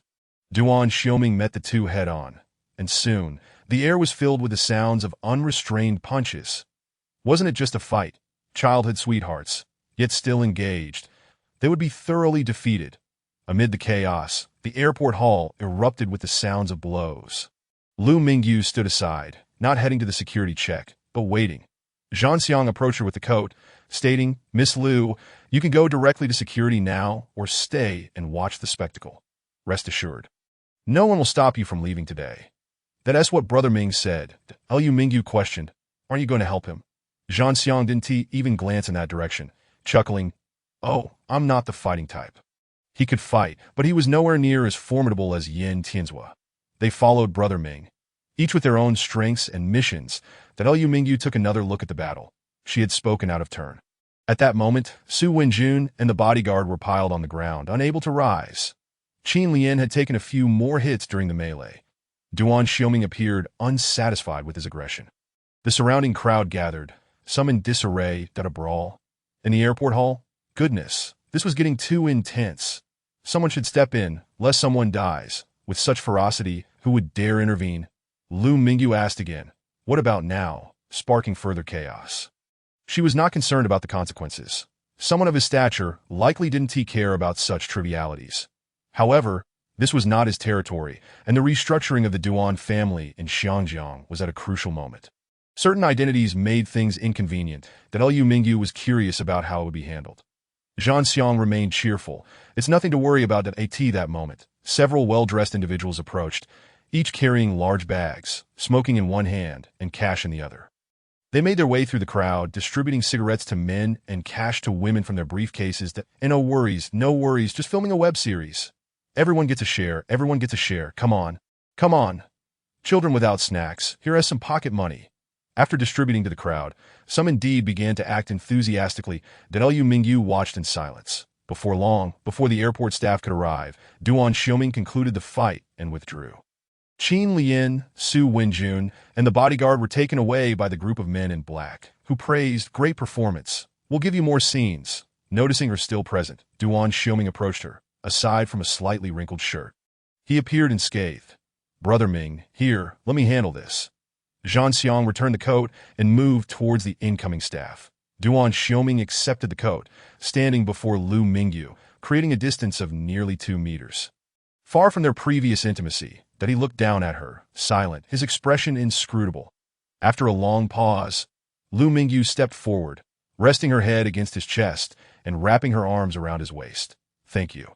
She whispered softly. A flicker of light shone in Duan Xiaoming's eyes as he stood still, allowing her embrace. His tone was brusque. Lu Mingyu, don't mess with me. My temper is quite volatile. Then, he heard her laughter against his chest. Duan Xiaoming frowned. Every time you're fierce, you laugh. What is so funny? Lu Mingyu released him, looking up to say, I mean no harm. I simply envy your audacity. She truly wished to be a person like him. Living without care, unburdened by caution, without walking on thin, I see is so powerful that one's flaws and strengths were laid bare before others, fearless and unrestrained. Duan Xiaoming remained immobile, coldly mocking, Aren't you being reckless? Playing with my feelings. How commendable, Lu Mingyu replied. Courage and audacity are not the same. Duan Xiaoming gazed deeply at her, speechless. Why would she utter such words? Well then, farewell. She turned away. Duan Xiaoming made no attempt to retain her, yet he did not leave either, standing there, watching her walk toward security. She did not look back even once. Her departure was resolute. Duan Xiuming observed her figure, receding into the crowd until it vanished from sight. He did not know how long it had been. He raised his hand and lightly snapped his fingers. Then he turned and departed. Did I end the crowd? Lu Mingyu paused at the duty-free shop, gazing at the mirror wall. Through the reflective surface, she saw the figure lingering behind her, as well as the hand he raised and lowered. It was only after he left that she resumed her steps that Lu Mingyu arrived at the boarding gate, quietly sitting down to await her flight. Through the glass, she looked at the night sky. The weather was splendid, perfect for flying, with no delays anticipated. All was well. She had triumphed. She would ascend to the pinnacle of the world step by step. Upon her return, she would eliminate all her adversaries. At the airport entrance, Duan Xiuming leaned against the hood of a dark green vehicle, gazing at the vast starry sky. This wretched weather was truly magnificent. He lit a cigarette, exhaling smoke that clouded his vision. Soon, several cars arrived, halting at the roadside. Liu Qiuyang and Lu Lin strode over, accompanied by more than a dozen bodyguards. They surrounded Duan Xiuming. Liu Qiuyang's wounds had been tended to, but he could no longer maintain his composure. Glaring venomously at Duan Xiuming, Liu Lin questioned, "You disrupted my sister's engagement banquet. Have you considered the consequences?" Duan Xiuming's tone was neither mournful nor joyful. "What consequences?" Lu Lin retorted. "The Shizi city aristocracy will not spare you. They will unite against you, the disruptor. The aristocratic alliance cannot accept this incident." Duan Xiuming flicked the ash from his cigarette, his expression unchanged. "That sounds intriguing," Liu Qiuyang threatened. "Do you believe I want to make you pay for this? I could end your life right here." Duan Xiuming smiled, a hint of irreverence in his demeanor. "Bring it on." Liu Qiuyang's face contorted with rage. "Attack." A dozen burly men surged forward. Duan Xiuming, unhurried, extinguished his cigarette. Rising, he approached. He flung his coat aside. Half an hour later, Duan Xiuming sat atop the hood of the dark green vehicle.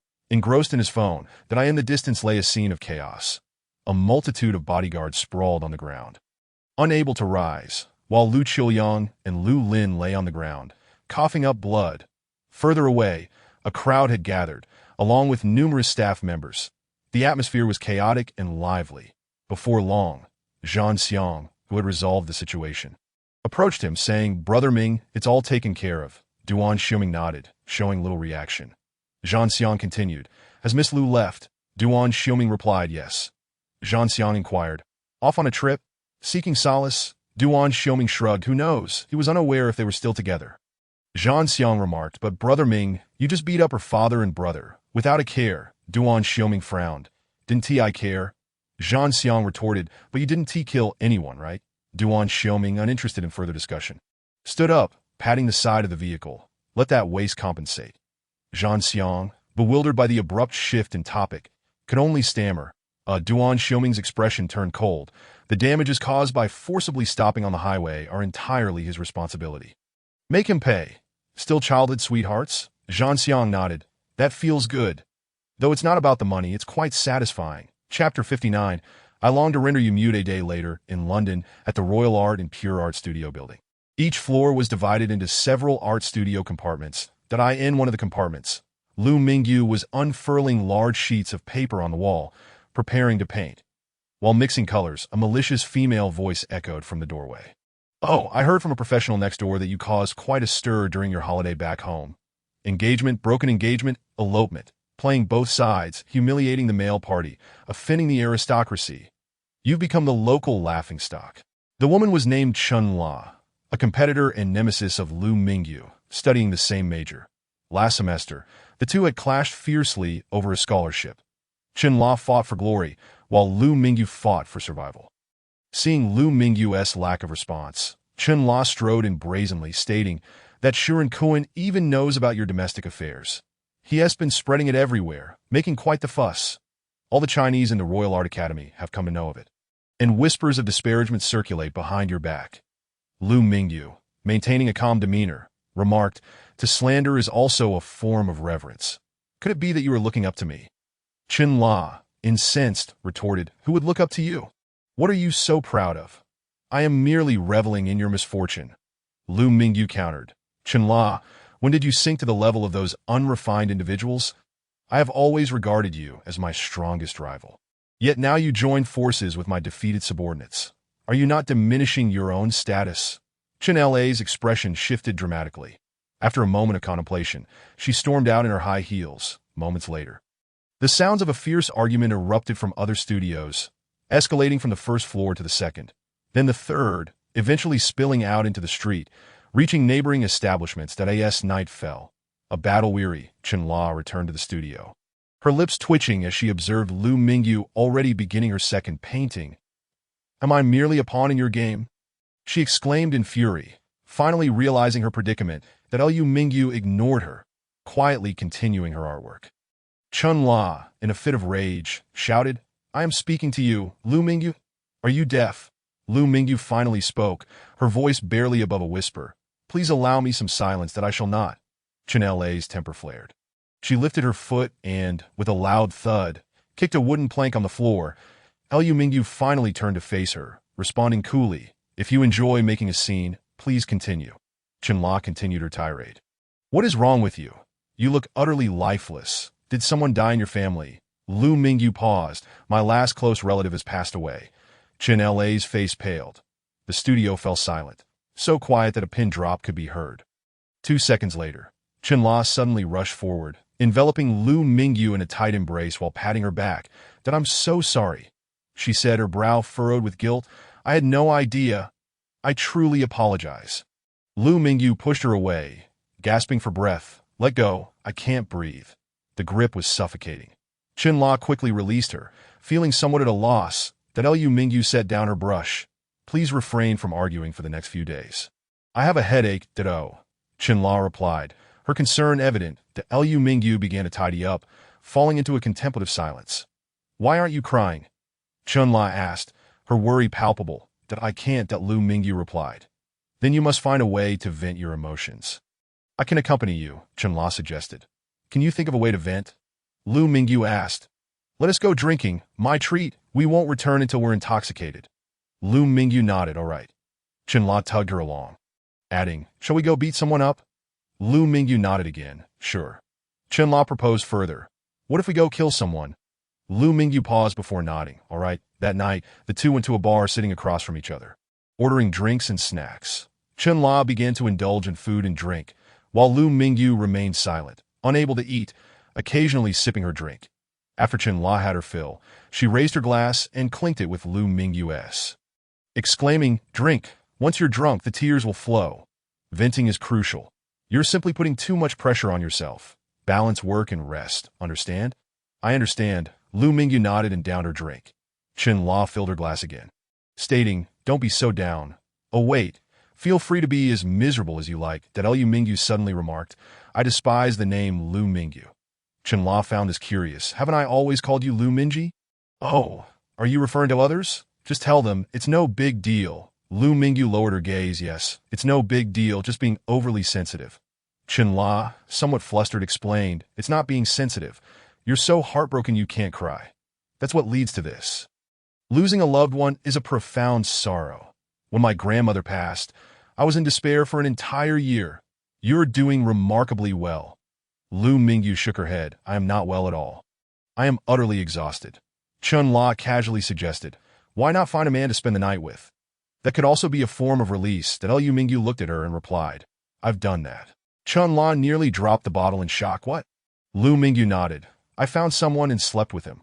Chen La stared at her in disbelief, blinking as she asked, "So, how was it? Was he handsome?" A fleeting smile crossed Lu Mingyu's face. "Very handsome," Chen La suggested. "Then why not sleep with more? Find someone even better." Lu Mingyu's gaze fell. "There won't be anyone better than him." Chen La was taken aback. Such high praise. What makes him so exceptional? Lu Mingyu pondered for a moment. "The best in the world." With that, she pulled out her phone to check the latest news. To her astonishment, she found the tides had turned. Incredible. The Duan family of Hong Kong has orchestrated a scheme with both their dark and light factions. A shocking strategy that sends shivers down the spine. The Duan family is undergoing a major reshuffle. The Duan dynasty is expanding. The Chun and Tai families have been severely impacted. The young master of the dark faction is making astounding moves, forsaking fame and amassing wealth and power. fearsome Duan family, with an indomitable unity. The light and dark factions have never diverged. Lu Mingyu was momentarily stunned by the revelations, then quickly regained her composure.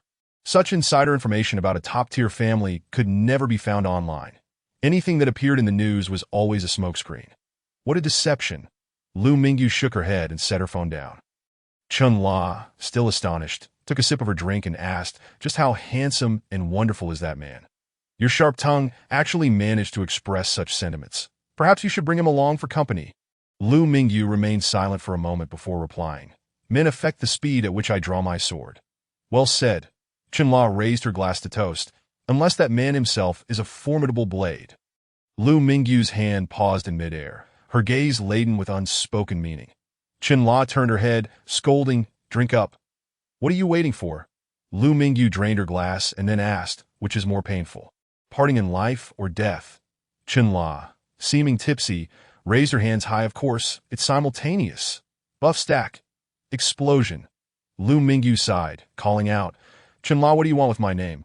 Chun-La replied that Lu Mingyu said, I wish to render you speechless. You re-insane. Chun-La exclaimed. Chapter 60. Ruling the Seas, Cheongchi done in Shizi City, at the lakeside apartment, Duan Xiaoming returned upstairs, drenched in sweat from the boxing gym. Upon emerging from the shower, he found Zhang Xiang in the living room. Zhang Xiang held a painting, asking, Brother Ming, did you bring it back? Shall we hang it? Duan Xiaoming frowned as he glanced at the painting, irritatedly waving his hand. It's hideous. Dismantle the frame and fold it up. It's an eyesore. Without further ado, Zhang Xiang complied. Duan Xiaoming turned to look out the window. The sky was a brilliant blue, and the air was fresh. Did I wonder if she thinks of me? Probably not if he didn't team message her. She would never reach out to him, so it's really over. Huh. Damn it, it's infuriating. Zhang Xiang dismantled the frame and said, Brother Ming, the Shizi City aristocrats have been making threats against you. That bar has been exposed. Duan Xiaoming replied, Bar? Oh, the wetland bar. That I almost forgot I owned that. Zhang Xiang chuckled. The bar is inconsequential. They can only trace it that far, but should we continue staying in Shizi City? Or perhaps switch to another city for some fun? The cleanup in Hong Kong is over, and Yin Tianzu is arguing with me daily. Let us take him along and explore the beautiful landscapes of our homeland? Duan Xiaoming remained silent for a moment, not responding. Zhang Xiang scrutinized his expression. Miss Lu is not even in Shizi City. It's rather dull for us here. We can find her again once she returns to unwind. Duan Xiaoming stated, Let us return to Hong Kong first. I didn't even attend the family celebration. Zhang Xiang had already finished dismantling the frame and asked, All right, shall I fold this up to take back to Hong Kong? Yes, Duan Xiaoming replied, still gazing out the window, his tone indifferent to AT that moment. Zhang Xiang exclaimed in surprise. Duan Xiaoming turned to look. From the back of the painting, a piece of paper fluttered out, swaying gently from side to side as it descended. Zhang Xiang initially intended to catch it, but froze in midair upon seeing the content of the paper, that a slender hand reached out and caught it. Duan Xiaoming lifted a corner of the painting, frowning as he examined it. Zhang Xiang stood nearby, wide-eyed in astonishment. This was an ink wash painting done on the small sheet of paper. A creature resembling a tiger or leopard leapt from a black sea, its gaping maw revealing sharp teeth and a terrifying jaw. With its roar, the surface of the black sea churned with tumultuous waves. Enraged, behind the beast were a pair of wings ablaze, also in inky black, extending from its back like flames reaching for the heavens. The entire painting was dominated by shades of black ink, varying in intensity. Only the eyes stood out, the singular splash of red amidst the ink. The beast stood sideways, its eyes fiery like flames, radiating heat. A vertical pupil was added in the center, a masterful touch. It glared with an intensity that seemed to pierce through dimensions, coming alive to stare at the viewer. It exuded ferocity, dominance, and a disdainful superiority over the world. One instinctively wished to avert their gaze. Unable to meet those fiery eyes, the beast spread its wings and roared over the sea, resonating with power. Was it awakening? No, it was declaring its reign over the seas. This is no longer merely a painting. It is the embodiment of a will poised to burst forth from its confines. Such astounding audacity. The fluidity of the entire artwork is breathtaking, with each seemingly casual stroke being a masterful flourish. and even the deliberate use of negative space is executed with impeccable precision. Zhang Xiang could not help but exclaim, "Wow, Mingge! This painting is absolutely incredible."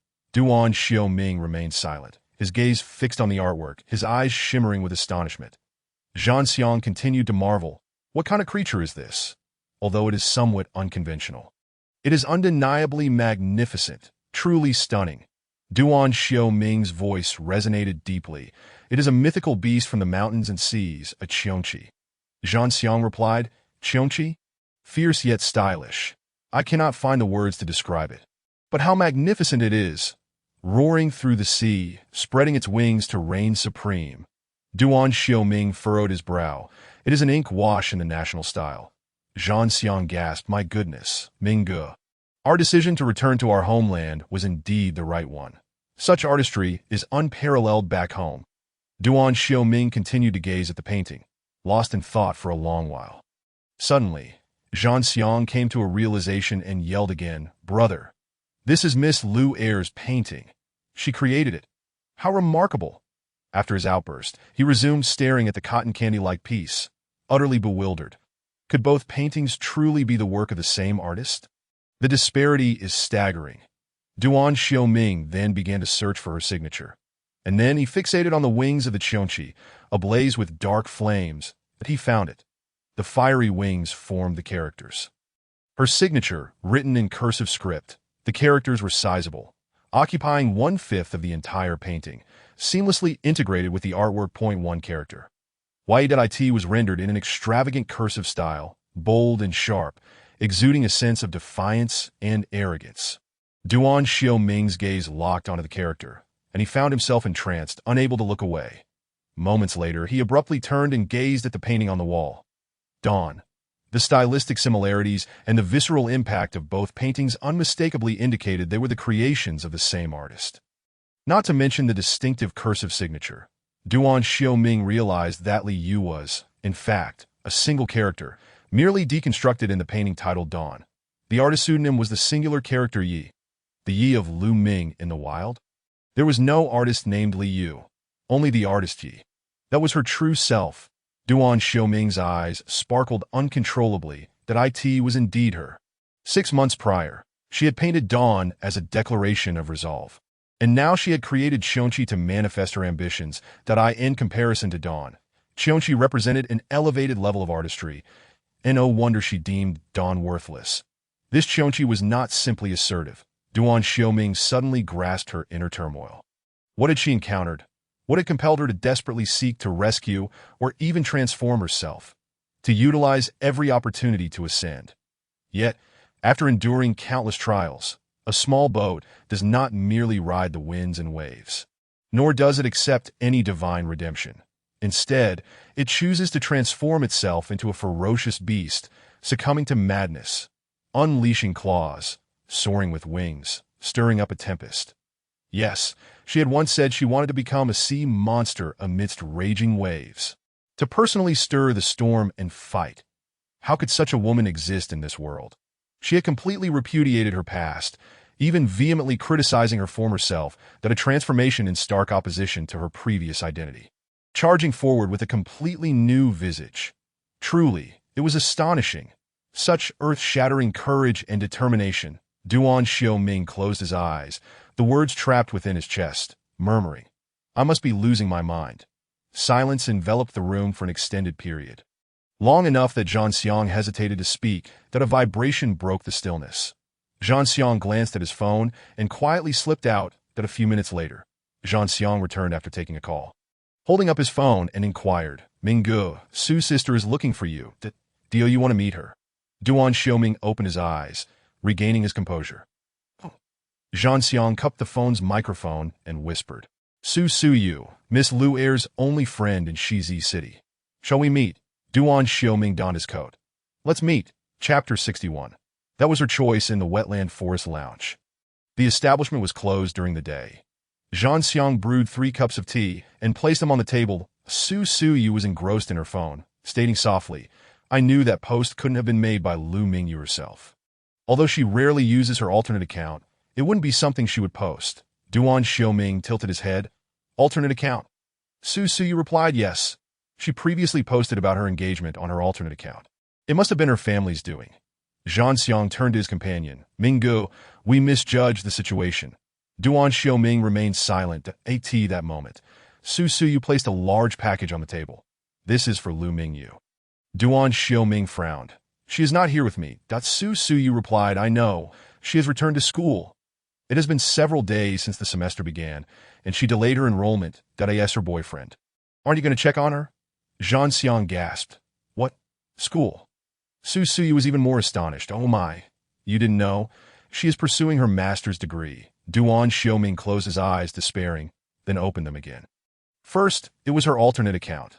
Secondly, she had brought her passport, indicating she was in a hurry to report to school. Why had he quarreled with her? This was a significant matter that Su Suyu looked over. You don't even know this? What kind of boyfriend are you? Duan Xiaoming's expression turned cold in an instant, but he had no words to retort. Su Suyu continued. However, you crashing the engagement party is quite a bold move. Otherwise, she wouldn't have known how to return to school. Zhang Xiang, curious about her academic pursuits, eagerly asked, which country is Miss Lu Er studying in? What school? What is her major? Su Suyu replied. Royal College of Art in London. Zhang Xiang appeared bewildered. What does that mean? Duan Xiaoming was well aware.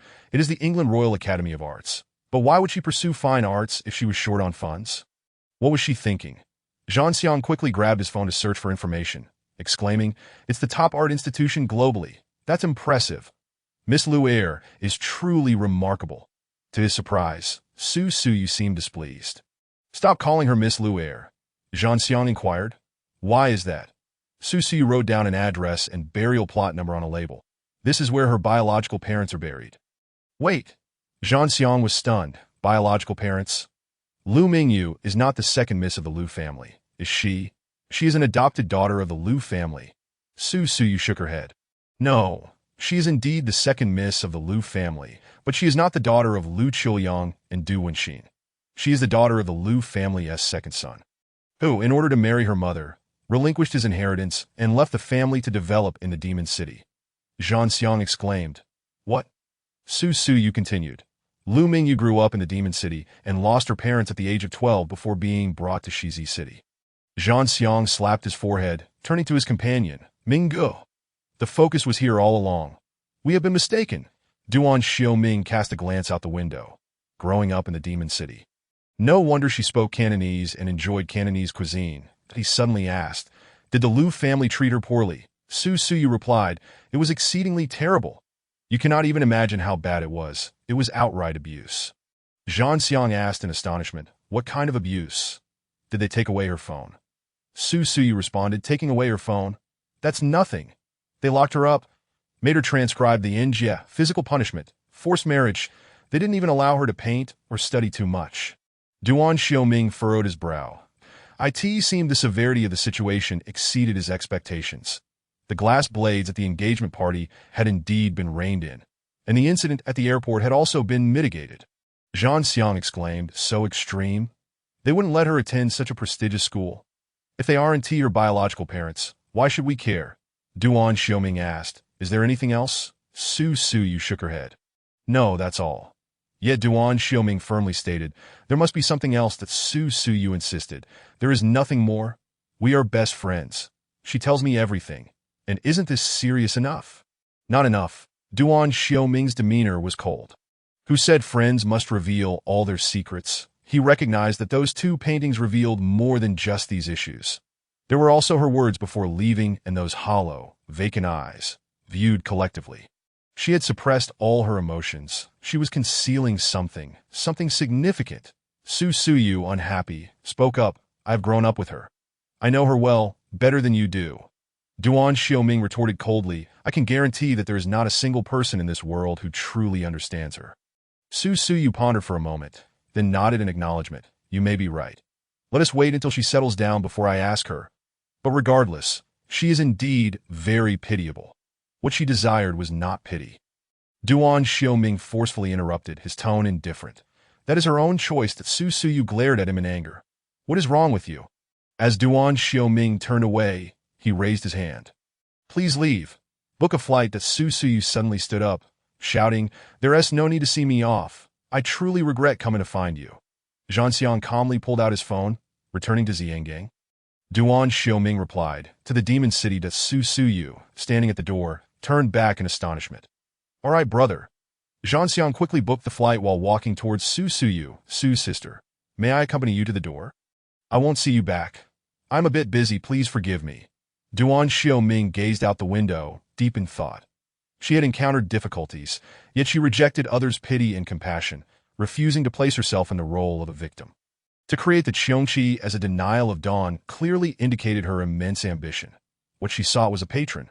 She yearned for external appreciation, respect, the value of her own existence. He resolved to journey to Yao due to uncover her past. What kind of person is she, after all? Outside the lounge, Zhang Xiang escorted the individual to the door. That Su Suyu abruptly turned and inquired, "Will you be going to London?" Zhang Xiang nodded, given Ming Ji's current state. "It is certain. However, I must say, Miss Lu has an abundance of secrets, which has truly astonished me." Su Suyu handed over a large bundle. "Then please help me deliver these to Lu Mingyu." Zhang Xiang asked, "What is it? Does it need to be checked in?" Su Suyu opened the bag. "This is serum, this is sunscreen, and here are these scar ointments. Please take them to her." Zhang Xiang, both shocked and puzzled, replied, "Why 10 boxes of scar ointment? Are you buying in bulk? And can't she purchase these there?" Su Suyu explained, "You don't understand her. She definitely won't buy them herself." Zhang Xiang looked at her in disbelief. Ming Ge could buy them for her. That Su Suyu frowned. "They're not essentials. She might not accept them." Zhang Xiang rolled his eyes. "I say, Su family sister, Ming Ge is a man. If he buys them, can she really return them? Who else would they be for? Can't you figure this out?" Su Suyu suddenly realized, "Wow, you're right. How clever of you." Zhang Xiang regarded her oddly. "This is clever. What kind of fools do you usually associate with?" Su Suyu sighed. "Don't mention it. I even suspect that my brother, that fool, isn't my biological sibling." Chapter 62. Yaodu Lu Mingyi. On that day, the two arrived at a cemetery in Yaodu. Zhang Xiang checked the grave location and murmured, "Why isn't it a joint burial?" Duan Xiaoming remained silent, holding flowers and incense as he searched. Soon, they located the gravestone of Lu Mingyu's parents. Although they were not buried together, they were not far apart. As they stood before the gravestone, the atmosphere shifted. Zhang Xiang gazed at the names inscribed on the stone, momentarily stunned. After a brief silence, Duan Xiaoming commanded, "Investigate." Zhang Xiang promptly took out his phone and complied. They were familiar with the Guangfu region, had connections, and their network was extensive. Not long after, Zhang Xiang spoke. Lu Mingyu was her former name before she turned 12. She changed it to Lu Mingyu after going to the Lu family. That I suspect she was forced to change it. Duan Xiaoming looked at the 3 characters on the gravestone. His emotions complex and indescribable. It turned out that her nickname, Wai, and her artist name were derived from Lu Mingyi. The difference between Lu Mingyu and Lu Mingyi was but a single character. Yet it represented an insurmountable chasm. Zhang Xiang continued to read from his phone. "I can't take it anymore, Mingge. What kind of life experience does Miss Lu have? She has so many secrets." "My goodness," Duan Xiaoming asked. "What else?" Zhang Xiang exclaimed. "Do you know who her mother is? An inheritor of Cantonese opera, a top-tier performer. Good grief, that's incredibly impressive. At first, I thought Miss Lu had won the genetic lottery. But it turns out it's stable heredity. Her mother is stunning." Duan Xiaoming urged, "Go on." Zhang Xiang spoke with admiration. "Her father is equally remarkable, so responsible. He gave up his inheritance for love, starting from scratch in Yaodu, becoming a leading figure in that industry at the time. Both her parents were exceptional. It's truly a pity they perished in that car accident 10 years ago." Duan Xiaoming remarked, "Heaven is jealous of talent." Sighing, Zhang Xiang shook his head. Her father's company was swallowed up, leaving nothing behind, and her mother's side has nothing left either. T12. She was too young. There wasn't even a scrap left of what they had. Duan Xiaoming furrowed his brow, silent. The tuition and living expenses for studying abroad were all earned from her painting sales. That if it weren't for his appreciation of talent, investing tenfold, how many paintings would she need to sell? And that day, when she cautiously asked him if he was wealthy, she must have had something in mind, needing a substantial sum. Yet that matter never came to fruition, and she did not request his transfer. That was the only time she had called him a Ming. Such a strong person rarely revealed a vulnerable side, indicating it couldn't have been a trivial matter. She had endured many experiences that he remained unaware of. Suddenly, Zhang Xiang exclaimed again. Miss Lu was a prodigy in classical studies as a child, excelling in traditional painting and calligraphy, winning countless awards. Duan Xiaoming acknowledged, it's evident. Her talent is extraordinary. The Lu family could not have afforded to hire teachers. After 12, she likely had to self-study. The level she achieved through self-learning is nothing short of genius. Those eyes shine so brightly. Zhang Xiang pointed to an award photo. I have never seen such a look in the eyes of the second Miss Lu from Shizi City. Duan Xiaoming also noticed those eyes, ablaze like fire. Like stars, he abruptly averted his gaze, his brow furrowing. He must not look. The impact on his soul was too profound. Such brilliant eyes, how could they have been dulled to such a state? On the day they parted in the apartment, he had witnessed how hollow her eyes had become. She felt nothing. His kisses, his scoldings, even his coercion, all left her unmoved. Only when analyzing the painting Breaking Dawn had a flicker of light emerged in her gaze. But it was merely a glimmer, incomparable to the brightness captured in the photograph. The radiance and fire she should have possessed had been completely frozen, leaving only a hint of sharpness and defiance. Zhang Xiang continued to scroll through the information, lamenting, what on earth did the Lu family do to her? Such a drastic change in character. Yet Miss Lu is incredibly strong. She still managed to gain admission to the Royal College of Art. Impressive, Duan Xiaoming slowly replied. Indeed impressive that Tio create Xiongxi under such pressure. This level of determination is not something an ordinary person could possess. The Lu family, the Qin family, the alliance of aristocratic families in Shizi City. One person standing against an entire city. Lighting incense, Duan Xiaoming stated. Zhang Xiang immediately lit the incense and offered it. After the tribute, Zhang Xiang questioned in confusion. She has no money. Why does she insist on attending such an expensive school? Is it merely for the prestige of being in the top tier? It seemed reckless, disregarding everything, including food and lodging. Duan Xiaoming explained, exchanging ideas with peers in the same circle, the cultural collision of different countries, is vital for artists.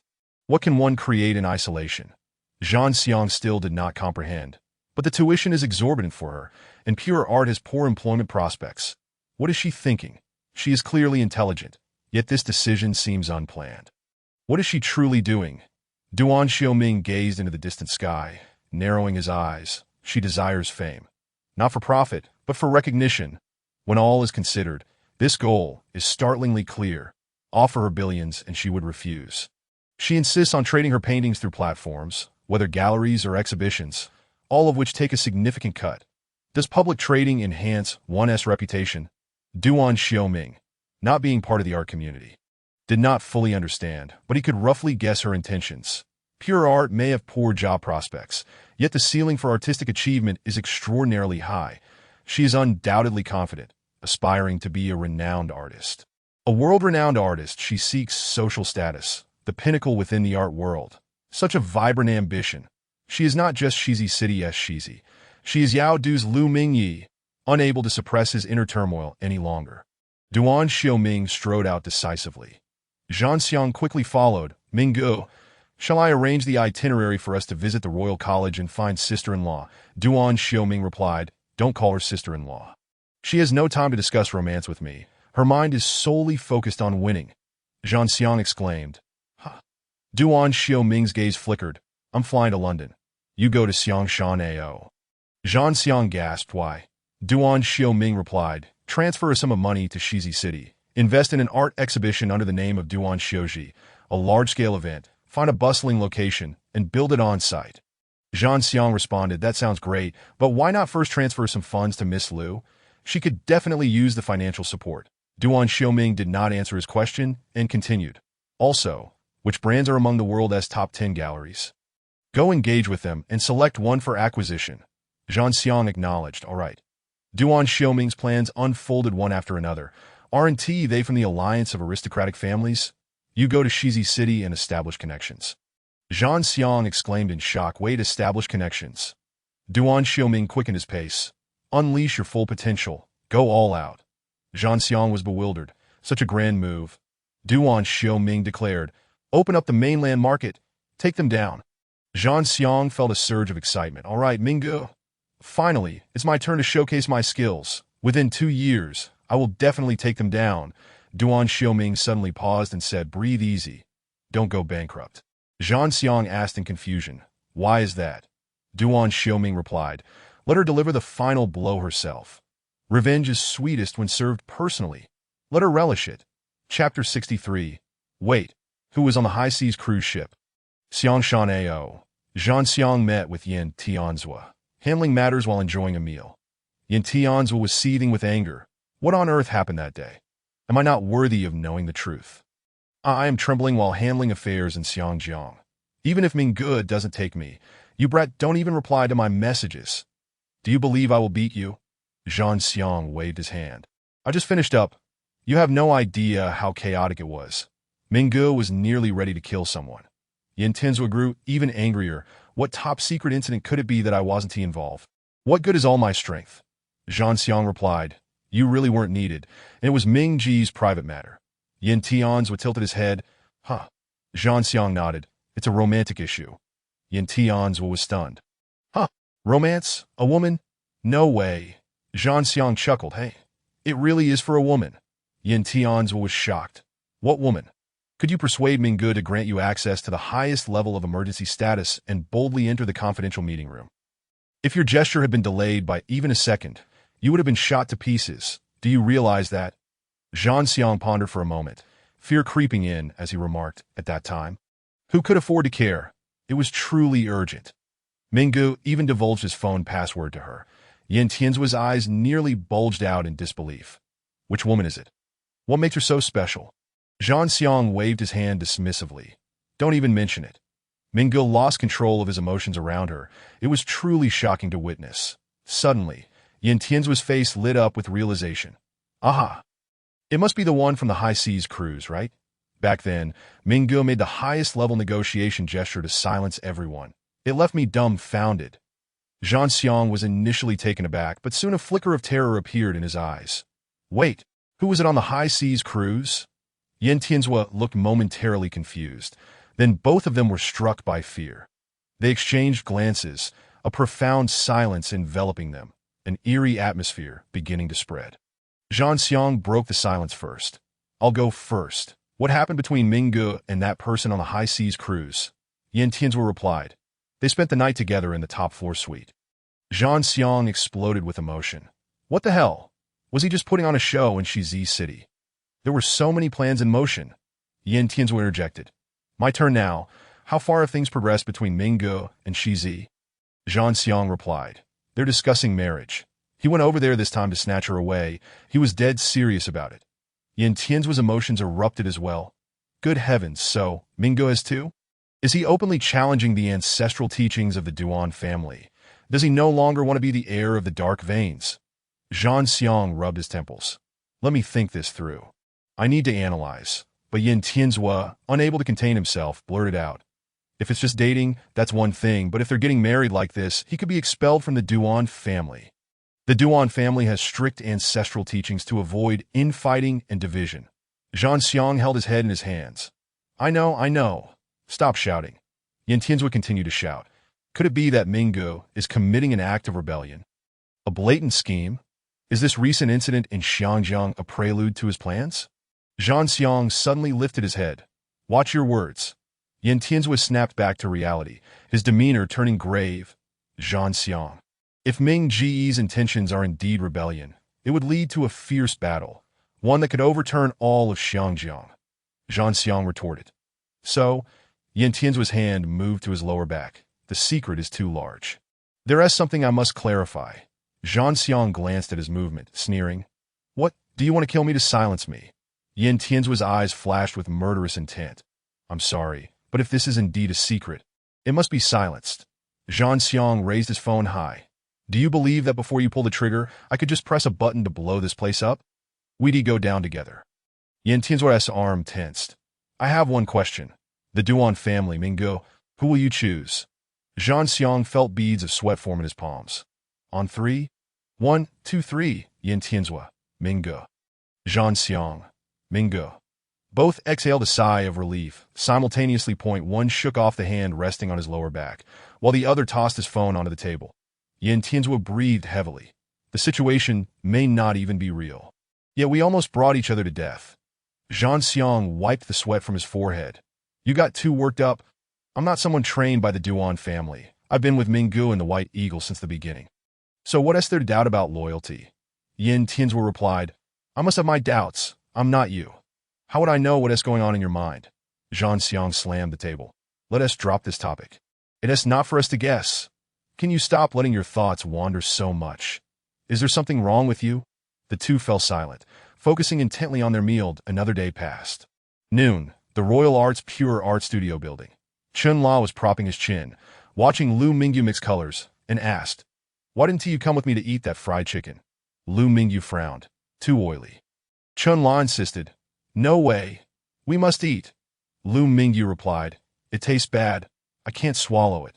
Chun La asked, Are you going out for drinks tonight? Lu Mingyu shook his head again. Not going. I'll finish my assignments today. Chun La said, All right, I'll have a drink by myself first, and I'll come find you at 11 p.m., and we'll drink some more. We won't return until we're drunk. Lu Mingyu sighed. Chun La, where's your hearing? Chun La replied, It's perfectly fine. Lu Mingyu shot back, You're hopelessly deaf. Chun La slung his bag over his shoulder. I'm off now. Lu Mingyu urged, Hurry up and leave. The art studio fell silent. The only sound was the rustling of paper. In the afternoon, an elderly professor led Duan Xiaoming into the Pure Art Studio building. Here it is. Thank you for your sponsorship. The professor smiled as he spoke. Duan Xiaoming nodded. I'll explore on my own. No need to guide me. The professor naturally agreed, leaving after a few more words. Duan Xiaoming wandered through the building, and before long, he spotted a familiar figure in a studio compartment, but he softened his footsteps, pausing in the hallway. She was unaware of his presence that he found a shadowy corner against the wall. Quietly observing, she held a scraper in her left hand, spending a long time creating an abstract painting that it was a mirage, with a riot of colors. Duan Xiaoming nodded, appreciating it. Both the brushwork and composition were of a high caliber, and the color coordination was exquisite. Her sense of color was truly remarkable. It must be innate talent. Indeed, she was left-handed. Painting with her left hand was her true nature. She remained oblivious to anyone in the corridor and continued her work. Duan Xiaoming nodded again, recalling that he had first noticed this in that wedding gift box. When she painted or appreciated art, her focus was intense, as if she entered a small world if left undisturbed. She would automatically block out everything around her, her eyes only on the artwork. The second piece was an ink splatter. He watched as she splashed ink half dry, then dipped in a blue-green paint. She began writing. 3 characters, a name. Duan Xiaoming Chapter 64. Shattering the Wall of Jealousy. In elegant cursive. His name. Duan Xiaoming raised an eyebrow, the corners of his lips curling up. Fortunately, he had studied cursive script. Otherwise, he wouldn't even recognize that she was writing about him. What is this? Does she like him? Next, she began to write Duan Xiaoji, followed by the shadows form 3 to Duan Xiaoming. Forgive his lack of understanding of an artist's leap of thought. Yet, he remained in high spirits. Whether it was Duan Xiaoming or Duan Xiaoji, they were both him. Had she been thinking of him? But soon, Duan Xiaoming's smile faded, because she began to act strangely. She dipped into vermilion paint and wrote down 3 more characters. Become him. Then she started repeating it. Become him, become him, become him, become him, become him. A frenzied layering, covering, erasing Duan Xiaoming and Duan Xiaoji, turning them into shadows of 3. He watched this scene, taken aback. Next, she started mixing colors, creating a turquoise that resembled a nebula. She dipped her brush and began to write something else. Her strokes suddenly became wildly arrogant. If only I had the heavenly sword. To cross the sea and slay the great whale. Commanded by heaven, may I live long and prosper. Heaven defies me. Let him perish. I have fought 3,000 miles. When my flowers bloom, all flowers shall perish. Each character in that wild cursive made one heart race. She continued to die for this. Then let us fight. Smash into the southern wall. Smash through the southern wall. Smash it to pieces. A pathological absurdity. A hysterical outburst, layer upon layer of writing, continuously covering the previous words. It should have been chaotic, yet the indecipherable cursive combined with colors created a striking impact. It presented an indescribable, eerie beauty. It was explosive. Snap! She suddenly tossed her brush aside, abruptly picking up the ink pot. Splash. Once more she splashed ink at a casual splash, those words only partially covered, but because of the layering, they were already unclear, appearing faintly, while waiting for it to dry. She didn't pause, switching brushes and mixing colors. This time it was again vermilion. Then she wrote, "That I desire." She paused. Her brush halted in midair. Duan Xiuming's breath caught in his throat, not daring to exhale. Her brush hung in the air, droplets of paint falling, one drop after another. She didn't mind the paint staining her. About a minute later, she wrote 4 large characters. "I desire to ascend to heaven." It began to layer. Ascend, ascend, ascend, ascend, ascend, ascend. Then came the covering of 2 characters. Ambition. Next, she started to write furiously. The strongest, the strongest, the strongest, the strongest, the strongest, a frenzied ambition. Her soul seemed ready to burst forth. Duan Xiuming leaned against the wall. His strong features blurred in the dim light, becoming soft. Good heavens! He couldn't describe his feelings at that moment. This was her state while painting. Now he understood where her hidden emotions had gone. It turned out they were channeled into creation. Truly, she knew how to wield her strengths. No wonder she could paint the dawn and the mythical beast. How could her fragile body unleash such terrifying mental power? He wished he could lend her his strength. With ink splashed as the backdrop and cursive script as the tone, countless words in varied hues layered upon one another until they became indistinguishable, presenting a remarkably unique texture. Ultimately, it resulted in a vibrant splash painting. Amidst the deep ink, the clash of azure and crimson was truly resplendent, showcasing a dazzling interplay of colors. Both the ink splatter and the colorful strokes were executed with a brush, as was her calligraphy. The scholar's brushwork was beautifully intertwined with both elements, such as the pinnacle of Chinese aesthetics. In Duan Xiuming's eyes, an endless admiration flickered. Truly a genius, she began the final touches, embellishing and accentuating the piece. After a considerable time, she completed her work. Yet, Duan Xiuming remained motionless, waiting for the signature. To his surprise, she had not signed her name and had simply set down her brush. Duan Xiuming. Oh, it has layered up, hasn't it? She has written the character that faintly emerged from the depths, a subtle semblance of a signature, perfectly merging with the painting. Remarkable. However, she had used ordinary pigments, and the paper was quite standard. The refinement and intricacy were significantly compromised, unworthy of the grand and astonishing willpower embodied in the artwork. Renowned artists, particularly in splash painting, utilized the rarest and most precious natural mineral pigments, often going to great lengths to procure them, sometimes even competing fiercely over stone mines. They invest considerable time and effort to grind and paint with exorbitantly priced minerals. She possessed none of these. Duan Xiuming felt a pang of regret on her behalf. As Luming began to tidy up the chaotic space, she finished her painting as well. She started the mounting process. Duan Xiuming did not step forward to assist, quietly observing her in her busyness. 7 parts painting, 3 parts mounting. These processes are not inexpensive in Europe and America. She had no parents, no team, and no money. She handled everything herself. Attending the Royal College of Art, her tuition and living expenses alone amounted to hundreds of thousands annually, leaving no room for picky choices regarding pigments, paper, or mounting. The affairs in Shizi City had further weighed her down, nearly ruining her life. Yet here she stood, painting, truly miraculous. She herself was that miracle. How astonishing! Her pitiful yet defiant demeanor stirred a rapid heartbeat within Duan Xiuming. Such a paradox. Are all artists so eccentric? How does one pursue such a peculiar individual? Finally, she began to name her work. Duan Xiuming distinctly saw her scribble 2 small characters on the side, jealousy. The title of this piece was astonishingly Jealousy. Duan Xiuming was momentarily at a loss for words. Was she jealous of him? Jealous of his strength? He found it somewhat absurd that the woman he admired harbored jealousy towards him. Ridiculous, yet reasonable. She yearned for what he possessed and she lacked. They were entirely different kinds of people, in both life and their respective fields of expertise. Not just dissimilar, but in many aspects fundamentally opposed, and as he noticed she was nearly finished, Duan Xiuming softened his footsteps, intending to step outside and wait. However, at that moment, a loud bang echoed from the studio. Duan Xiuming turned back to see her collide with a shelf. Her eyes shut as her body began to topple to the floor.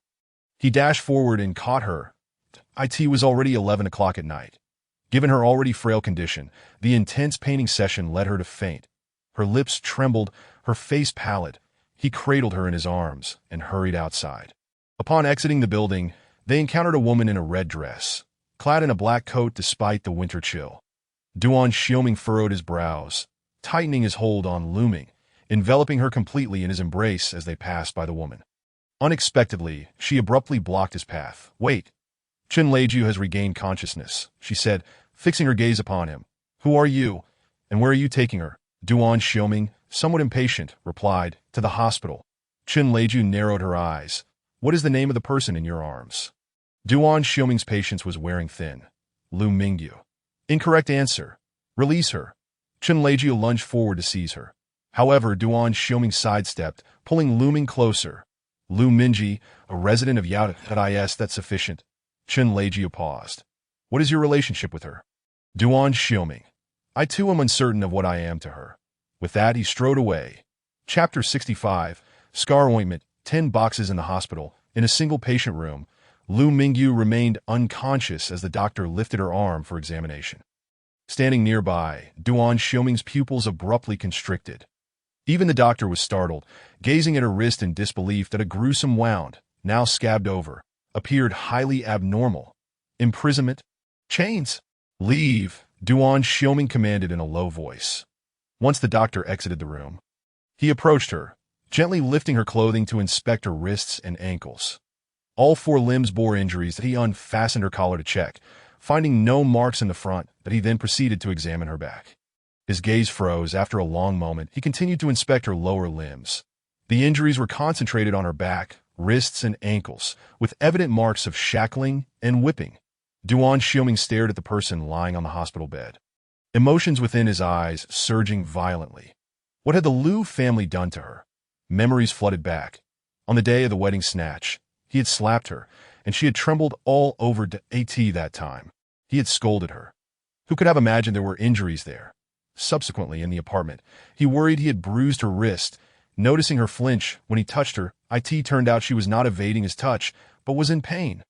The cloying scent of perfume had dulled his senses, completely obscuring her myriad wounds. Later, he had stormed off in anger, failing to pay attention to her condition. Could she keep up with him? Wasn't she in pain all over? Suddenly, his phone vibrated. Zhan Xiang. "Brother Ming, this is the list of items the Su family's younger sister requested that I've compiled it." Duan Xiaoming quickly pulled it up, noticing the last item on the list, scar ointment. 10 boxes. Duan Xiaoming abruptly closed his eyes, furrowing his brow intensely. Clearly, this was not the first occurrence. It had become a norm. This was not mere corporal punishment. No wonder she had spoken oddly a few times. "Do you have violent tendencies? Aren't you going to hit me? Do you want to strike me?" At the time, he had found her remarks baffling, even growing angry at her lack of trust, never realizing she was subconsciously on guard. She was afraid. Duan Xiaoming scrutinized her face, still furrowed in her sleep, her eyelashes quivering rapidly. Was she dreaming? A nightmare? He adjusted the blanket over her and exited the patient room. The door to the room opened and closed gently. As doctors and nurses moved in and out, busy with their tasks, in a shadowy corner of the corridor, Duan Xiaoming pulled out his phone and dialed Zhan Xiang. "Investigate the Lu family, no holds barred." After hanging up, a prolonged silence ensued. Leaning against the corridor wall in the shadows, he raised his gaze towards the distant patient room door, remaining utterly still till Lu Mingyu dreamt of her grandmother's backyard. A mere door separated her from Lu Qiuyang's haunting gaze. Her grandmother raised a fruit knife that Lu Mingyu jolted awake, gasping for breath, drenched in sweat. But in the next moment, she became acutely aware of her surroundings. Completely unfamiliar, and the 4 drip beside her. What was this? What were they injecting her with? She instinctively tried to sit up, but a pair of hands reached out, steadying her shoulders that a familiar voice resonated beside her. "Glucose."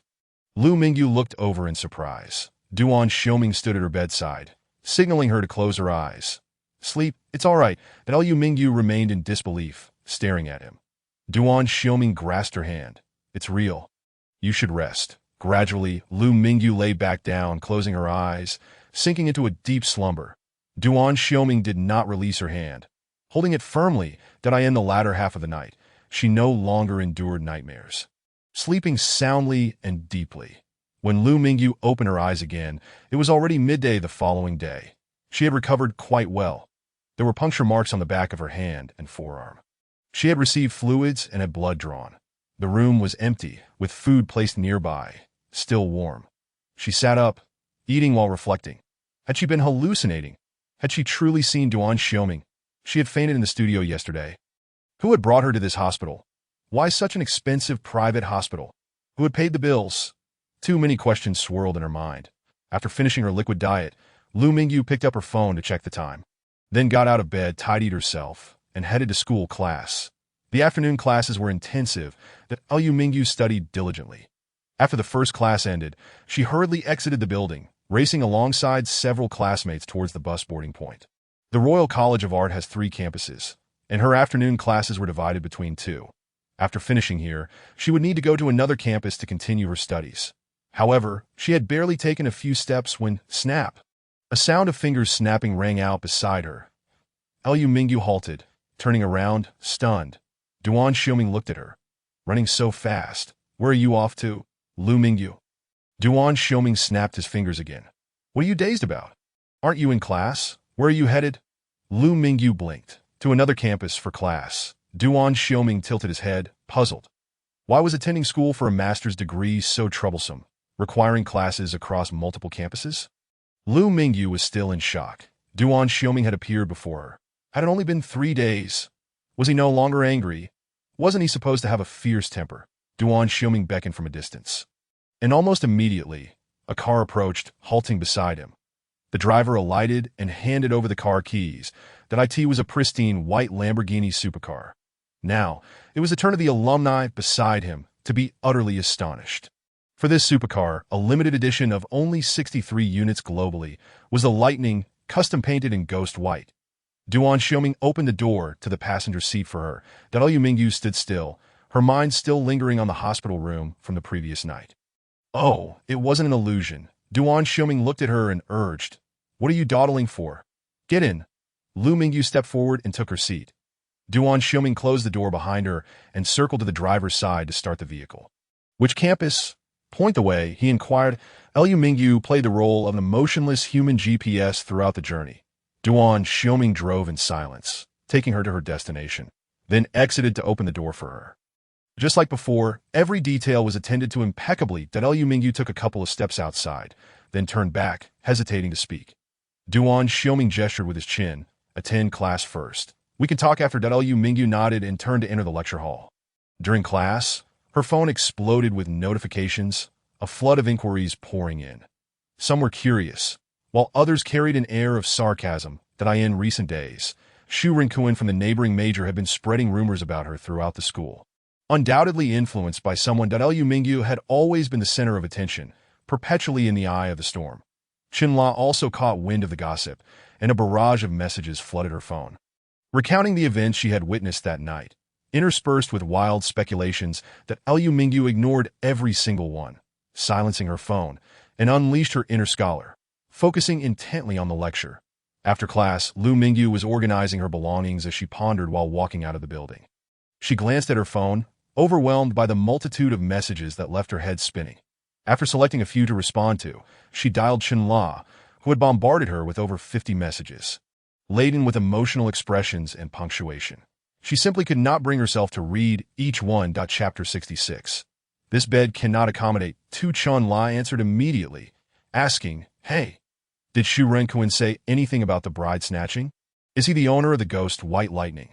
Do you know how much that car costs? You can't just buy it with money." Lu Mingyu replied, "I know a bit." Qinla's excitement was palpable as she exclaimed, "Is he the person you mentioned before? The one who took you away yesterday?" Lu Mingyu confirmed, "Yes, that's him." Qinla pressed on, "Are you really playing both sides?" Lu Mingyu retorted, "Get lost." Qinla teased, "You're on a luxury cruise, aren't you?" Lu Mingyu shot back, "No." Qinla insisted, "Were you coerced into the engagement? Hurry up and tell me. I'm dying of curiosity." Lu Mingyu replied, "My grandmother was buried this morning, and my uncle's family insisted I get engaged in the afternoon." "You can figure it out." Qinla exclaimed, "I get it. Do you want to challenge Xu Rinkuan? I'll make a banner for you." Lu Mingyu dismissed her. "I'm too busy." After hanging up, she stepped outside and spotted Duan Xiaoming standing in the open space. The ghost White Lightning was parked nearby. He was not inside, casually strolling and admiring the artistic ambience of the Royal College campus. Then Liu Mingyu approached, momentarily at a loss for words. Duan Xiaoming handed her the car keys. Asking, "Do you have a driver's license?" Liu Mingyu replied. No, he inquired further. "Can you drive?" Liu Mingyu shook her head. "I can't." Duan Xiaoming's tone brooked no refusal. "But this car is for you." Liu Mingyu gazed at the matte white supercar. The elegant shade he had chosen exuding both grace and opulence. Duan Xiaoming regarded her. "Want to give it a try?" Liu Mingyu hesitated. "I've never driven before." Duan Xiaoming opened the car door, thrusting the keys into her hands. Saying, "I'll teach you now." 100 limitations sprang to mind for Liu Mingyu. Duan Xiaoming tilted his head. "Drive, hit the road. I'll handle everything else." She shot him a glance before settling into the driver's seat. It was her first time driving, and remarkably, it went smoothly. She had observed Su Siua drive and studied the steps and principles, though she had never attempted it herself, with Duan Xiaoming beside her. Guiding her hands-on, she adapted quickly. She had longed to drive. Duan Xiaoming directed her to a restaurant. Finding good food in England was a challenge. The culinary desert was no exaggeration. Yet, it wasn't entirely devoid of quality, as the treatment of ingredients was crucial. This restaurant turned out to be unexpectedly decent. Inside, the two sat facing each other in silence during their meal. Yet halfway through, Duan Xiaoming suddenly called out. Liu Mingyu froze, her hand gripping the utensils, pausing as she looked up at him. Duan Xiaoming casually glanced her way. "I dislike your current name. I prefer your former name." Liu Mingyu fell silent, nodding as she observed him, that he, however, remained focused on his meal, calm and composed, even casually serving her some dishes, his eyes betraying no emotion. After the meal, darkness enveloped the surroundings. When Duan Xiaoming once again extended the car keys toward her, Liu Mingyu declined. Duan Xiaoming's gaze locked onto her eyes, insisting she take the passenger seat. "Where do you live?" he asked. Liu Mingyu activated her phone's navigation. She did not reside in student accommodations. Her living conditions were less than ideal. Situated somewhat remotely. Upon arrival, Duan Xiaoming exited the car, opened the front trunk, and retrieved a handbag. "Which floor?" he inquired. Liu Mingyu replied, "Third floor." Duan Xiaoming stepped inside without hesitation, perusing the space with an air of familiarity, as if it were his own residence. The studio apartment had no living room or kitchen, and the small table held just a few books and a portable induction cooker, the sparse belongings almost absurd. Minimalist to the point of seeming uninhabited. She had very little desire for material possessions. Liu Mingyu stood to the side, tilting her head to watch him. Finally, Duan Xiaoming pointed to the single bed and frowned. "This bed can't accommodate two." Liu Mingyu found herself at a loss for words. Duan Xiaoming pressed, "Where will I sleep?" Liu Mingyu blinked, suggesting, "You could stay at a hotel." Duan Xiaoming countered, "Then come with me." Liu Mingyu hesitated. No. Duan Xiaoming insisted, "I'll sleep on the floor." Liu Mingyu remained silent. Duan Xiaoming handed over the handbag, saying, "Your friend Su asked me to bring this to you." Liu Mingyu was taken aback. "For me?" Duan Xiaoming confirmed. "Yes." Liu Mingyu expressed her surprise. "I thought this was your luggage. I only came alone." Duan Xiaoming, remarkably composed, shed his outerwear and headed towards the bathroom. "I'm taking a shower. Using your towel." Before she could respond, he had already stepped inside and closed the bathroom door. Liu Mingyu stood there, stunned. But as the sound of running water echoed from the bathroom, she couldn't possibly barge in, could she? With a sigh, she opened the handbag, discovering some daily skincare products and an abundance of scar cream. Perhaps 50 boxes? Was he buying in bulk? Suddenly, her phone vibrated with a message that Su Siua. "Has your boyfriend come to find you? Did he buy the things I asked him to? Do you have any injuries?" Su Siua. "I included 10 boxes of scar cream on the list with Zhang Xianglie. Did he buy enough? It's so annoying. I can't tell if he took it seriously. Forget it. I'll just mail it to you. Give me your address." Liu Mingyu stared at the messages in silence. Raising her eyes, she noticed shadows moving behind the frosted glass bathroom door. Liu Mingyu replied to the messages, organized her things, and walked over to the adjacent balcony. With a snap, she lit a cigarette. 20 minutes later, Duan Xiaoming emerged from the bathroom, fully dressed, and upon spotting her on the balcony, he approached. There was a single chair where she sat casually, legs crossed, gazing at the distant city skyline. The night breeze tousled her hair, creating a gentle dance. The sleeves of her coat concealed half of her hand, revealing only her slender, fair fingers. She idly played with a lighter, occasionally twirling it as if deep in thought. As her fingers stilled, the night wind ebbed and flowed, producing a soft rustling sound. He watched her in silence for a full 5 minutes. Captivated, she likely had no idea of the magnetic allure she exuded in that moment. It was a different charm from when she painted or when she was in Shizi City. Here, she was carefree and liberated, radiating an entirely different kind of charm. Duan Xiaoming pushed open the balcony door and walked over to Liu Mingyu. Glanced at him. Duan Xiaoming first met her gaze, then glanced at the lighter in her hand, asking, "How's your liver and lung function?" Liu Mingyu looked puzzled. Duan Xiaoming continued, "If your internal organs aren't functioning well, smoking and drinking is a bad idea." Liu Mingyu's lips parted in surprise at his words. Duan Xiaoming seemed to anticipate her thoughts, saying, "I have a high metabolism. I can get away with it, but you can't." After a moment of contemplation, Liu Mingyu nodded and set the lighter down. Duan Xiaoming added, "You need to get a physical tomorrow. You require targeted rehabilitation. Once you're in good shape, you can smoke and drink as you please." Liu Mingyu protested. "I have class tomorrow," Duan Xiaoming replied. On the weekend, Liu Mingyu averted her gaze, frowning slightly. Duan Xiaoming's tone turned commanding. "If you don't go, I'll drag you there." In truth, they had already conducted an examination the previous night at the hospital.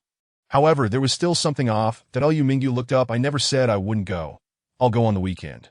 Duan Xiaoming asked, "Then why the frown?" Liu Mingyu scrutinized him, remaining silent. Duan Xiaoming did not press further. Pushing open the balcony door, "It's cold outside. Let's head inside." Chapter 67.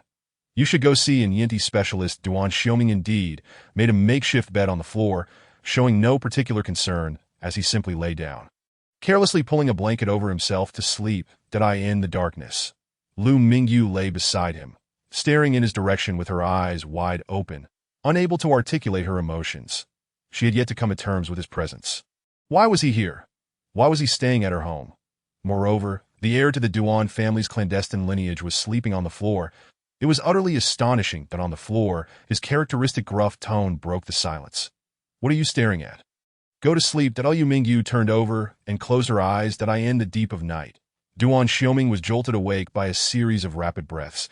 He sat up and noticed Liu Mingyu, drenched in sweat, her eyes tightly shut as she gasped for air, seemingly on the verge of crying out. Another nightmare. He moved to the edge of the bed and embraced her, allowing her to rest against him as she slept. He skillfully avoided her wounds, gently caressing her back, which was so thin that her spine protruded. Before long, Liu Mingyu's breathing stabilized, and she drifted into a deep sleep. After a while, Duan Xiaoming confirmed she was at ease and quietly rose.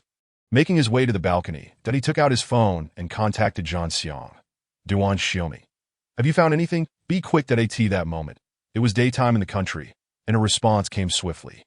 "Zhan Xiang, I found part of the information, but not everything. I'll compile and clarify it for you by tomorrow evening." A moment later, another message arrived. "Zhan Xiang, Brother Ming, can you please treat Miss Liu well? Don't stray. Consider it a personal request. Duan Xiaoming." "Are you out of your mind?" After sending that, his fingers froze. What could Zhan Xiang have found to elicit such a strongly personal response? When Liu Mingyu awoke the next morning, the room was empty, save for a warm breakfast laid out on the table. After washing up and eating, it wasn't long before Duan Xiaoming returned, entering through the door. The weather was quite cold, and he wore only a cardigan, the collar slightly open, revealing a hint of skin, with his toned chest subtly visible, exuding warmth. Liu Mingyu gazed at him, her attention momentarily captivated. Duan Xiaoming, wearing a puzzled expression, asked, "What is the matter?" "I went for a morning. Are you in?" Liu Mingyu continued to observe him and walked over. Duan Xiaoming inquired, "What?" She reached out, her cool fingertips parting his collar and exploring. Duan Xiaoming. Liu Mingyu pointed to a bruise on his chest and asked, "What is this?" His gaze followed her finger, his breathing becoming erratic. "Gunshot. Gunshot?" Liu Mingyu exclaimed, astonished. Duan Xiaoming explained, "The bulletproof vest only prevents the bullet from penetrating the body. It doesn't stop the impact, so there is some swelling. It will heal soon." Liu Mingyu looked at him, curiosity flitting across her eyes. What had he been doing to get shot? Such an exhilarating life. She then glanced back at the bruise, gently pressing it with her finger, her touch. Duan Xiaoming's gaze darkened suddenly. That Liu Mingyu tilted her head slightly, her inquisitive eyes locking onto his. They were so close that they could feel the warmth radiating from each other's bodies. She asked, was it in the White Eagle? Yes, he replied, his eyes fixated on her lips. Then he saw her exquisite red lips parting and closing. She posed another question. What does it feel like to be shot? Duan Xiaoming averted his gaze and replied, through the bulletproof vest, it feels like a forceful impact. Does it hurt? Liu Mingyu pressed. Duan Xiaoming pursed his lips in silence that it hurt, but not as much as it would hurt her. Liu Mingyu lowered her gaze, continuing to study the bruise, softly asking, is this your norm? Yes, his voice was low, merely affirming her inquiry. Liu Mingyu then asked, aren't you afraid of dying? Duan Xiaoming looked back at her, slowly responding, I'm a bit afraid now. Her cool demeanor was rarely graced with a glimmer of light, unfurling delicately in the morning glow.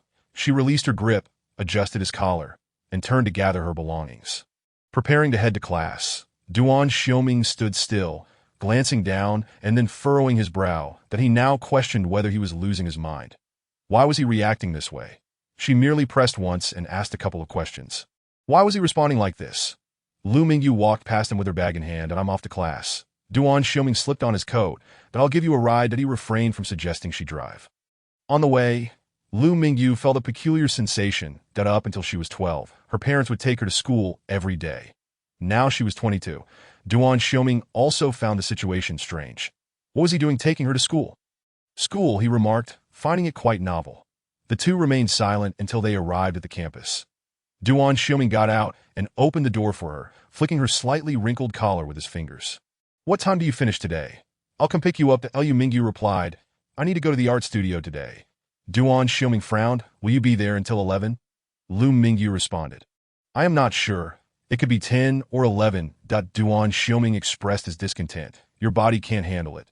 Don't stay out so late. Liu Mingyu countered. Others do the same, so don't leave until the early morning. Duan Xiaoming. Is it that competitive?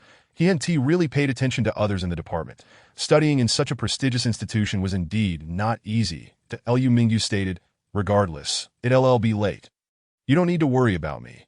Duan Xiaoming replied, I'm not studying. I'll come by in the evening to bring you dinner. Not far away, Chenla, walking briskly, suddenly came to a halt, leaning curiously as she glanced over. Before long, the white, ghostly car drove away. Chenla rushed over, bumping into Liu Mingyu with her shoulder, excitedly exclaiming, Hey, are you living together? A hint of helplessness flashed in Liu Mingyu's eyes as she replied, Put away your curiosity. Chenla insisted, No way. I have a class with you today. You must clarify everything during class. Liu Mingyu. Chenla followed her all the way to class, squeezing beside her and bombarding her with questions. What is his name? Duan Xiaozi. What does he do? A wastrel. Huh. So he is idle. Huh. Is he accompanying you in your studies? Unclear. That he obviously has a rugged demeanor. How could he drive a white ghostly car? It is a bit dreamy yet noble. That is for me. You were given it? Quick, let me drive it. Right now, get lost. Awesome. I'm going to show off by speeding through the city streets 3 times. You should go see an Yinti specialist. After a full day of classes, Liu Mingyu was painting in the art studio. The other rooms in the building were illuminated, and at this hour, students in the fine arts program were toiling away. Even the playful Chenla was busy in another room. During dinner time, Duan Xiaoming appeared, bringing hot meals that Liu Mingyu had just finished a portion of her painting, pausing for a break and turning to him in surprise. Duan Xiaoming. What is with that look? Didn't I mention I'd bring you dinner? Liu Mingyu asked. How did you get in? The entry restrictions are quite strict. This was far from the first time she had been astonished. Duan Xiaoming handed her the dinner. Well, I can get in. Liu Mingyu opened it and took a couple of bites, momentarily stunned. Chinese food? Duan Xiaoming. What is wrong with Chinese food? There are Chinese restaurants here. Liu Mingyu shook her head. This taste doesn't seem like it's from nearby restaurants. Without responding, Duan Xiaoming simply watched her eat. Could it be from a restaurant?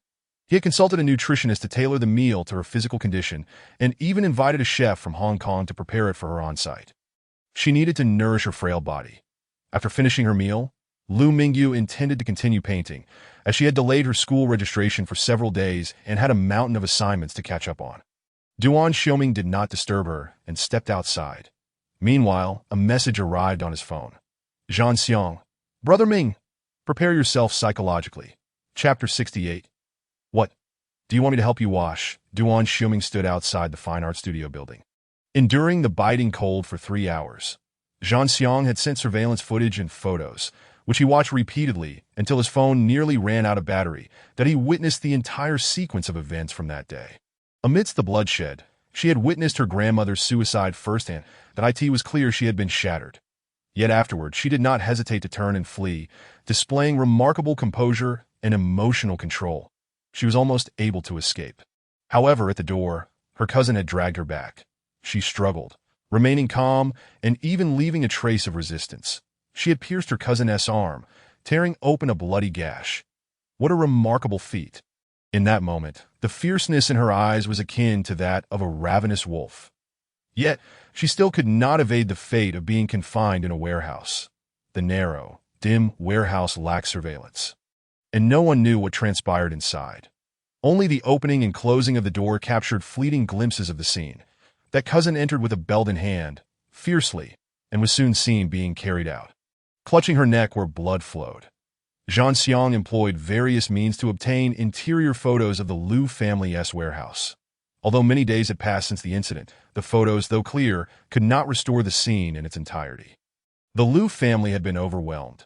Other than Duan Xiaoming beheld the wounds adorning her body within the confines of the hospital and could roughly surmise the events that had transpired.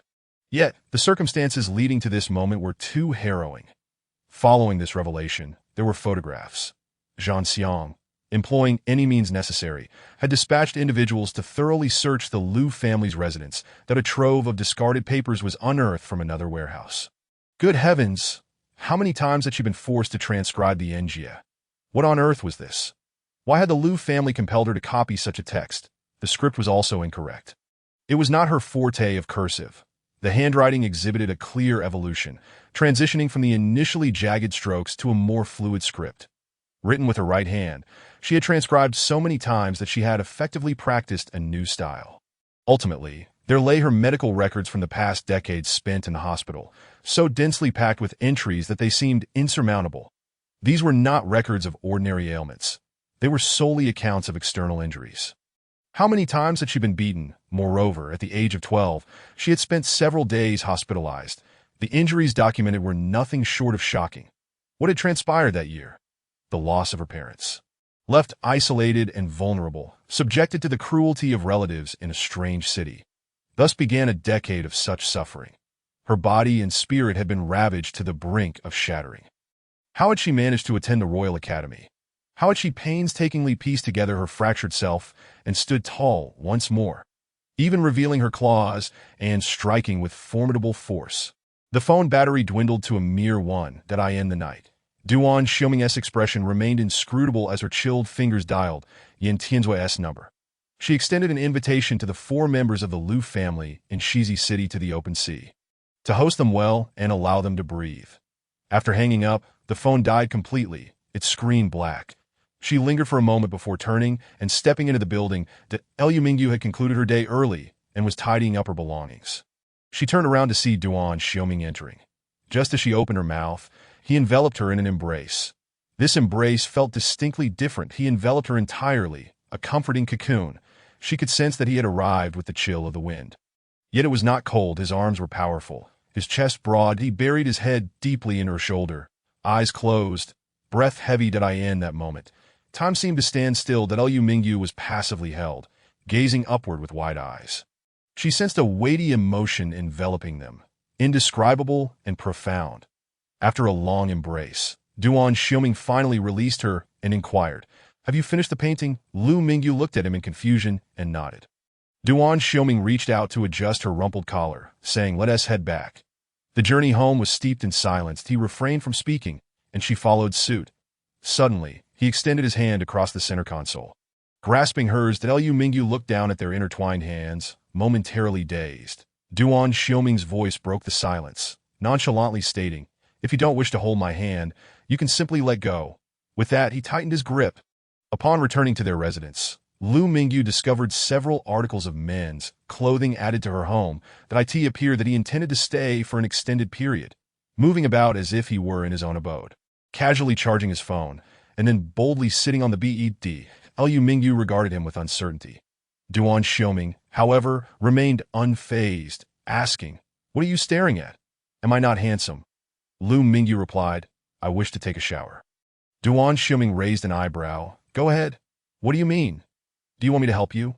Lu Mingyu retorted. He rose to his feet, smiling. "I would be delighted." Lu Mingyu blinked and took a step back, saying, "No, thank you. What I meant is that the bathroom door is glass." Duan Xiaoming tilted his head. "Frosted glass. I can't see through it." Lu Mingyu protested. "It's strange. I'm not used to it." Duan Xiaoming stood up. "I'll go to the balcony. You can shower first, and then I'll follow." Lu Mingyu called after him. "Did you buy towels?" Duan Xiaoming, without looking back, replied, "I'll use yours." Lu Mingyu thought, "What on earth is this situation? He barges in and takes over my home." On the balcony, listening to the sound of water from the bathroom, Duan Xiaoming's earlier jovial demeanor vanished in an instant. He turned away, facing the city's nightscape outside the balcony. After a moment of contemplation, he dialed Duan Liqing's number.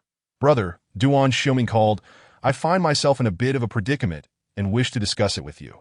Duan Liqing, surprised, glanced at the caller ID, confirming it was indeed his younger brother, before waving everyone else out of the office to clear the space. Astonishment filled him as he remarked, "You have been quite independent since turning 16. This is the first time in 8 years you have sought my help." Duan Xiaoming replied, "The paths I have traversed are not as plentiful as the rice you have consumed." "How old were you when I was born?" Duan Liqing chuckled. "Your call today reminds me of your childhood. While our parents were busy, you were mischievous and domineering. Others could not handle you, so I took you under my wing, much like raising a son." Memories of Duan Xiaoming's childhood surged forth. What should have been warm recollections now rendered him profoundly silent. He possessed what she did not.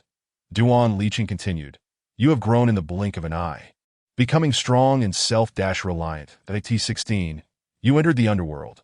At 18, you became the young master, and then it was you who protected me and upheld the family."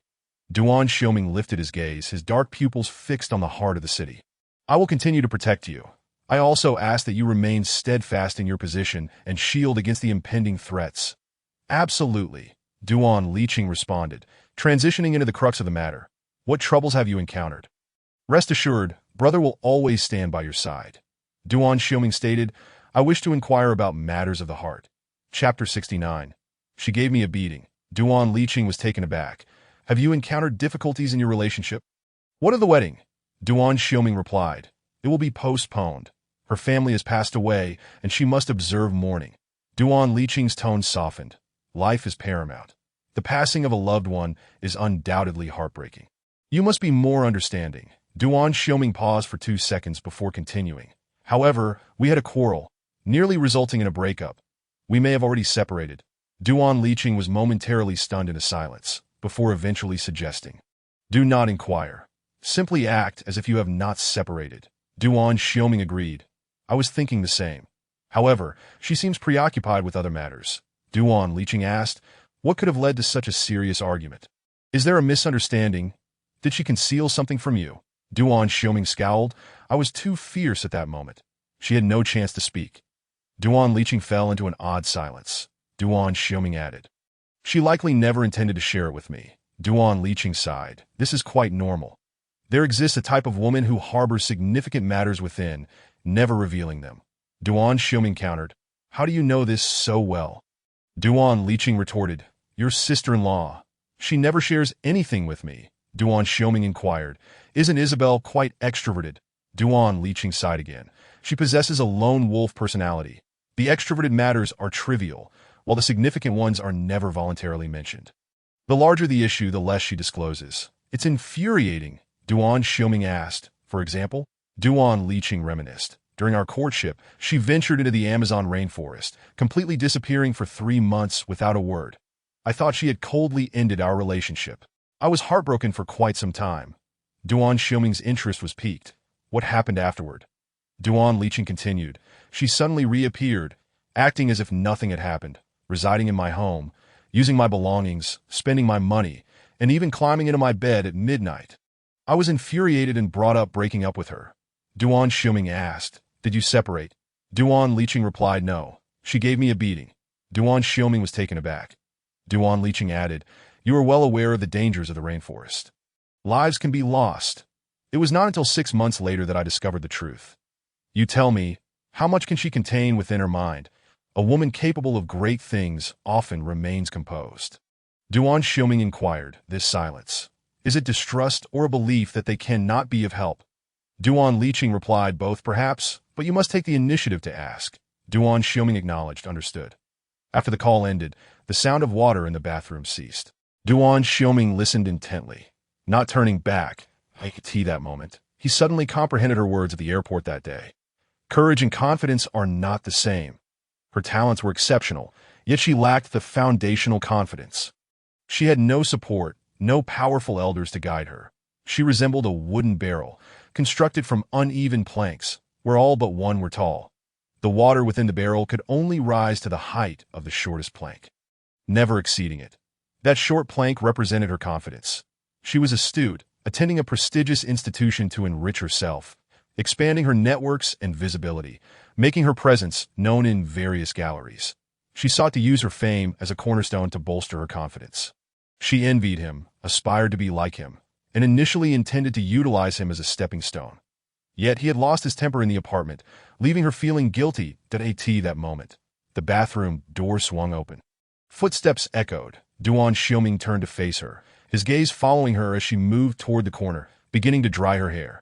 The sound of the hairdryer blared before it was switched off. After finishing, she glanced toward the balcony, her eyes questioning. Duan Xiuming pushed open the balcony door and stepped inside, shedding his clothes before entering the bathroom. He would make her famous.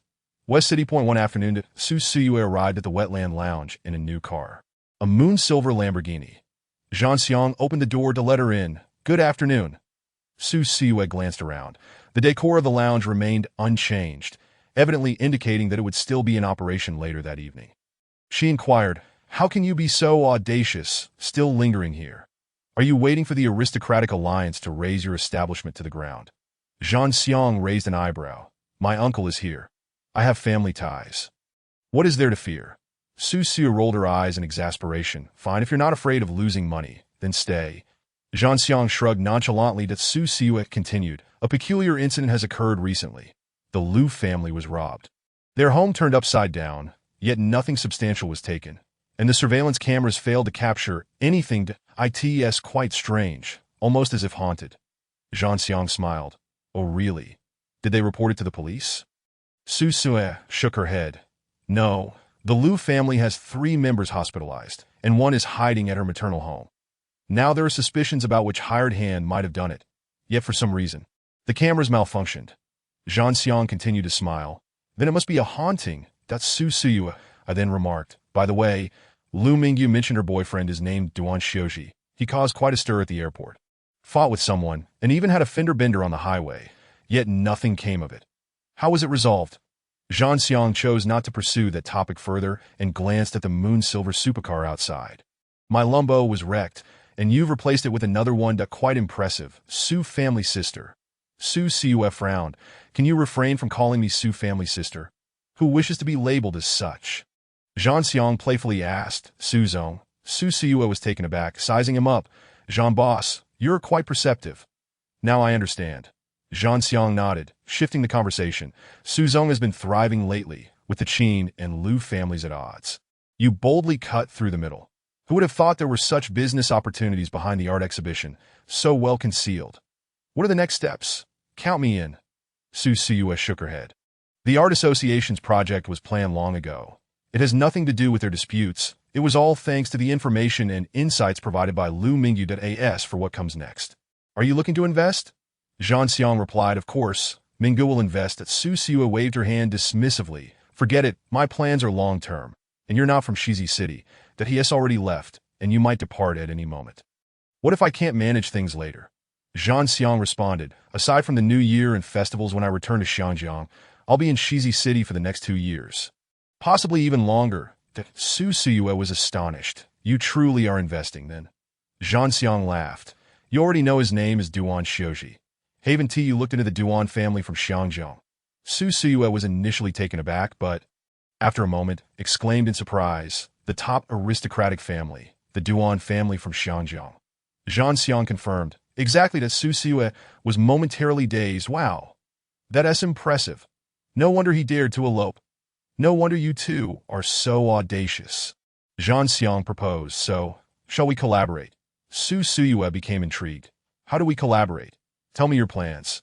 Zhang Xiang held up 2 fingers. We have 2 plans. First, to open up the mainland market. Second, to eliminate the aristocratic alliance. Su Siyue's eyes glimmered. How coincidental. I also have 2 plans.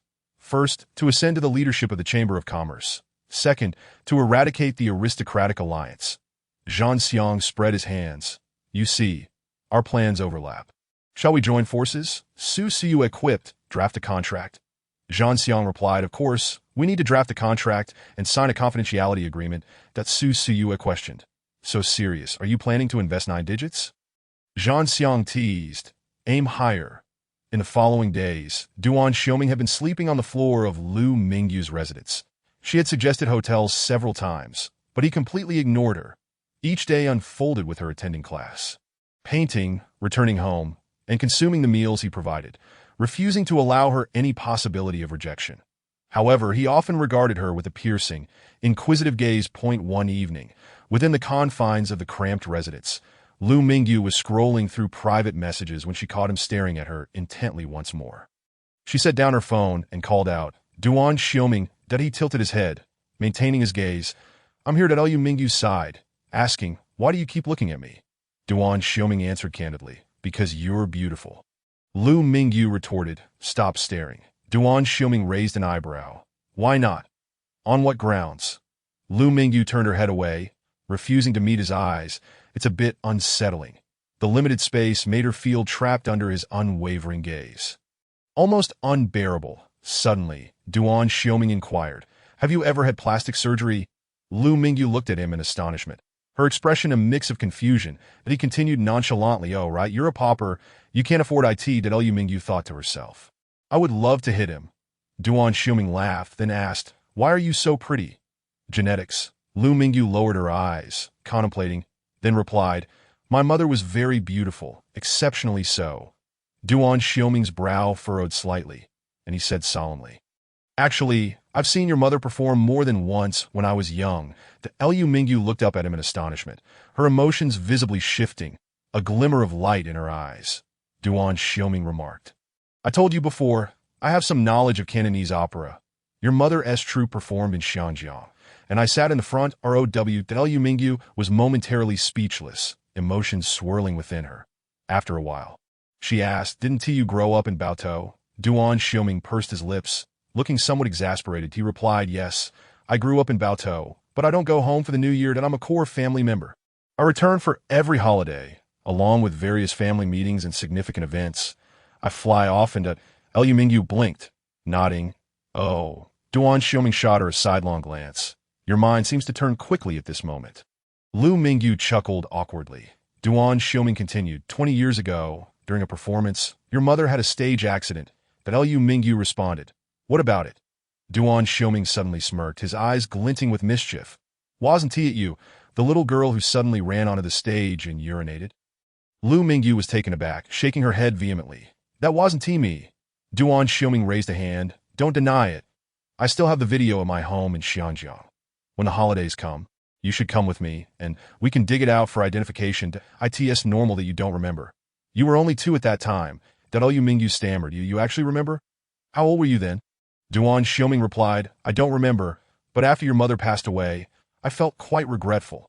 I went back and watched her performance videos, including that classic handling of the stage accident, which left a deep impression. Lu Mingyu conceded, all right. Moreover, Duan Xiaoming interjected, 14 years ago, before a performance, you sneaked out to play, causing your mother great distress. After the show, you returned on your own and received a thorough scolding at the entrance. Was that you? Lu Mingyu admitted, that was indeed me. Duan Xiaoming continued, you had a bowl of shark fin soup in your left hand and a plate of cart noodles in your right. You could really eat. Lu Mingyu widened her eyes. How do you know such details? Duan Xiaoming scoffed. I was watching from the car. He added, before you acted, You encountered a young master from a wealthy family at the restroom door, who sweet-talked you, claiming you looked so pitiful because you hadn't eaten all day. Lu Mingyu retorted, "That is not true." Duan Xiaoming clarified, "I was the one who gave you money." Lu Mingyu fell silent, her exterior calm while her internal emotions were tumultuous. Duan Xiaoming queried, "How much did I give you back then?" Lu Mingyu replied, $500. Duan Xiaoming scoffed again. "Were you happy?" Those days coincided with the new year, so it was basically your lucky money. Lu Mingyu felt somewhat embarrassed to speak. Back then, at her young age, $500 was an enormous sum, and she had spent it with great delight, relishing the role of a little rich girl. Duan Xiaoming chuckled incredulously. "You were quite the little rascal." That Lu Mingyu subtly raised her eyes to observe him, completely unaware of the intersection their childhoods had shared. Duan Xiaoming looked at her, his voice softening. "The new year is approaching. Do you still want lucky money? Shall I trick you into getting it from your good brother once more?" Lu Mingyu suddenly bowed her head, frowning that a sensation of soul collision surged through her, quickening her heartbeat. "Trick, reveal your true nature." Duan Xiaoming remarked, "After all these years, I've always been the gullible one." She had deceived him for money as a child, and now toyed with his emotions as an adult. Truly remarkable. Lu Mingyu remained silent. Duan Xiaoming suddenly asked, "If your mother hadn't had that accident, would you have followed her to Xianjiang for performances?" Lu Mingyu pondered for a moment. "I would have often accompanied the troupe to Xianjiang for fun." Duan Xiaoming contemplated, stating, "Then we would have met sooner or later, whether at the wedding in Shizi City or your mother's performance in Xianjiang. Regardless of the encounter, I would have taken notice of you, inevitably developing feelings, a kind of destiny. Perhaps the childhood playmate meant for you was always me. No, it was always me. I would have willingly given you money, even if deceived, even knowing you were being mischievous at that time." He was already honing his skills in Baotou, facing storms and trials. Why had he been duped into giving her money? He had given so much. Usually, he wouldn't spare even a glance for the homeless as he passed by. Perhaps it was those eyes from 14 years ago, dazzling and captivating to the point of being unable to look away. Lu Mingyu inhaled deeply, suppressing the tumult within her heart, but he truly astonished her. Duan Xiaoming stood up, approached her, and crouched down to meet her gaze from a slightly upward angle. She furrowed her brows, emotions flickering across her face. He inquired, "Does anyone in your family enjoy Cantonese opera?" Lu Mingyu's heart tightened. "My grandmother does." Duan Xiaoming nodded and asked, "How is your grandmother?" Lu Mingyu clutched the hem of her clothing tightly and replied, "She has passed away." He continued to gaze at her. "Do you wish to cry?" Lu Mingyu nodded, then shook her head. "I cannot see or why at that moment. Her inner emotions were on the verge of spilling over."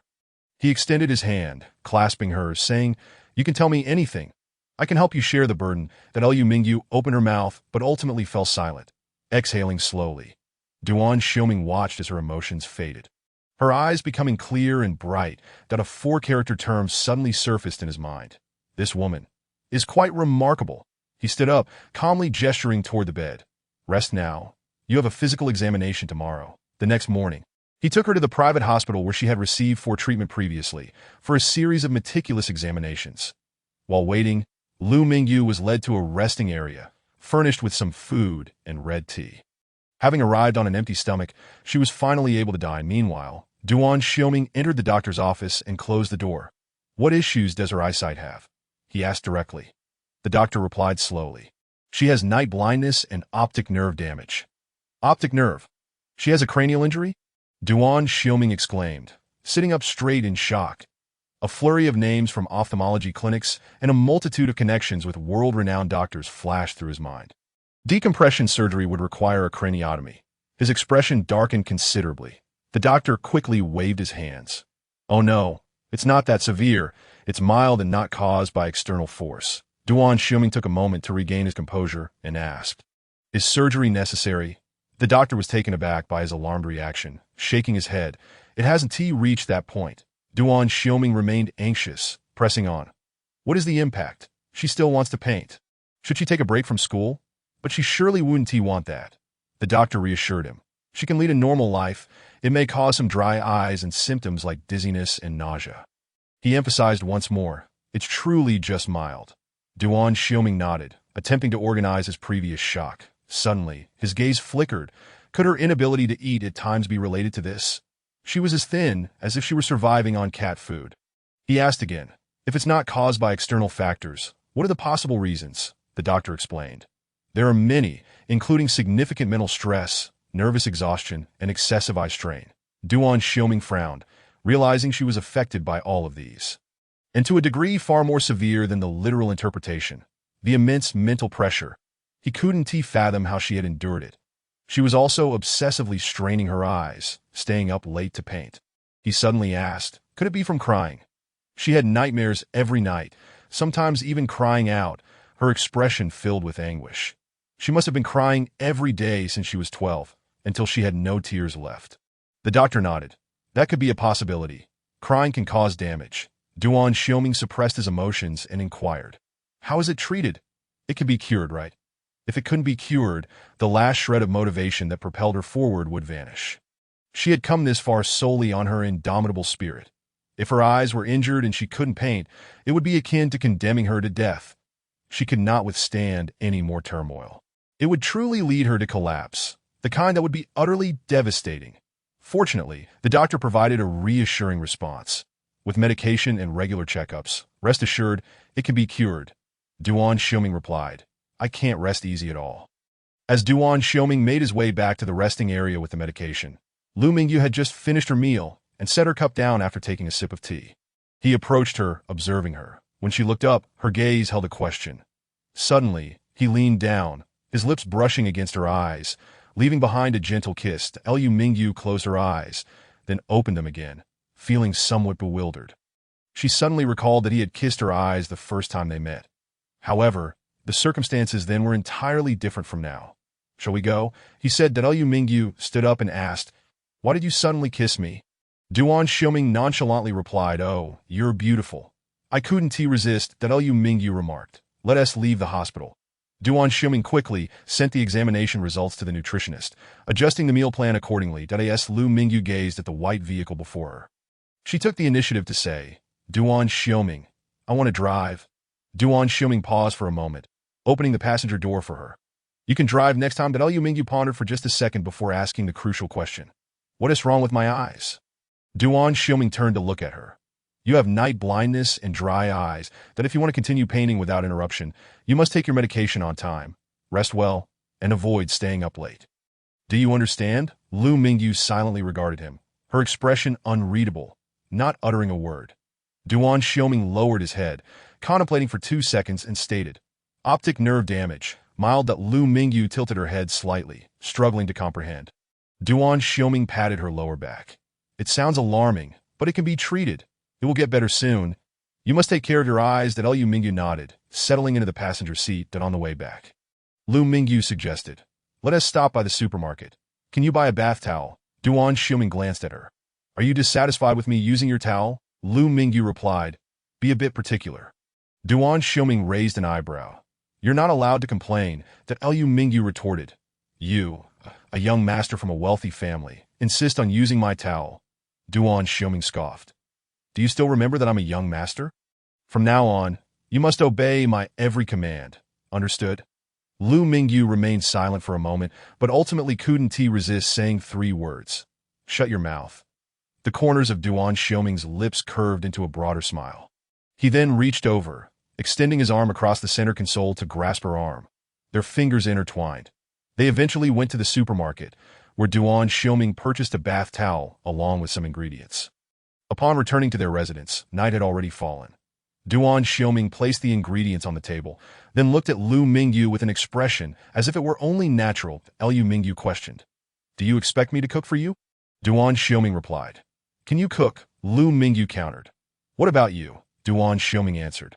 I can only boil chicken breast. He continued to gaze at her unabashedly. Lu Mingyu stepped forward, intending to prepare a meal.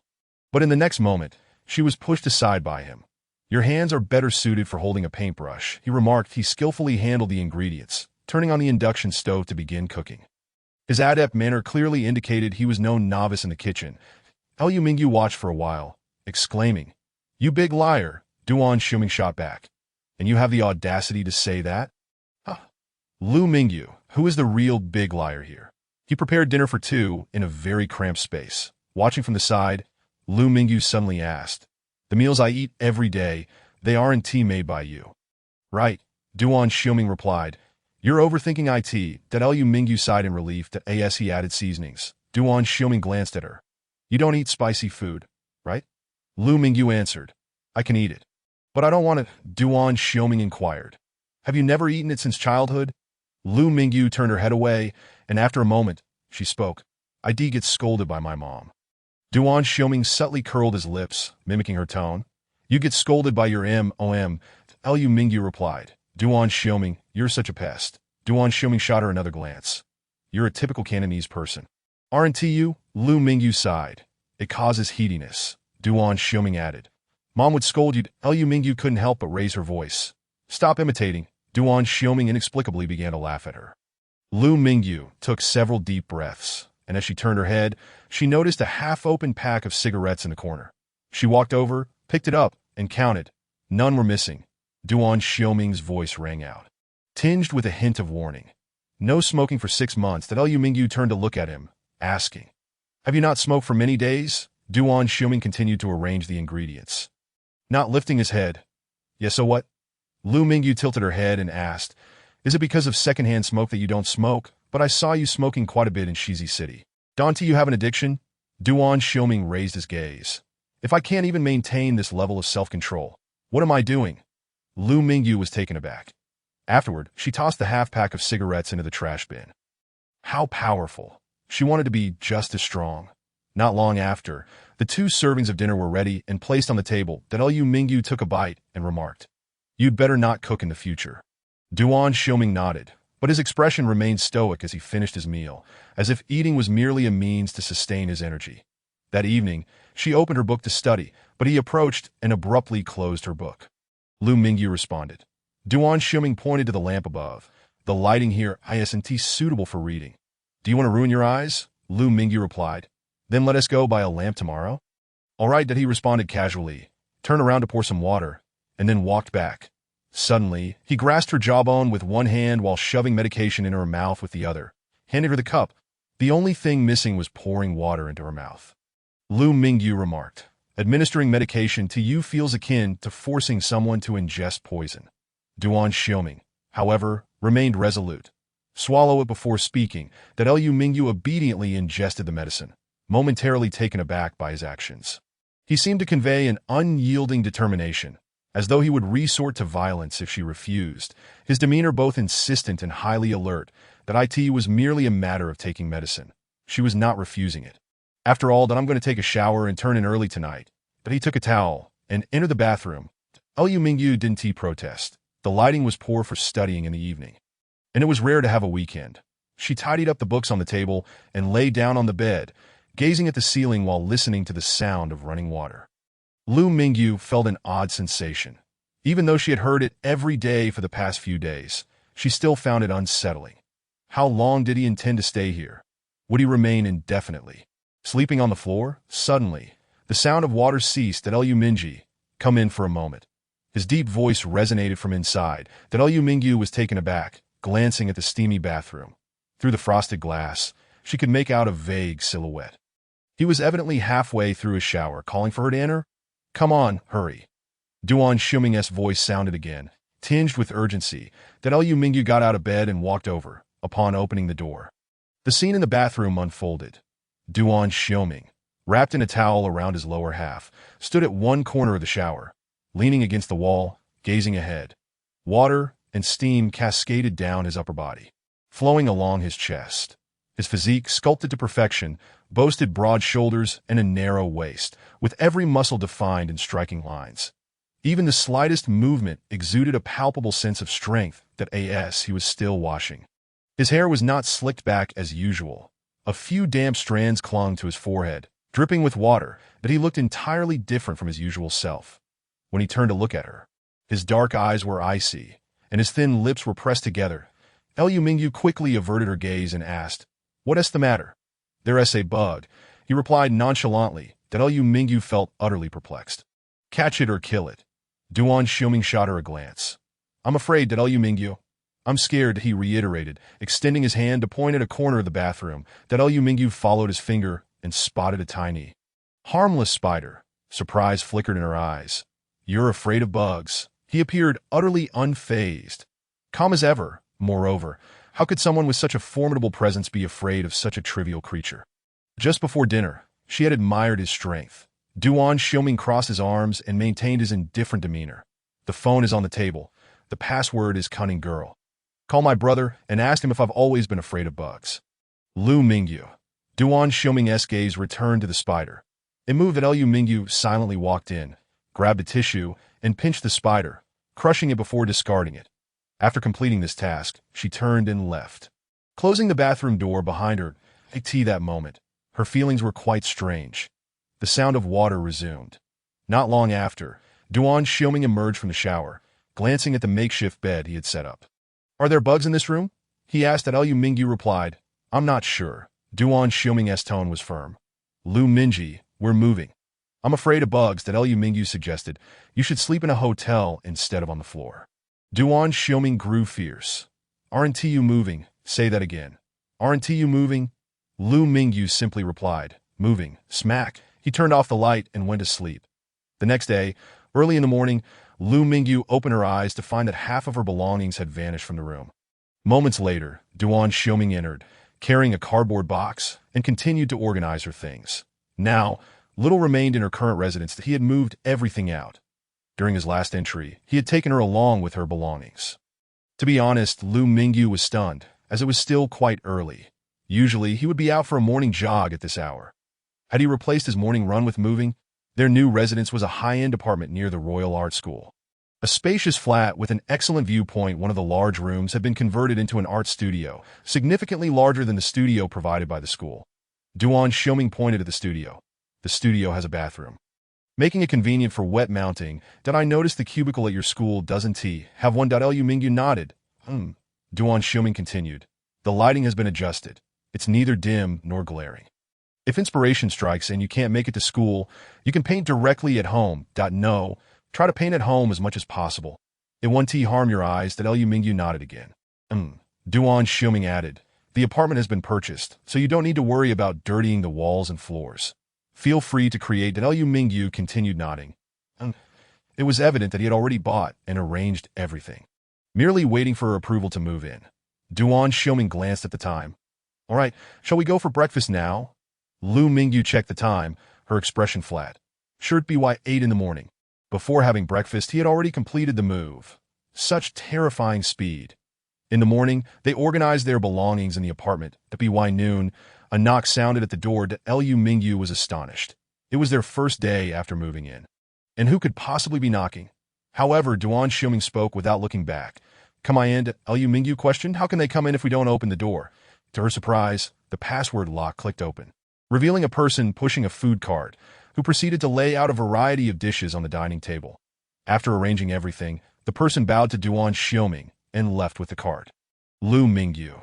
Duan Xiaoming wrapped an arm around her shoulders, guiding her to sit at the table. Nutritional meal.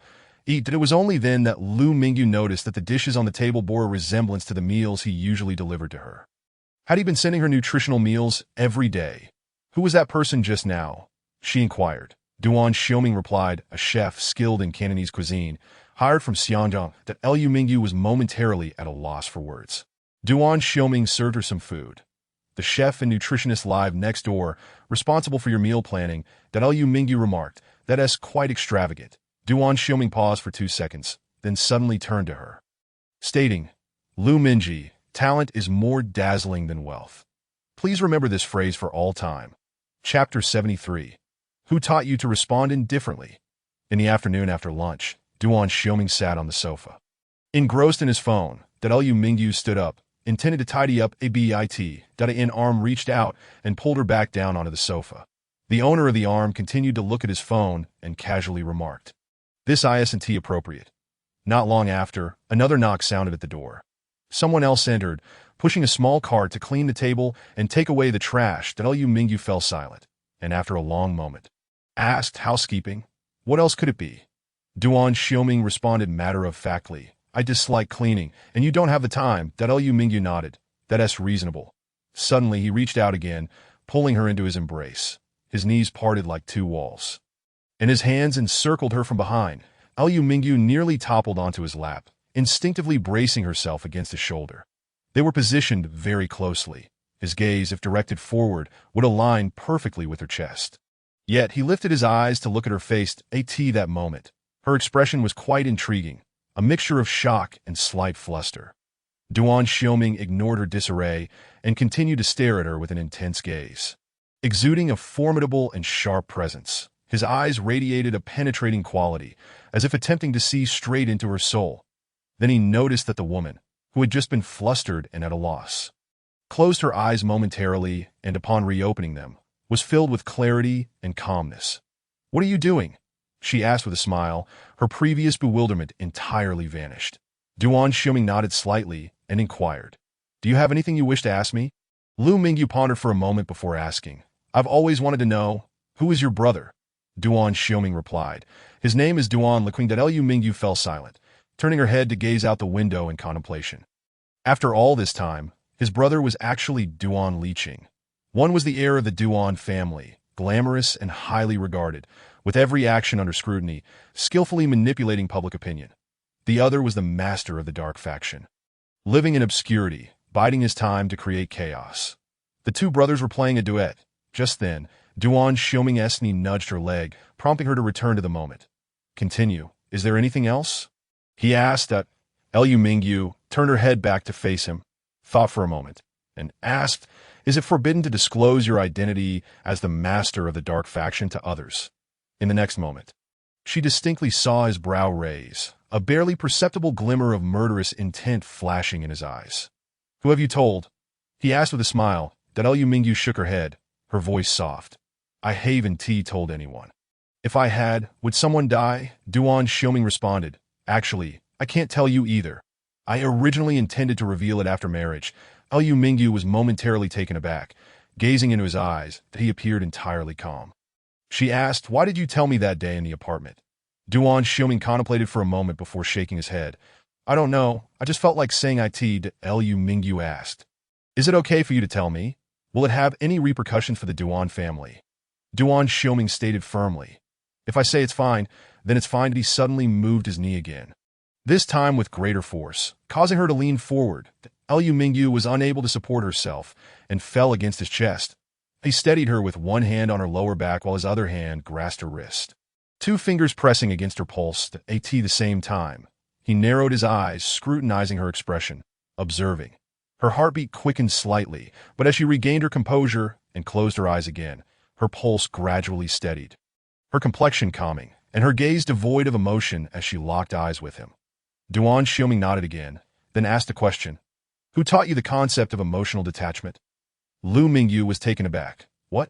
Duan Xiaoming pondered for a few seconds, released her, and patted the space beside him. "Let's sit and talk. Don't be afraid that I was merely testing you." Liu Mingyu settled beside him, gazing at him in confusion.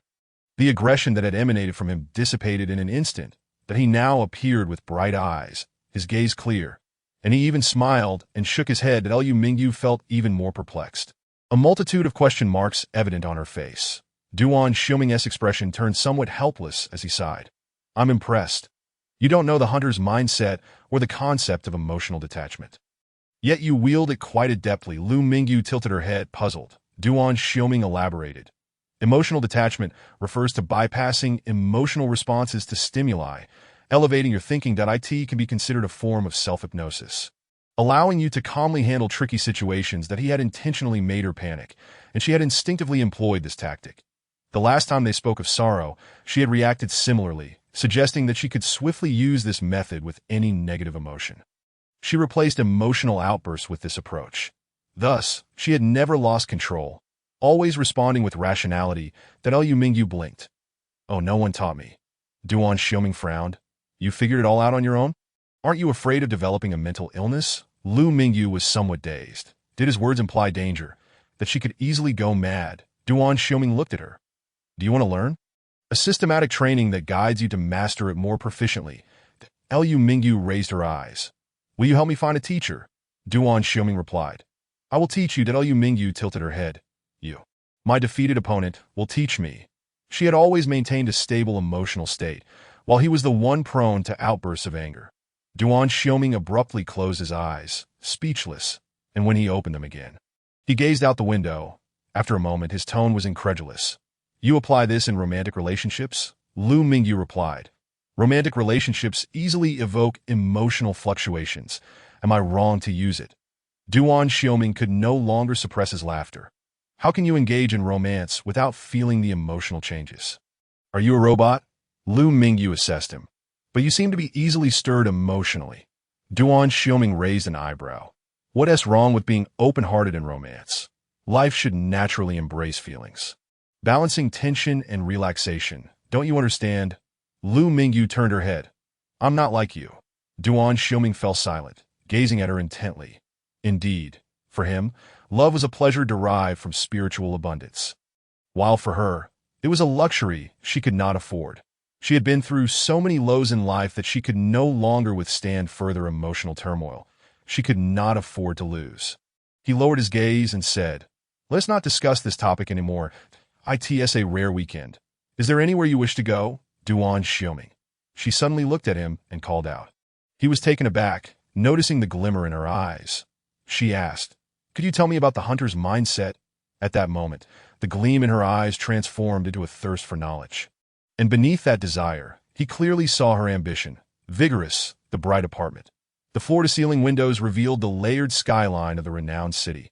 Gazing out, one could see the 3 campuses of the top-tier art academy. Chapter 74. Let me be your support. Duan Xioming gazed at her for a moment, then smiled. Actually, you've employed the hunter's mindset more than once in Shizi City, Lu Mingyu. Duan Xioming. You may not have noticed, but the Lu family, the Qin family, and even I are merely your pawns, or rather, your prey. The hunting ground is the entirety of Shizi City. You naturally shift roles, creating chaos while retreating unscathed, executing precise hunts to achieve your goals. Just as you said, must the protagonist always be on a small boat, break the rules, and become the sea monster? Lu Mingyu suddenly understood. But at that moment, Duan Xioming's expression changed as he said, I have a little story. Want to hear it? Lu Mingyu nodded. Yes, Duan Xioming smirked. When I was about 7 or 8 years old. At the White Eagle base, my brother took me to a facility where Isabel was one of my instructors. Not yet my sister Dash and Dashlaw. Lu Mingyu was taken aback, slowly responding. Oh, so Isabel is his sister-in-law. An instructor from his childhood. What an impressive person, Duan Xioming. The base was quite remote, far from the city. Before meeting the instructors, a sheep walked past me. Lu Mingyu rested her chin on her hand. Quietly listening, Duan Xioming chuckled. I asked my brother if I could hunt that sheep. Lu Mingyu. Duan Xioming. Upon seeing the sheep, I instinctively wanted to hunt it, which is typical behavior for a 7 or 8-year-old.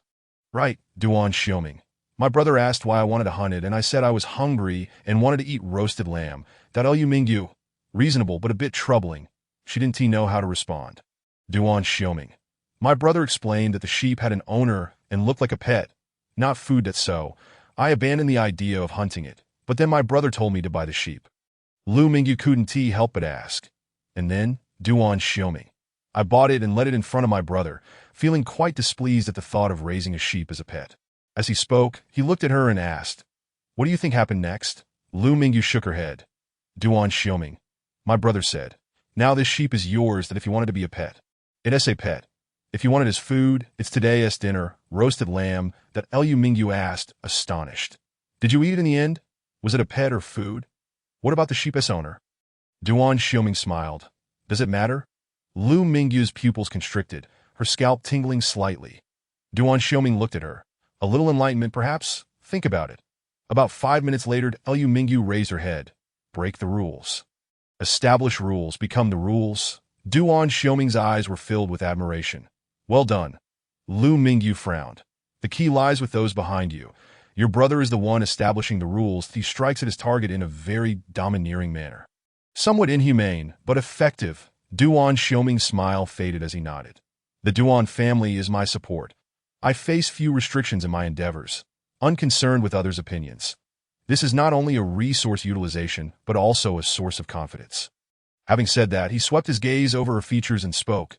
You need a support. Lu Mingyu lowered her head, frowning in contemplation. I in the stillness. Sunlight poured through the nearby, floor-to-ceiling windows, casting bright rays across the tidy floor.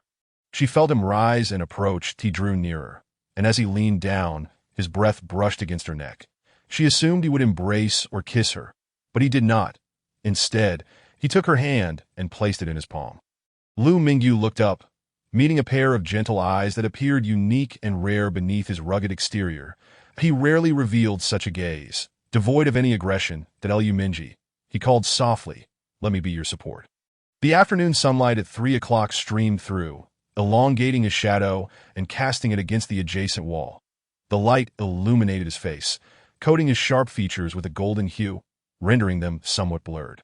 A beam of sunlight sparkled in his eyes, transforming their originally deep hue into something bright, even warm, that Lu Mingyu felt a surge of shock within her. Her heart raced.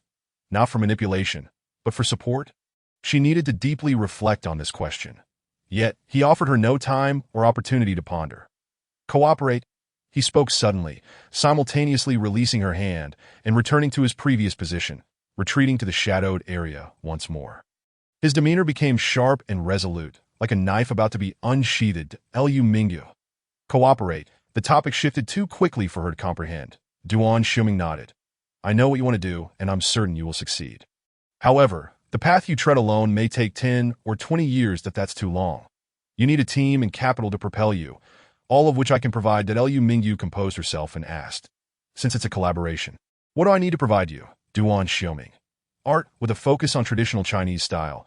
That's the foundation of our cooperation. Otherwise, there's nothing to discuss." Lu Mingyu. "Could you be more specific?" Duan Xuming fixed his gaze on her. The classic of mountains and seas, for example, that piece of Qiongqi. Lu Mingyu was astonished. Had he discovered that so quickly? Duan Xuming exuded the authority of a high-ranking individual. "The Duan family will fund this." With artist Lu Mingyu as the lead, leading a team to create a full series of ink wash paintings in the national trend style of the classic of mountains and seas. "I will provide the exhibition space." Lu Mingyu. "This seems to benefit only me. What is the purpose of the collaboration?" Duan Xuming shook his head. "Your work is not merely for exhibition. I seek commercial authorization.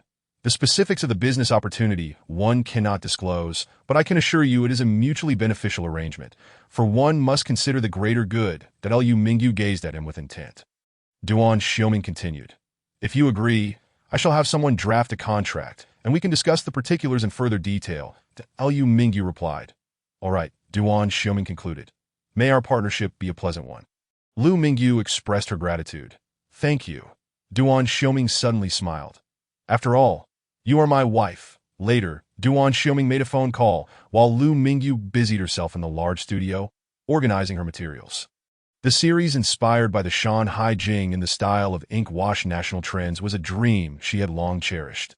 The entire series, her team, and the commercial aspects required her careful consideration. She needed to organize her thoughts and refrain from putting pen to paper for the time being. As night fell, she unfurled a vertical canvas against the wall.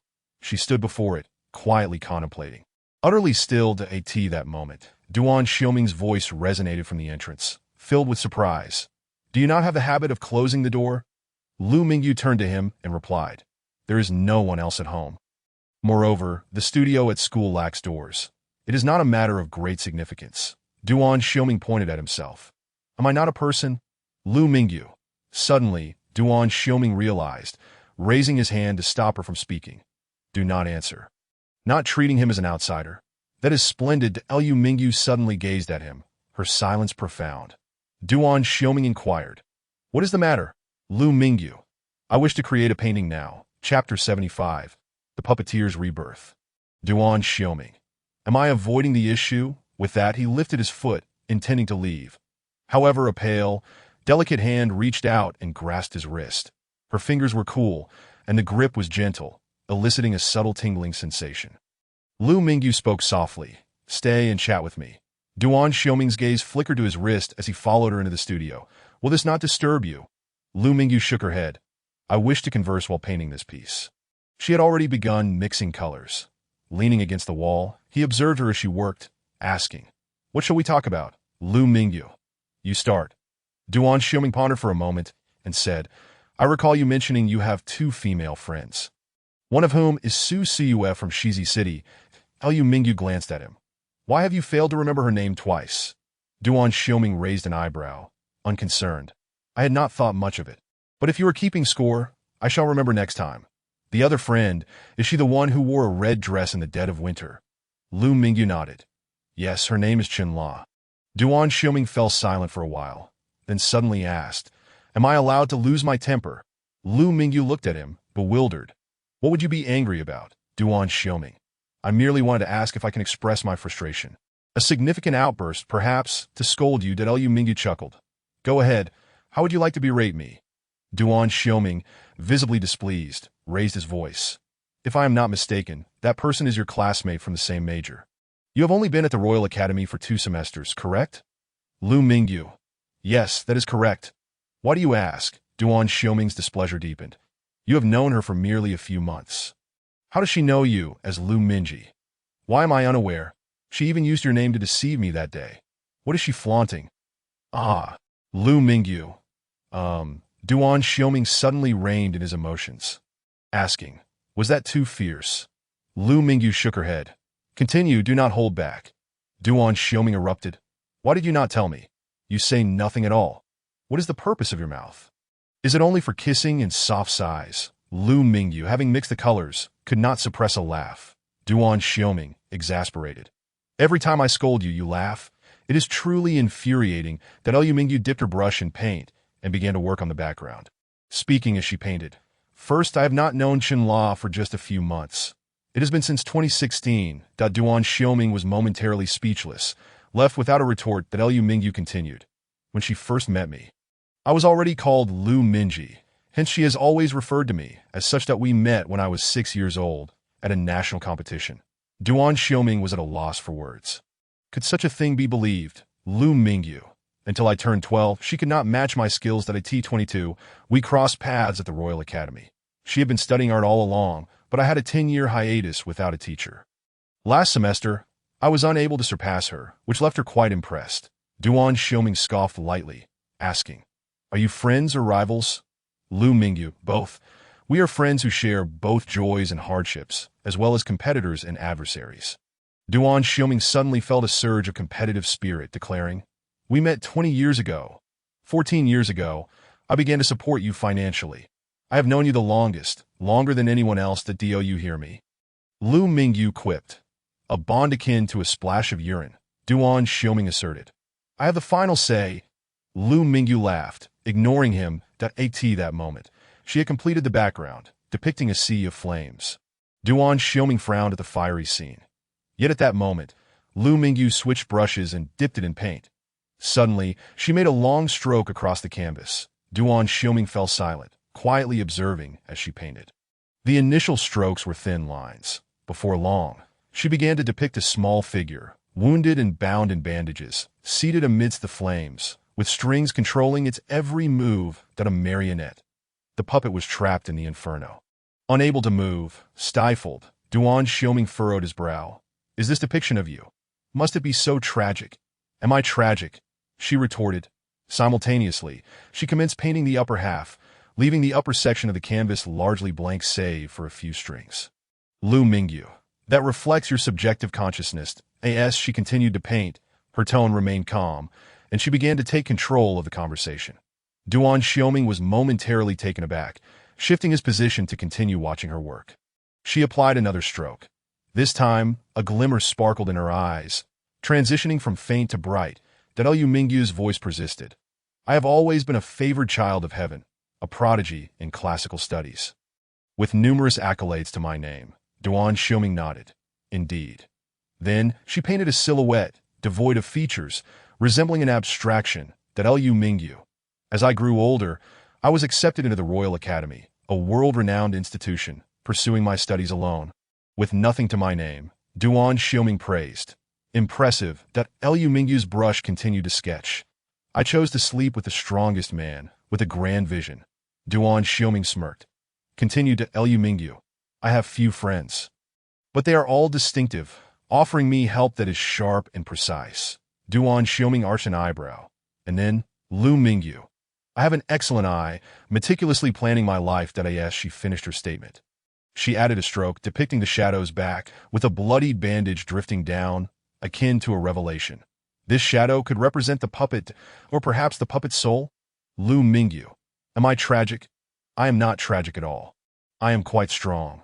Upon finishing her words, she suddenly twisted her brush, rolling the paint, and forcefully stamped it onto the canvas. With a thud, she created a long line resembling a blade, since it was the brush handle that made contact.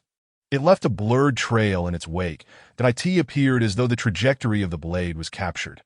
An afterimage? Or a phantom knife? It was ambiguous, existing solely in the realm of artistic expression. One end of the long blade rested in the shadow's hand, while the other intertwined with the strings controlling the puppet. It was severed. Duan Xiaoming gazed at the painting, his eyes widening. Yet suddenly, she grasped his hand and dipped it into the nearby paint. Duan Xiaoming. He did not dare to resist, merely watching as she smeared the paint from his hand onto the canvas. With a swift motion, she covered the sea of flames, enveloping most of the puppet's form that resembled a torrential downpour extinguishing the fire. Then she released his hand, disregarding the bewildered Duan Xiaoming, and continued to refine the details. Soon, she had clarified the intricacies of the painting. Duan Xiaoming glanced at his paint-stained hand, then back at her, as the paint continued to drip from his fingers. What was he supposed to do now? He did not dare to wash his hands. Would she still need them? He did not dare to ask that moment. Lu Mingyu switched brushes, employing her distinctive and flamboyant style to sign her name. Rebirth, Chapter 76. What did she reveal? Once she completed her painting, she set down the brush. Beside her, Duan Xiaoming remained with his hand half raised, glancing at the artwork. Then at her, it was utterly captivating, both in terms of the content and the process. Lu Mingyu also regarded the painting. It depicted her life. Suddenly, Duan Xiaoming snapped back to reality, asking, "Can your hand serve as a tool for painting?" Lu Mingyu replied calmly, "Break the rules. You just mentioned today that anything in this world can be used for painting. So why impose limitations?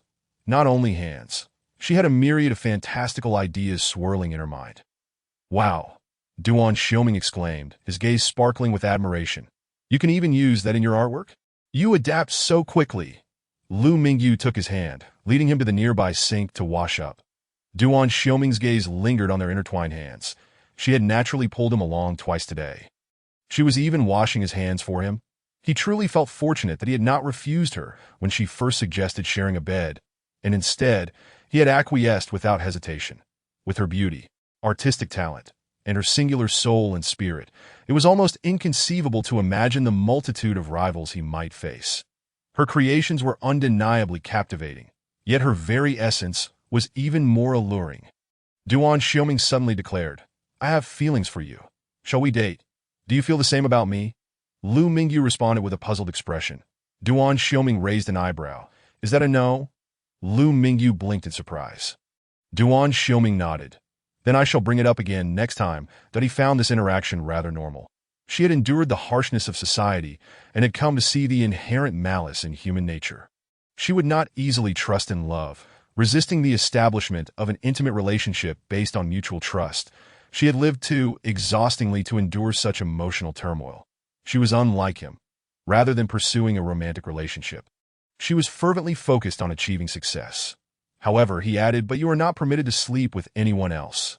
Otherwise, for every partner you take, I shall eliminate one." Lu Mingyu was momentarily taken aback, then couldn't help but laugh. "What are you laughing at?" Duan Xiaoming inquired. "What if I were to sleep with someone else?" Lu Mingyu retorted. Duan Xiaoming frowned before responding, "I would take them from you. What if I were married?" Lu Mingyu pressed, "I would ensure you became a widow before claiming what is mine." Duan Xiaoming replied, "What if I were pregnant?" Lu Mingyu challenged. Duan Xiaoming tightened his grip. "Silence. Do you wish to drive me to madness?" "That hurts," Lu Mingyu protested. Duan Xiaoming quickly released her hand, gently massaging her fingers. That was unintentional. Lu Mingyu gazed at him quietly, a strange glimmer crossing her eyes as she pondered. Were they not, in fact, in a romantic relationship? She had not mentioned a breakup. This was the first day in their new home that Lu Mingyu had already endured several waves of cognitive dissonance. That night, as she lay in bed staring at the ceiling, lost in thought, the doors suddenly swung open. Duan Xiaoming entered and naturally spread out a mat beside her bed. She was bewildered and asked, "Why are you sleeping on the floor?" "There's another bedroom. Isn't there?" This was a spacious 3-bedroom apartment, each bedroom ample in size. Duan Xioming replied nonchalantly. It's now an office. There's no bed. But you can't sleep on the floor. I moved to ensure you wouldn't have to. Lu Mingyu protested. Nonetheless, Duan Xioming ignored her and lay down. Lu Mingyu attempted to rise. I'll sleep on the sofa. You should take the bed. What on earth is wrong with you? Shut up, he interrupted her. Ah. She hesitated in response. From the floor, his voice resonated. I've slept in places far worse than a mat. Cow sheds, pigsties, snake pits. Lu Mingyu looked at him in astonishment. Yet she could not discern his expression. He lay there calmly, eyes closed, continuing, I have faced death multiple times, killed and nearly been killed, traversed the forbidden zones of the Amazon, navigated through gunfire, and raced against avalanches. You need not worry about me. I can withstand any trials. Lu Mingyu found herself at a loss for words. That he added, try to trust me. Aside from not being able to take you into marriage under the name Duan Xioming, I can fulfill anything else for you. With that, he reached out and switched off the light. The room was instantly enveloped in darkness, while the moonlight outside shone brilliantly. Lu Mingyu's heart raced with fervor, pounding audibly. She could not articulate the sensations coursing through her. It was an emotional collision she had never experienced before. This time, she did not react with indifference. She allowed her feelings to roam free, breaking through the shackles that constrained her reason. Time passed, though she could not tell how long. Finally, she remarked, but you're afraid of bugs. That in that instant, she sensed a weight in the air, a brief, sharp inhale, as if he were caught off guard. She felt his piercing gaze bore into her, a pressure so intense it was palpable in the dark. Did he want to leap into bed? She swiftly turned away, facing her back to him, feigning sleep. Duan Xioming withdrew his gaze, his emotions a complex tapestry difficult to describe. After a moment's hesitation, he exhaled softly, a mix of amusement and exasperation. He had intended for her to open her heart, yet what had she truly revealed? In the dead of night, in the early hours, he opened his eyes, glancing at the bed beside him. The occupant there breathed steadily, having not experienced nightmares that night. The following morning, Lu Mingyu remained in slumber when suddenly, she felt her body being flipped over. Then, a soft smack echoed as someone playfully tapped her backside twice. It was gentle but enough to rouse her from sleep. She opened her eyes, staring in shock at the figure before her. Duan Xioming, unfazed, stated, Rise and shine. I've devised a physical training regimen for you. Still dazed, Lu Mingyu uttered, Huh. Duan Xioming gave her another couple of taps and mumbled, Is it just your chest and backside that have any flesh? Lu Mingyu exclaimed in disbelief, before she could protest further. She was forcibly pulled to her feet and hurried downstairs to be by the time Lu Mingyu realized what was happening. She found herself standing on the street. The brisk outdoor air sent a shiver through her, awakening her senses. What time was it? Beside her, Duan Xioming, resembling a stern instructor, issued commands. Get moving. Walk 2 laps, Lu Mingyu questioned. Aren't we supposed to run 2 laps? Duan Xioming replied, Why do you think humans walk on 2 legs instead of 4 like animals? Lu Mingyu shrugged, I don't know. Duan Xioming continued, 2 legs are meant for walking, not running. So walk. With that, he began to lead the way at a steady pace that Lu Mingyu matched her rhythm to his. Circling the vicinity for 2 laps, to her astonishment, she managed to keep up. After completing the 2 laps, she breathed a little heavily. Once the pace was set, it was not as exhausting as she had feared. Just as she anticipated continuing or increasing her speed, Duan Xioming guided her back. That Lu Mingyu was bewildered. I'm not too tired. Aren't we continuing? Duan Xioming replied, Progress gradually. Do you understand? Lu Mingyu nodded. Oh, Duan Xioming asked, Did you remember the rhythm from earlier? Lu Mingyu affirmed, I did. For the next week, we will train like this. At this time each morning, you will walk on your own, he instructed. All right, Lu Mingyu agreed. After their exercise, her appetite improved, and she devoured more nutritious breakfast than usual. When it was time for class, he escorted her to school. However, just as she exited the car, Duan Xioming suddenly seized her arm. I am heading back to Xianjiang today. Lu Mingyu was initially taken aback, but then gently replied, Okay. The new year was approaching, and he was returning home to celebrate. Chapter 77. Oh, your future daughter-in-law, Duan Xioming reminded her. Don't forget to take your medication. Lu Mingyu suddenly smiled. I won't forget. His exaggerated way of administering medicine had left a lasting impression on her. I'll arrange for nutritious meals to be delivered to the school. Make sure to eat well, avoid smoking and drinking, sleep early, Rise early and take care of your eyes. Understood? He instructed that Liu Mingyu replied, I know that I'll drive to the airport. Once your eyes are better, you can take your driving test. He added that Liu Mingyu nodded. Duan Xiaoming regarded her intently, asking, Do you have anything to say to me? Liu Mingyu shook her head. No, just safe travels. He nodded, then stepped forward, enveloping her in a warm embrace that Liu Mingyu remained silent. Held in his arms without uttering a word, he gently patted her back before releasing her. I'm leaving, Dum. Goodbye, she replied. He glanced at the time before driving away, exhaust billowing in the wintry air.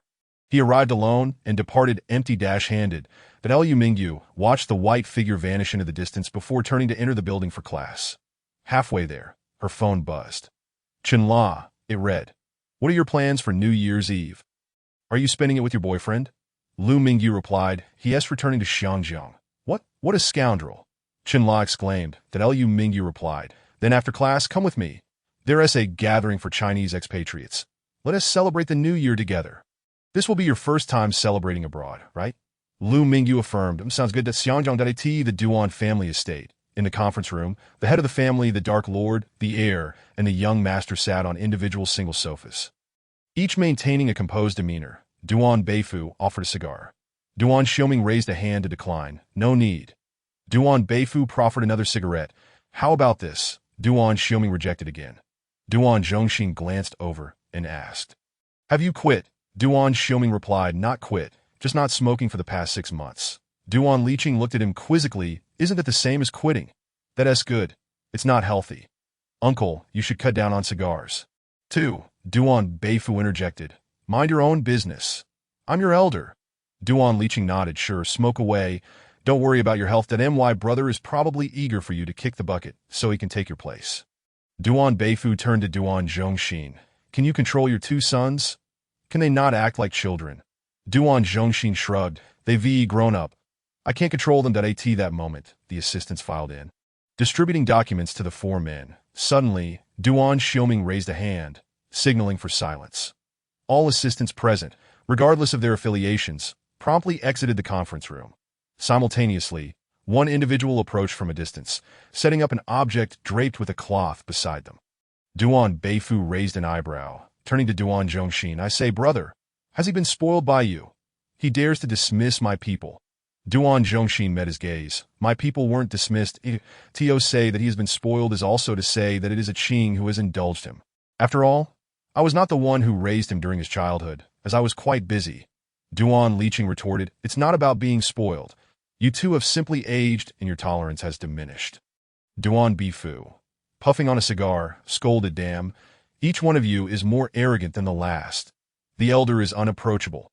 The younger is fierce, strutting about like the head of the family, treating me as if I were invisible. At that moment, the individual had already arranged his belongings and stepped out, closing the conference room door behind him.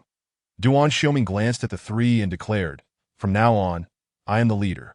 You 3 will heed my words, Duan Zhongxin interjected, while Duan Beifu glared.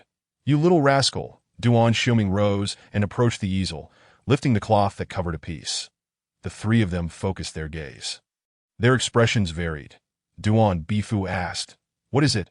A painting. This painting is rather fierce. Duan Zhongxin observed with a frown, then smiled. Can a mere painting possess such power?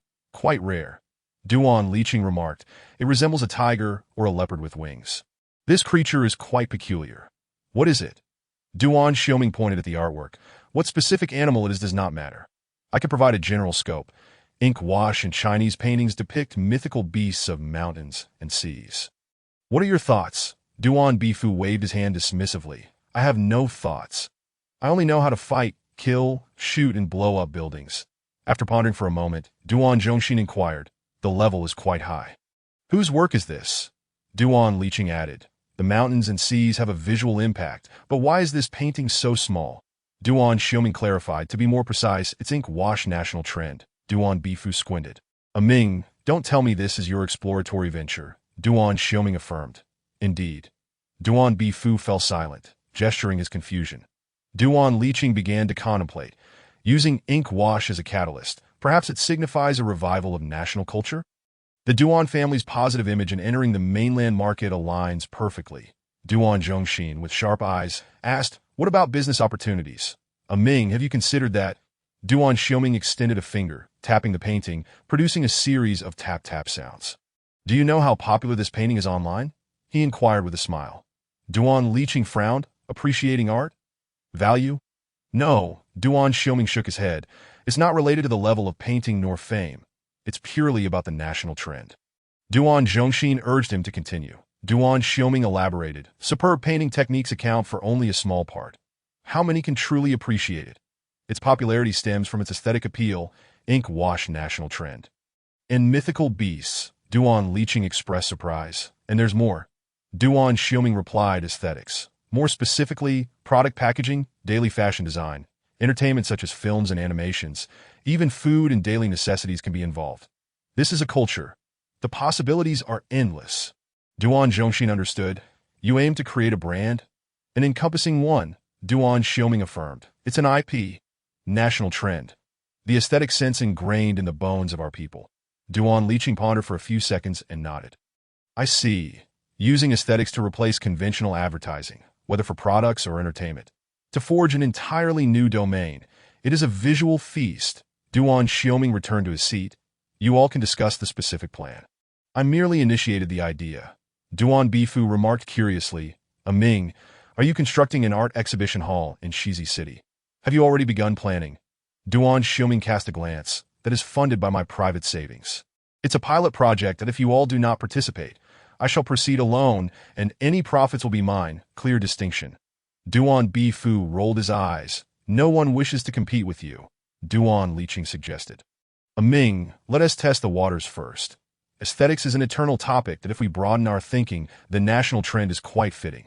It may indeed bring us surprises, Duan Zhongxin then declared. This project deserves emphasis.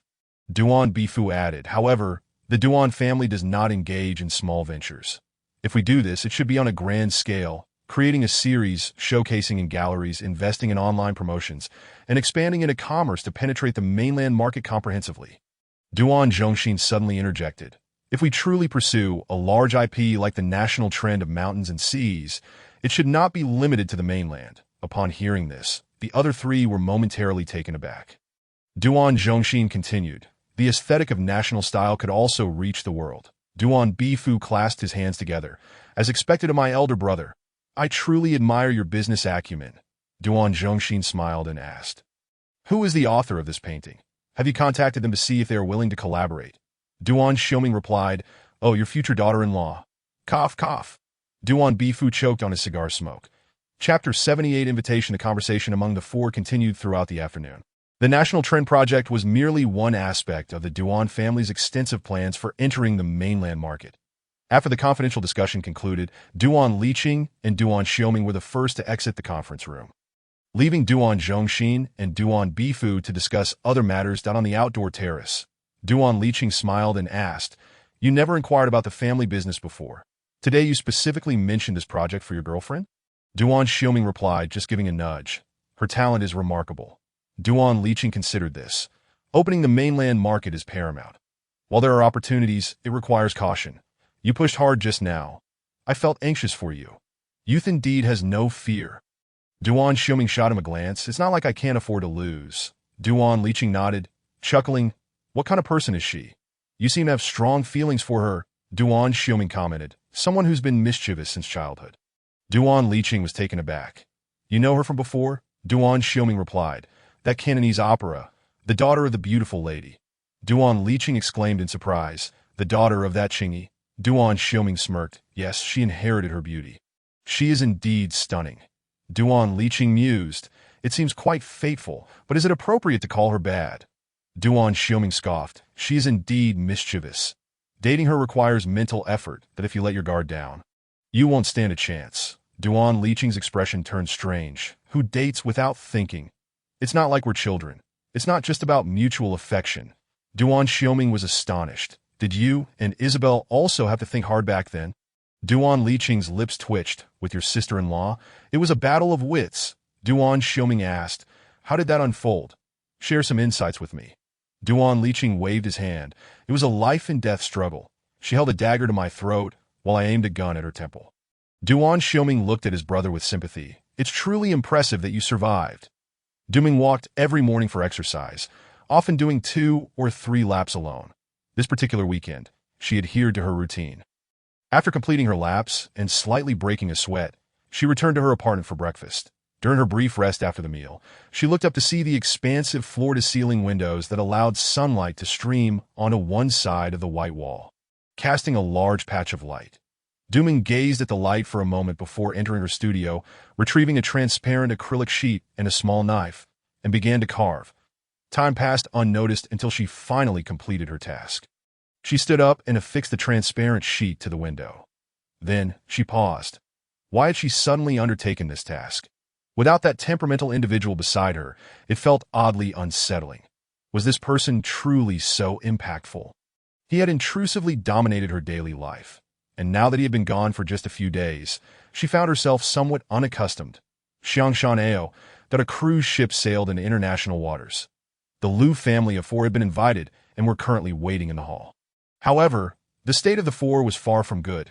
With 2 of them confined to wheelchairs, that Liu Lin and Lu Qiuyang had both sustained leg injuries and were in recovery, that Du Wenxin pushed Lu Qiuyang while Lu Qian assisted Lu Lin.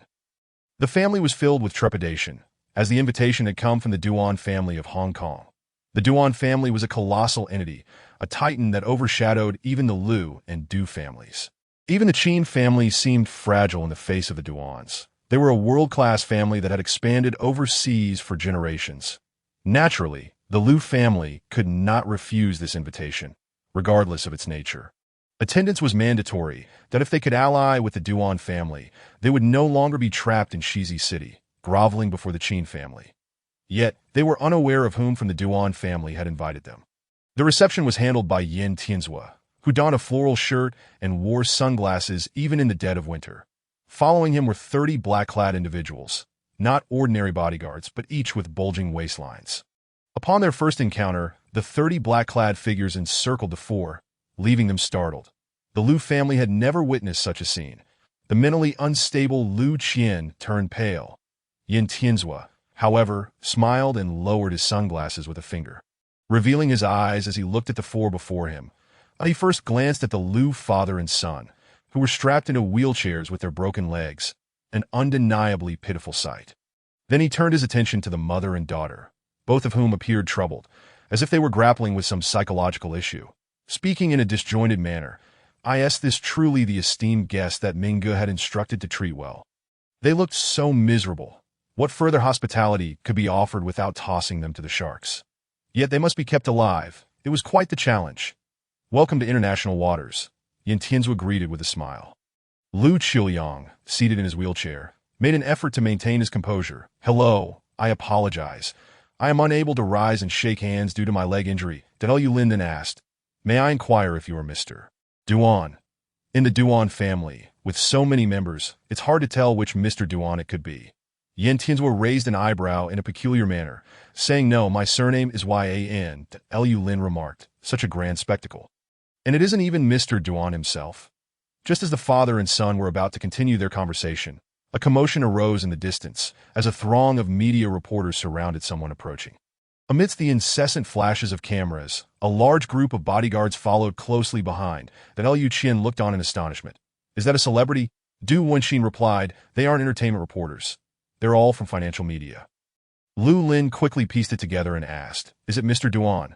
Yin Tianzhua chuckled. Indeed, it is a young master from the Duan family. Liu Qiuyang furrowed his brow and shook his head. Not the Mr. Duan who invited us, that he observed more keenly, noting that the men in black were clearly of a higher caliber than the bodyguards, who were merely ordinary. Yin Tianzhua offered no response, simply smiling faintly.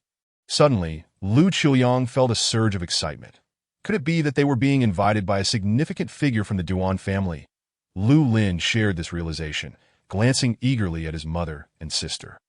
At that moment, the bodyguards and media had already escorted the man in the center closer. Yin Tianzhua abruptly raised a hand and shouted, Make way for young Master Duanair. 30 men in black immediately cleared a path, forcibly ushering the Liu family aside. Disregarding any notions of wheelchairs, Liu Qiuyang and Lu Lin nearly stumbled to the ground. After this commotion, the 4 members of the Liu family understood that any young master of the Duan family held unparalleled status. They dared not utter a word. passively standing to the side of the passageway. Yet they remained curious. As the crowd drew nearer, the figure of the man surrounded by them became increasingly distinct. Soon, the Liu family beheld a face they would never forget for the rest of their lives. Their hearts nearly exploded at that very moment. Chapter 79. The Ultimate Prodigal, Duan Xiuji, in the midst of extreme shock. The four witnessed the tall man pause momentarily. With this halt, the crowd surrounding him came to a standstill as well. The bodyguards kept the financial reporters at bay, who nevertheless seized the opportunity to throw various questions. Young Master Duan Heir, you've been in the White Eagle for years. Why have you suddenly returned home? Is your high-profile return an intention to compete with the heir? Do you plan to enter the Bright Vein or the Dark Vein in the future? Were you invited aboard the cruise by that young master of the Dark Vein? Have you chosen the Dark Vein? As the second son of the head of the Duan family, have you truly never considered replacing your elder brother? Young Master Duan Heir, nearing 25, do you have a fiancé? Duan Xiuming did not respond to these inquiries, but he did glance at the reporter who dared to ask about his romantic life. The reporter froze, visibly flustered. Oh no. Did I overstep? Isn't it forbidden to pry into privacy? Yet, unexpectedly, Duan Xiuming replied, I have a girlfriend. The reporter rejoiced, hastily continuing, May I ask where your girlfriend is from? What's her surname? Did you meet her in the White Eagle? The romantic lives of wealthy families may be unrelated to finance, but they certainly attract considerable attention. Duan Xiuming responded again, Her surname is Liu. She's from Yaodu. With that, he strode away, ignoring the other reporters. The bodyguards paved the way, escorting him through the throng with great haste. Once the crowd dissipated, the four members of the Liu family found themselves drenched in cold sweat. Only Liu Qiuyang retained some semblance of rationality, suppressing his emotions to ask Mr. Yin, May I inquire who this young master of the Duan family is? Oh, him. Yin Tianzui cast a glance. He is the late-born son of Duan Zhongxin, the head of the Duan family, and the younger brother of the heir, Duan Liqing. He is the ultimate prodigal of the Duan family, Duan Xiuzhibum. The minds of the four went blank, a sense of dread creeping in. Duan Xiuji, late-born son, younger brother, ultimate prodigal. The weight of these four labels underscored his status within the Duan family. Though ENT cast a glance in their direction, his response to the reporter seemed deliberately aimed at them. Girlfriend. Surname Liu. From Yaodu to Liu Qian felt an overwhelming surge of emotion, on the verge of a mental breakdown, wanting to scream. However, a nearby man in black warned, On the high seas cruise, loud noises are prohibited. Du Wenxin, in a panic, asked, Who invited us? We want to disembark. Let us off. Lu Lin's mind was in disarray. Who owns this ship? Is it his brothers or his fathers? Lu Qiuyang, too, was in a state of panic. Inquiring Mr. Yan, which Mr. Duan invited us? What could be the purpose? They had initially thought they were aligning with a powerful ally, but now everything fell to miss. Yin Tianzui offered no answer, his smile enigmatic. Let us go.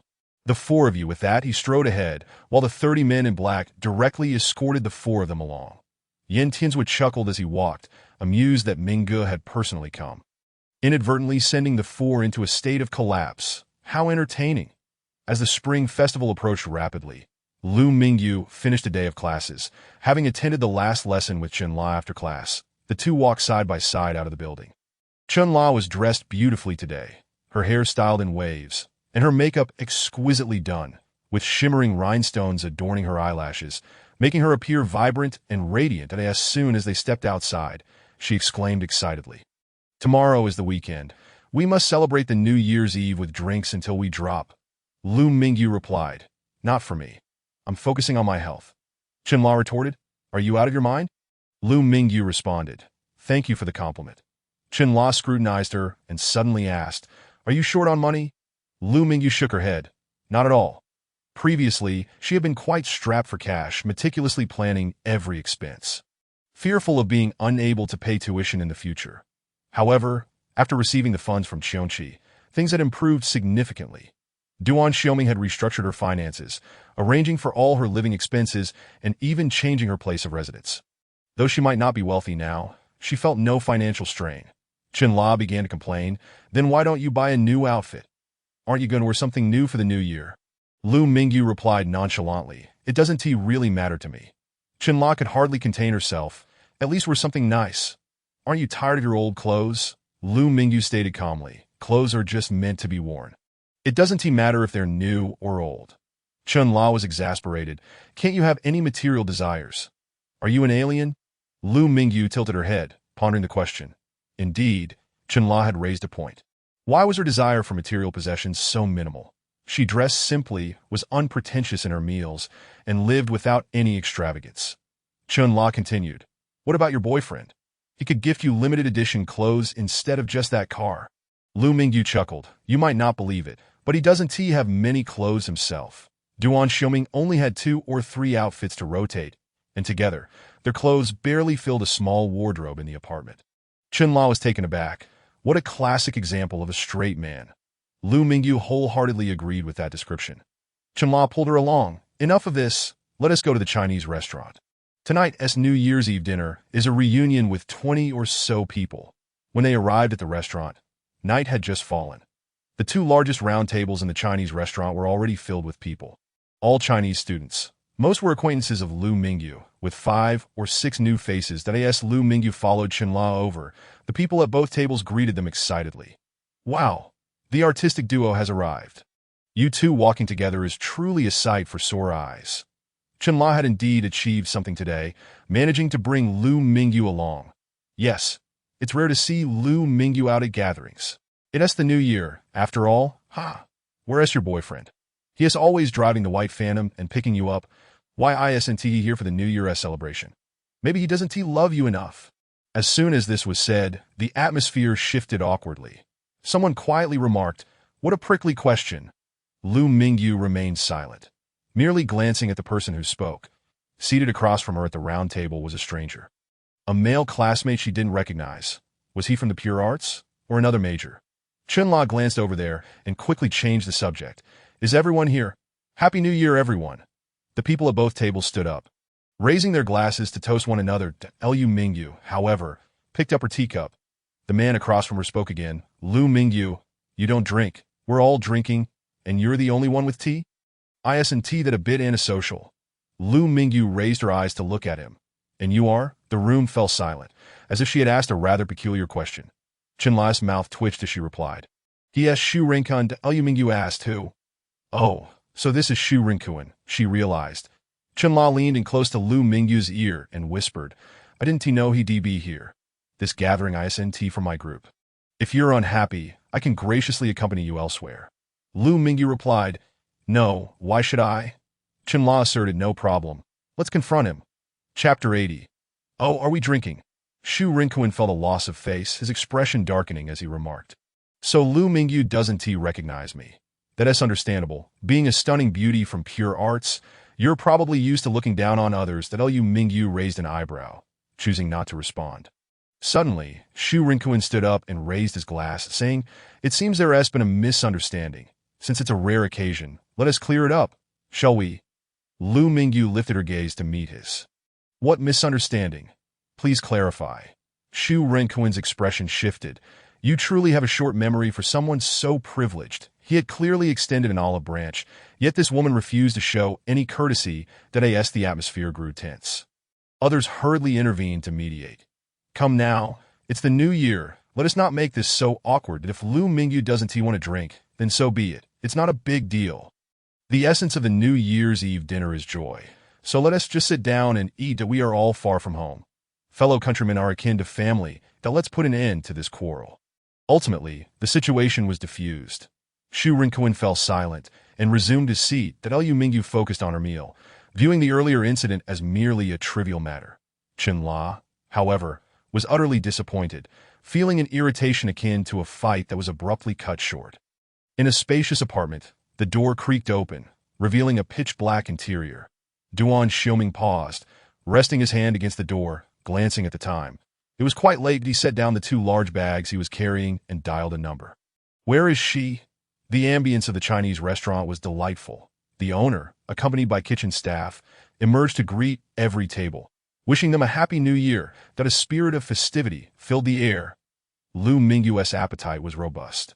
After a regimen of nutritious meals, her health was steadily improving.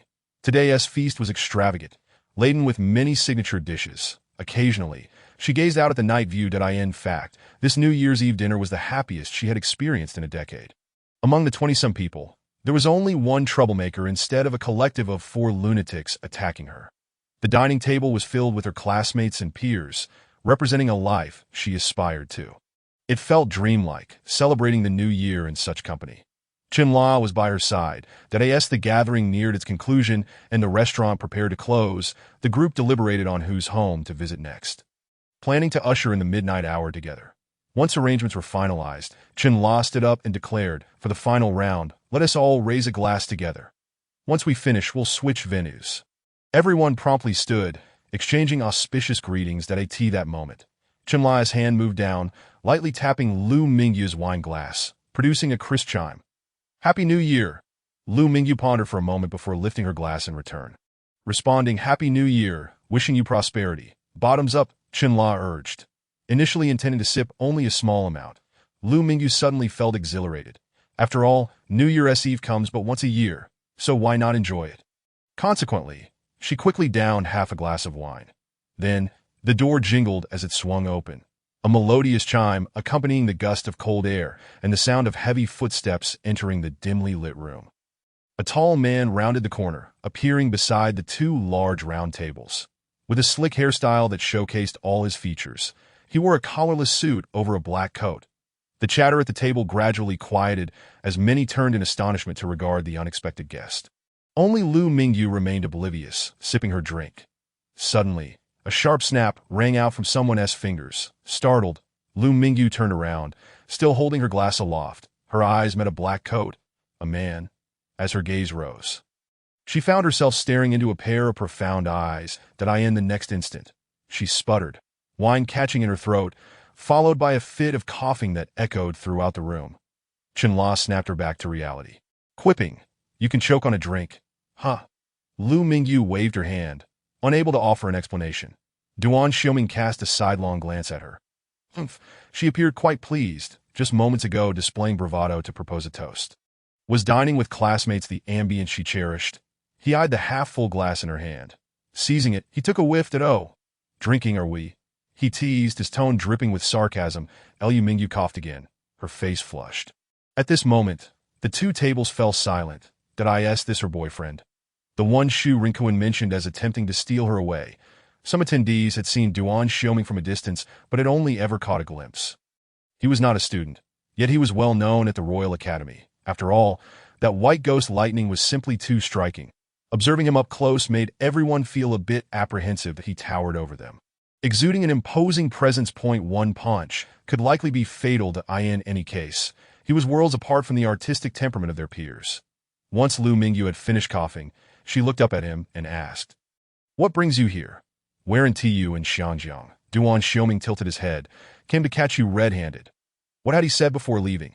She had eagerly responded, "Okay," proving him to be quite the deceiver. Lu Mingyu glanced at her glass, obstinately asserting, "I didn't drink." "You saw it wrong." Duan Xiaoming regarded the half glass of wine, chuckling, "Shall I top it up for you, so you can toast again?" Lu Mingyu calmly retrieved a napkin to dab at her lips. "That's not out of the question."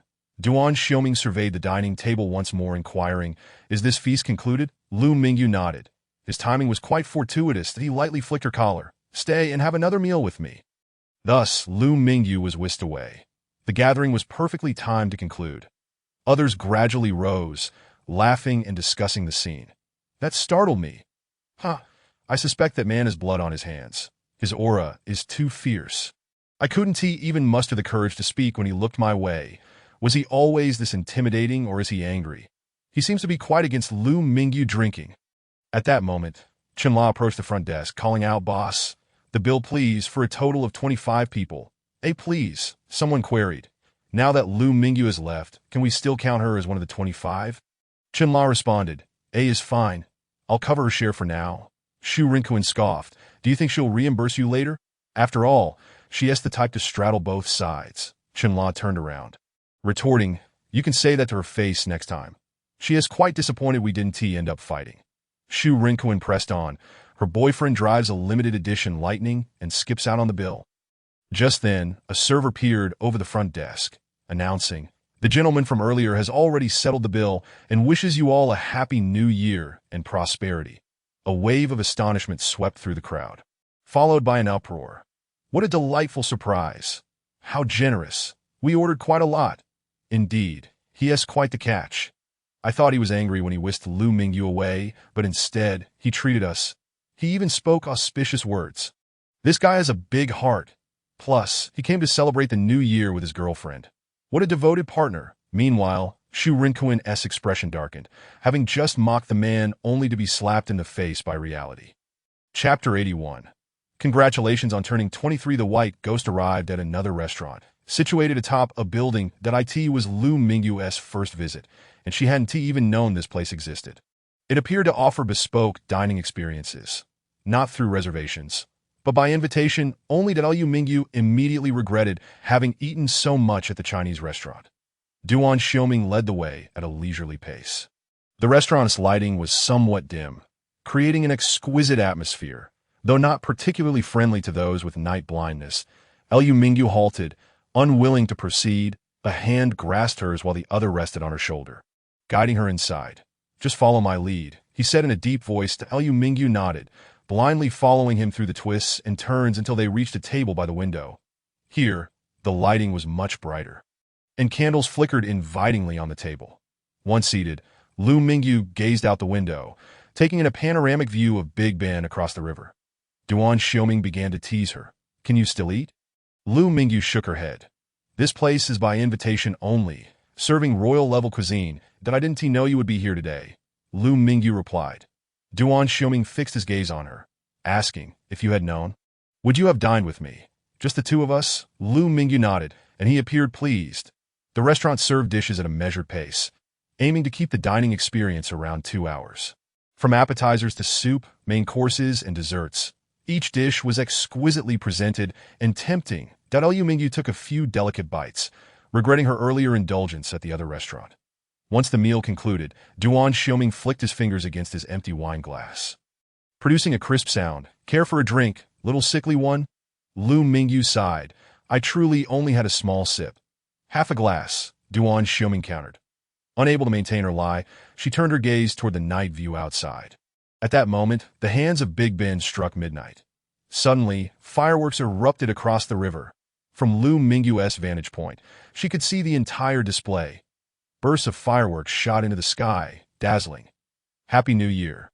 "Yi," called the person across the way. Lu Mingyu responded. "Happy New Year."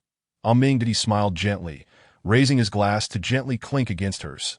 "Cheers." At the instant their glasses met, even larger fireworks soared into the sky, filling the night with twinkling stars. "The sky is ablaze," he declared. "Congratulations on turning 23.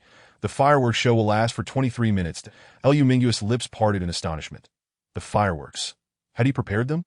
Duan Xiaoming met her gaze once more. Speaking again, "Lu Mingyu, your life is just beginning." He spoke with a calm and unwavering demeanor. Lu Mingyu felt a tumultuous stir deep within her heart, rippling outwards in concentric waves. The vibrant fireworks that continuously erupted, their brilliance casting flickering shadows across her face through the glass window, rendered her features alternately illuminated and obscured. Once more, she gazed outside, observing the fireworks rising from just a bridge away. Such a grand spectacle, astonishingly, had been orchestrated for a single individual. In the student dormitory, the crowd gathered for the New Year's celebration turned their attention to the window in astonishment, brandishing their phones to record the moment. Who was the mastermind behind this extravagant fireworks display? This year's Spring Festival was imbued with a festive atmosphere. It felt distinctly reminiscent of home. The complexity of securing such a high-caliber fireworks show must be considerable. Wouldn't it? So, who was the illustrious figure behind this display? But who cares? It was simply magnificent. As the 23 minutes of breathtaking splendor drew to a close, silence enveloped the sky. After the flames faded, Lu Mingyu remained transfixed by the view outside. The glass window reflected her silhouette alongside another's gaze that at last. Lu Mingyu turned to him. "Duan Xiaoming, it's past midnight. Shall we head home?" Lu Mingyu inquired. "Why aren't you celebrating the New Year in Xianzhou?" Duan Xiaoming replied nonchalantly. "To keep you company," Lu Mingyu pressed on. "Don't you need to be with your parents?" Duan Xiaoming casually remarked. "They enjoy their alone time. Besides, there is still my brother and sister and Law." Lu Mingyu hesitated. asking, "What about the family?" In a large family like his, a top-tier aristocracy, could core members truly be absent? Duan Xiaoming, are you worried about me? It's nothing to concern yourself with that I've long been independent, with my own ventures, and I relish my freedom. That Liu Mingyu lifted her gaze to meet his, remaining silent for a long while. Duan Xiaoming, what is the matter? Lu Mingyu's eyes flickered, and she called out, "Brother Ming, Duan Xiaoming." This time, he nearly choked. Duan Xiaoming was utterly astonished, taking a moment to regain his composure before nodding. "Yes. What is it?" What a delightful address. Was she serious? He almost believed her. Lu Mingyu lowered her head, appearing quite pitiful from a certain angle. She softly confessed, "I have never worn new clothes in my life." Duan Xiaoming, first taken aback. He then frowned, realizing he had overlooked certain details that in terms of her daily life. However, was it not a bit exaggerated to say she had never worn new clothes? Was she truly capable of such fibs? Lu Mingyu, however, exhibited little expression, merely stating in a whisper, "I want to buy a coat." Duan Xiaoming almost lost track of the conversation, but after a brief moment, he nodded, "Yes, let us buy one." It was his oversight for not considering this need. Being preoccupied with other matters, he had an entire team of assistants to handle everything with a mere word, but she did not. Liu Mingyu furrowed her brow and added, "But it's a bit pricey." Duan Xiaoming raised an eyebrow. "How pricey?" Lu Mingyu, $5,000. Duan Xiaoming could not suppress his laughter, shaking his head in disbelief as he looked at her. Truly, this little deceiver had graduated to a grander scale of deceit, inflating her claim from $500 to $5,000, and good brother had transformed into Brother Ming. She certainly knew how to play her cards. Observing her, he encouraged, "Is there anything else? What else do you wish to buy? Tell your good brother that he wanted to see how far she could stretch her imagination." Liu Mingyu began to speak again, her lovely red lips moving as she uttered words that could not be trusted. "I want to buy 10 pieces that I've never had pocket money since childhood. My socks are all tattered, and I have never owned 10 pieces of clothing at the same time." Before she could finish, the sound of chairs being moved broke the moment. She looked up to find him already on his feet, grasping her hand and pulling her along without a word. Liu Mingyu, regaining her composure, asked, "Where are we going?" Duan Xiaoming. "To Paris." Liu Mingyu was taken aback. "Huh." Duan Xiaoming, "A 5-hour drive. You can sleep and we'll be there." Liu Mingyu, "But what are we going to Paris for?" Duan Xiaoming, "To buy clothes for the Grand Deceiver." A flurry of restrictions raced through Lu Mingyu's mind, but ultimately, she kept her lips sealed, uttering not a word. Duan Xiaoming led her briskly out of the restaurant. Upon entering the car and starting the engine, they sped off towards another country, another city. The night scenery outside the window blurred into a swift retreat that by the time Lu Mingyu regained her senses, they were already racing out of the city. What staggering speed and decisiveness! He truly was one to act without hesitation, disregarding all constraints of time and space, as if nothing in this world could bind him. Lu Mingyu's thoughts wandered, contemplating whether he would dash into outer space if there were a spaceship, perhaps even engage in a battle with aliens. As she mused, a smile crept onto her face, and she closed her eyes, feeling secure and bold enough to drift into slumber. The white specter of the vehicle melded with the Nordic snowstorm as it sped along the road. The tire tracks etched a straight line, as if racing against time, breaking through the night in pursuit of dawn. Several hours slipped by in the blink of an eye. When Lu Mingyu opened her eyes again, the sky was tinged with the light of dawn. Her head had tilted to the side, momentarily disoriented. Had they arrived? Indeed, a nap had sufficed. Before her was the gradually rising morning light, casting a gentle red hue that was not harsh on the eyes. Through the windshield, she glimpsed Duan Xiaoming standing on the streets of Paris, his black coat billowing slightly in the wind, his hair tousled at the tips. Was it not cold? Before long, 2 men in black approached, handing him a handheld bag. Another bag that was small, its contents unknown. That he turned back, noticing her gaze upon him, but he paused, raising an eyebrow and smiling at her, as if inviting her to join. Liu Mingyu stirred, feeling the numbness in her limbs. After a moment, she opened the car door and stepped out. They found themselves on a renowned street, adjacent to a hotel boasting a prime location. Duan Xiaoming approached her, saying, "Let us tidy up first, then we'll have breakfast." Liu Mingyu, "Are you going to sleep?" Duan Xiaoming, "Sleep? The Grand Deceiver wants to buy clothes." Lu Mingyu stared at him incredulously. "Aren't you tired?" He had driven all night, yet he appeared remarkably invigorated. Duan Xiaoming brushed a few strands of her hair aside, speaking casually, "What is my constitution?" Without missing a beat, he wrapped an arm around her shoulder and led her towards the hotel. She did not see him check in. They ascended directly to the room. The room was modest, containing only a bed, a sofa, and a set of tables and chairs, with a balcony overlooking the world-famous street, where logos of numerous luxury brands were visible. Duan Xiaoming handed her the bag. She opened it to find skincare products and scar cream. Her usual items, but all brand new. Clearly, they had been procured locally and delivered to her. Lu Mingyu, truly, poverty has limited my imagination. Duan Xiaoming pointed to the wardrobe. There are some temporary clothes for you to change into. Everything is prepared. After saying this, he stepped out onto the balcony, sitting on an outdoor chair, turning his back to the room. Unlike their long-distance relationship in Xianqing, their time in London had been spent cohabitating, and over the days, he had thoroughly discerned her habits. In the room, Lu Mingyu wandered aimlessly, feeling as if she could not keep up with his rapid pace, that he was like a rocket. After a brief tidying up, she was whisked away for breakfast and shopping. By the end of the day, Lu Mingyu felt numb, realizing for the first time that shopping for clothes could be like this. Wherever they went, a red rope would be strung across the entrance of each store. While others limited the number of customers, Duan Xiaoming cleared the premises entirely. Shopping was not at all what she had envisioned. No trying on or selecting, that he had summoned a few women who bore a striking resemblance to her in height and figure. And they trailed behind her throughout, that as her eyes scanned the surroundings. Store clerks would immediately present clothes for the models to try on, who would then step forward to showcase them before her. Lu Mingyu remained silent, akin to a machine selecting products, devoid of emotion as for Duan Xiaoming. He remained indifferent throughout, showing no preference for the clothes, until he finally remarked, "I'll arrange for you to have a team of assistants. And every season ready-to-wear will be delivered to your door." Lu Mingyu, horrified, shook her head frantically. "No, please don't. Having too many clothes will give me a headache." Duan Xiaoming nodded in agreement. "I too find excessive clothing burdensome." Lu Mingyu exhaled in relief. "Please keep my wardrobe minimal and tidy." "Oh no, extremely minimalist, thank you." Otherwise she would lose her mind, feeling murderous. Duan Xiaoming regarded her for a moment, then nodded.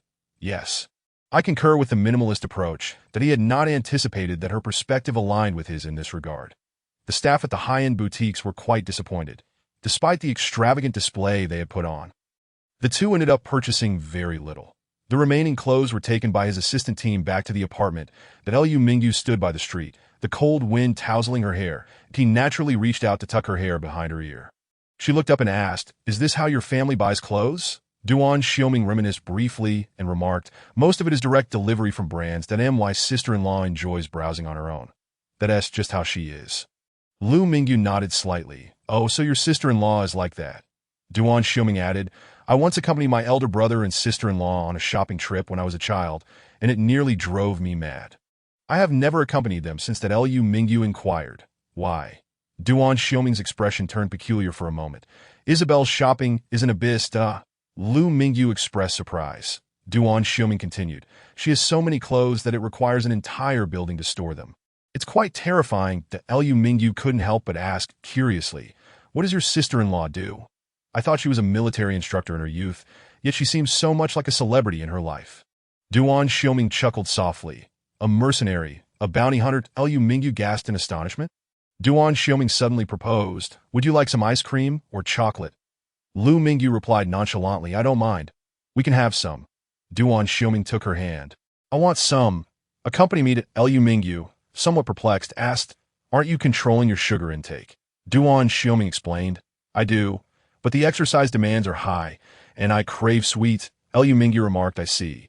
She glanced at his physique, a testament to the pinnacle of physical fitness. Likely the result of extensive bodily conditioning. What had he been like in his past as a white eagle? Was he also a mercenary and bounty hunter then? She allowed him to lead her in search of a dessert shop. Suddenly, he halted, turned around, and looked down at their clasped hands. That Lu Mingyu queried, "What is wrong?" "Lu Mingyu," he called out. She had grown accustomed to him calling her by that name. He faced her, gazing into her eyes, and asked, "What am I to you?" Lu Mingyu's heart nearly skipped a beat. As she looked up, she met his profound gaze. He was asking her earnestly, Boyfriend, she replied, and a broad smile spread across his lips as he swiftly pressed a kiss upon her. He then inquired, we haven't broken up, have we? She answered, no, we haven't. He took her hand once more, their fingers entwined as they resumed their walk. That evening, the two returned to the hotel quite early. At Lu Mingyu's suggestion, she was unaware of how many hours he had gone without sleep. After flying from Hong Kong to London, he had eaten a meal and then driven tirelessly all night, not closing his eyes for a minute. And today had spent the entire day shopping. Lu Mingyu couldn't comprehend how he still had energy, and he seemed to be in good spirits. Rarely did she insist he wash up first. Duan Xiaoming was resistant, but indeed felt exhausted by the time Lu Mingyu finished her shower and emerged. He had already fallen asleep on the sofa. Tonight, he had opted for the sofa instead of the floor. Lu Mingyu turned off the main light, leaving a floor lamp on to prevent the room from being completely dark. She would not be able to see. However, as she approached the bed, she paused and looked at the man on the sofa. Chapter 83. You open your mouth and it's a depth charge, isn't it? The man on the sofa lay with his eyes closed, breathing evenly, but he had even managed to find a pillow, lying flat beneath a thin blanket. Was he in a deep sleep? Though his eyes were shut, his sharply defined face gave him an air of seriousness. Lu Mingyu tiptoed closer. As she leaned in. Chunla. What is that? Lu Mingyu. A specialty from Xiangshan Ao. Chunla took a bite, her eyes sparkling, and reached into Lu Mingyu's bag, grabbing a generous handful and munching away. Speaking of Xiangshan Ao, as she ate, she began to chat. Did you go on that cruise I mentioned? Did you see those famous paintings? Wasn't it breathtaking? Lu Mingyu abruptly paused, turned to her, and gazed deeply. Chunla, still chewing, wore a bewildered expression. What is wrong? Lu Mingyu. Give it back to me. You can't eat anymore. Chunla jumped up. Why are you suddenly acting like this? Are you out of your mind? I'm not giving it back. I want to eat. Lu Mingyu snatched the packaging away, ignoring her. She truly believed in Chanel's nonsense about that Xiangshan Ao cruise. Oh, but there was a silver lining. She ended up with a boyfriend. Lu Mingyu had pulled an all-nighter in the school studio, and the next morning, she skipped her morning exercise and went straight to class, fighting off yawns. Chunla fared even worse, struggling to finish her painting before class, sporting dark circles under her eyes and on the verge of tears. Chapter 84. The Engraved Light and Shadow Morning. After delivering a nutritious breakfast to someone, Duan Xiaoming returned to his apartment. Upon opening the door, he was greeted by sunlight streaming through the floor-to-ceiling windows, casting large shadows on the adjacent white wall. Something had projected a vast expanse of light and shadow that he paused, bewildered that on the glass of the floor-to-ceiling window, a transparent acrylic sheet had been affixed at some point, marked with clusters of scratches. As the sunlight hit it, the angle perfectly cast these scratches into shadows that on the white wall appeared a portrait-like shadow painting, his half-body silhouette. The most frequently seen image, a sleek hairstyle reminiscent of Hong Kong style.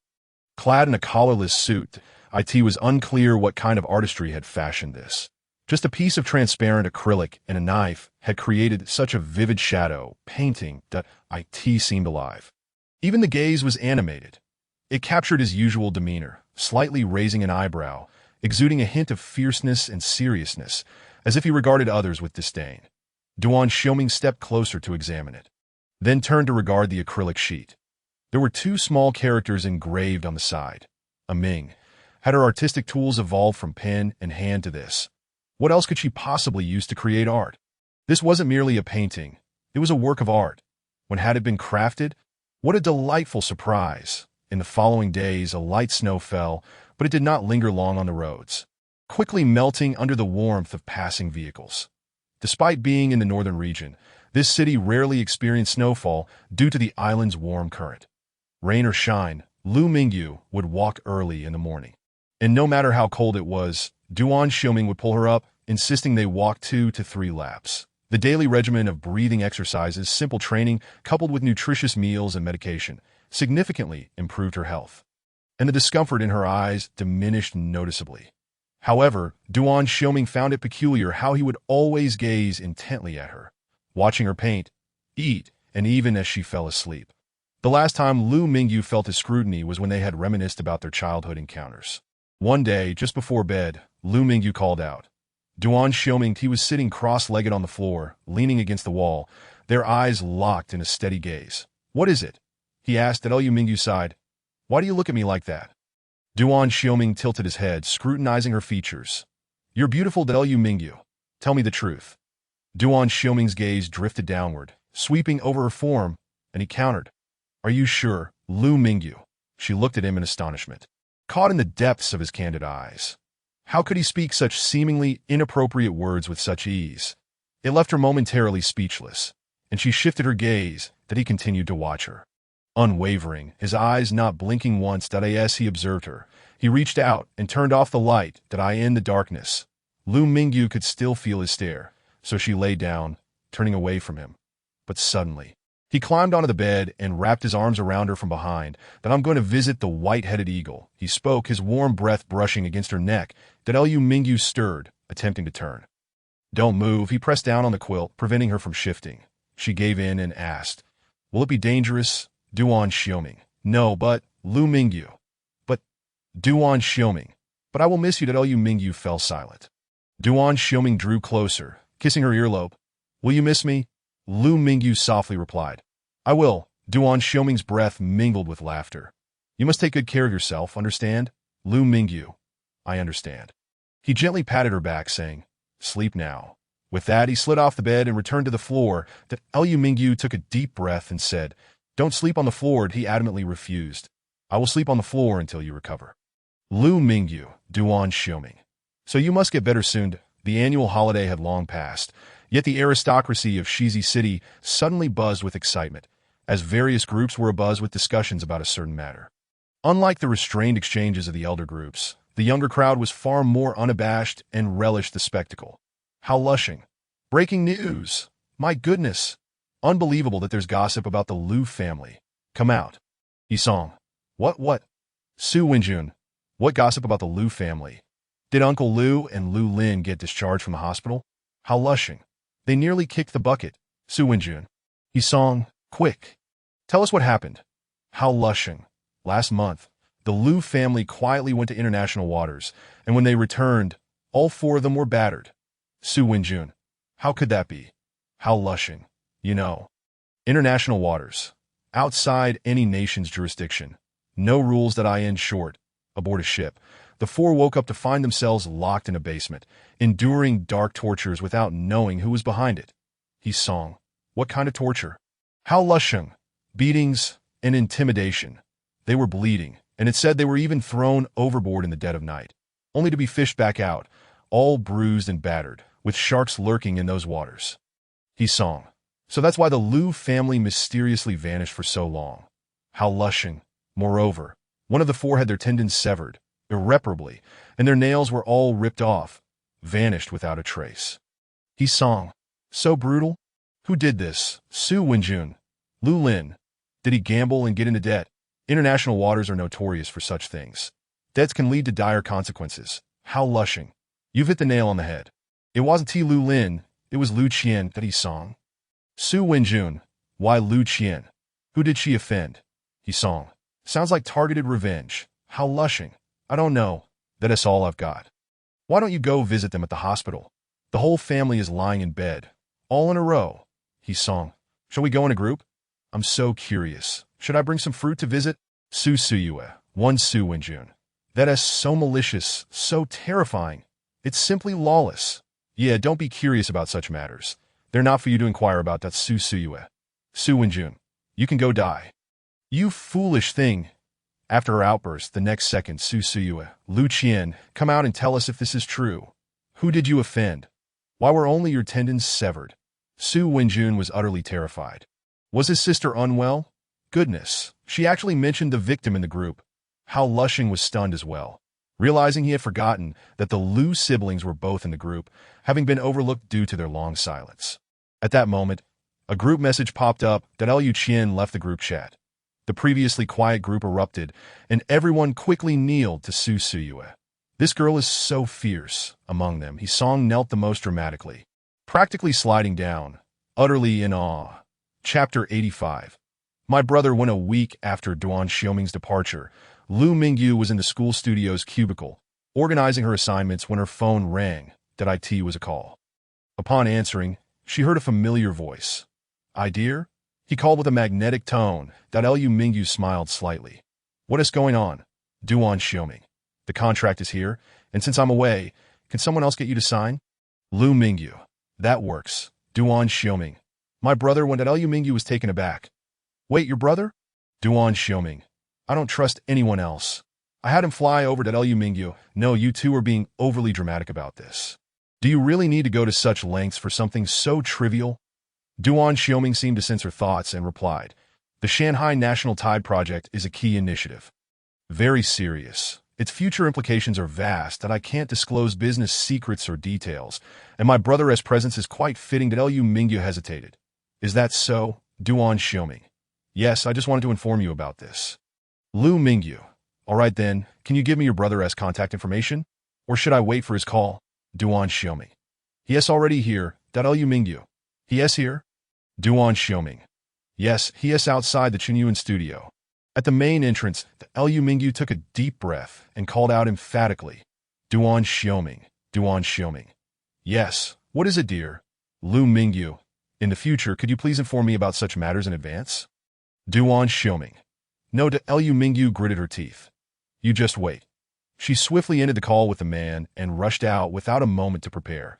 Outside the grand entrance of the building, passing students halted in surprise, casting curious glances that a fleet of vehicles was parked here, creating quite a spectacle. Among them, one car was encircled by a large contingent of bodyguards clad in black, positioned vigilantly. Surveying the surroundings, several doors of other vehicles swung open, revealing individuals clutching briefcases, resembling a cohesive team, all dressed in formal attire. When Lu Mingyu appeared in her paint-splattered attire, the onlookers were momentarily taken aback. Was this the chief artist for the Duan family's flagship project, Shanhai Guoqiao? Her youth was striking, but her appearance was utterly incongruous. Paint smeared chaotically all over her, and she was even sporting a pair of rubber boots. This was the antithesis of the formidable figure they had envisioned. At that moment, the door of the car surrounded by bodyguards swung open, and a man dressed in a Tang suit emerged. It was Duan Luqing, the heir of the Duan family. Liu Mingyu had seen pictures and videos of him in news reports, yet meeting him in person still left her astonished that an air of refined elegance radiated from him. He appeared younger than she had imagined, with a tall and slender frame, hardly resembling a 36-year-old who had just celebrated the new year. He looked only about 27, impeccably well-maintained. Duan Luqing was taken aback for a moment upon seeing Lu Mingyu. Surprised by her attire, but he quickly broke into a smile and approached her. You're a painter. After all. Quite reasonable. Miss Lu, it's a pleasure to finally meet you, he initiated warmly, extending his right hand with a smile.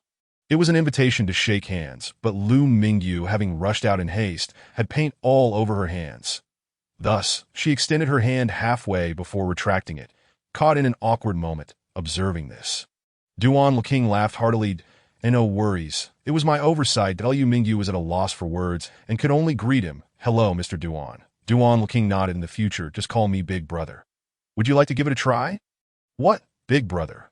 She echoed, realizing how straightforward the Duan family members were. Duan Luqing, not wanting to put her on the spot, cheerfully shifted the topic. I've brought a team of lawyers. Shall we go over the contract first? Lu Mingyu nodded. Sure.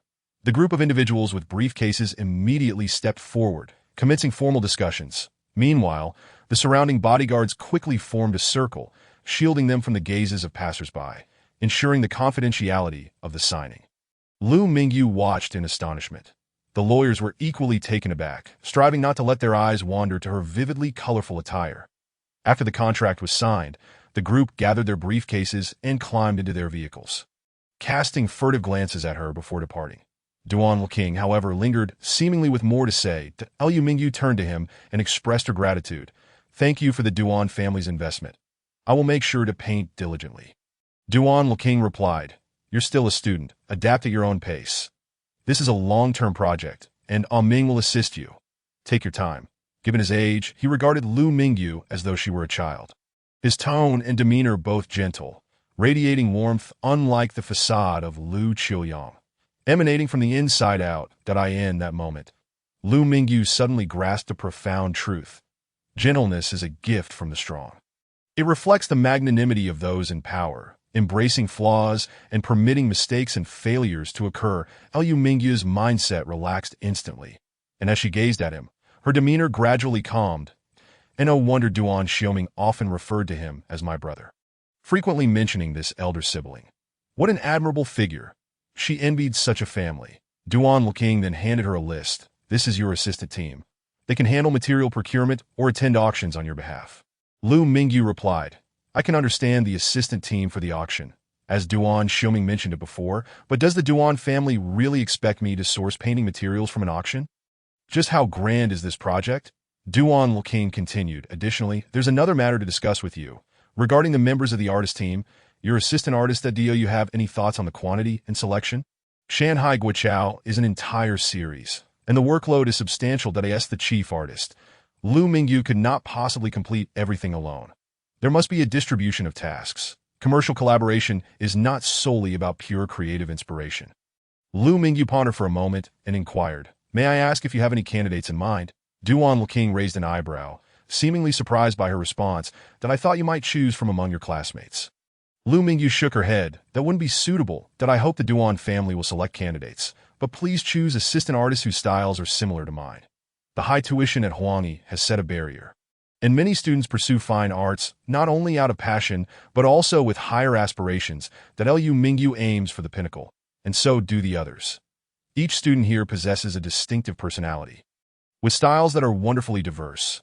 It would be unrealistic to take on an assistant who is inferior to its, not just about artistic style. There are too many elements such as creativity and faction that wouldn't harmonize, and arguments could easily escalate into heated disputes over minor details. Art and commerce can converge, but at their core, they are fundamentally different. The Shanghai Guichao project is crucial, and such disagreements over details could waste precious time. Duan Luking nodded appreciatively. You truly are as Ming described, smart and rational. A delightful surprise that Liu Mingyu felt somewhat dazed. The Duan family members seemed to delight in praising others. Duan Xiaoming may be prone to outbursts and harsh words, but he always compliments her. Could it be that her brother is the same? It gives her the illusion that whatever she does will be validated. Perhaps it isn't merely an illusion. Chapter 86. Eyes shining, having concluded their business. Duan Luking glanced at the cars behind him. It seemed he was explaining. Your sister-in-law hasn't adjusted to the time difference and fell asleep in the car. I couldn't bear to wake her. I'll introduce you to next time. That Liu Mingyu replied, all right, that's so. This is how the terms big brother and sister-in-law began. Duan Luking continued. Your sister-in-law was quite the go-getter in her youth, but she developed some lingering ailments and is particularly health-conscious. I hope you don't mind. That Liu Mingyu shook her head. Not at all. She glanced towards the adjacent vehicle, catching sight of a pair of long legs draped over the front seat. A tall figure. Was that Isabel? She looked quite formidable. Duan Luking kept chatting about family matters. Ming has been spoiled by the family since childhood. He has quite the temper that if he ever makes you unhappy, feel free to hit him. That Liu Mingyu's expression turned somewhat peculiar. It really felt like a parental admonition. However, hitting Duan Xiaoming? Could she even manage that?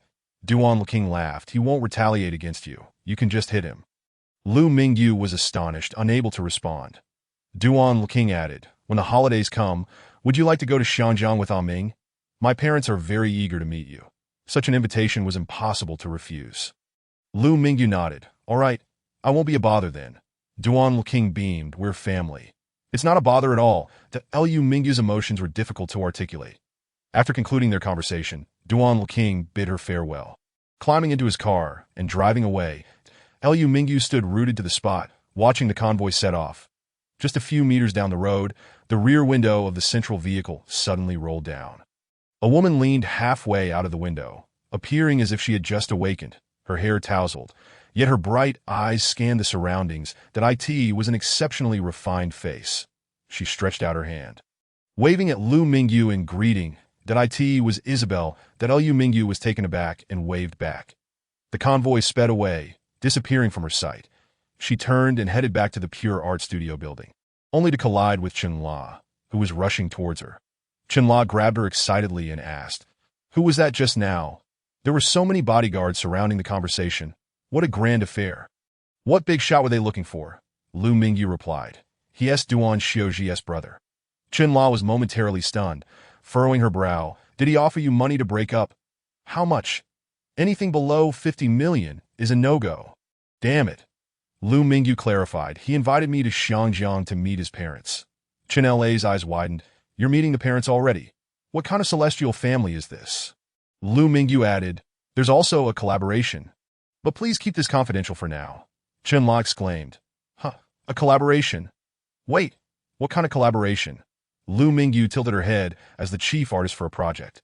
Chen La was ecstatic. Is this for real? Let's celebrate. Lu Mingyu responded, yes, let's inside the car. Isabel was being pulled back by Duan Leking. She kicked him sharply on the calf, scolding, didn't I tell you to wake me up? Duan Leking sighed in resignation. Do you want to take a look? You were sleeping so soundly that you were drooling. Isabel retorted, what? She glanced down and, indeed, noticed a small wet patch on her collar. Duan Leking gently patted her hand. There is still a chance. I invited the young lady to join us in Xiangjiang for the holidays, and she agreed. Isabel tilted her head. All right, I'll sleep a bit more. Lu Mingyu's identity has taken on an additional layer. Besides being a student at Huangyi, she is now the chief artist for the Duan family's flagship project. She will create under the name Lu Mingyu for the Shanhai Guoqiao project. Members of the artist team are being selected one by one, and once confirmed, they will come to meet her, possibly settling down directly in this city for convenient future collaboration. Should she rent a workshop and establish a studio? In summary, she has become increasingly busy, balancing her daily exercise and nutritious meals with her bi-weekly hospital visits. The last time she had a checkup, she was accompanied by Duan Xiaoming, but this time she has come alone, leaving her feeling somewhat disoriented. It has been quite a while since he was away from her for such an extended period. Their last argument nearly led to a breakup, yet within just 3 days. He crossed an ocean to find her. Now, however, they have been apart for 15 days, and the duration seems to stretch on indefinitely. He shows no signs of wanting to return, if it weren't for his daily messages and phone calls. She might have thought he had passed away.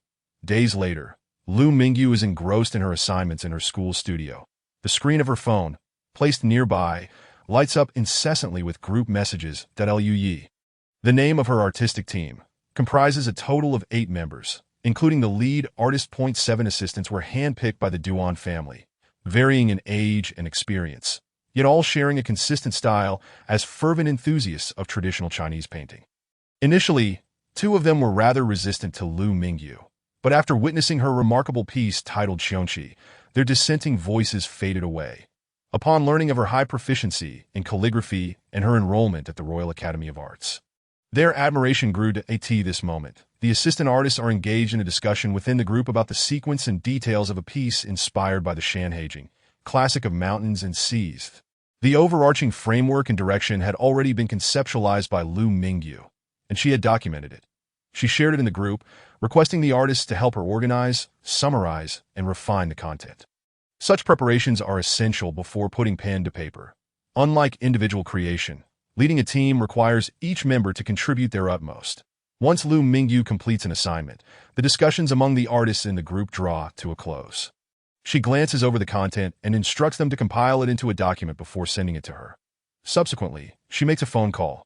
Soon after, a female assistant arrives in the studio to assist Lu Mingyu with mounting and organizing her work. Besides her artistic team, Lu Mingyu now has a group of assistants. 3 assistants accompany her. One is a lifestyle assistant responsible for her meals, transportation, and scheduling, while another is an executive assistant coordinating with the Duan family, scouring the globe for rare minerals or attending auctions. The assistant currently in the studio is auxiliary, helping her with miscellaneous tasks such as mounting. This auxiliary assistant, Xiaoan, is likely in her 30s but appears youthful, reminiscent of a little girl. Having been with Lu Mingyu for several days, Xiaoan has become quite adept at her duties.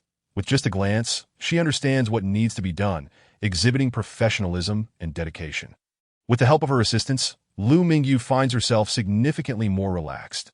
She no longer needs to handle everything personally, allowing her to focus her time and energy on what truly matters. Observing Xiaoan's industriousness, she opens a bottle of mineral water and begins to drink. The hour is late, nearly 10 o'clock at night. Xiaoan, engrossed in her work and quiet, turns to grab a tool, just as she notices Lu Mingyu discarding the empty water bottle into the trash. She freezes for a moment. Lu Mingyu, somewhat perplexed, asks, "What is the matter?" Xiaoan, momentarily dazed, smiles and replies, "President Lu, you just look like a star." Lu Mingyu, puzzled, responds, "What do you mean?" Xiaoan shakes her head. "I can't quite describe it." Your eyes were shining so brightly that Lu Mingyu pauses, contemplating. Indeed, she has been feeling increasingly vibrant lately, perhaps due to her dietary adjustments and exercise regimen. Everything seems to be falling into place. She is busy yet not fatigued, finding joy in her pursuits, her energy seemingly boundless.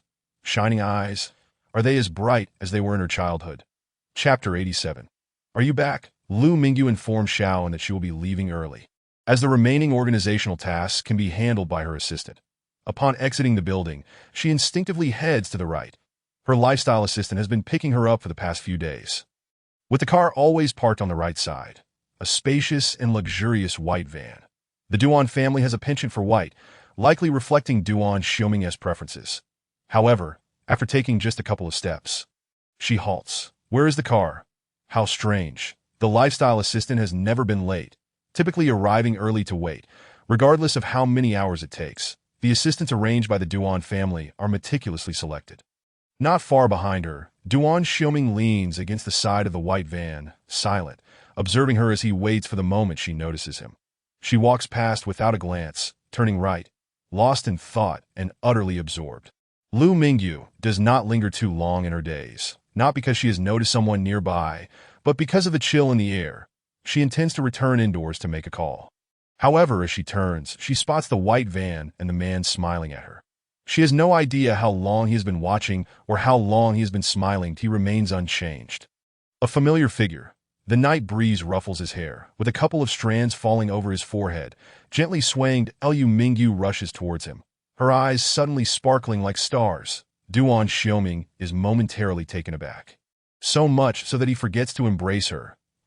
It until she reaches him and wraps her arms around him. That warmth envelopes them. Are you back? She looks up, her expression radiating joy. He feels something deep within him stir as those eyes strike his soul profoundly. Yes, I'm back, he replies softly. Suddenly feeling a bit shy, Lu Mingyu releases her grip. That has been nearly a month since they last saw each other. The surprise of seeing him come to pick her up from school like before fills her with happiness. Yet he does not let go. Instead, he holds her tighter, burying his face in her shoulder. This is how it should be. It has been long overdue.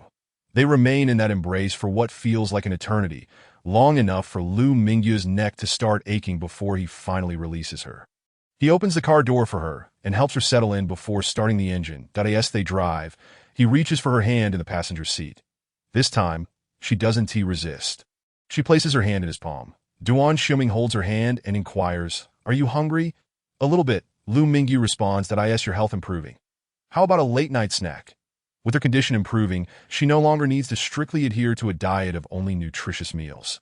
Indulging in something else occasionally won't hurt. In the future, she should have more freedom to savor whatever she desires, exploring the culinary wonders of the world. Lu Mingyu suddenly states, "I want to have a drink." Duan Xiaoming glances sideways, his tone firm. "No, a bit of indulgence is permissible, but drinking is out of the question." "But I'm feeling a bit happy and want just a small sip," she protests. Duan Xiaoming tightens his grip on her hand. "In a while, once you've fully recovered, I'll accompany you for drinks until dawn, all right?" "Fine. Then I want to eat barbecue." Duan Xiaoming sighs deeply. "Don't tease me. Choose something healthy. I also want to smoke a cigarette." Duan Xiaoming raises his voice. "Lu Mingyu." He realizes that with her improved condition and mood, her eyes shine brightly. She is beginning to act playfully and mischievously. Oh, not changing. She has always had this mischievous nature, merely concealed before, now boldly displayed. Has she begun to feel empowered? A smile tugs at the corners of his eyes as he observes her, an inexplicable fondness blossoming within. In the end, he does not allow Lu Mingyu to have her way. They eat healthily by the time they return to the apartment. It is quite late. Duan Xiaoming insists she does not stay up late and urges her to wash up and go to bed. After she finishes her shower and emerges, he has already laid out bedding, reclining against the wall on the quilt. "Have you washed up?" Lu Mingyu asks. He nods. "I washed up before coming to get you." As her gaze sweeps over his long-sleeved shirt, she suddenly commands, "Take off your shirt." Duan Xiaoming. Quickly, he rises and silently complies. She notices something odd. He usually sleeps without a shirt. Once he removes it, several bruises become visible on his body. some on his chest and others on his back. They are the result of bullets impacting his bulletproof vest. His arms bear injuries, though they have been treated. The horror of the moments he was hurt lingers in her imagination. This once formidable physique now appears bruised and battered. Liu Mingyu frowns and steps closer. She reaches out, gently touching one of his injuries with her cool fingers. As soft as a feather brushing against him. Does it hurt? She inquires that he maintains a stoic expression and simply shakes his head. Didn't you say it was safe? She asks again, that he blinks, hesitating, unsure of how to respond. Liu Mingyu nods in understanding. So, these aren't considered dangerous to you? Duan Xiaoming's demeanor remains calm. Yes, not significant. Then Liu Mingyu lowers her gaze, softly asking, what were you doing at the White Eagle? Duan Xiaoming replies. Clearing out a small, underground faction, that Liu Mingyu looks up at him, furrowing her brow, a hint of confusion in her eyes. Duan Xiaoming chuckles lightly, taking her unruly fingers in his grasp. Don't fidget. It's really not dangerous. Just a precautionary measure. That he tells a white lie.